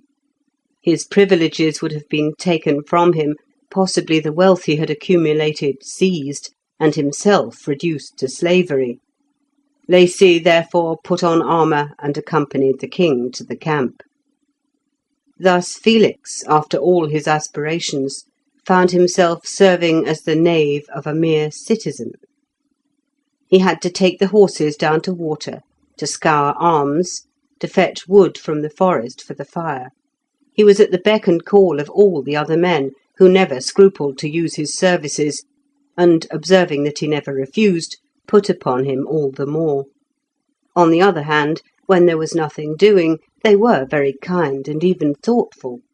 They shared the best with him, brought wine occasionally (wine was scarce, though ale plentiful) as a delicacy, and one, who had dexterously taken a purse, presented him with 6 copper coins as his share of the plunder. Felix, grown wiser by experience, did not dare refuse the stolen money. It would have been considered as the greatest insult. He watched his opportunity and threw it away. The men, of course, quickly discovered his superior education, but that did not in the least surprise them, it being extremely common for unfortunate people to descend by degrees to menial offices, if once they left the estate and homestead to which they naturally belonged. There, as cadets, however humble, they were certain of outward respect. Once outside the influence of the head of the house, and they were worse off than the lowest retainer. His fellows would have resented any show of pride, and would speedily have made his life intolerable. As he showed none, they almost petted him, but at the same time expected him to do more than his share of the work. Felix listened with amazement to the revelations to him, of the inner life of the camp and court. The king's weaknesses, his inordinate gluttony and continual intoxication, his fits of temper, his follies and foibles, seemed as familiar to these grooms as if they had dwelt with him. As for the courtiers and barons, there was not one whose vices and secret crimes were not perfectly well known to them. Vice and crime must have their instruments. Instruments are invariably indiscreet, and thus secrets escape. The palace intrigues, the intrigues with other states, the influence of certain women, there was nothing which they did not know. Seen thus from below, the whole society appeared rotten and corrupted, coarse to the last degree, and animated only by the lowest motives. This very gossip seemed in itself criminal to Felix, but he did not at the moment reflect that it was but the tale of servants. Had such language been used by gentlemen, then it would have been treason. As himself of noble birth, Felix had hitherto seen things only from the point of view of his own class. Now he associated with grooms, he began to see society from their point of view, and recognised how feebly it was held together by brute force, intrigue, cord and axe, and woman's flattery. But a push seemed needed to overthrow it. Yet it was quite secure, nevertheless, as there was none to give that push. And if any such plot had been formed, those very slaves who suffered the most would have been the very men to give information and to torture the plotters. Felix had never dreamed that common and illiterate men, such as these grooms and retainers, could have any conception of reasons of state, or the crafty designs of courts. He now found that, though they could neither write nor read, they had learned the art of reading man, the worst and lowest side of character, to such perfection that they at once detected the motive. They read the face, the very gait and gesture gave them a clue. They read man, in fact, as an animal. They understood men just as they understood the horses and hounds under their charge. Every mood and vicious indication in those animals was known to them, and so, too, with their masters. Felix thought that he was himself a hunter, and understood woodcraft. He now found how mistaken he had been. He had acquired woodcraft as a gentleman. He now learned the knave's woodcraft. They taught him 100 tricks of which he had had no idea. They stripped man of his dignity, and nature of her refinement. Everything had a blackguard side to them. He began to understand that high principles and abstract theories were only words with the mass of men. One day he saw a knight coolly trip up a citizen, one of the king's levy, in the midst of the camp and in broad daylight, and quietly cut away his purse, at least a score of persons looking on. But they were only retainers and slaves. There was no one whose word would for a moment have been received against the knights, who had observed this and plundered the citizen with impunity. He flung the lesser coins to the crowd, keeping the gold and silver for himself, and walked off amidst their plaudits. Felix saw a slave nailed to a tree, his arms put round it so as to clasp it, and then nails driven through them. There he was left in his agony to perish. No one knew what his fault had been. His master had simply taken a dislike to him. A guard was set, that no one should relieve the miserable being. Felix's horror and indignation could not have been expressed, but he was totally helpless. His own condition of mind during this time was such as could not be well analysed. He did not himself understand whether his spirit had been broken, whether he was really degraded with the men with whom he lived, or why he remained with them, though there were moments when it dawned upon him that this education, rude as it was not without its value to him. He need not practise these evils, but it was well to know of their existence. Thus he remained, as it were, quiescent, and the days passed on. He really had not much to do, although the rest put their burdens upon him, for discipline was so lax that the loosest attendants answered equally well with the most conscientious. The one thing all the men about him seemed to think of was the satisfying of their appetites. The one thing they rejoiced at was the fine dry weather, for, as his mates told him, the misery of camp life in rain was almost unendurable. End of Part 2, Chapter 18. Twice Felix saw the king. Once there was a review of the horse outside the camp, and Felix, having to attend with his master's third charger, a mere show and affectation, for there was not the least chance of his needing it, was now and then very near the monarch. For that day at least he looked every whit what fame had reported him to be. A man of unusual size, his bulk rendered him conspicuous in the front of the throng. His massive head seemed to accord well with the possession of despotic power. The brow was a little bare, for he was no longer young, but the back of his head was covered with thick ringlets of brown hair, so thick as to partly conceal the coronet of gold which he wore. A short purple cloak, scarcely reaching to the waist, was thrown back off his shoulders, so that his steel corselet glistened in the sun. It was the only armour he had on. A long sword hung at his side. He rode a powerful black horse, full 18 hands high, by far the finest animal on the ground. He required it, for his weight must have been great.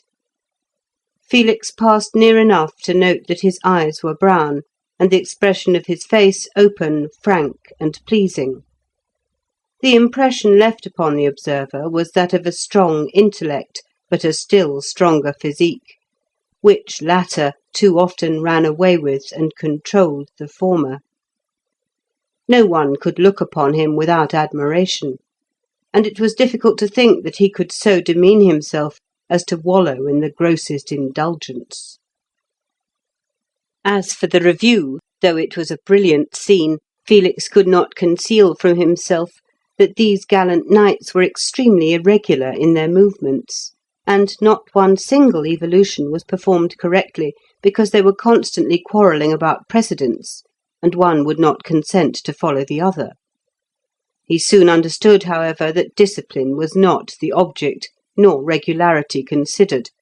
Personal courage and personal dexterity were everything. This review was the prelude to active operations, and Felix now hoped to have some practical lessons in warfare. He was mistaken. Instead of a grand assault or a regular approach, the fighting was merely a series of combats between small detachments and bodies of the enemy. 2 or 3 knights with their retainers and slaves would start forth, cross the stream, and riding right past the besieged city, endeavour to sack some small hamlet, or the homestead of a noble. From the city a sortie would ensue. Sometimes the 2 bodies only threatened each other at a distance, the first retiring as the second advanced. Sometimes only a few arrows were discharged. Occasionally they came to blows, but the casualties were rarely heavy. One such party, while returning, was followed by a squadron of horsemen from the town towards the stream to within 300 yards of the king's quarters. Incensed at this assurance, several knights mounted their horses and rode out to reinforce the returning detachment, which was loaded with booty. Finding themselves about to be supported, they threw down their spoils, faced about, and Felix saw for the first time a real and desperate mêlée. It was over in 5 minutes. The king's knights, far better horsed, and filled with desire to exhibit their valour to the camp, charged with such fury that they overthrew the enemy and rode over him. Felix saw the troops meet. There was a crash and cracking as the lances broke. 4 or 5 rolled from the saddle on the trodden corn, and the next moment the entangled mass of men and horses unwound itself as the enemy hastened back to the walls. Felix was eager to join in such an affray, but he had no horse nor weapon. Upon another occasion, early one bright morning, 4 knights and their followers, about 40 in all, deliberately set out from the camp, and advanced up the sloping ground towards the city. The camp was soon astir, watching their proceedings, and the king, being made acquainted with what was going on, came out from his booth. Felix, who now entered the circular entrenchment without any difficulty, got up on the mound with scores of others, where, holding to the stakes, they had a good view. The king stood on a bench and watched the troops advance, shading his eyes with his hand. As it was but half a mile to the walls, they could see all that took place. When the knights had got within 200 yards, and arrows began to drop amongst them, they dismounted from their horses and left them in charge of the grooms, who walked them up and down, none remaining still a minute, so as to escape the aim of the enemy's archers. Then, drawing their swords, the knights, who were in full armour, put themselves at the head of the band and advanced at a steady pace to the wall. In their mail, with their shields before them, they cared not for such feeble archery, nor even for the darts that poured upon them when they came within reach. There was no fosse to the wall, so that, pushing forward, they were soon at the foot. So easily had they reached it that Felix almost thought the city already won. Now he saw blocks of stone, darts, and beams of wood cast at them from the parapet, which was not more than 12 feet above the ground. Quite undismayed, the knights set up their ladders, of which they had but 4, one each. The men-at-arms held these by main force against the wall, the besiegers trying to throw them away and chopping at the rungs with their axes. But the ladders were well shod with iron to resist such blows, and in a moment Felix saw, with intense delight and admiration, the 4 knights slowly mount to the parapet and cut at the defenders with their swords. The gleam of steel was distinctly visible as the blades rose and fell. The enemy thrust at them with pikes, but seemed to shrink from closer combat, and a moment afterwards the gallant 4 stood on the top of the wall. Their figures, clad in mail and shield in hand, were distinctly seen against the sky. Up swarmed the men-at-arms behind them, and some seemed to descend on the other side. A shout rose from the camp and echoed over the woods. Felix shouted with the rest, wild with excitement. The next minute, while yet the knights stood on the wall and scarcely seemed to know what to do next, there appeared at least a dozen men in armour running along the wall towards them. Felix afterwards understood that the ease with which the 4 won the wall at first was owing to there being no men of knightly rank among the defenders at that early hour. Those who had collected to repulse the assault were citizens, retainers, slaves, any, in fact, who had been near. But now the news had reached the enemy's leaders, and some of them hastened to the wall. As these were seen approaching, the camp was hushed, and every eye strained on the combatants. The noble 4 could not all meet their assailants. The wall was but wide enough for 2 to fight, but the other 2 had work enough the next minute, as 8 or 10 more men in mail advanced the other way. So they fought back to back, 2 facing one way and 2 the other. The swords rose and fell. Felix saw a flash of light fly up into the air. It was the point of a sword broken off short. At the foot of the wall, the men who had not had time to mount endeavoured to assist their masters by stabbing upwards with their spears. All at once 2 of the knights were hurled from the wall. One seemed to be caught by his men, the other came heavily to the ground. While they were fighting their immediate antagonists, others within the wall had come with lances and literally thrust them from the parapet. The other 2 still fought back to back for a moment, then, finding themselves overwhelmed, they sprang down among their friends.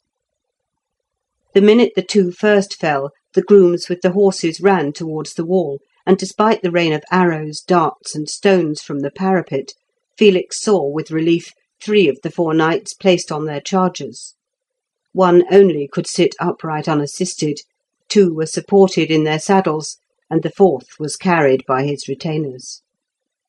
Thus they retreated, and apparently without further hurt, for the enemy on the wall crowded so much together as to interfere with the aim of their darts, which too soon fell short. But there was a dark heap beneath the wall, where 10 or 12 retainers and slaves, who wore no armour, had been slain or disabled. Upon these the loss invariably fell. None attempted to follow the retreating party, who slowly returned towards the camp, and were soon apparently in safety. But suddenly a fresh party of the enemy appeared upon the wall, and the instant afterwards 3 retainers dropped as if struck by lightning. They had been hit by sling stones, whirled with great force by practised slingers. These rounded pebbles come with such impetus as to stun a man at 200 yards. The aim, it is true, is uncertain, but where there is a body of troops they are sure to strike someone. Hastening on, leaving the 3 fallen men where they lay, the rest in 2 minutes were out of range, and came safely into camp. Everyone, as they crossed the stream, ran to meet them, the king included, and as he passed in the throng, Felix heard him remark that they had had a capital main of cocks that morning. Of the knights, only one was much injured. He had fallen upon a stone, and 2 ribs were broken. The rest suffered from severe bruises, but had no wound. 6 men-at-arms were missing, probably prisoners, for, as courageous as their masters, they had leapt down from the wall into the town. 11 other retainers or slaves were slain, or had deserted, or were prisoners, and no trouble was taken about them. As for the 3 who were knocked over by the sling stones, there they lay until they recovered their senses, when they crawled into camp. This incident cooled Felix's ardour for the fray, for he reflected that, if injured thus, he too, as a mere groom, would be left. The devotion of the retainers to save and succour their masters was almost heroic. The mailed knights thought no more of their men, unless it was some particular favourite, than of a hound slashed by a boar's tusk in the chase. When the first flush of his excitement had passed, Felix, thinking over the scene of the morning as he took his horses down to water at the stream, became filled at first with contempt, and then with indignation.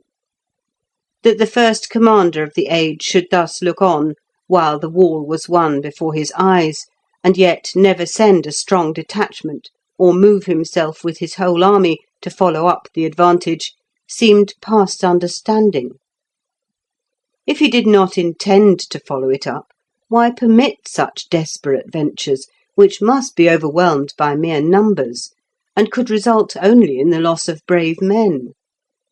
And if he did permit it, why did he not, when he saw they were overthrown, send a squadron to cover their retreat?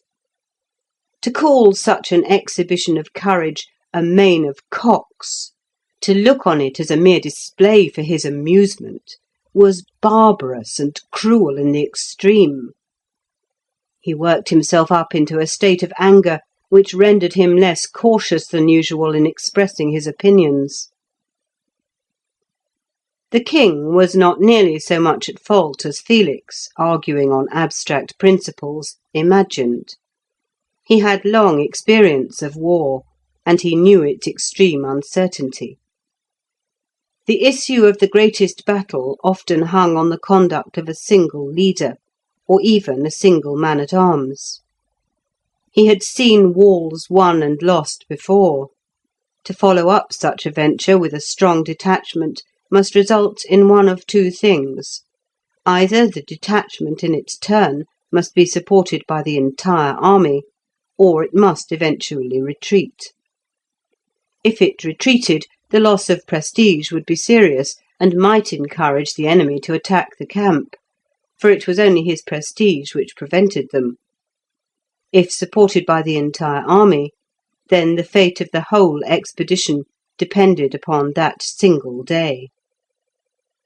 The enemy had the advantage of the wall, of the narrow streets and enclosures within, of the houses, each of which would become a fortress, and thus in the winding streets a repulse might easily happen. To risk such an event would be folly in the last degree before the town had been dispirited and discouraged by the continuance of the siege, the failure of their provisions, or the fall of their chief leaders in the daily combats that took place. The army had no discipline whatever beyond that of the attachment of the retainer to his lord, and the dread of punishment on the part of the slave. There were no distinct ranks, no organised corps. The knights followed the greater barons, the retainers the knights. The greater barons followed the king. Such an army could not be risked in an assault of this kind. The venture was not ordered, nor was it discouraged. To discourage, indeed, all attempts would have been bad policy. It was upon the courage and bravery of his knights that the king depended, and upon that alone rested his hopes of victory. The great baron whose standard they followed would have sent them assistance if he had deemed it necessary. The king, unless on the day of battle, would not trouble about such a detail. As for the remark that they had had a good main of cocks that morning, he simply expressed the feeling of the whole camp.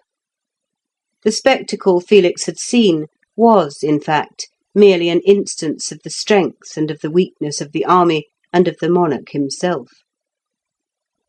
Felix afterwards acknowledged these things to himself, but at the moment, full of admiration for the bravery of the four knights and their followers, he was full of indignation, and uttered his views too freely.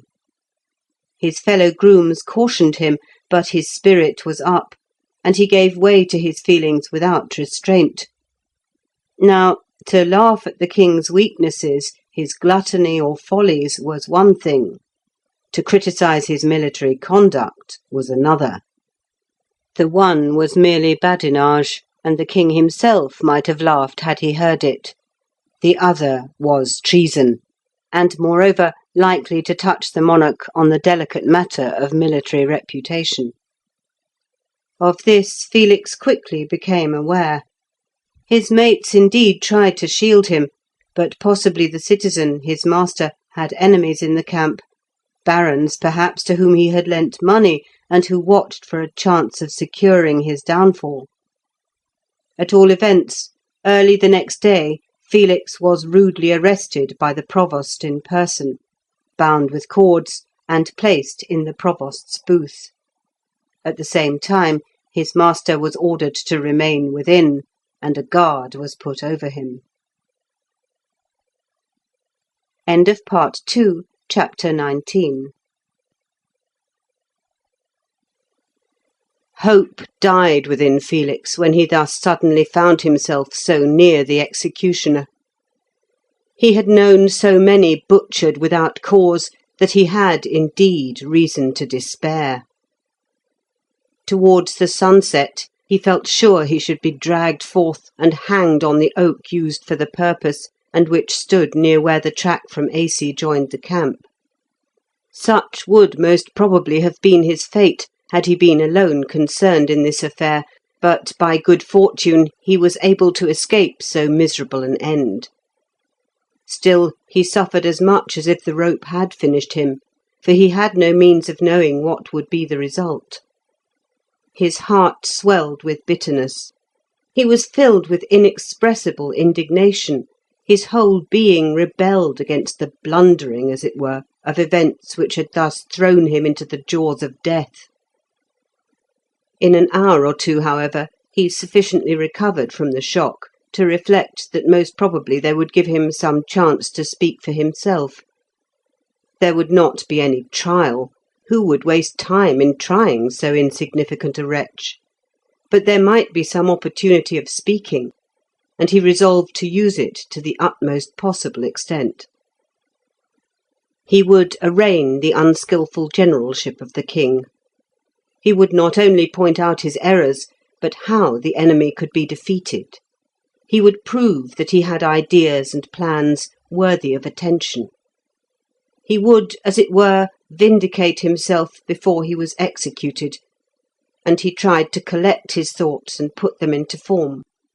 Every moment the face of Aurora seemed to look upon him lovingly and mournfully, but beside it he saw the dusty and distorted features of the corpse he had seen drawn by the horse through the camp.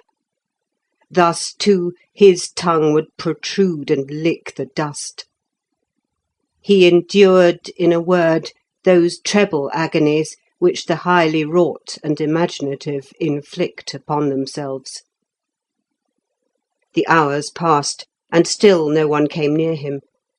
He called, and the guard appeared at the door, but only to see what was the matter, and finding his prisoner safe, at once resumed his walk to and fro.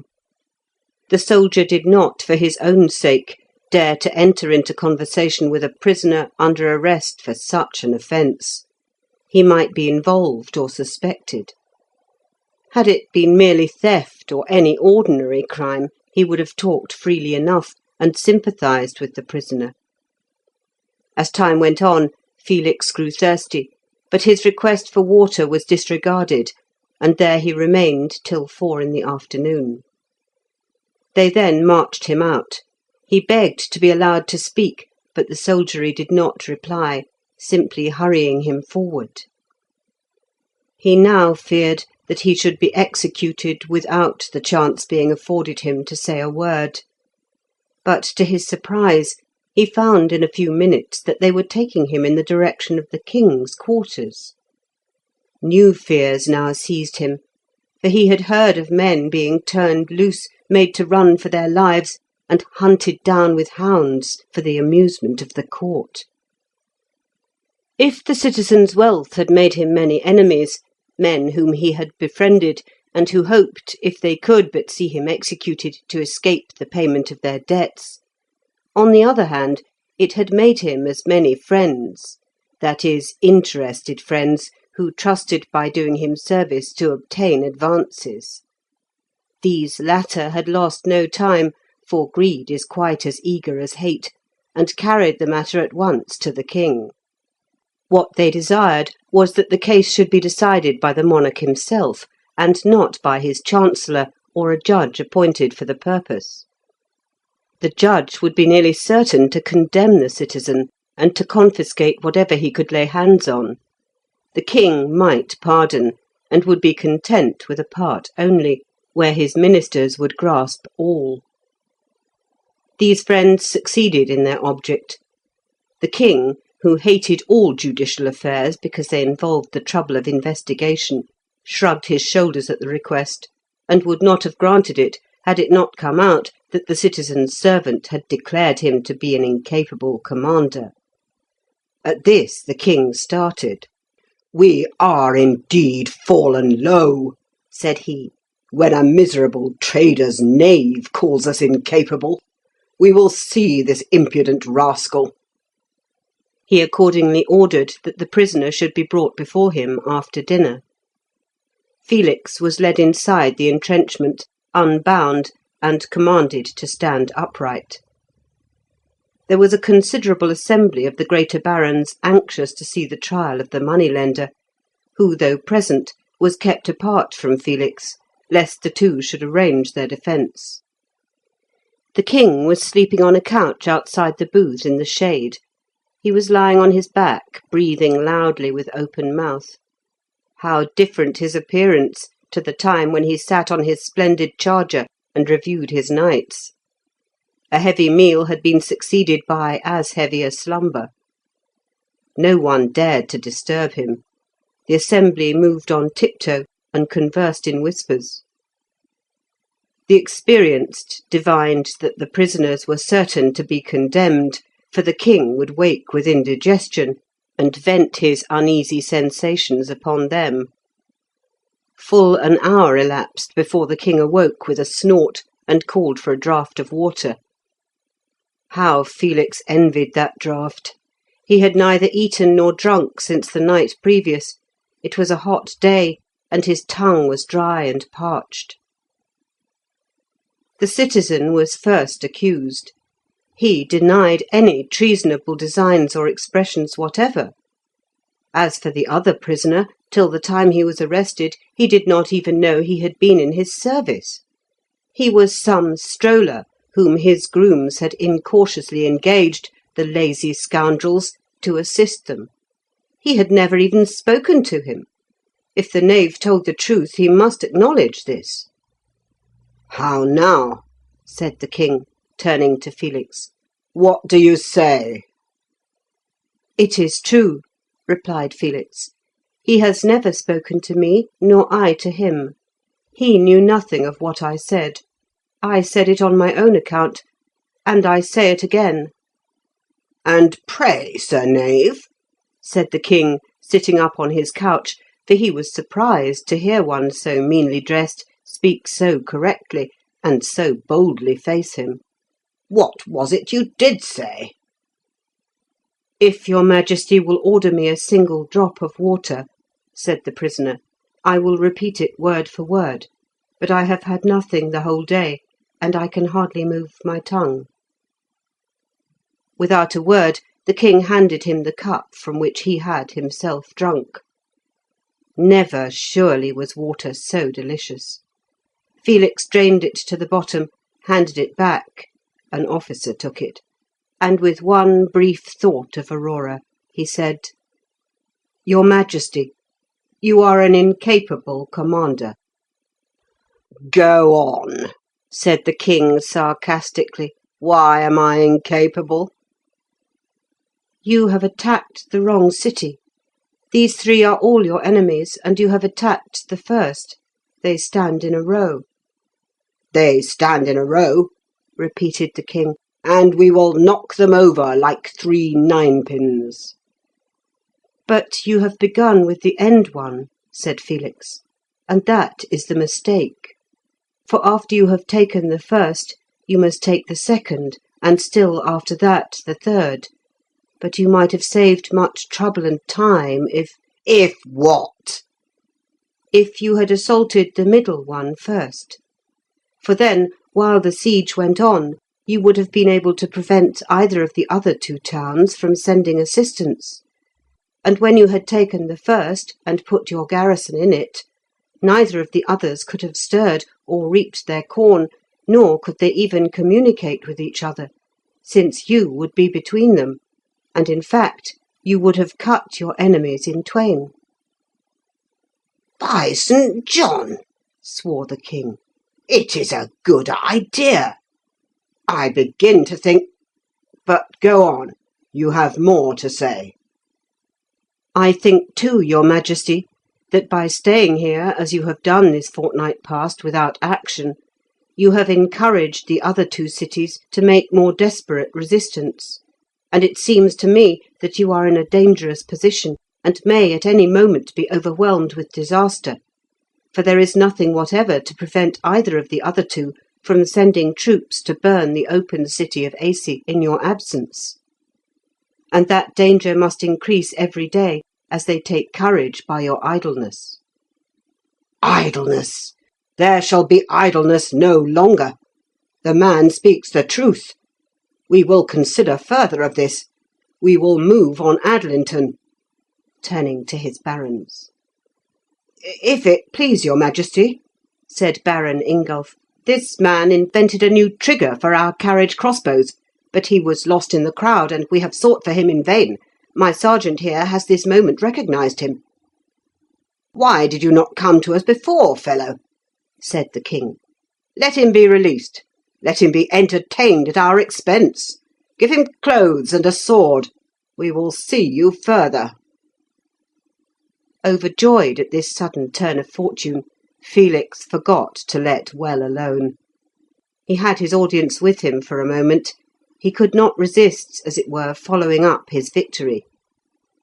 He thanked the king, and added that he could make a machine which would knock the walls yonder to pieces without it being necessary to approach nearer than half a bowshot. "What is this?" said the king. "Ingolf, have you ever heard of such a machine?" "There is no such thing," said the Baron, beginning to feel that his professional reputation as the master of the artillery was assailed. "There is nothing of the kind known." "It will shoot stones as big, as heavy as a man can lift," said Felix eagerly, "and easily knock towers to fragments." The king looked from one to another. He was incredulous. The Baron smiled scornfully. "Ask him, your Majesty, how these stones are to be thrown. No bow could do it." "How are the stones to be thrown?" said the king sharply. "Beware how you play with us." "By the force of twisted ropes, your Majesty." They all laughed. The Baron said, "You see, your Majesty, there is nothing of the kind. This is some jester." "The twisted rope should be a halter," said another courtier, one of those who hoped for the rich man's downfall. "It can be done, your Majesty," cried Felix, alarmed. "I assure you, a stone of 200 weight might be thrown a quarter of a mile." The assembly did not repress its contempt. "The man is a fool," said the king, who now thought that Felix was a jester who had put a trick upon him. "But your joke is out of joint. I will teach such fellows to try tricks on us. Beat him out of camp." The provost's men seized him, and in a moment he was dragged off his feet and bodily carried outside the entrenchment. Thence they pushed him along, beating him with the butts of their spears to make him run the faster. The groups they passed laughed and jeered, the dogs barked and snapped at his ankles. They hurried him outside the camp, and thrusting him savagely with their spear butts, sent him headlong. There they left him, with the caution, which he did not hear, being insensible, that if he ventured inside the lines, he would be at once hanged. Like a dead dog, they left him on the ground. Some hours later, in the dusk of the evening, Felix stole from the spot, skirting the forest like a wild animal afraid to venture from its cover, till he reached the track which led to Aisi. His one idea was to reach his canoe. He would have gone through the woods, but that was not possible. Without axe or wood knife to hew a way, the tangled brushwood he knew to be impassable, having observed how thick it was when coming. Aching and trembling in every limb, not so much with physical suffering as that kind of inward fever which follows unmerited injury, the revolt of the mind against it, he followed the track as fast as his weary frame would let him. He had tasted nothing that day but the draught from the king's cup, and a second draught when he recovered consciousness from the stream that flowed past the camp. Yet he walked steadily on without pause. His head hung forward, and his arms were listless, but his feet mechanically plodded on. He walked, indeed, by his will, and not with his sinews. Thus, like a ghost, for there was no life in him, he traversed the shadowy forest. The dawn came, and still he kept onwards. As the sun rose higher, having now travelled fully 20 miles, he saw houses on the right of the trail. They were evidently those of retainers or workmen employed on the manor, for a castle stood at some distance. An hour later he approached the second or open city of Aisi, where the ferry was across the channel. In his present condition he could not pass through the town. No one there knew of his disgrace, but it was the same to him as if they had. Avoiding the town itself, he crossed the cultivated fields, and upon arriving at the channel he at once stepped in and swam across to the opposite shore. It was not more than 60 yards, but weary as he was, it was an exhausting effort. He sat down, but immediately got up and struggled on. The church tower on the slope of the hill was a landmark by which he easily discovered the direction of the spot where he had hidden the canoe. But he felt unable to push through the belt of brushwood, reeds, and flags beside the shore, and therefore struck through the firs, following a cattle track, which doubtless led to another grazing ground. This ran parallel with the shore, and when he judged himself about level with the canoe, he left it and entered the wood itself.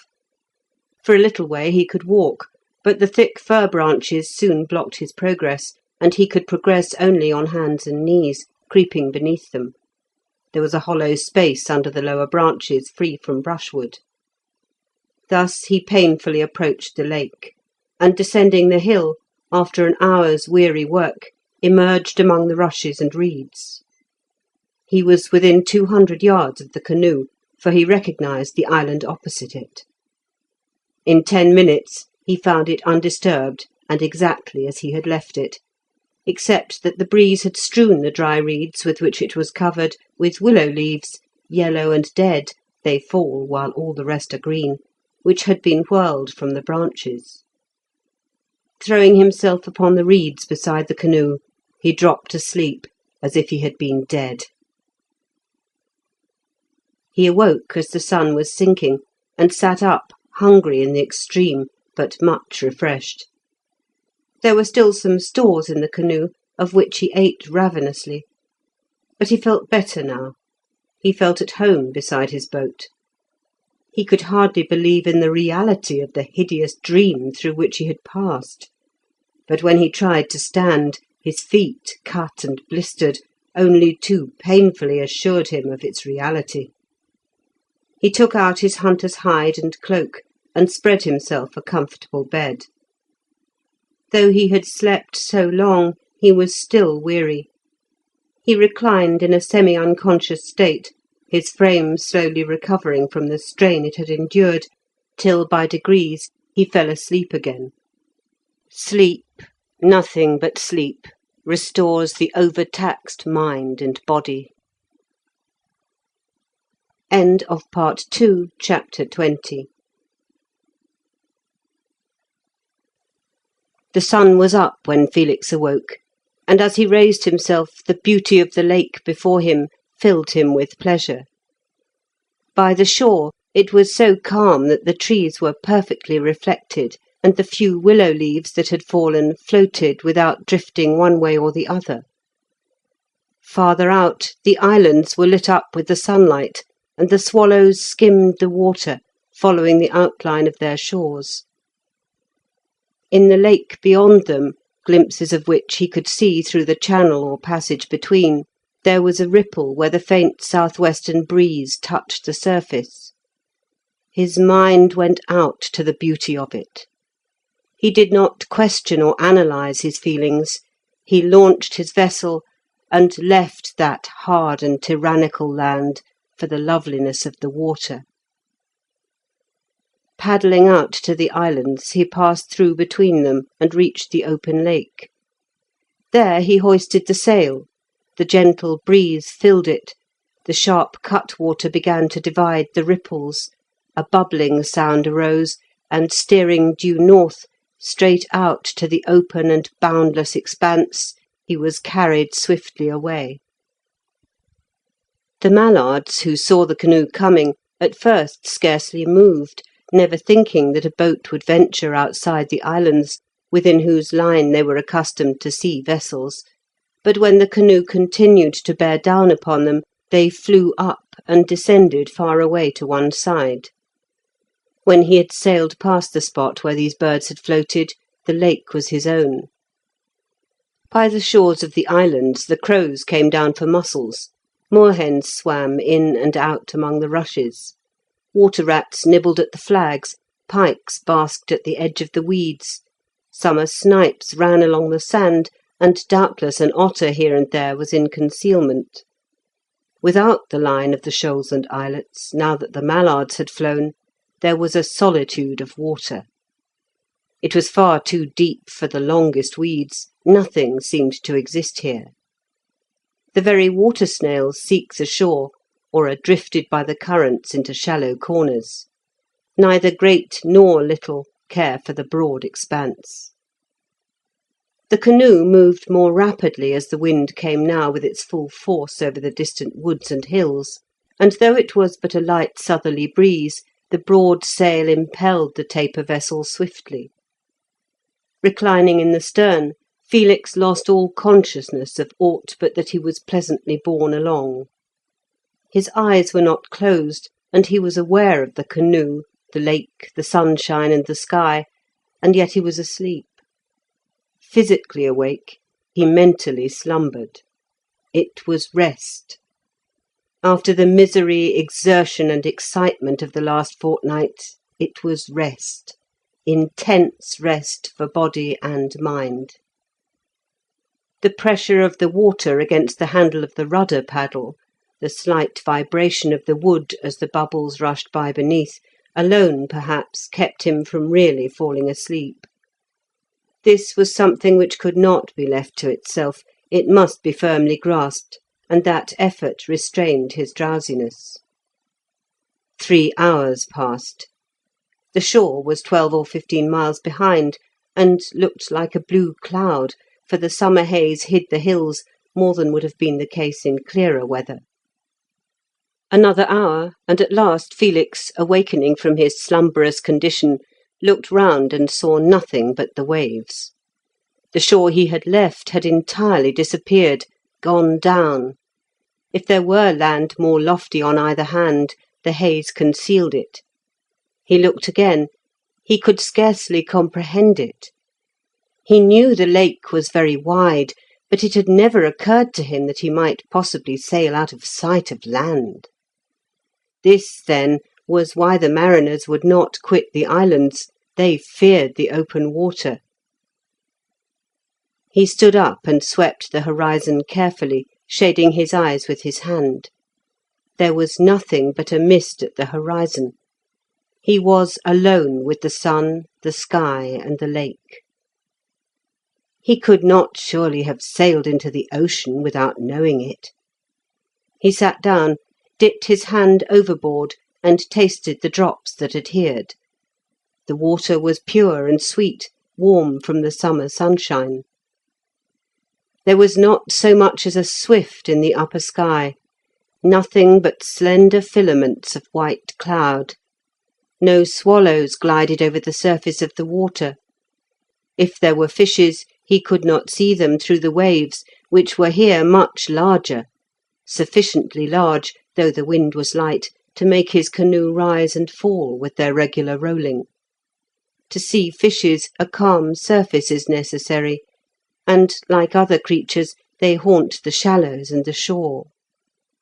Never had he felt alone like this in the depths of the farthest forest he had penetrated. Had he contemplated beforehand the possibility of passing out of sight of land, when he found that the canoe had arrived, he would probably have been alarmed and anxious for his safety.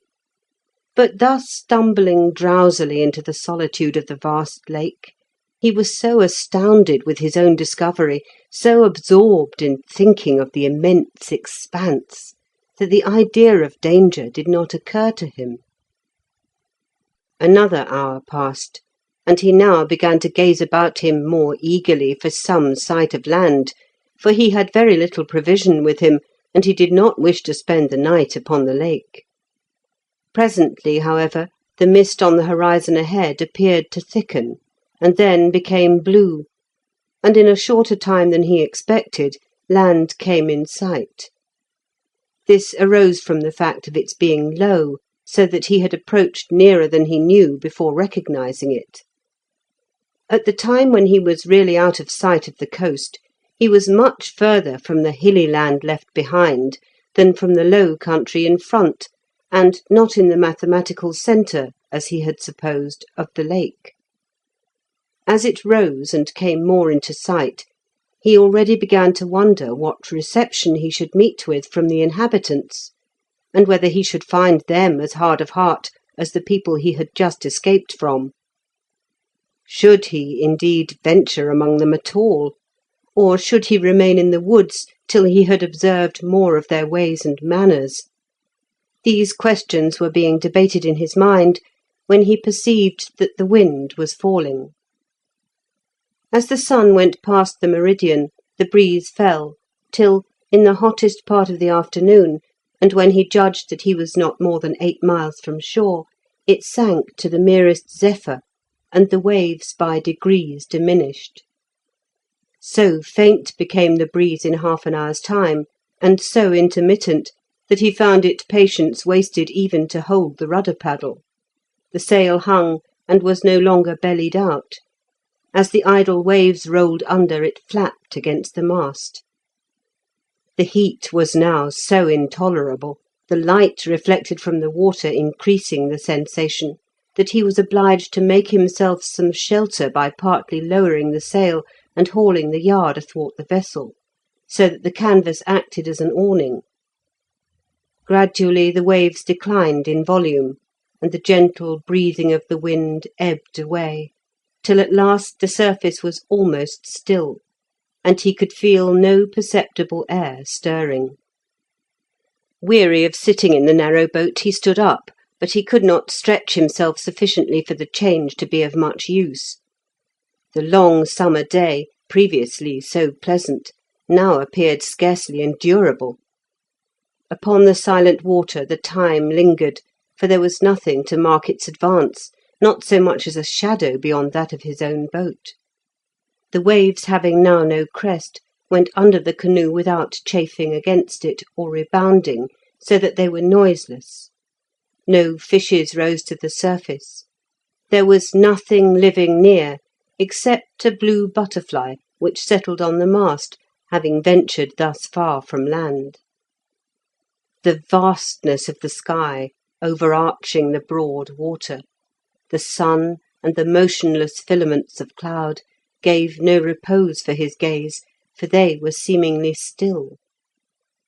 To the weary gaze, motion is repose. The waving boughs, the foam-tipped waves, afford positive rest to look at. Such intense stillness as this of the summer sky was oppressive. It was like living in space itself, in the ether above. He welcomed at last the gradual downward direction of the sun, for as the heat decreased, he could work with the paddle. Presently he furled the sail, took his paddle, and set his face for the land. He laboured steadily, but made no apparent progress. The canoe was heavy, and the outrigger or beam, which was of material use in sailing, was a drawback to paddling. He worked till his arms grew weary, and still the blue land seemed as far off as ever. But by the time the sun began to approach the horizon, his efforts had produced some effect. The shore was visible, and the woods beyond. They were still 5 miles distant, and he was tired. There was little chance of his reaching it before night. He put his paddle down for refreshment and rest, and while he was thus engaged, a change took place. A faint puff of air came, a second, and a third. A tiny ripple ran along the surface. Now he recollected that he had heard that the mariners depended a great deal on the morning and the evening, the land and the lake, breeze, as they worked along the shore. This was the first breath of the land breeze. It freshened after a while, and he reset his sail.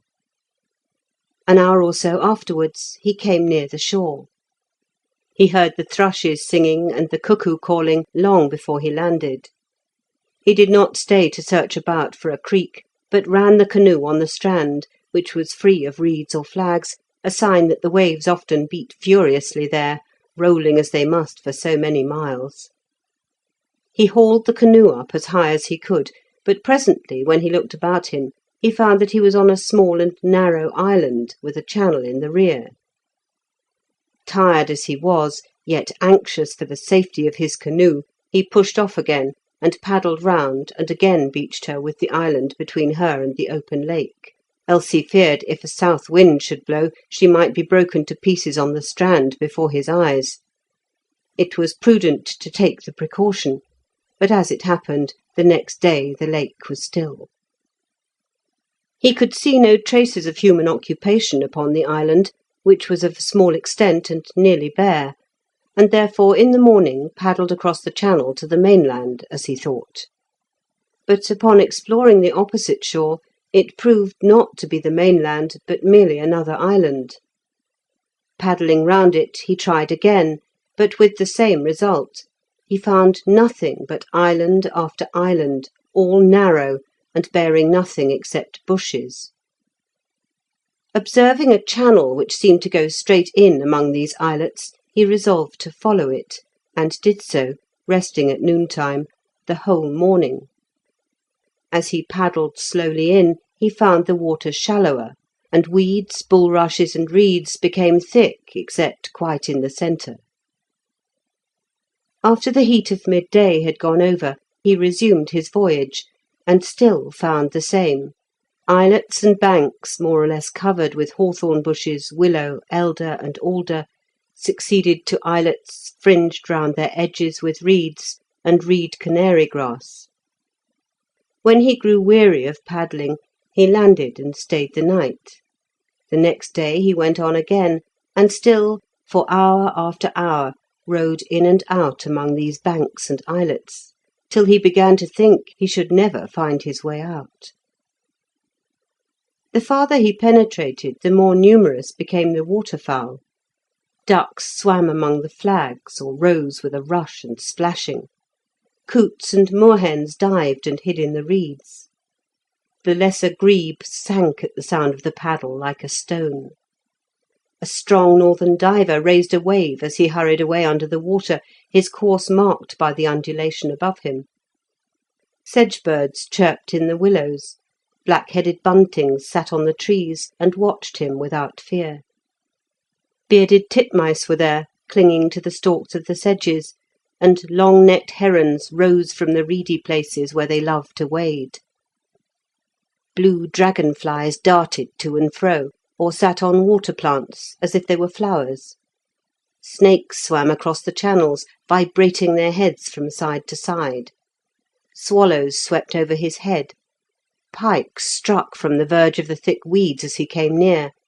Perch rose for insects as they fell helpless into the water. He noticed that the water, though so thick with reeds, was as clear as that in the open lake. There was no scum such as accumulates in stagnant places. From this he concluded that there must be a current, however slight, perhaps from rivers flowing into this part of the lake. He felt the strongest desire to explore farther till he reached the mainland, but he reflected that mere exploration was not his object. It would never obtain Aurora for him. There were no signs whatever of human habitation, and from reeds and bulrushes, however interesting, nothing could be gained. Reluctantly, therefore, on the third morning, having passed the night on one of the islets, he turned his canoe and paddled southwards towards the lake.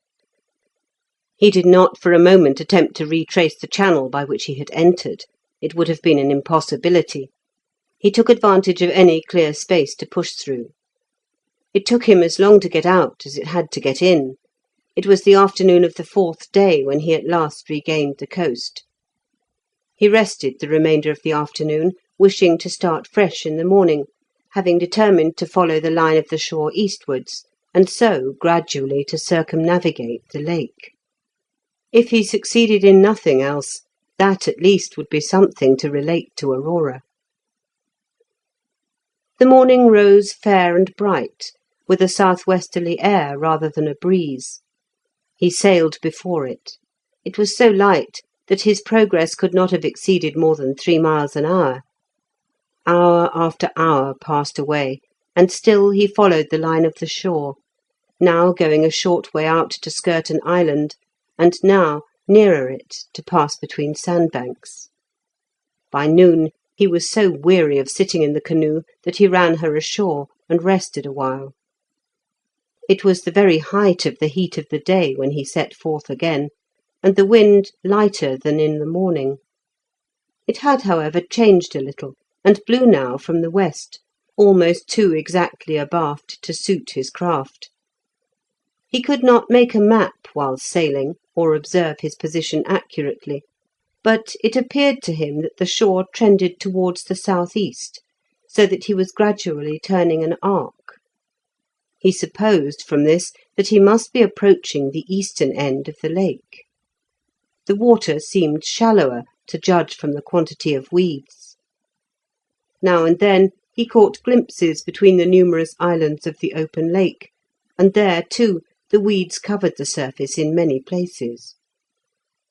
In an hour or two the breeze increased considerably, and travelling so much quicker, he found it required all his dexterity to steer past the islands and clear the banks upon which he was drifting. Once or twice he grazed the willows that overhung the water, and heard the keel of the canoe drag on the bottom. As much as possible he bore away from the mainland, steering south-east, thinking to find deeper water, and to be free of the islets. He succeeded in the first, but the islets were now so numerous that he could not tell where the open lake was. The farther the afternoon advanced, the more the breeze freshened, till occasionally, as it blew between the islands, it struck his mast almost with the force of a gale. Felix welcomed the wind, which would enable him to make great progress before evening. If such favouring breezes would continue, he could circumnavigate the waters in a comparatively short time, and might return to Aurora, so far at least successful. Hope filled his heart, and he sang to the wind. The waves could not rise among these islands, which intercepted them before they could roll far enough to gather force, so that he had all the advantage of the gale without its risks. Except a light haze all round the horizon, the sky was perfectly clear, and it was pleasant now the strong current of air cooled the sun's heat.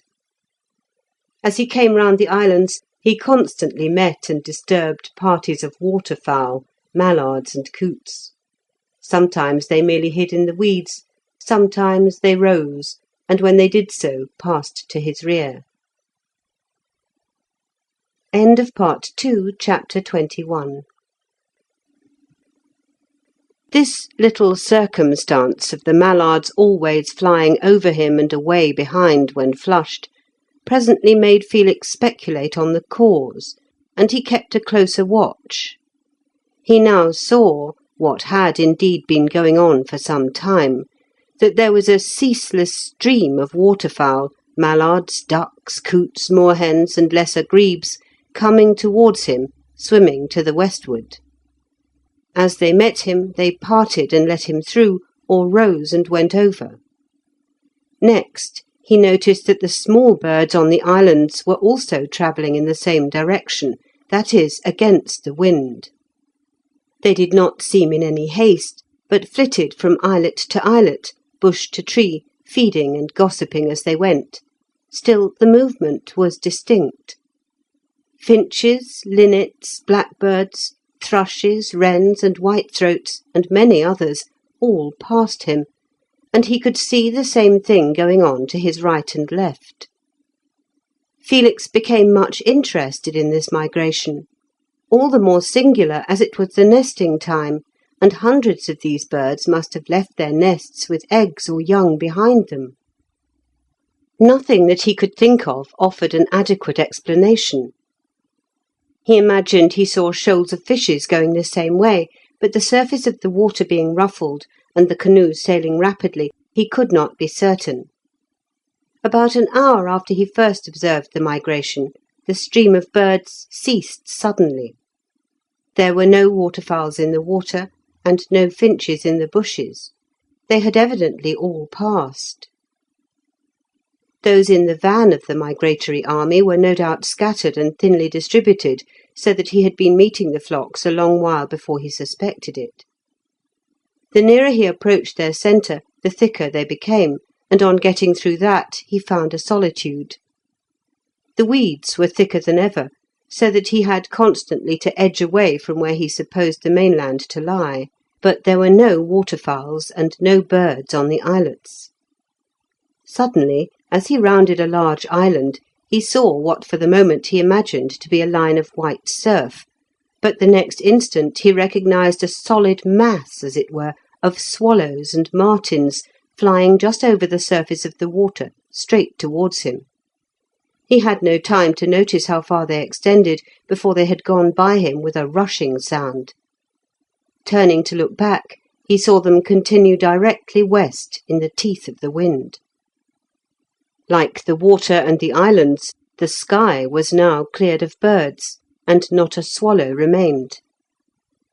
Felix asked himself if he were running into some unknown danger, but he could not conceive any. The only thing that occurred to him was the possibility of the wind rising to a hurricane. That gave him no alarm, because the numerous islands would afford shelter. So complete was the shelter in some places that as he passed along his sail drew above, while the surface of the water, almost surrounded with bushes and willows, was smooth. No matter to how many quarters of the compass the wind might veer, he should still be able to get under the lee of one or other of the banks. The sky remained without clouds. There was nothing but a slight haze, which he sometimes fancied looked thicker in front or to the eastward. There was nothing whatever to cause the least uneasiness. On the contrary, his curiosity was aroused, and he was desirous of discovering what it was that had startled the birds. After a while, the water became rather more open, with sandbanks instead of islands, so that he could see around him for a considerable distance. By a large bank, behind which the ripple was stilled, he saw a low wave advancing towards him and moving against the wind. It was followed by two others at short intervals, and though he could not see them, he had no doubt shoals of fishes were passing and had raised the undulations. The sedges on the sandbanks appeared brown and withered, as if it had been autumn instead of early summer. The flags were brown at the tip, and the aquatic grasses had dwindled. They looked as if they could not grow, and had reached but half their natural height. From the low willows the leaves were dropping faded and yellow, and the thorn bushes were shrivelled and covered with the white cocoons of caterpillars. The farther he sailed, the more desolate the banks seemed, and trees ceased altogether. Even the willows were fewer and stunted, and the highest thorn bush was not above his chest. His vessel was now more exposed to the wind, so that he drove past the banks and scattered islands rapidly, and he noticed that there was not so much as a crow on them. Upturned mussel shells glittering in the sunshine showed where crows had been at work, but there was not one now visible. Felix thought that the water had lost its clearness and had become thick, which he put down to the action of the wavelets disturbing the sand in the shallows. Ahead, the haze or mist was now much thicker, and was apparently not over a mile distant. It hid the islands and concealed everything. He expected to enter it immediately, but it receded as he approached. Along the strand of an island he passed, there was a dark line like a stain, and in still water under the lee, the surface was covered with a floating scum. Felix, on seeing this, at once concluded that he had unknowingly entered a gulf, and had left the main lake, for the only place he had ever seen scum before was at the extremity of a creek near home, where the water was partly stagnant on a marshy level. The water of the lake was proverbial for its purity and clearness. He kept, therefore, a sharp look-out, expecting every moment to sight the end of the gulf or creek in which he supposed himself sailing, so that he might be ready to lower his sail. By degrees the wind had risen, till it now blew with fury, but the numerous sand-flats so broke up the waves that he found no inconvenience from them. One solitary gull passed over at a great height, flying steadily westwards against the wind. The canoe now began to overtake fragments of scum drifting before the wind, and rising up and down on the ripples. Once he saw a broad piece rise to the surface, together with a quantity of bubbles. None of the sandbanks now rose more than a foot or so above the surface, and were entirely bare, mere sand and gravel. The mist ahead was sensibly nearer, and yet it eluded him.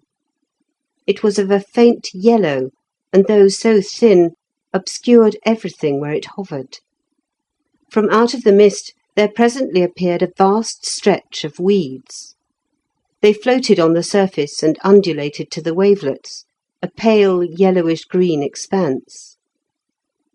Felix was hesitating whether to lower his sail or attempt to drive over them, when, as he advanced and the mist retreated, he saw open water beyond. The weeds extended on either hand as far as he could see, but they were only a narrow band, and he hesitated no longer. He felt the canoe graze the bottom once as he sailed over the weeds. The water was free of sandbanks beyond them, but he could see large islands looming in several directions. Glancing behind him, he perceived that the faint yellow mist had closed in and now encircled him. It came within 200 or 300 yards, and was not affected by the wind, rough as it was.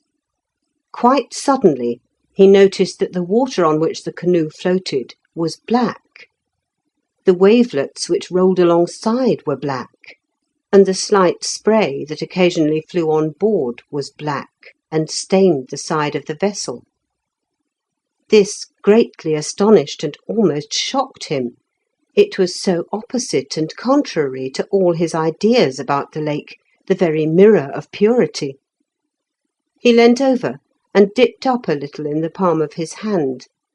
It did not appear black in such a small quantity. It seemed a rusty brown, but he became aware of an offensive odour. The odour clung to his hand, and he could not remove it, to his great disgust. It was like nothing he had ever smelt before, and not in the least like the vapour of marshes. By now, being some distance from any island, the wavelets increased in size, and spray flew on board, wetting everything with this black liquid. Instead of level marshes and the end of the gulf, it appeared as if the water were deep, and also as if it widened. Exposed to the full press of the gale, Felix began to fear that he should not be able to return very easily against it. He did not know what to do. The horrid blackness of the water disposed him to turn about and tack out. On the other hand, having set out on a voyage of discovery, and having now found something different to the other parts of the lake, he did not like to retreat. He sailed on, thinking to presently pass these loathsome waters. He was now hungry, and indeed thirsty, but was unable to drink because he had no water barrel. No vessel sailing on the lake ever carried a water barrel, since such pure water was always under their bows. He was cramped, too, with long sitting in the canoe, and the sun was perceptibly sloping in the west. He determined to land and rest, and with this purpose steered to the right under the lee of a large island, so large, indeed, that he was not certain it was not part of the mainland or one side of the gulf. The water was very deep close up to the shore, but to his annoyance the strand appeared black, as if soaked with the dark water. He skirted along somewhat farther, and found a ledge of low rocks stretching out into the lake, so that he was obliged to run ashore before coming to these.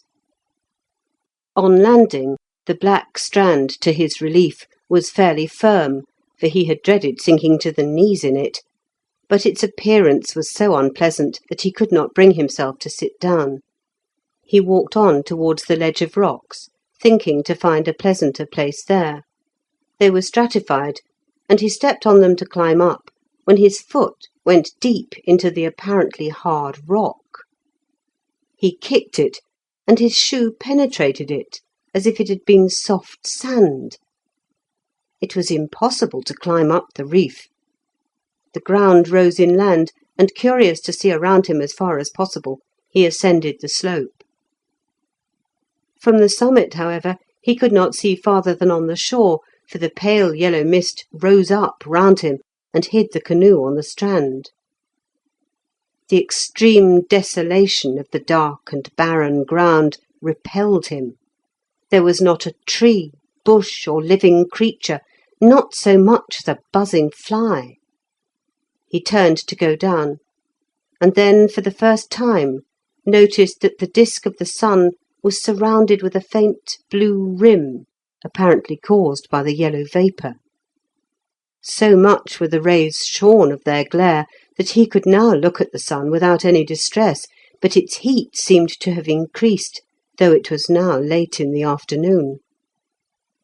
Descending towards the canoe, he fancied the wind had veered considerably. He sat down in the boat and took some food. It was without relish, as he had nothing to drink, and the great heat had tired him. Wearily, and without thinking, he pushed off the canoe. She slowly floated out when, as he was about to hoist up the sail, a tremendous gust of wind struck him down on the thwarts and nearly carried him overboard. He caught the mast as he fell, or over he must have gone into the black waves. Before he could recover himself, she drifted against the ledge of rocks, which broke down and sank before the bow, so that she passed over uninjured. Felix got out a paddle and directed the canoe as well as he could. The fury of the wind was irresistible, and he could only drive before it. In a few minutes, as he was swept along the shore, he was carried between it and another immense reef. Here, the waves being broken and less powerful, he contrived to get the heavy canoe ashore again, and jumping out, dragged her up as far as he could on the land. When he had done this, he found to his surprise that the gale had ceased. The tremendous burst of wind had been succeeded by a perfect calm, and the waves had already lost their violent impetus. This was a relief, for he had feared that the canoe would be utterly broken to pieces. But soon he began to doubt if it were an unmixed benefit, as without a wind he could not move from this dismal place that evening. He was too weary to paddle far. He sat on the canoe to rest himself, and whether from fatigue or other causes, fell asleep. His head heavily dropping on his chest partly woke him several times, but his lassitude overcame the discomfort, and he slept on. When he got up he felt dazed and unrefreshed, as if sleeping had been hard work. He was extremely thirsty, and oppressed with the increasing heat. The sun had sunk, or rather was so low that the high ground hid it from sight. End of Part 2, Chapter 22. The thought struck Felix that perhaps he might find a spring somewhere in the island, and he started at once up over the hill. At the top he paused. The sun had not sunk, but had disappeared as a disk. In its place was a billow of blood, for so it looked, a vast upheaved billow of glowing blood surging on the horizon. Over it flickered a tint of palest blue, like that seen in fire. The black waters reflected the glow, and the yellow vapour around was suffused with it. Though momentarily startled, Felix did not much heed these appearances. He was still dazed and heavy from his sleep. He went on looking for a spring, sometimes walking on firm ground, sometimes sinking to the ankle in a friable soil like black sand. The ground looked indeed as if it had been burnt, but there were no charred stumps of timber such as he had seen on the sites of forest fires. The extreme dreariness seemed to oppress his spirits, and he went on and on in a heavy waking dream. Descending into a plain, he lost sight of the flaming sunset and the black waters. In the level plain the desolation was yet more marked. There was not a grass blade or plant. The surface was hard, black, and burned, resembling iron, and indeed in places it resounded to his feet, though he supposed that was the echo from hollow passages beneath. Several times he shook himself, straightened himself up, and endeavoured to throw off the sense of drowsy weight which increased upon him. He could not do so. He walked with bent back, and crept, as it were, over the iron land which radiated heat. A shimmer like that of water appeared in front. He quickened his pace, but could not get to it, and realised presently that it was a mirage which receded as he advanced. There was no pleasant summer twilight. The sunset was succeeded by an indefinite gloom, and while this shadow hung overhead, the yellow vapour around was faintly radiant. Felix suddenly stopped, having stepped, as he thought, on a skeleton. Another glance, however, showed that it was merely the impression of one. The actual bones had long since disappeared.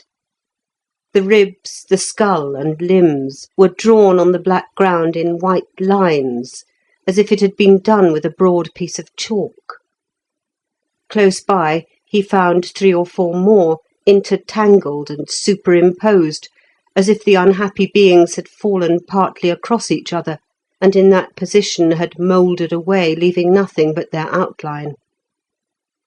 From among the variety of objects that were scattered about, Felix picked up something that shone. It was a diamond bracelet of one large stone, and a small square of blue china tile, with a curious heraldic animal drawn on it. Evidently these had belonged to one or other of the party who had perished.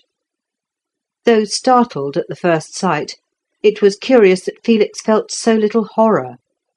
The idea did not occur to him that he was in danger as these had been.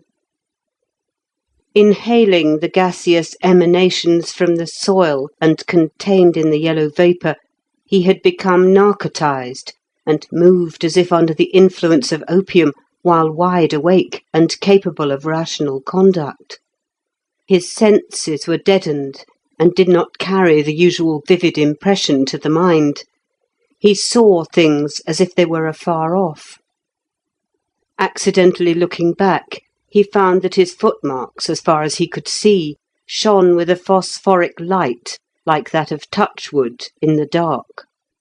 Near at hand they did not shine. The appearance did not come till some few minutes had elapsed. His track was visible behind till the vapour hid it. As the evening drew on, the vapour became more luminous, and somewhat resembled an aurora. Still anxious for water, he proceeded as straight ahead as he could, and shortly became conscious of an indefinite cloud which kept pace with him on either side. When he turned to look at either of the clouds, the one looked at disappeared. It was not condensed enough to be visible to direct vision, yet he was aware of it from the corner of his eye. Shapeless and threatening, the gloomy thickness of the air floated beside him like the vague monster of a dream.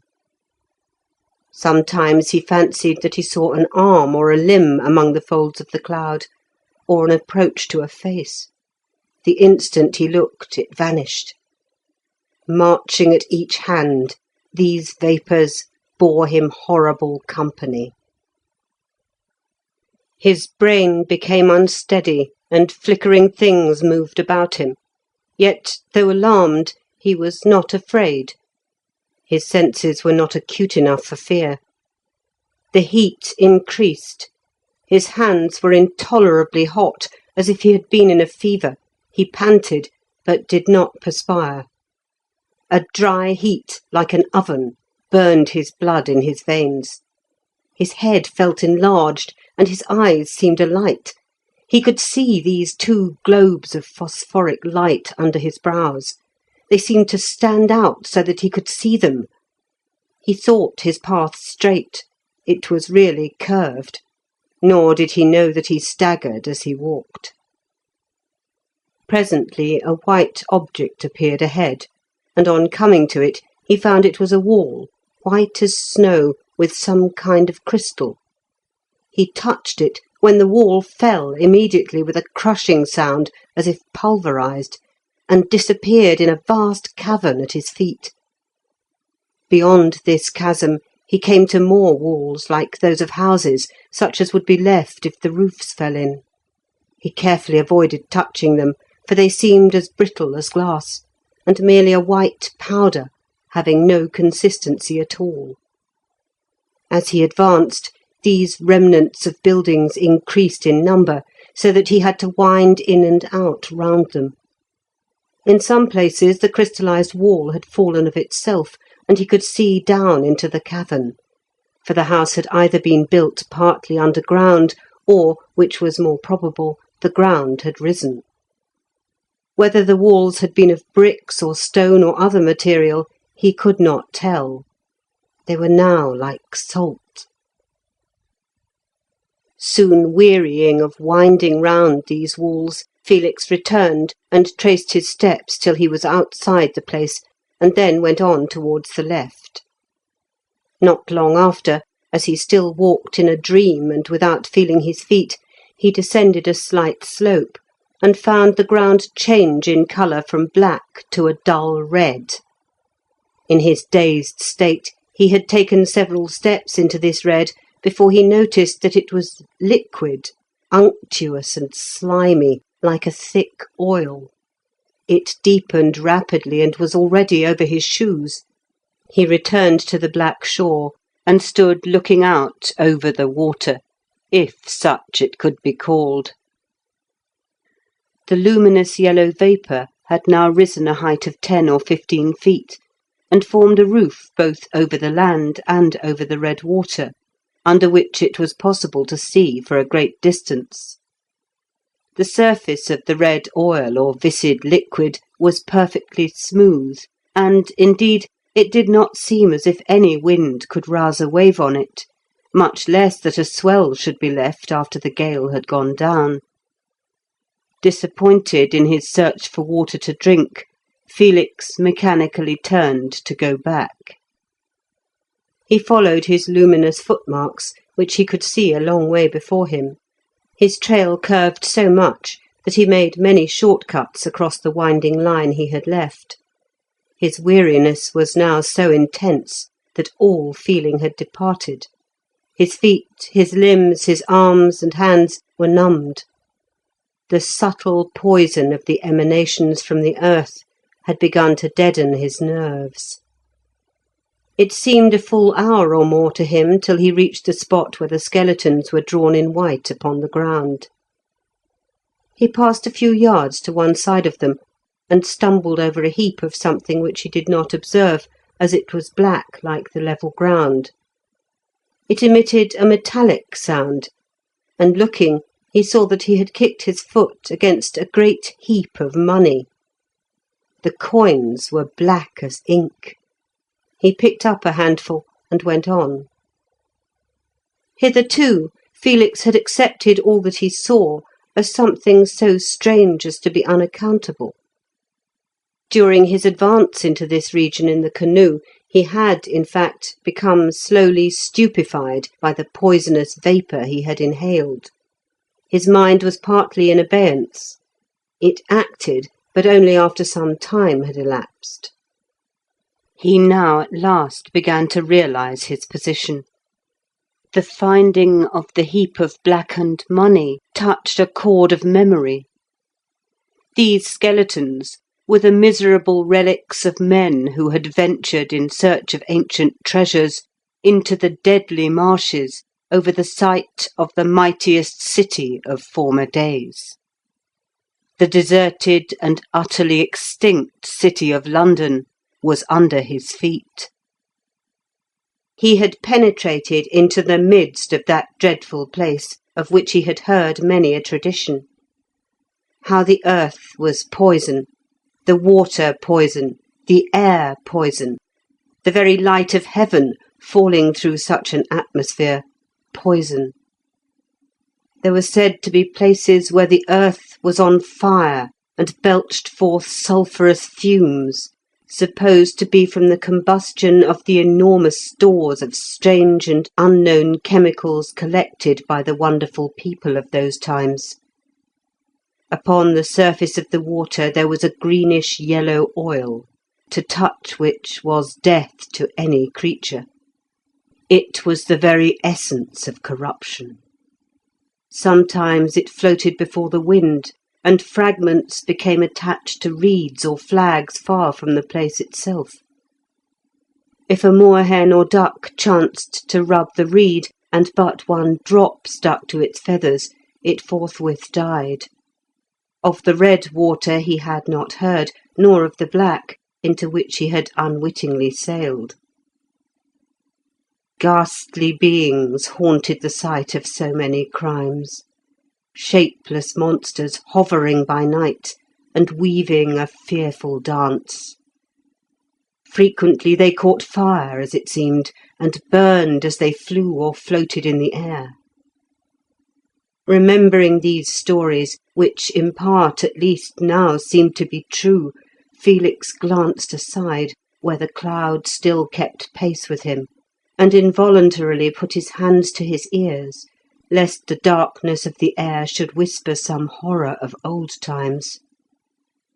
The earth on which he walked, the black earth, leaving phosphoric footmarks behind him, was composed of the mouldered bodies of millions of men who had passed away in the centuries during which the city existed. He shuddered as he moved. He hastened, yet could not go fast. His numbed limbs would not permit him. He dreaded lest he should fall and sleep and wake no more, like the searchers after treasure, treasure which they had found only to lose for ever. He looked around, supposing that he might see the gleaming head and shoulders of the half-buried giant of which he recollected he had been told. The giant was punished for some crime by being buried to the chest in the earth. Fire incessantly consumed his head and played about it, yet it was not destroyed. The learned thought, if such a thing really existed, that it must be the upper part of an ancient brazen statue, kept bright by the action of acid in the atmosphere and shining with reflected light. Felix did not see it, and shortly afterwards surmounted the hill and looked down upon his canoe. It was on fire. End of Part 2, Chapter 23. Felix tried to run, but his feet would not rise from the ground. His limbs were numb as in a nightmare. He could not get there. His body would not obey his will. In reality he did move, but more slowly than when he walked. By degrees approaching the canoe, his alarm subsided, for although it burned, it was not injured. The canvas of the sail was not even scorched. When he got to it, the flames had disappeared. Like Jack-o'-the-lantern, the phosphoric fire receded from him. With all his strength he strove to launch her, yet paused. For over the surface of the black water, now smooth and waveless, played immense curling flames, stretching out like endless serpents, weaving, winding, rolling over each other. Suddenly they contracted into a ball which shone with a steady light and was as large as the full moon. The ball swept along, rose a little, and from it flew out long streamers till it was unwound in fiery threads. But remembering that the flames had not even scorched the canvas, he pushed the canoe afloat, determined at any risk to leave this dreadful place. To his joy he felt a faint air rising. It cooled his forehead, but was not enough to fill the sail. He paddled with all the strength he had left. The air seemed to come from exactly the opposite direction to what it had previously blown, some point of east, he supposed. Labour as hard as he would, the canoe moved slowly, being so heavy. It seemed as if the black water was thick and clung to her, retarding motion. Still, he did move, and in time, it seemed indeed a time, he left the island, which disappeared in the luminous vapours. Uncertain as to the direction, he got his compass, but it would not act. The needle had no life. It swung and came to rest, pointing any way as it chanced. It was demagnetised. Felix resolved to trust to the wind, which he was certain blew from the opposite quarter, and would therefore carry him out. The stars he could not see for the vapour, which formed a roof above him. The wind was rising, but in uncertain gusts. However, he hoisted the sail and floated slowly before it. Nothing but excitement could have kept him awake. Reclining in the canoe, he watched the serpent-like flames playing over the surface, and forced himself by sheer power of will not to sleep. The 2 dark clouds which had accompanied him to the shore now faded away, and the cooling wind enabled him to bear up better against his parching thirst.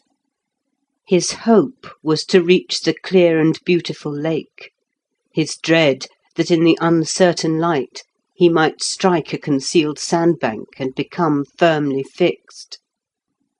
Twice he passed islands, distinguishable as masses of visible darkness. While the twisted flames played up to the shore, and the luminous vapour overhung the ground, the island itself appeared as a black mass. The wind became by degrees steadier, and the canoe shot swiftly over the water. His hopes rose. He sat up and kept a keener lookout ahead. All at once the canoe shook as if she had struck a rock. She vibrated from one end to the other, and stopped for a moment in her course. Felix sprang up, alarmed. At the same instant a bellowing noise reached him, succeeded by a frightful belching and roaring, as if a volcano had burst forth under the surface of the water. He looked back, but could see nothing. The canoe had not touched ground. She sailed as rapidly as before.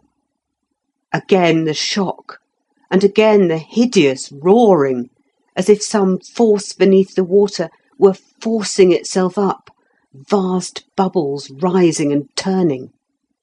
Fortunately, it was at a great distance. Hardly was it silent before it was reiterated for the 3rd time. Next, Felix felt the canoe heave up, and he was aware that a large roller had passed under him. A second and a third followed. They were without crests, and were not raised by the wind. They obviously started from the scene of the disturbance. Soon afterwards the canoe moved quicker, and he detected a strong current setting in the direction he was sailing. The noise did not recur, nor did any more rollers pass under. Felix felt better and less dazed, but his weariness and sleepiness increased every moment. He fancied that the serpent flames were less brilliant and farther apart, and that the luminous vapour was thinner. How long he sat at the rudder he could not tell. He noticed that it seemed to grow darker, the serpent flames faded away, and the luminous vapour was succeeded by something like the natural gloom of night. At last he saw a star overhead, and hailed it with joy. He thought of Aurora. The next instant he fell back in the canoe, firm asleep. His arm, however, still retained the rudder paddle in position, so that the canoe sped on with equal swiftness. She would have struck more than one of the sandbanks and islets had it not been for the strong current that was running. Instead of carrying her against the banks, this warded her off, for it drew her between the islands in the channels where it ran fastest, and the undertow, where it struck the shore, bore her back from the land. Driving before the wind, the canoe swept onward steadily to the west. In an hour it had passed the line of the black water and entered the sweet lake. Another hour, and all trace of the marshes had utterly disappeared. The last faint glow of the vapour had vanished. The dawn of the coming summer's day appeared, and the sky became a lovely azure. The canoe sailed on, but Felix remained immovable in slumber. Long since the strong current had ceased, it scarcely extended into the sweet waters, and the wind only impelled the canoe. As the sun rose, the breeze gradually fell away, and in an hour or so there was only a light air. The canoe had left most of the islets and was approaching the open lake, when, as she passed almost the last, the yard caught the overhanging branch of a willow. The canoe swung round and grounded gently under the shadow of the tree. For some time the little wavelets beat against the side of the boat. Gradually they ceased, and the clear and beautiful water became still. Felix slept till nearly noon, when he awoke and sat up. At the sudden movement a pike struck, and two moorhens scuttled out of the water into the grass on the shore. A thrush was singing sweetly, whitethroats were busy in the bushes, and swallows swept by overhead. Felix drew a long, deep breath of intense relief. It was like awakening in paradise. He snatched up a cup, dipped, and satisfied his craving thirst, then washed his hands over the side, and threw the water over his face. But when he came to stand up and move, he found that his limbs were almost powerless. Like a child, he tottered, his joints had no strength. His legs tingled as if they had been benumbed. He was so weak, he crawled on all fours along to the mast, furled the sail kneeling, and dragged himself rather than stepped ashore with the painter. The instant he had fastened the rope to a branch, he threw himself at full length on the grass and grasped a handful of it.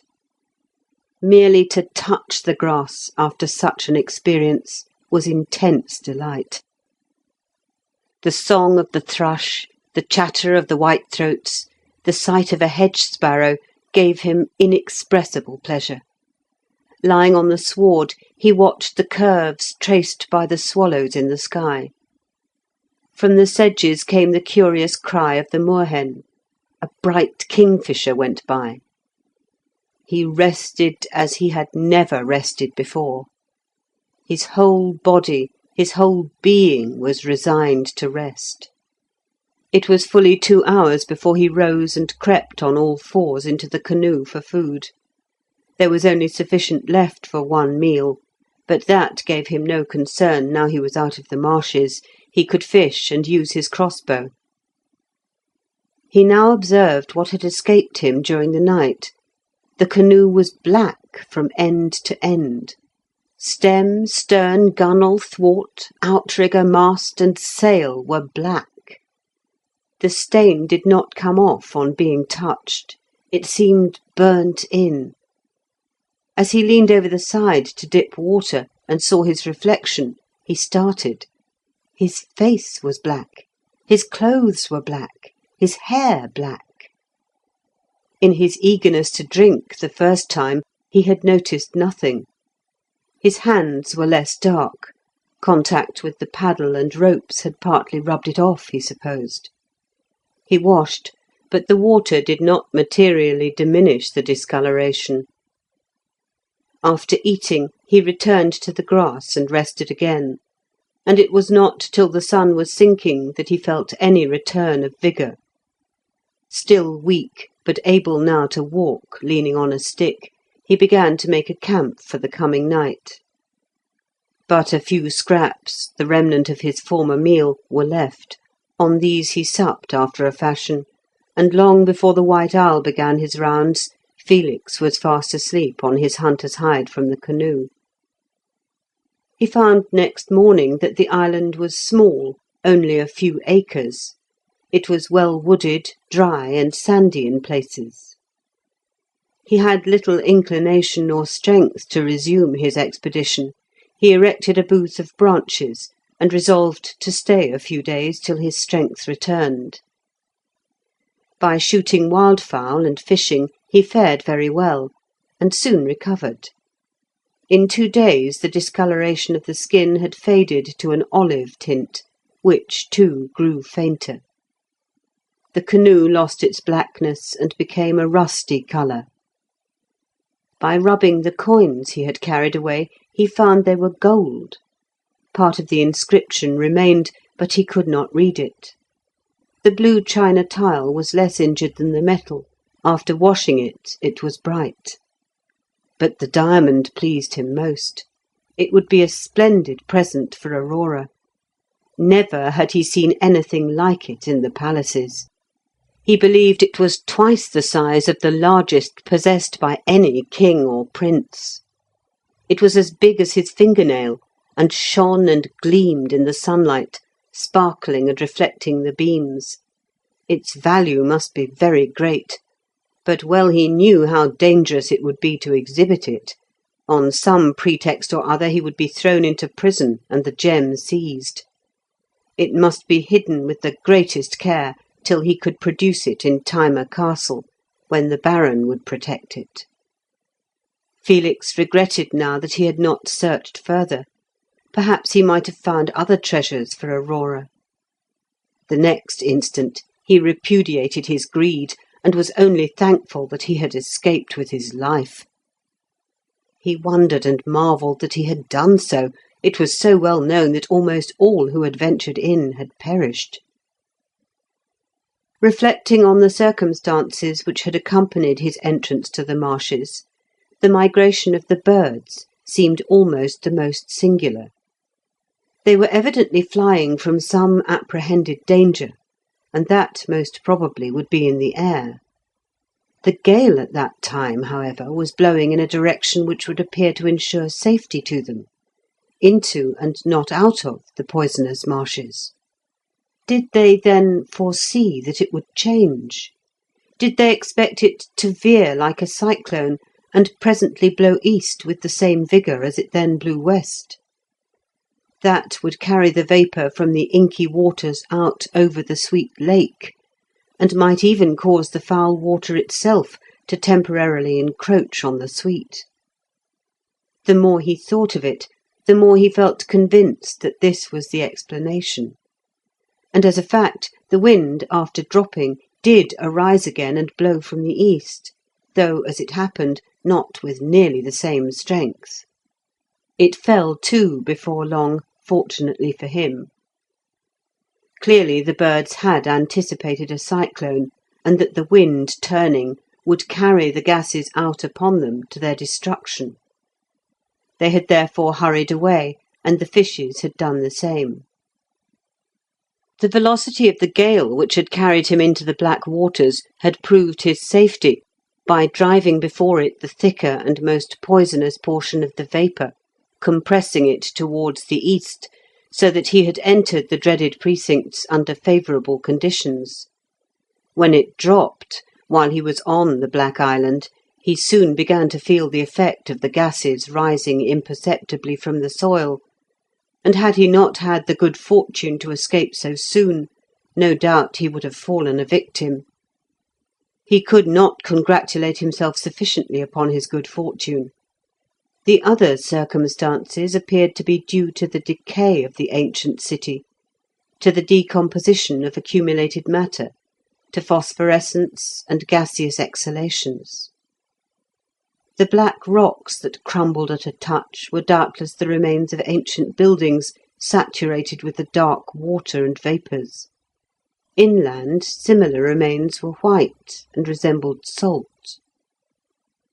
But the great explosions which occurred as he was leaving, and which sent heavy rollers after him, were not easily understood, till he remembered that in Sylvester's Book of Natural Things it was related that the ancient city had been undermined with vast conduits, sewers, and tunnels, and that these communicated with the sea. It had been much disputed whether the sea did or did not still send its tides up to the site of the old quays. Felix now thought that the explosions were due to compressed air, or more probably to gases met with by the ascending tide. End of Part 2, Chapter 24. For 4 days Felix remained on the island, recovering his strength. By degrees, the memory of the scenes he had witnessed grew less vivid, and his nerves regained their tone. The 5th morning he sailed again, making due south with a gentle breeze from the west, which suited the canoe very well. He considered that he was now at the eastern extremity of the lake, and that by sailing south he should presently reach the place where the shore turned to the east again. The sharp prow of the canoe cut swiftly through the waves, a light spray flew occasionally in his face, and the wind blew pleasantly. In the cloudless sky, swallows and swifts were wheeling, and on the water 6 mallards moved aside to let him pass. About 2 hours after he started, he encountered a mist, which came softly over the surface of the water with the wind, and in an instant shut out all view. Even the sun was scarcely visible. It was very warm and left no moisture. In 5 minutes he passed through and emerged again in the bright sunlight. These dry, warm mists are frequently seen on the lake in summer, and are believed to portend a continuance of fine weather. Felix kept a good distance from the mainland, which was hilly and wooded, and with few islands. Presently he observed in the extreme distance on his right hand a line of mountainous hills, which he supposed to be the southern shore of the lake, and that he was sailing into a gulf or bay. He debated with himself whether he should alter his course and work across to the mountains, or to continue to trace the shore. Unless he did trace the shore, he could scarcely say that he had circumnavigated the lake, as he would leave this great bay unexplored. He continued, therefore, to sail directly south. The wind freshened towards noon, and the canoe flew at a great pace. Twice he passed through similar mists. There were now no islands at all, but a line of low chalk cliffs marked the shore. Considering that it must be deep and safe to do so, Felix bore in closer to look at the land. Woods ran along the hills right to the verge of the cliff, but he saw no signs of inhabitants, no smoke, boat, or house. The sound of the surf beating on the beach was audible, though the waves were not large. High over the cliff he noted a kite soaring, with forked tail, at a great height. Immediately afterwards he ran into another mist or vapour, thicker, if anything, and which quite obscured his view. It seemed like a great cloud on the surface of the water, and broader than those he had previously entered. Suddenly the canoe stopped with a tremendous jerk, which pitched him forward on his knees. The mast cracked, and there was a noise of splitting wood. As soon as he could get up, Felix saw to his bitter sorrow that the canoe had split longitudinally. The water came up through the split, and the boat was held together only by the beams of the outrigger. He had run aground on a large, sharp flint embedded in a chalk floor, which had split the poplar wood of the canoe like an axe. The voyage was over, for the least strain would cause the canoe to part in two, and if she were washed off the ground she would be waterlogged. In half a minute the mist passed, leaving him in the bright day, shipwrecked. Felix now saw that the waters were white with suspended chalk, and sounding with the paddle, found that the depth was but a few inches. He had driven at full speed on a reef. There was no danger, for the distance to the shore was hardly 200 yards, and judging by the appearance of the water it was shallow all the way. But his canoe, the product of so much labour, and in which he had voyaged so far. His canoe was destroyed. He could not repair her. He doubted whether it could have been done successfully, even at home, with Oliver to help him. He could sail no farther. There was nothing for it but to get ashore and travel on foot. If the wind rose higher, the waves would soon break clean over her, and she would go to pieces. With a heavy heart, Felix took his paddle and stepped overboard. Feeling with the paddle, he plumbed the depth in front of him, and, as he expected, walked all the way to the shore, no deeper than his knees. This was fortunate, as it enabled him to convey his things to land without loss. He wrapped up the tools and manuscripts in one of his hunter's hides. When the whole cargo was landed, he sat down sorrowfully at the foot of the cliff, and looked out at the broken mast and sail, still flapping uselessly in the breeze. It was a long time before he recovered himself, and set to work mechanically to bury the crossbow, hunter's hides, tools, and manuscripts under a heap of pebbles. As the cliff, though low, was perpendicular, he could not scale it, else he would have preferred to conceal them in the woods above. To pile pebbles over them was the best he could do for the present. He intended to return for them when he discovered a path up the cliff. He then started, taking only his bow and arrows. But no such path was to be found. He walked on till weary, and still the cliff ran like a wall on his left hand. After an hour's rest he started again, and as the sun was declining, came suddenly to a gap in the cliff, where a grassy sward came down to the shore. It was now too late, and he was too weary, to think of returning for his things that evening. He made a scanty meal, and endeavoured to rest.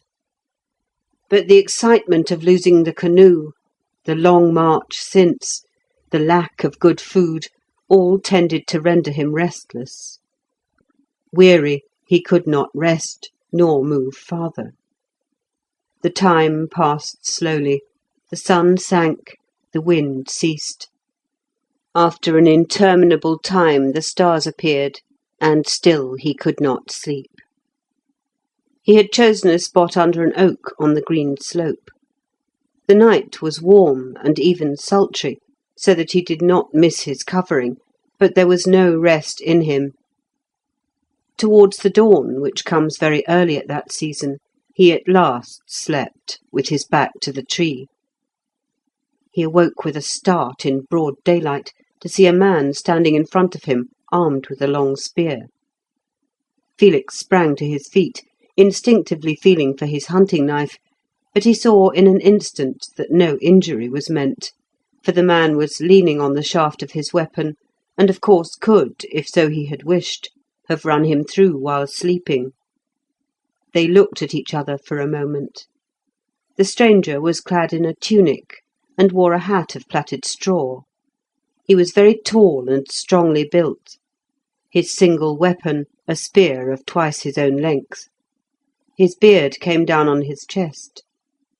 He spoke to Felix in a dialect the latter did not understand. Felix held out his hand as a token of amity, which the other took. He spoke again. Felix, on his part, tried to explain his shipwreck, when a word the stranger uttered recalled to Felix's memory the peculiar dialect used by the shepherd race on the hills in the neighbourhood of his home. He spoke in this dialect, which the stranger in part at least understood, and the sound of which at once rendered him more friendly. By degrees they comprehended each other's meaning the easier, as the shepherd had come the same way, and had seen the wreck of the canoe. Felix learned that the shepherd was a scout, sent on ahead to see that the road was clear of enemies. His tribe were on the march with their flocks, and to avoid the steep woods and hills which there blocked their course, they had followed the level and open beach at the foot of the cliff, aware, of course, of the gap which Felix had found. While they were talking, Felix saw the cloud of dust raised by the sheep as the flocks wound round a jutting buttress of cliff. His friend explained that they marched in the night and early morning to avoid the heat of the day. Their proposed halting place was close at hand. He must go on and see that all was clear. Felix accompanied him, and found within the wood at the summit a grassy coombe where a spring rose. The shepherd threw down his spear and began to dam up the channel of the spring with stones, flints, and sods of earth, in order to form a pool at which the sheep might drink. Felix assisted him, and the water speedily began to rise. The flocks were not allowed to rush tumultuously to the water. They came in about 50 at a time, each division with its shepherds and their dogs, so that confusion was avoided, and all had their share. There were about 20 of these divisions, besides 80 cows and a few goats. They had no horses, their baggage came on the backs of asses. After the whole of the flocks and herds had been watered, several fires were lit by the women, who in stature and hardihood scarcely differed from the men. Not till this work was over did the others gather about Felix to hear his story. Finding that he was hungry, they ran to the baggage for food, and pressed on him a little dark bread, plentiful cheese and butter, dried tongue, and horns of mead. He could not devour a 50th part of what these hospitable people brought him. Having nothing else to give them, he took from his pocket one of the gold coins he had brought from the site of the ancient city, and offered it. They laughed, and made him understand that it was of no value to them, but they passed it from hand to hand, and he noticed that they began to look at him curiously. From its blackened appearance they conjectured whence he had obtained it. One, too, pointed to his shoes, which were still blackened, and appeared to have been scorched. The whole camp now pressed on him, their wonder and interest rising to a great height. With some trouble, Felix described his journey over the site of the ancient city, interrupted with constant exclamations, questions, and excited conversation. He told them everything, except about the diamond. Their manner towards him perceptibly altered. From the first they had been hospitable. They now became respectful and even reverent. The elders and their chief, not to be distinguished by dress or ornament from the rest, treated him with ceremony and marked deference. The children were brought to see and even to touch him.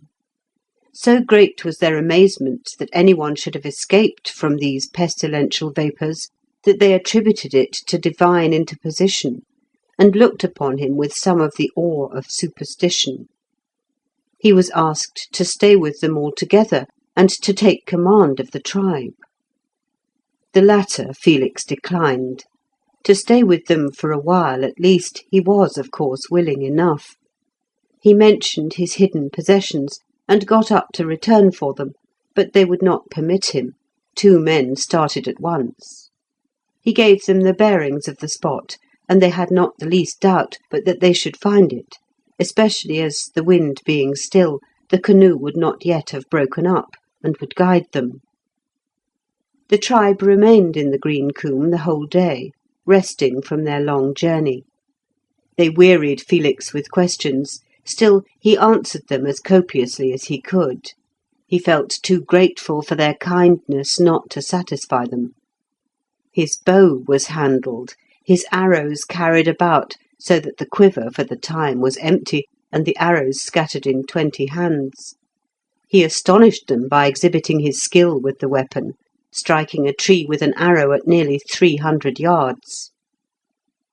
Though familiar, of course, with the bow, they had never seen shooting like that, nor indeed any archery except at short quarters. They had no other arms themselves but spears and knives. Seeing one of the women cutting the boughs from a fallen tree, dead and dry, and therefore preferable for fuel, Felix naturally went to help her, and taking the axe, soon made a bundle, which he carried for her. It was his duty as a noble to see that no woman, not a slave, laboured. He had been bred in that idea, and would have felt disgraced had he permitted it. The women looked on with astonishment, for in these rude tribes the labour of the women was considered valuable, and appraised like that of a horse. Without any conscious design, Felix thus in one day conciliated and won the regard of the two most powerful parties in the camp, the chief and the women. By his refusing the command, the chief was flattered, and his possible hostility prevented. The act of cutting the wood and carrying the bundle gave him the hearts of the women. They did not, indeed, think their labour in any degree oppressive, still, to be relieved of it was pleasing. The two men who had gone for Felix's buried treasure did not return till breakfast next morning. They stepped into the camp, each with his spear reddened and dripping with fresh blood. Felix no sooner saw the blood than he fainted. He quickly recovered, but he could not endure the sight of the spears, which were removed and hidden from his view. He had seen blood enough spilt at the siege of Iwis, but this came upon him in all its horror, unrelieved by the excitement of war. The two shepherds had been dogged by gipsies, and had been obliged to make a round to escape. They took their revenge by climbing into trees, and as their pursuers passed under, thrust them through with their long spears. The shepherds, like all their related tribes, had been at feud with the gipsies for many generations. The gipsies followed them to and from their pastures, cut off stragglers, destroyed or stole their sheep and cattle, and now and then overwhelmed a whole tribe. Of late, the contest had become more sanguinary and almost ceaseless. Mounted on swift though small horses, the gipsies had the advantage of the shepherds. On the other hand, the shepherds, being men of great stature and strength, could not be carried away by a rush if they had time to form a circle, as was their custom of battle. They lost many men by the javelins thrown by the gipsies, who rode up to the edge of the circle, cast their darts, and retreated. If the shepherds left their circle, they were easily ridden over. While they maintained formation, they lost individuals but saved the mass. Battles were of rare occurrence. The gipsies watched for opportunities and executed raids, the shepherds retaliated, and thus the endless war continued. The shepherds invariably posted sentinels and sent forward scouts to ascertain if the way were clear. Accustomed to the horrid scenes of war from childhood, they could not understand Felix's sensitiveness. They laughed, and then petted him like a spoilt child. This galled him exceedingly. He felt humiliated and eager to reassert his manhood. He was willing to stay with them there for a while. Nothing would have induced him to leave them now till he had vindicated himself in their sight. The incident happened soon after sunrise, which is very early at the end of June. The camp had only waited for the return of these men, and on their appearance began to move. The march that morning was not a long one, as the sky was clear, and the heat soon wearied the flocks. Felix accompanied the scout in advance, armed with his bow, eager to encounter the gipsies. End of Part 2, Chapter 25. 3 mornings the shepherds marched in the same manner, when they came in view of a range of hills so high that to Felix they appeared mountains. The home of the tribe was in these hills, and once there they were comparatively safe from attack. In early spring, when the herbage on the downs was scarce, the flocks moved to the meadow-like lands far in the valleys. In summer they returned to the hills. In autumn they went to the vales again. Soon after noon on the 3rd day, the scouts reported that a large body of gipsies were moving in a direction which would cut off their course to the hills on the morrow. The chief held a council, and it was determined that a forced march should be made at once by another route more to the left, and it was thought that in this way they might reach the base of the slopes by evening.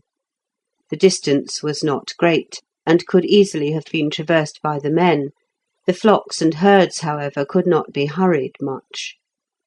A messenger was dispatched to the hills for assistance, and the march began. It was a tedious movement. Felix was wearied, and walked in a drowsy state. Towards 6 o'clock, as he guessed, the trees began to thin, and the column reached the first slopes of the hills. Here about 30 shepherds joined them, a contingent from the nearest camp. It was considered that the danger was now past, and that the gipsies would not attack them on the hill, but it was a mistake. A large body almost immediately appeared, coming along the slope on the right, not less than 200, and from their open movements and numbers it was evident that they intended battle. The flocks and herds were driven hastily into a coombe or narrow valley, and there left to their fate. All the armed men formed in a circle, the women occupied the centre. Felix took his stand outside the circle by a gnarled and decayed oak. There was just there a slight rise in the ground, which he knew would give him some advantage in discharging his arrows, and would also allow him a clear view. His friends earnestly entreated him to enter the circle, and even sought to bring him within it by force, till he explained to them that he could not shoot if so surrounded, and promised, if the gipsies charged, to rush inside. Felix unslung his quiver, and placed it on the ground before him. A second quiver he put beside it. 4 or 5 arrows he stuck upright in the sward, so that he could catch hold of them quickly. 2 arrows he held in his left hand, another he fitted to the string. Thus prepared, he watched the gipsies advance. They came, walking their short, wiry horses, to within half a mile, when they began to trot down the slope. They could not surround the shepherds because of the steep-sided coombe and some brushwood, and could advance only on 2 fronts.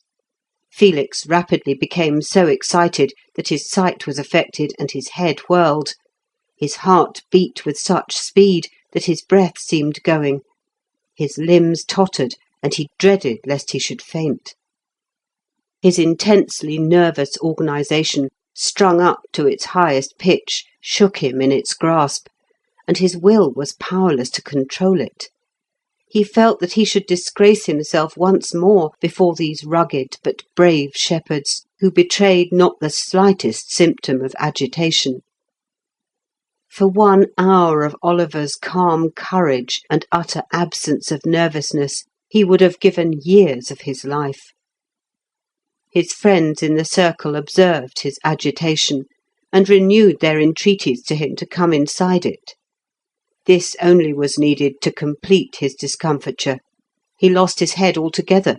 He saw nothing but a confused mass of yellow and red rushing towards him, for each of the gipsies wore a yellow or red scarf, some about the body, some over the shoulder, others round the head. They were now within 300 yards. A murmur from the shepherd spearman. Felix had discharged an arrow. It stuck in the ground about 20 paces from him. He shot again. It flew wild and quivering, and dropped harmlessly. Another murmur. They expressed to each other their contempt for the bow. This immediately restored Felix. He forgot the enemy as an enemy. He forgot himself. He thought only of his skill as an archer, now in question. Pride upheld him. The third arrow he fitted properly to the string. He planted his left foot slightly in advance, and looked steadfastly at the horseman before he drew his bow. At a distance of 150 yards they had paused, and were widening out so as to advance in loose open rank, and allow each man to throw his javelin. They shouted. The spearmen in the circle replied, and levelled their spears. Felix fixed his eye on one of the gipsies who was ordering and marshalling the rest, a chief. He drew the arrow swiftly but quietly. The string hummed, the pliant yew obeyed, and the long arrow shot forward in a steady, swift flight, like a line of gossamer drawn through the air. It missed the chief, but pierced the horse he rode just in front of the rider's thigh. The maddened horse reared and fell backwards on his rider. The spearmen shouted. Before the sound could leave their lips, another arrow had sped. A gipsy threw up his arms with a shriek. The arrow had gone through his body. A third, a fourth, a fifth, 6 gipsies rolled on the sward. Shout upon shout rent the air from the spearmen. Utterly unused to this mode of fighting, the gipsies fell back. Still the fatal arrows pursued them, and ere they were out of range, 3 others fell. Now the rage of battle burned in Felix. His eyes gleamed, his lips were open, his nostrils wide like a horse running a race. He shouted to the spearmen to follow him, and snatching up his quiver, ran forward. Gathered together in a group, the gipsy band consulted. Felix ran at full speed. Swift of foot, he left the heavy spearmen behind. Alone he approached the horsemen. All the Aquila courage was up within him. He kept the higher ground as he ran, and stopped suddenly on a little knoll or tumulus. His arrow flew, a gipsy fell. Again, and a third. Their anger gave them fresh courage. To be repulsed by 1 only! 20 of them started to charge and run him down. The keen arrows flew faster than their horses' feet. Now the horse and now the man met those sharp points. 6 fell. The rest returned. The shepherds came running. Felix ordered them to charge the gipsies. His success gave him authority. They obeyed, and as they charged, he shot 9 more arrows, 9 more deadly wounds. Suddenly the gipsy band turned and fled into the brushwood on the lower slopes. Breathless, Felix sat down on the knoll, and the spearmen swarmed around him. Hardly had they begun to speak to him than there was a shout, and they saw a body of shepherds descending the hill. There were 300 of them. Warned by the messenger, the whole country had risen to repel the gipsies. Too late to join in the fight, they had seen the last of it. They examined the field. There were 10 dead and 6 wounded, who were taken prisoners. The rest escaped, though hurt. In many cases the arrow had gone clean through the body. Then, for the first time, they understood the immense power of the yew bow in strong and skilful hands. Felix was overwhelmed. They almost crushed him with their attentions. The women fell at his feet and kissed them. But the archer could scarcely reply. His intense nervous excitement had left him weak and almost faint. His one idea was to rest. As he walked back to the camp between the chiefs of the shepherd spearmen, his eyes closed, his limbs tottered, and they had to support him. At the camp he threw himself on the sward under the gnarled oak, and was instantly fast asleep. Immediately the camp was stilled, not to disturb him. His adventures in the marshes of the buried city, his canoe, his archery, were talked of the livelong night. Next morning the camp set out for their home in the mountains, and he was escorted by nearly 400 spearmen. They had saved for him the ornaments of the gipsies who had fallen, golden earrings and nose rings. He gave them to the women, except one, a finger ring set with turquoise, and evidently of ancient make, which he kept for Aurora. 2 marches brought them to the home of the tribe, where the rest of the spearmen left them. The place was called Wolfstead. Felix saw at once how easily this spot might be fortified. There was a deep and narrow valley like a groove or green trench opening to the south. At the upper end of the valley rose a hill, not very high, but steep, narrow at the ridge, and steep again on the other side. Over it was a broad, wooded, and beautiful vale. Beyond that again, the higher mountains. Towards the foot of the narrow ridge here there was a succession of chalk cliffs, so that to climb up on that side in the face of opposition would be extremely difficult. In the gorge of the enclosed narrow valley a spring rose. The shepherds had formed 8 pools, one after the other, water being of great importance to them, and farther down, where the valley opened, there were 40 or 50 acres of irrigated meadow. The spring then ran into a considerable brook, across which was the forest. Felix's idea was to run a palisade along the margin of the brook, and up both sides of the valley to the ridge. There he would build a fort. The edges of the chalk cliffs he would connect with a palisade or a wall, and so form a complete enclosure. He mentioned his scheme to the shepherds. They did not greatly care for it, as they had always been secure without it, the rugged nature of the country not permitting horsemen to penetrate. But they were so completely under his influence that to please him they set about the work. He had to show them how to make a palisade. They had never seen one, and he made the first part of it himself. At building a wall with loose stones, without mortar, the shepherds were skilful. The wall along the verge of the cliffs was soon up, and so was the fort on the top of the ridge. The fort consisted merely of a circular wall, breast high, with embrasures or crenellations. When this was finished, Felix had a sense of mastership, for in this fort he felt as if he could rule the whole country. From day to day, shepherds came from the more distant parts to see the famous archer and to admire the enclosure. Though the idea of it had never occurred to them, now they saw it, they fully understood its advantages, and 2 other chiefs began to erect similar forts and palisades. End of Part 2, Chapter 26. Felix was now anxious to continue his journey, yet he did not like to leave the shepherds, with whom his life was so pleasant. As usual, when deliberating, he wandered about the hills, and then into the forest. The shepherds at first insisted on at least 2 of their number accompanying him. They were fearful lest the gipsies should seize him, or a bushman assassinate him. This company was irksome to Felix. In time he convinced them that he was a much better hunter than any of the tribe, and they permitted him to roam alone.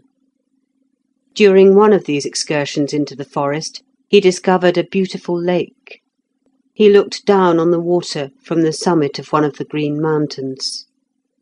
It was, he thought, 1/2 mile across, and the opposite shore was open woodland, grassy and meadow-like, and dotted with fine old oaks.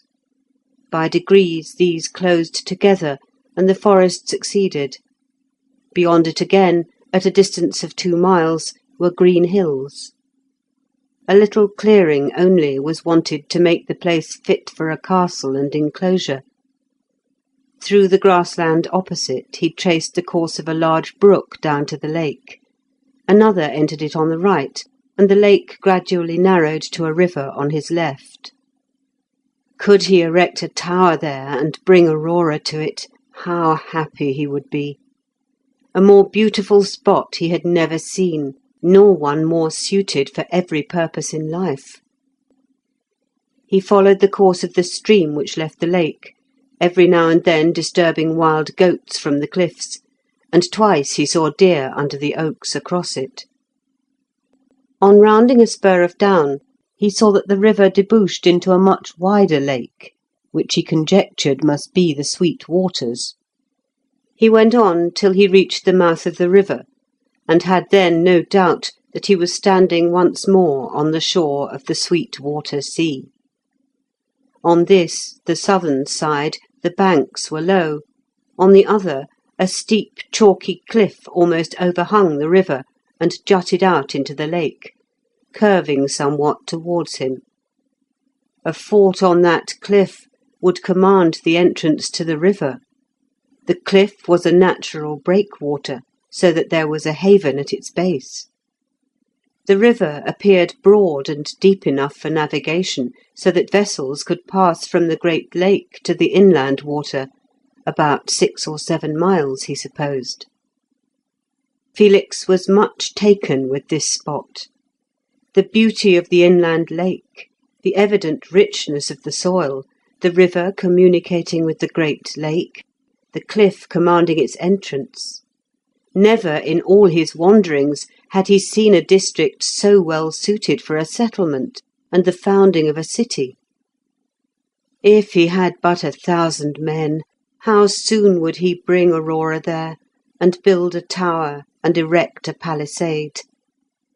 So occupied was he with the thought that he returned the whole distance to the spot where he had made the discovery. There he remained a long time, designing it all in his mind. The tower he would build yonder, 3/4 of a mile, perhaps a mile, inland from the opposite shore, on a green knoll at the base of which the brook flowed. It would be even more pleasant there than on the shore of the lake. The forest he would clear back a little, and put up a stout palisade, enclosing at least 3 miles of grassy land. By the shore of the lake he would build his town, so that his vessels might be able to go forth into the great Sweetwater Sea. So strongly did imagination hold him that he did not observe how near it was to sunset, nor did he remark the threatening aspect of the sky. Thunder awoke him from his dream. He looked, and saw a storm rapidly coming from the north-east. He descended the hill, and sheltered himself as well as possible among some thick fir trees. After the lightning, the rain poured so heavily that it penetrated the branches, and he unstrung his bow and placed the string in his pocket, that it might not become wet. Instantly there was a whoop on either side, and 2 gipsies darted from the undergrowth towards him. While the terrible bow was bent, they had followed him, tracking his footsteps.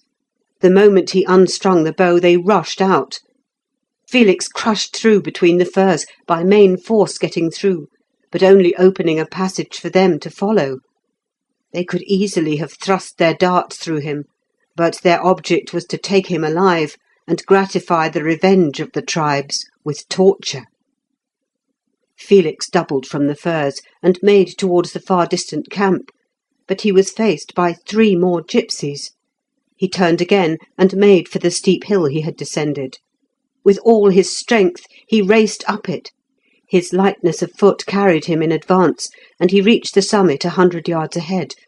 But he knew he must be overtaken presently, unless he could hit upon some stratagem. In the instant that he paused to breathe on the summit, a thought struck him. Like the wind he raced along the ridge, making for the great Sweetwater, the same path he had followed in the morning. Once on the ridge, the 5 pursuers shouted. They knew they should have him now there were no more hills to breast.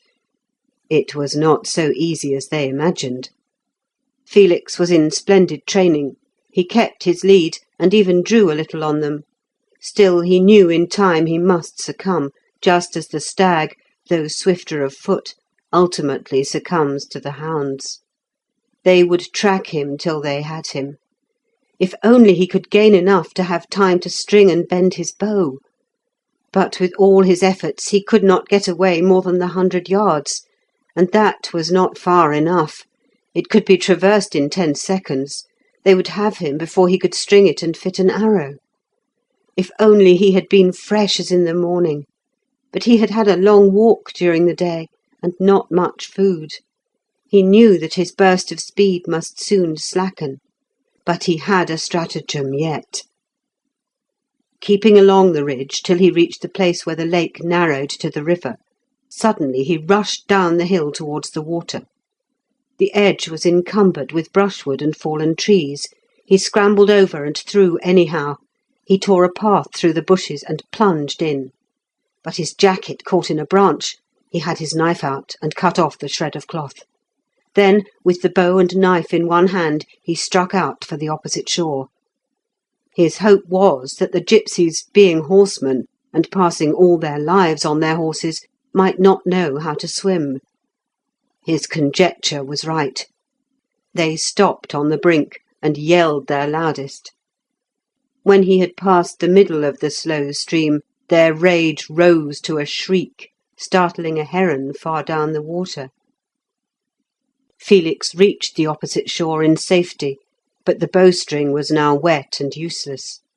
He struck off at once straight across the grasslands, past the oaks he had admired, past the green knoll where in imagination he had built his castle and brought Aurora, through the brook, which he found was larger than it appeared at a distance, and required 2 or 3 strokes to cross. A few more paces, and the forest sheltered him. Under the trees he rested, and considered what course to pursue. The gipsies would expect him to endeavour to regain his friends, and would watch to cut off his return.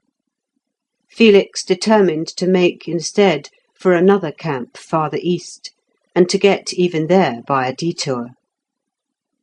Bitterly he reproached himself for his folly in leaving the camp, knowing that gipsies were about, with no other weapon than the bow. The knife at his belt was practically no weapon at all, useful only in the last extremity. Had he a short sword or javelin, he would have faced the 2 gipsies who first sprang towards him. Worse than this was the folly of wandering without the least precaution into a territory at that time full of gipsies, who had every reason to desire his capture. If he had used the ordinary precautions of woodcraft, he would have noticed their traces, and he would not have exposed himself in full view on the ridges of the hills, where a man was visible for miles. If he perished through his carelessness, how bitter it would be! To lose Aurora by the merest folly would indeed be humiliating. He braced himself to the journey before him, and set off at a good swinging hunter's pace, as it is called, that is, a pace rather more than a walk and less than a run, with the limbs somewhat bent and long springy steps. The forest was in the worst possible condition for movement. The rain had damped the fern and undergrowth, and every branch showered raindrops upon him. It was now past sunset, and the dusk was increasing. This he welcomed as hiding him. He travelled on till nearly dawn, and then, turning to the right, swept round and regained the line of the mountainous hills after sunrise. There he rested, and reached a camp about 9 in the morning, having walked altogether since the preceding morning fully 50 miles. This camp was about 15 miles distant from that of his friends. The shepherds knew him, and one of them started with the news of his safety. In the afternoon 10 of his friends came over to see him and to reproach him. His weariness was so great that for 3 days he scarcely moved from the hut, during which time the weather was wet and stormy, as is often the case in summer after a thunderstorm. On the 4th morning it was fine, and Felix, now quite restored to his usual strength, went out with the shepherds. He found some of them engaged in throwing up a heap of stones, flint, and chalk lumps near an oak tree in a plain at the foot of the hill. They told him that during the thunderstorm 2 cows and 10 sheep had been killed there by lightning, which had scarcely injured the oak. It was their custom to pile up a heap of stones wherever such an event occurred, to warn others from staying themselves or allowing their sheep or cattle to stay near the spot in thunder, as it was observed that where lightning struck once, it was sure to strike again sooner or later. "Then," said Felix, "you may be sure there is water there." He knew from his study of the knowledge of the ancients that lightning frequently leapt from trees or buildings to concealed water, but he had no intention of indicating water in that particular spot. He meant the remark in a general sense. But the shepherds, ever desirous of water, and looking on Felix as a being of a different order to themselves, took his casual observation in its literal sense. They brought their tools and dug, and, as it chanced, found a copious spring. The water gushed forth and formed a streamlet. Upon this the whole tribe gathered, and they saluted Felix as one almost divine. It was in vain that he endeavoured to repel this homage and to explain the reason of his remark, and that it was only in a general way that he intended it. Facts were too strong for him. They had heard his words, which they considered an inspiration, and there was the water. It was no use. There was the spring, the very thing they most wanted. Perforce Felix was invested with attributes beyond nature. The report spread. His own old friends came in a crowd to see the new spring, others journeyed from afar. In a week, Felix having meanwhile returned to Wolfstead, his fame had for the second time spread all over the district. Some came 100 miles to see him. Nothing he could say was listened to. These simple, straightforward people understood nothing but facts, and the defeat of the gipsies and the discovery of the spring seemed to them little less than supernatural. Besides which, in innumerable little ways, Felix's superior knowledge had told upon them. His very manners spoke of high training. His persuasive voice won them. His constructive skill and power of planning, as shown in the palisades and enclosure, showed a grasp of circumstances new to them. This was a man such as they had never before seen. They began to bring him disputes to settle. He shrank from this position of judge, but it was useless to struggle. They would wait as long as he liked, but his decision they would have, and no other. Next came the sick, begging to be cured. Here Felix was firm. He would not attempt to be a physician, and they went away. But unfortunately, it happened that he let out his knowledge of plants, and back they came. Felix did not know what course to pursue. If by chance he did any one good, crowds would beset him. If injury resulted, perhaps he would be assassinated. This fear was quite unfounded. He really had not the smallest idea of how high he stood in their estimation. After much consideration, Felix hit upon a method which would save him from many inconveniences.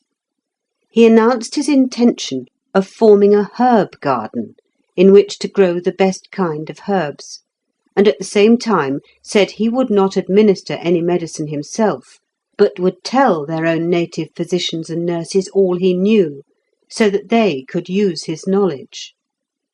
The herb garden was at once begun in the valley. It could not contain much till next year, and meantime, if any diseased persons came, Felix saw them, expressed his opinion to the old shepherd who was the doctor of the tribe, and the latter carried out his instructions. Felix did succeed in relieving some small ailments, and thereby added to his reputation. End of Part 2, Chapter 27. Felix now began to find out for himself the ancient truth that difficulties always confront man. Success only changes them and increases their number. Difficulties faced him in every direction. At home it had seemed impossible for him to do anything. Now that success seemed to smile on him, and he had become a power, instead of everything being smooth and easy, new difficulties sprang up for solution at every point. He wished to continue his journey, but he feared that he would not be permitted to depart. He would have to start away in the night, in which case he could hardly return to them again, and yet he wished to return to these, the first friends he had had, and amongst whom he hoped to found a city. Another week slipped away, and Felix was meditating his escape, when one afternoon a deputation of 10 spearmen arrived from a distant tribe, who had nominated him their king, and sent their principal men to convey the intelligence.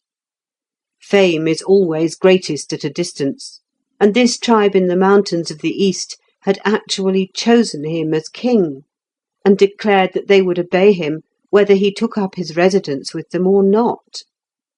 Felix was naturally greatly pleased. How delighted Aurora would be! But he was in perplexity what to do, for he could not tell whether the Wolfstead people would be favourably inclined or would resent his selection. He had not long to consider. There was an assembly of the tribe, and they, too, chose him by common consent as their king. Secretly they were annoyed that another tribe had been more forward than themselves, and were anxious that Felix should not leave them. Felix declined the honour.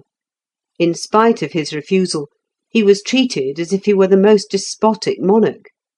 4 days afterwards, 2 other tribes joined the movement, and sent their acceptance of him as their monarch. Others followed, and so quickly now that a day never passed without another tribe sending a deputation. Felix thought deeply on the matter. He was, of course, flattered, and ready to accept the dignity, but he was alive to considerations of policy. He resolved that he would not use the title nor exercise the functions of a king as usually understood. He explained his plan to the chiefs. It was that he should be called simply leader, the leader of the war, that he should only assume royal authority in time of war, that the present chiefs should retain their authority and each govern as before, in accordance with ancient custom. He proposed to be king only during wartime. He would, if they liked, write out their laws for them in a book, and so give their customs cohesion and shape. To this plan the tribes readily agreed. It retained all the former customs, it left the chiefs their simple patriarchal authority, and it gave all of them the advantage of combination in war. As the leader, Felix was henceforth known. In the course of a fortnight, upwards of 6,000 men had joined the confederacy, and Felix wrote down the names of 20 tribes on a sheet of parchment which he took from his chest.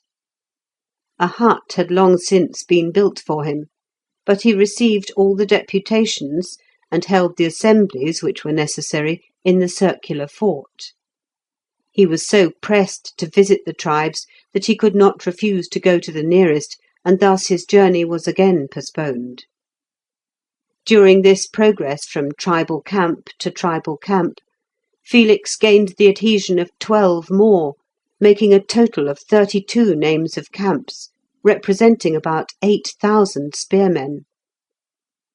With pride, Felix reflected that he commanded a far larger army than the Prince of Ponze.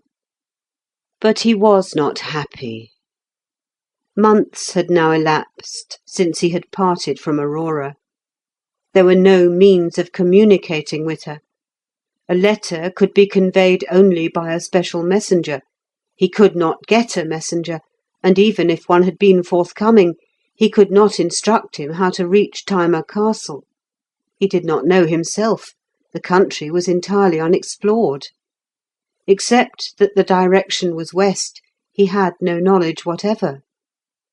He had often inquired of the shepherds, but they were perfectly ignorant.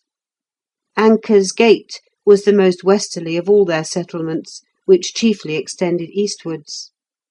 Beyond Anker's Gate was the trackless forest, of which none but the Bushmen knew anything.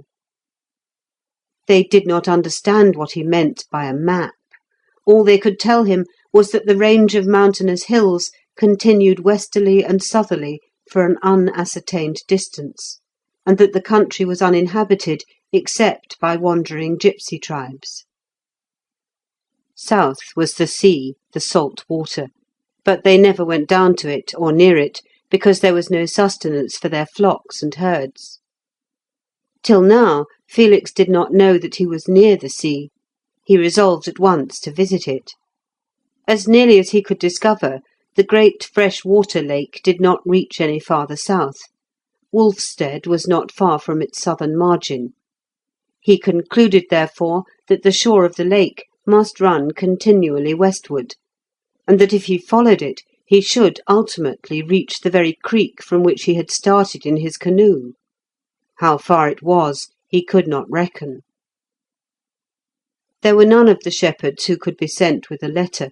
They were not hunters, and were unused to woodcraft. There was not one capable of the journey. Unless he went himself, he could not communicate with Aurora. Two routes were open to him, one straight through the forest on foot, the other by water, which latter entailed the construction of another canoe. Journey by water, too, he had found was subject to unforeseen risks. Till he could train some of the younger men to row a galley, he decided not to attempt the voyage. There was but the forest route left, and that he resolved to attempt.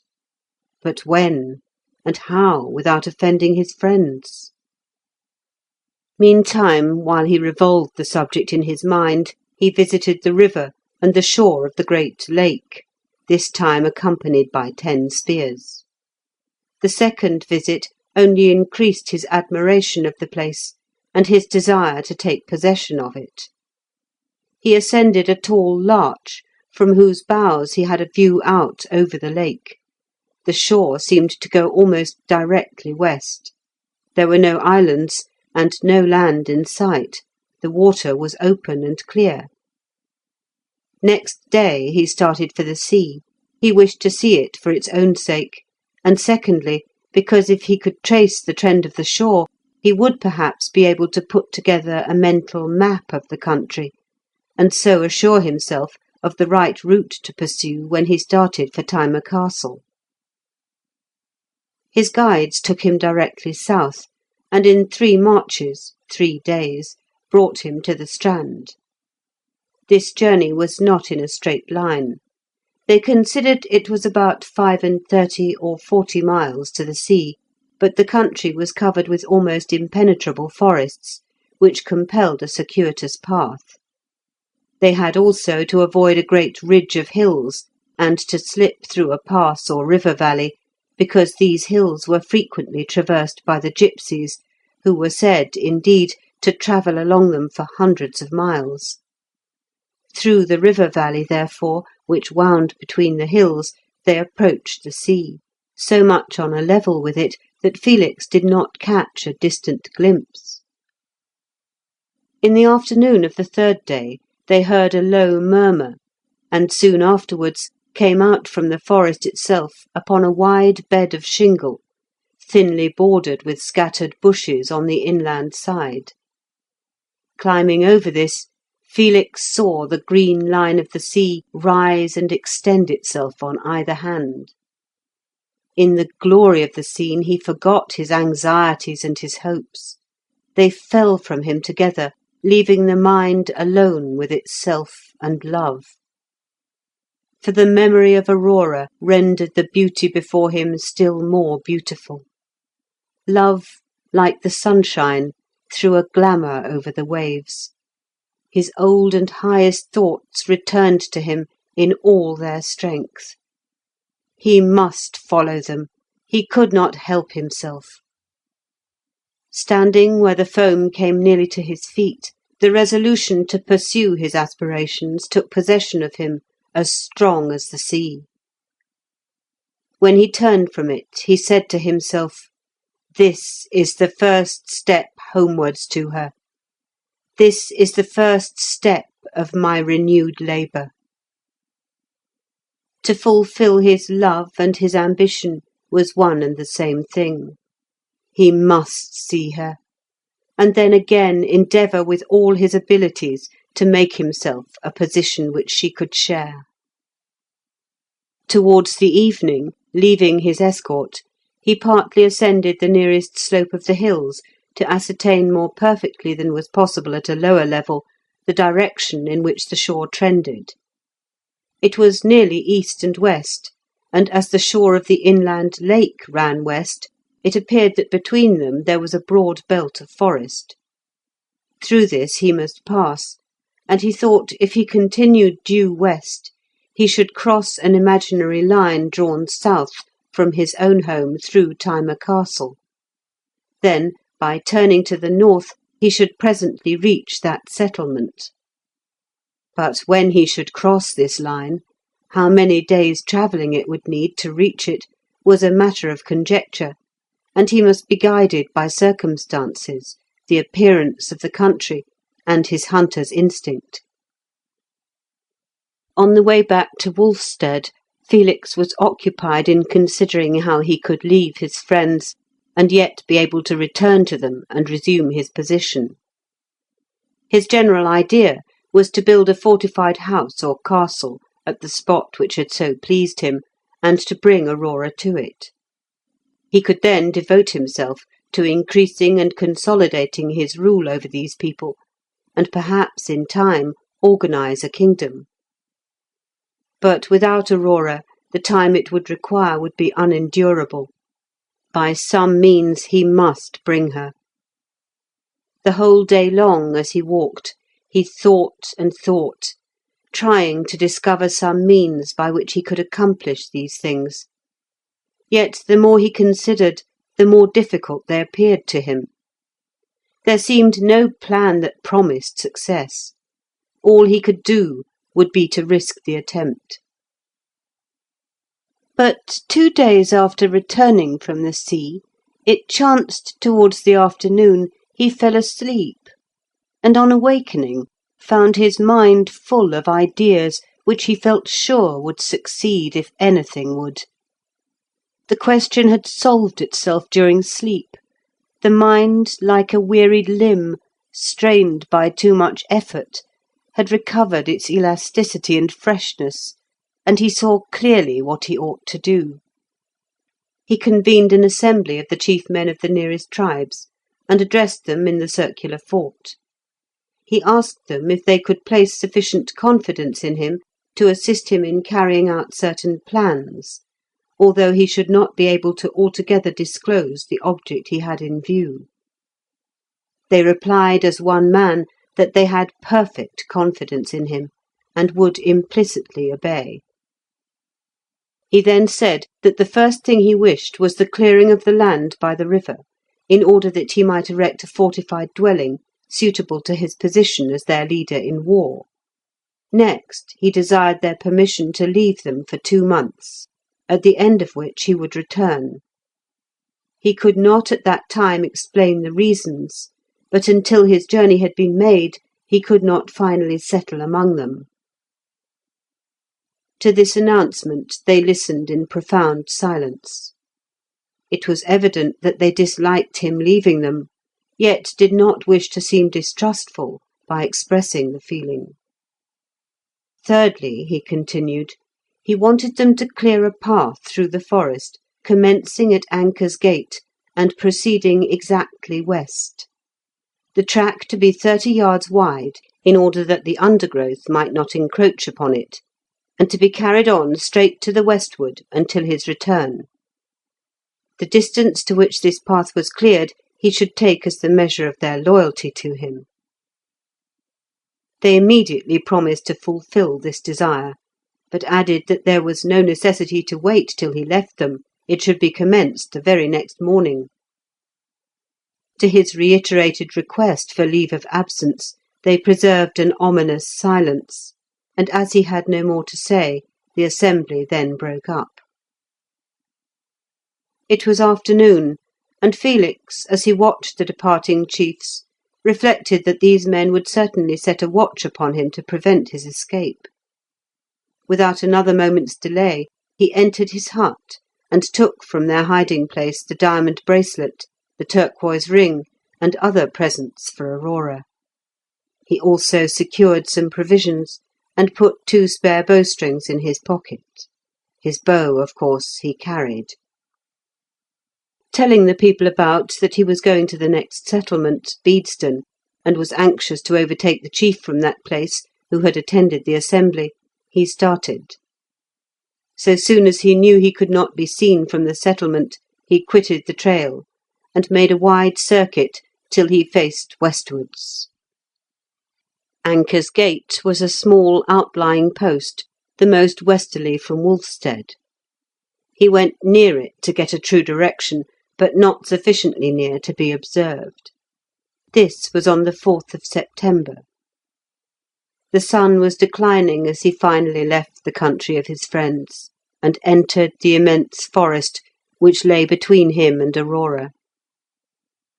Not only was there no track, but no one had ever traversed it, unless indeed it were bushmen, who to all intents might be confused with the wild animals which it contained. Yet his heart rose as he walked rapidly among the oaks. Already he saw her. He felt the welcoming touch of her hand. The danger of bushman or gipsy was nothing. The forest at the commencement consisted chiefly of oaks, trees which do not grow close together, and so permitted of quick walking. Felix pushed on, absorbed in thought. The sun sank, still onward, and as the dusk fell, he was still moving rapidly westwards. End of After London or Wild England by Richard Jefferies.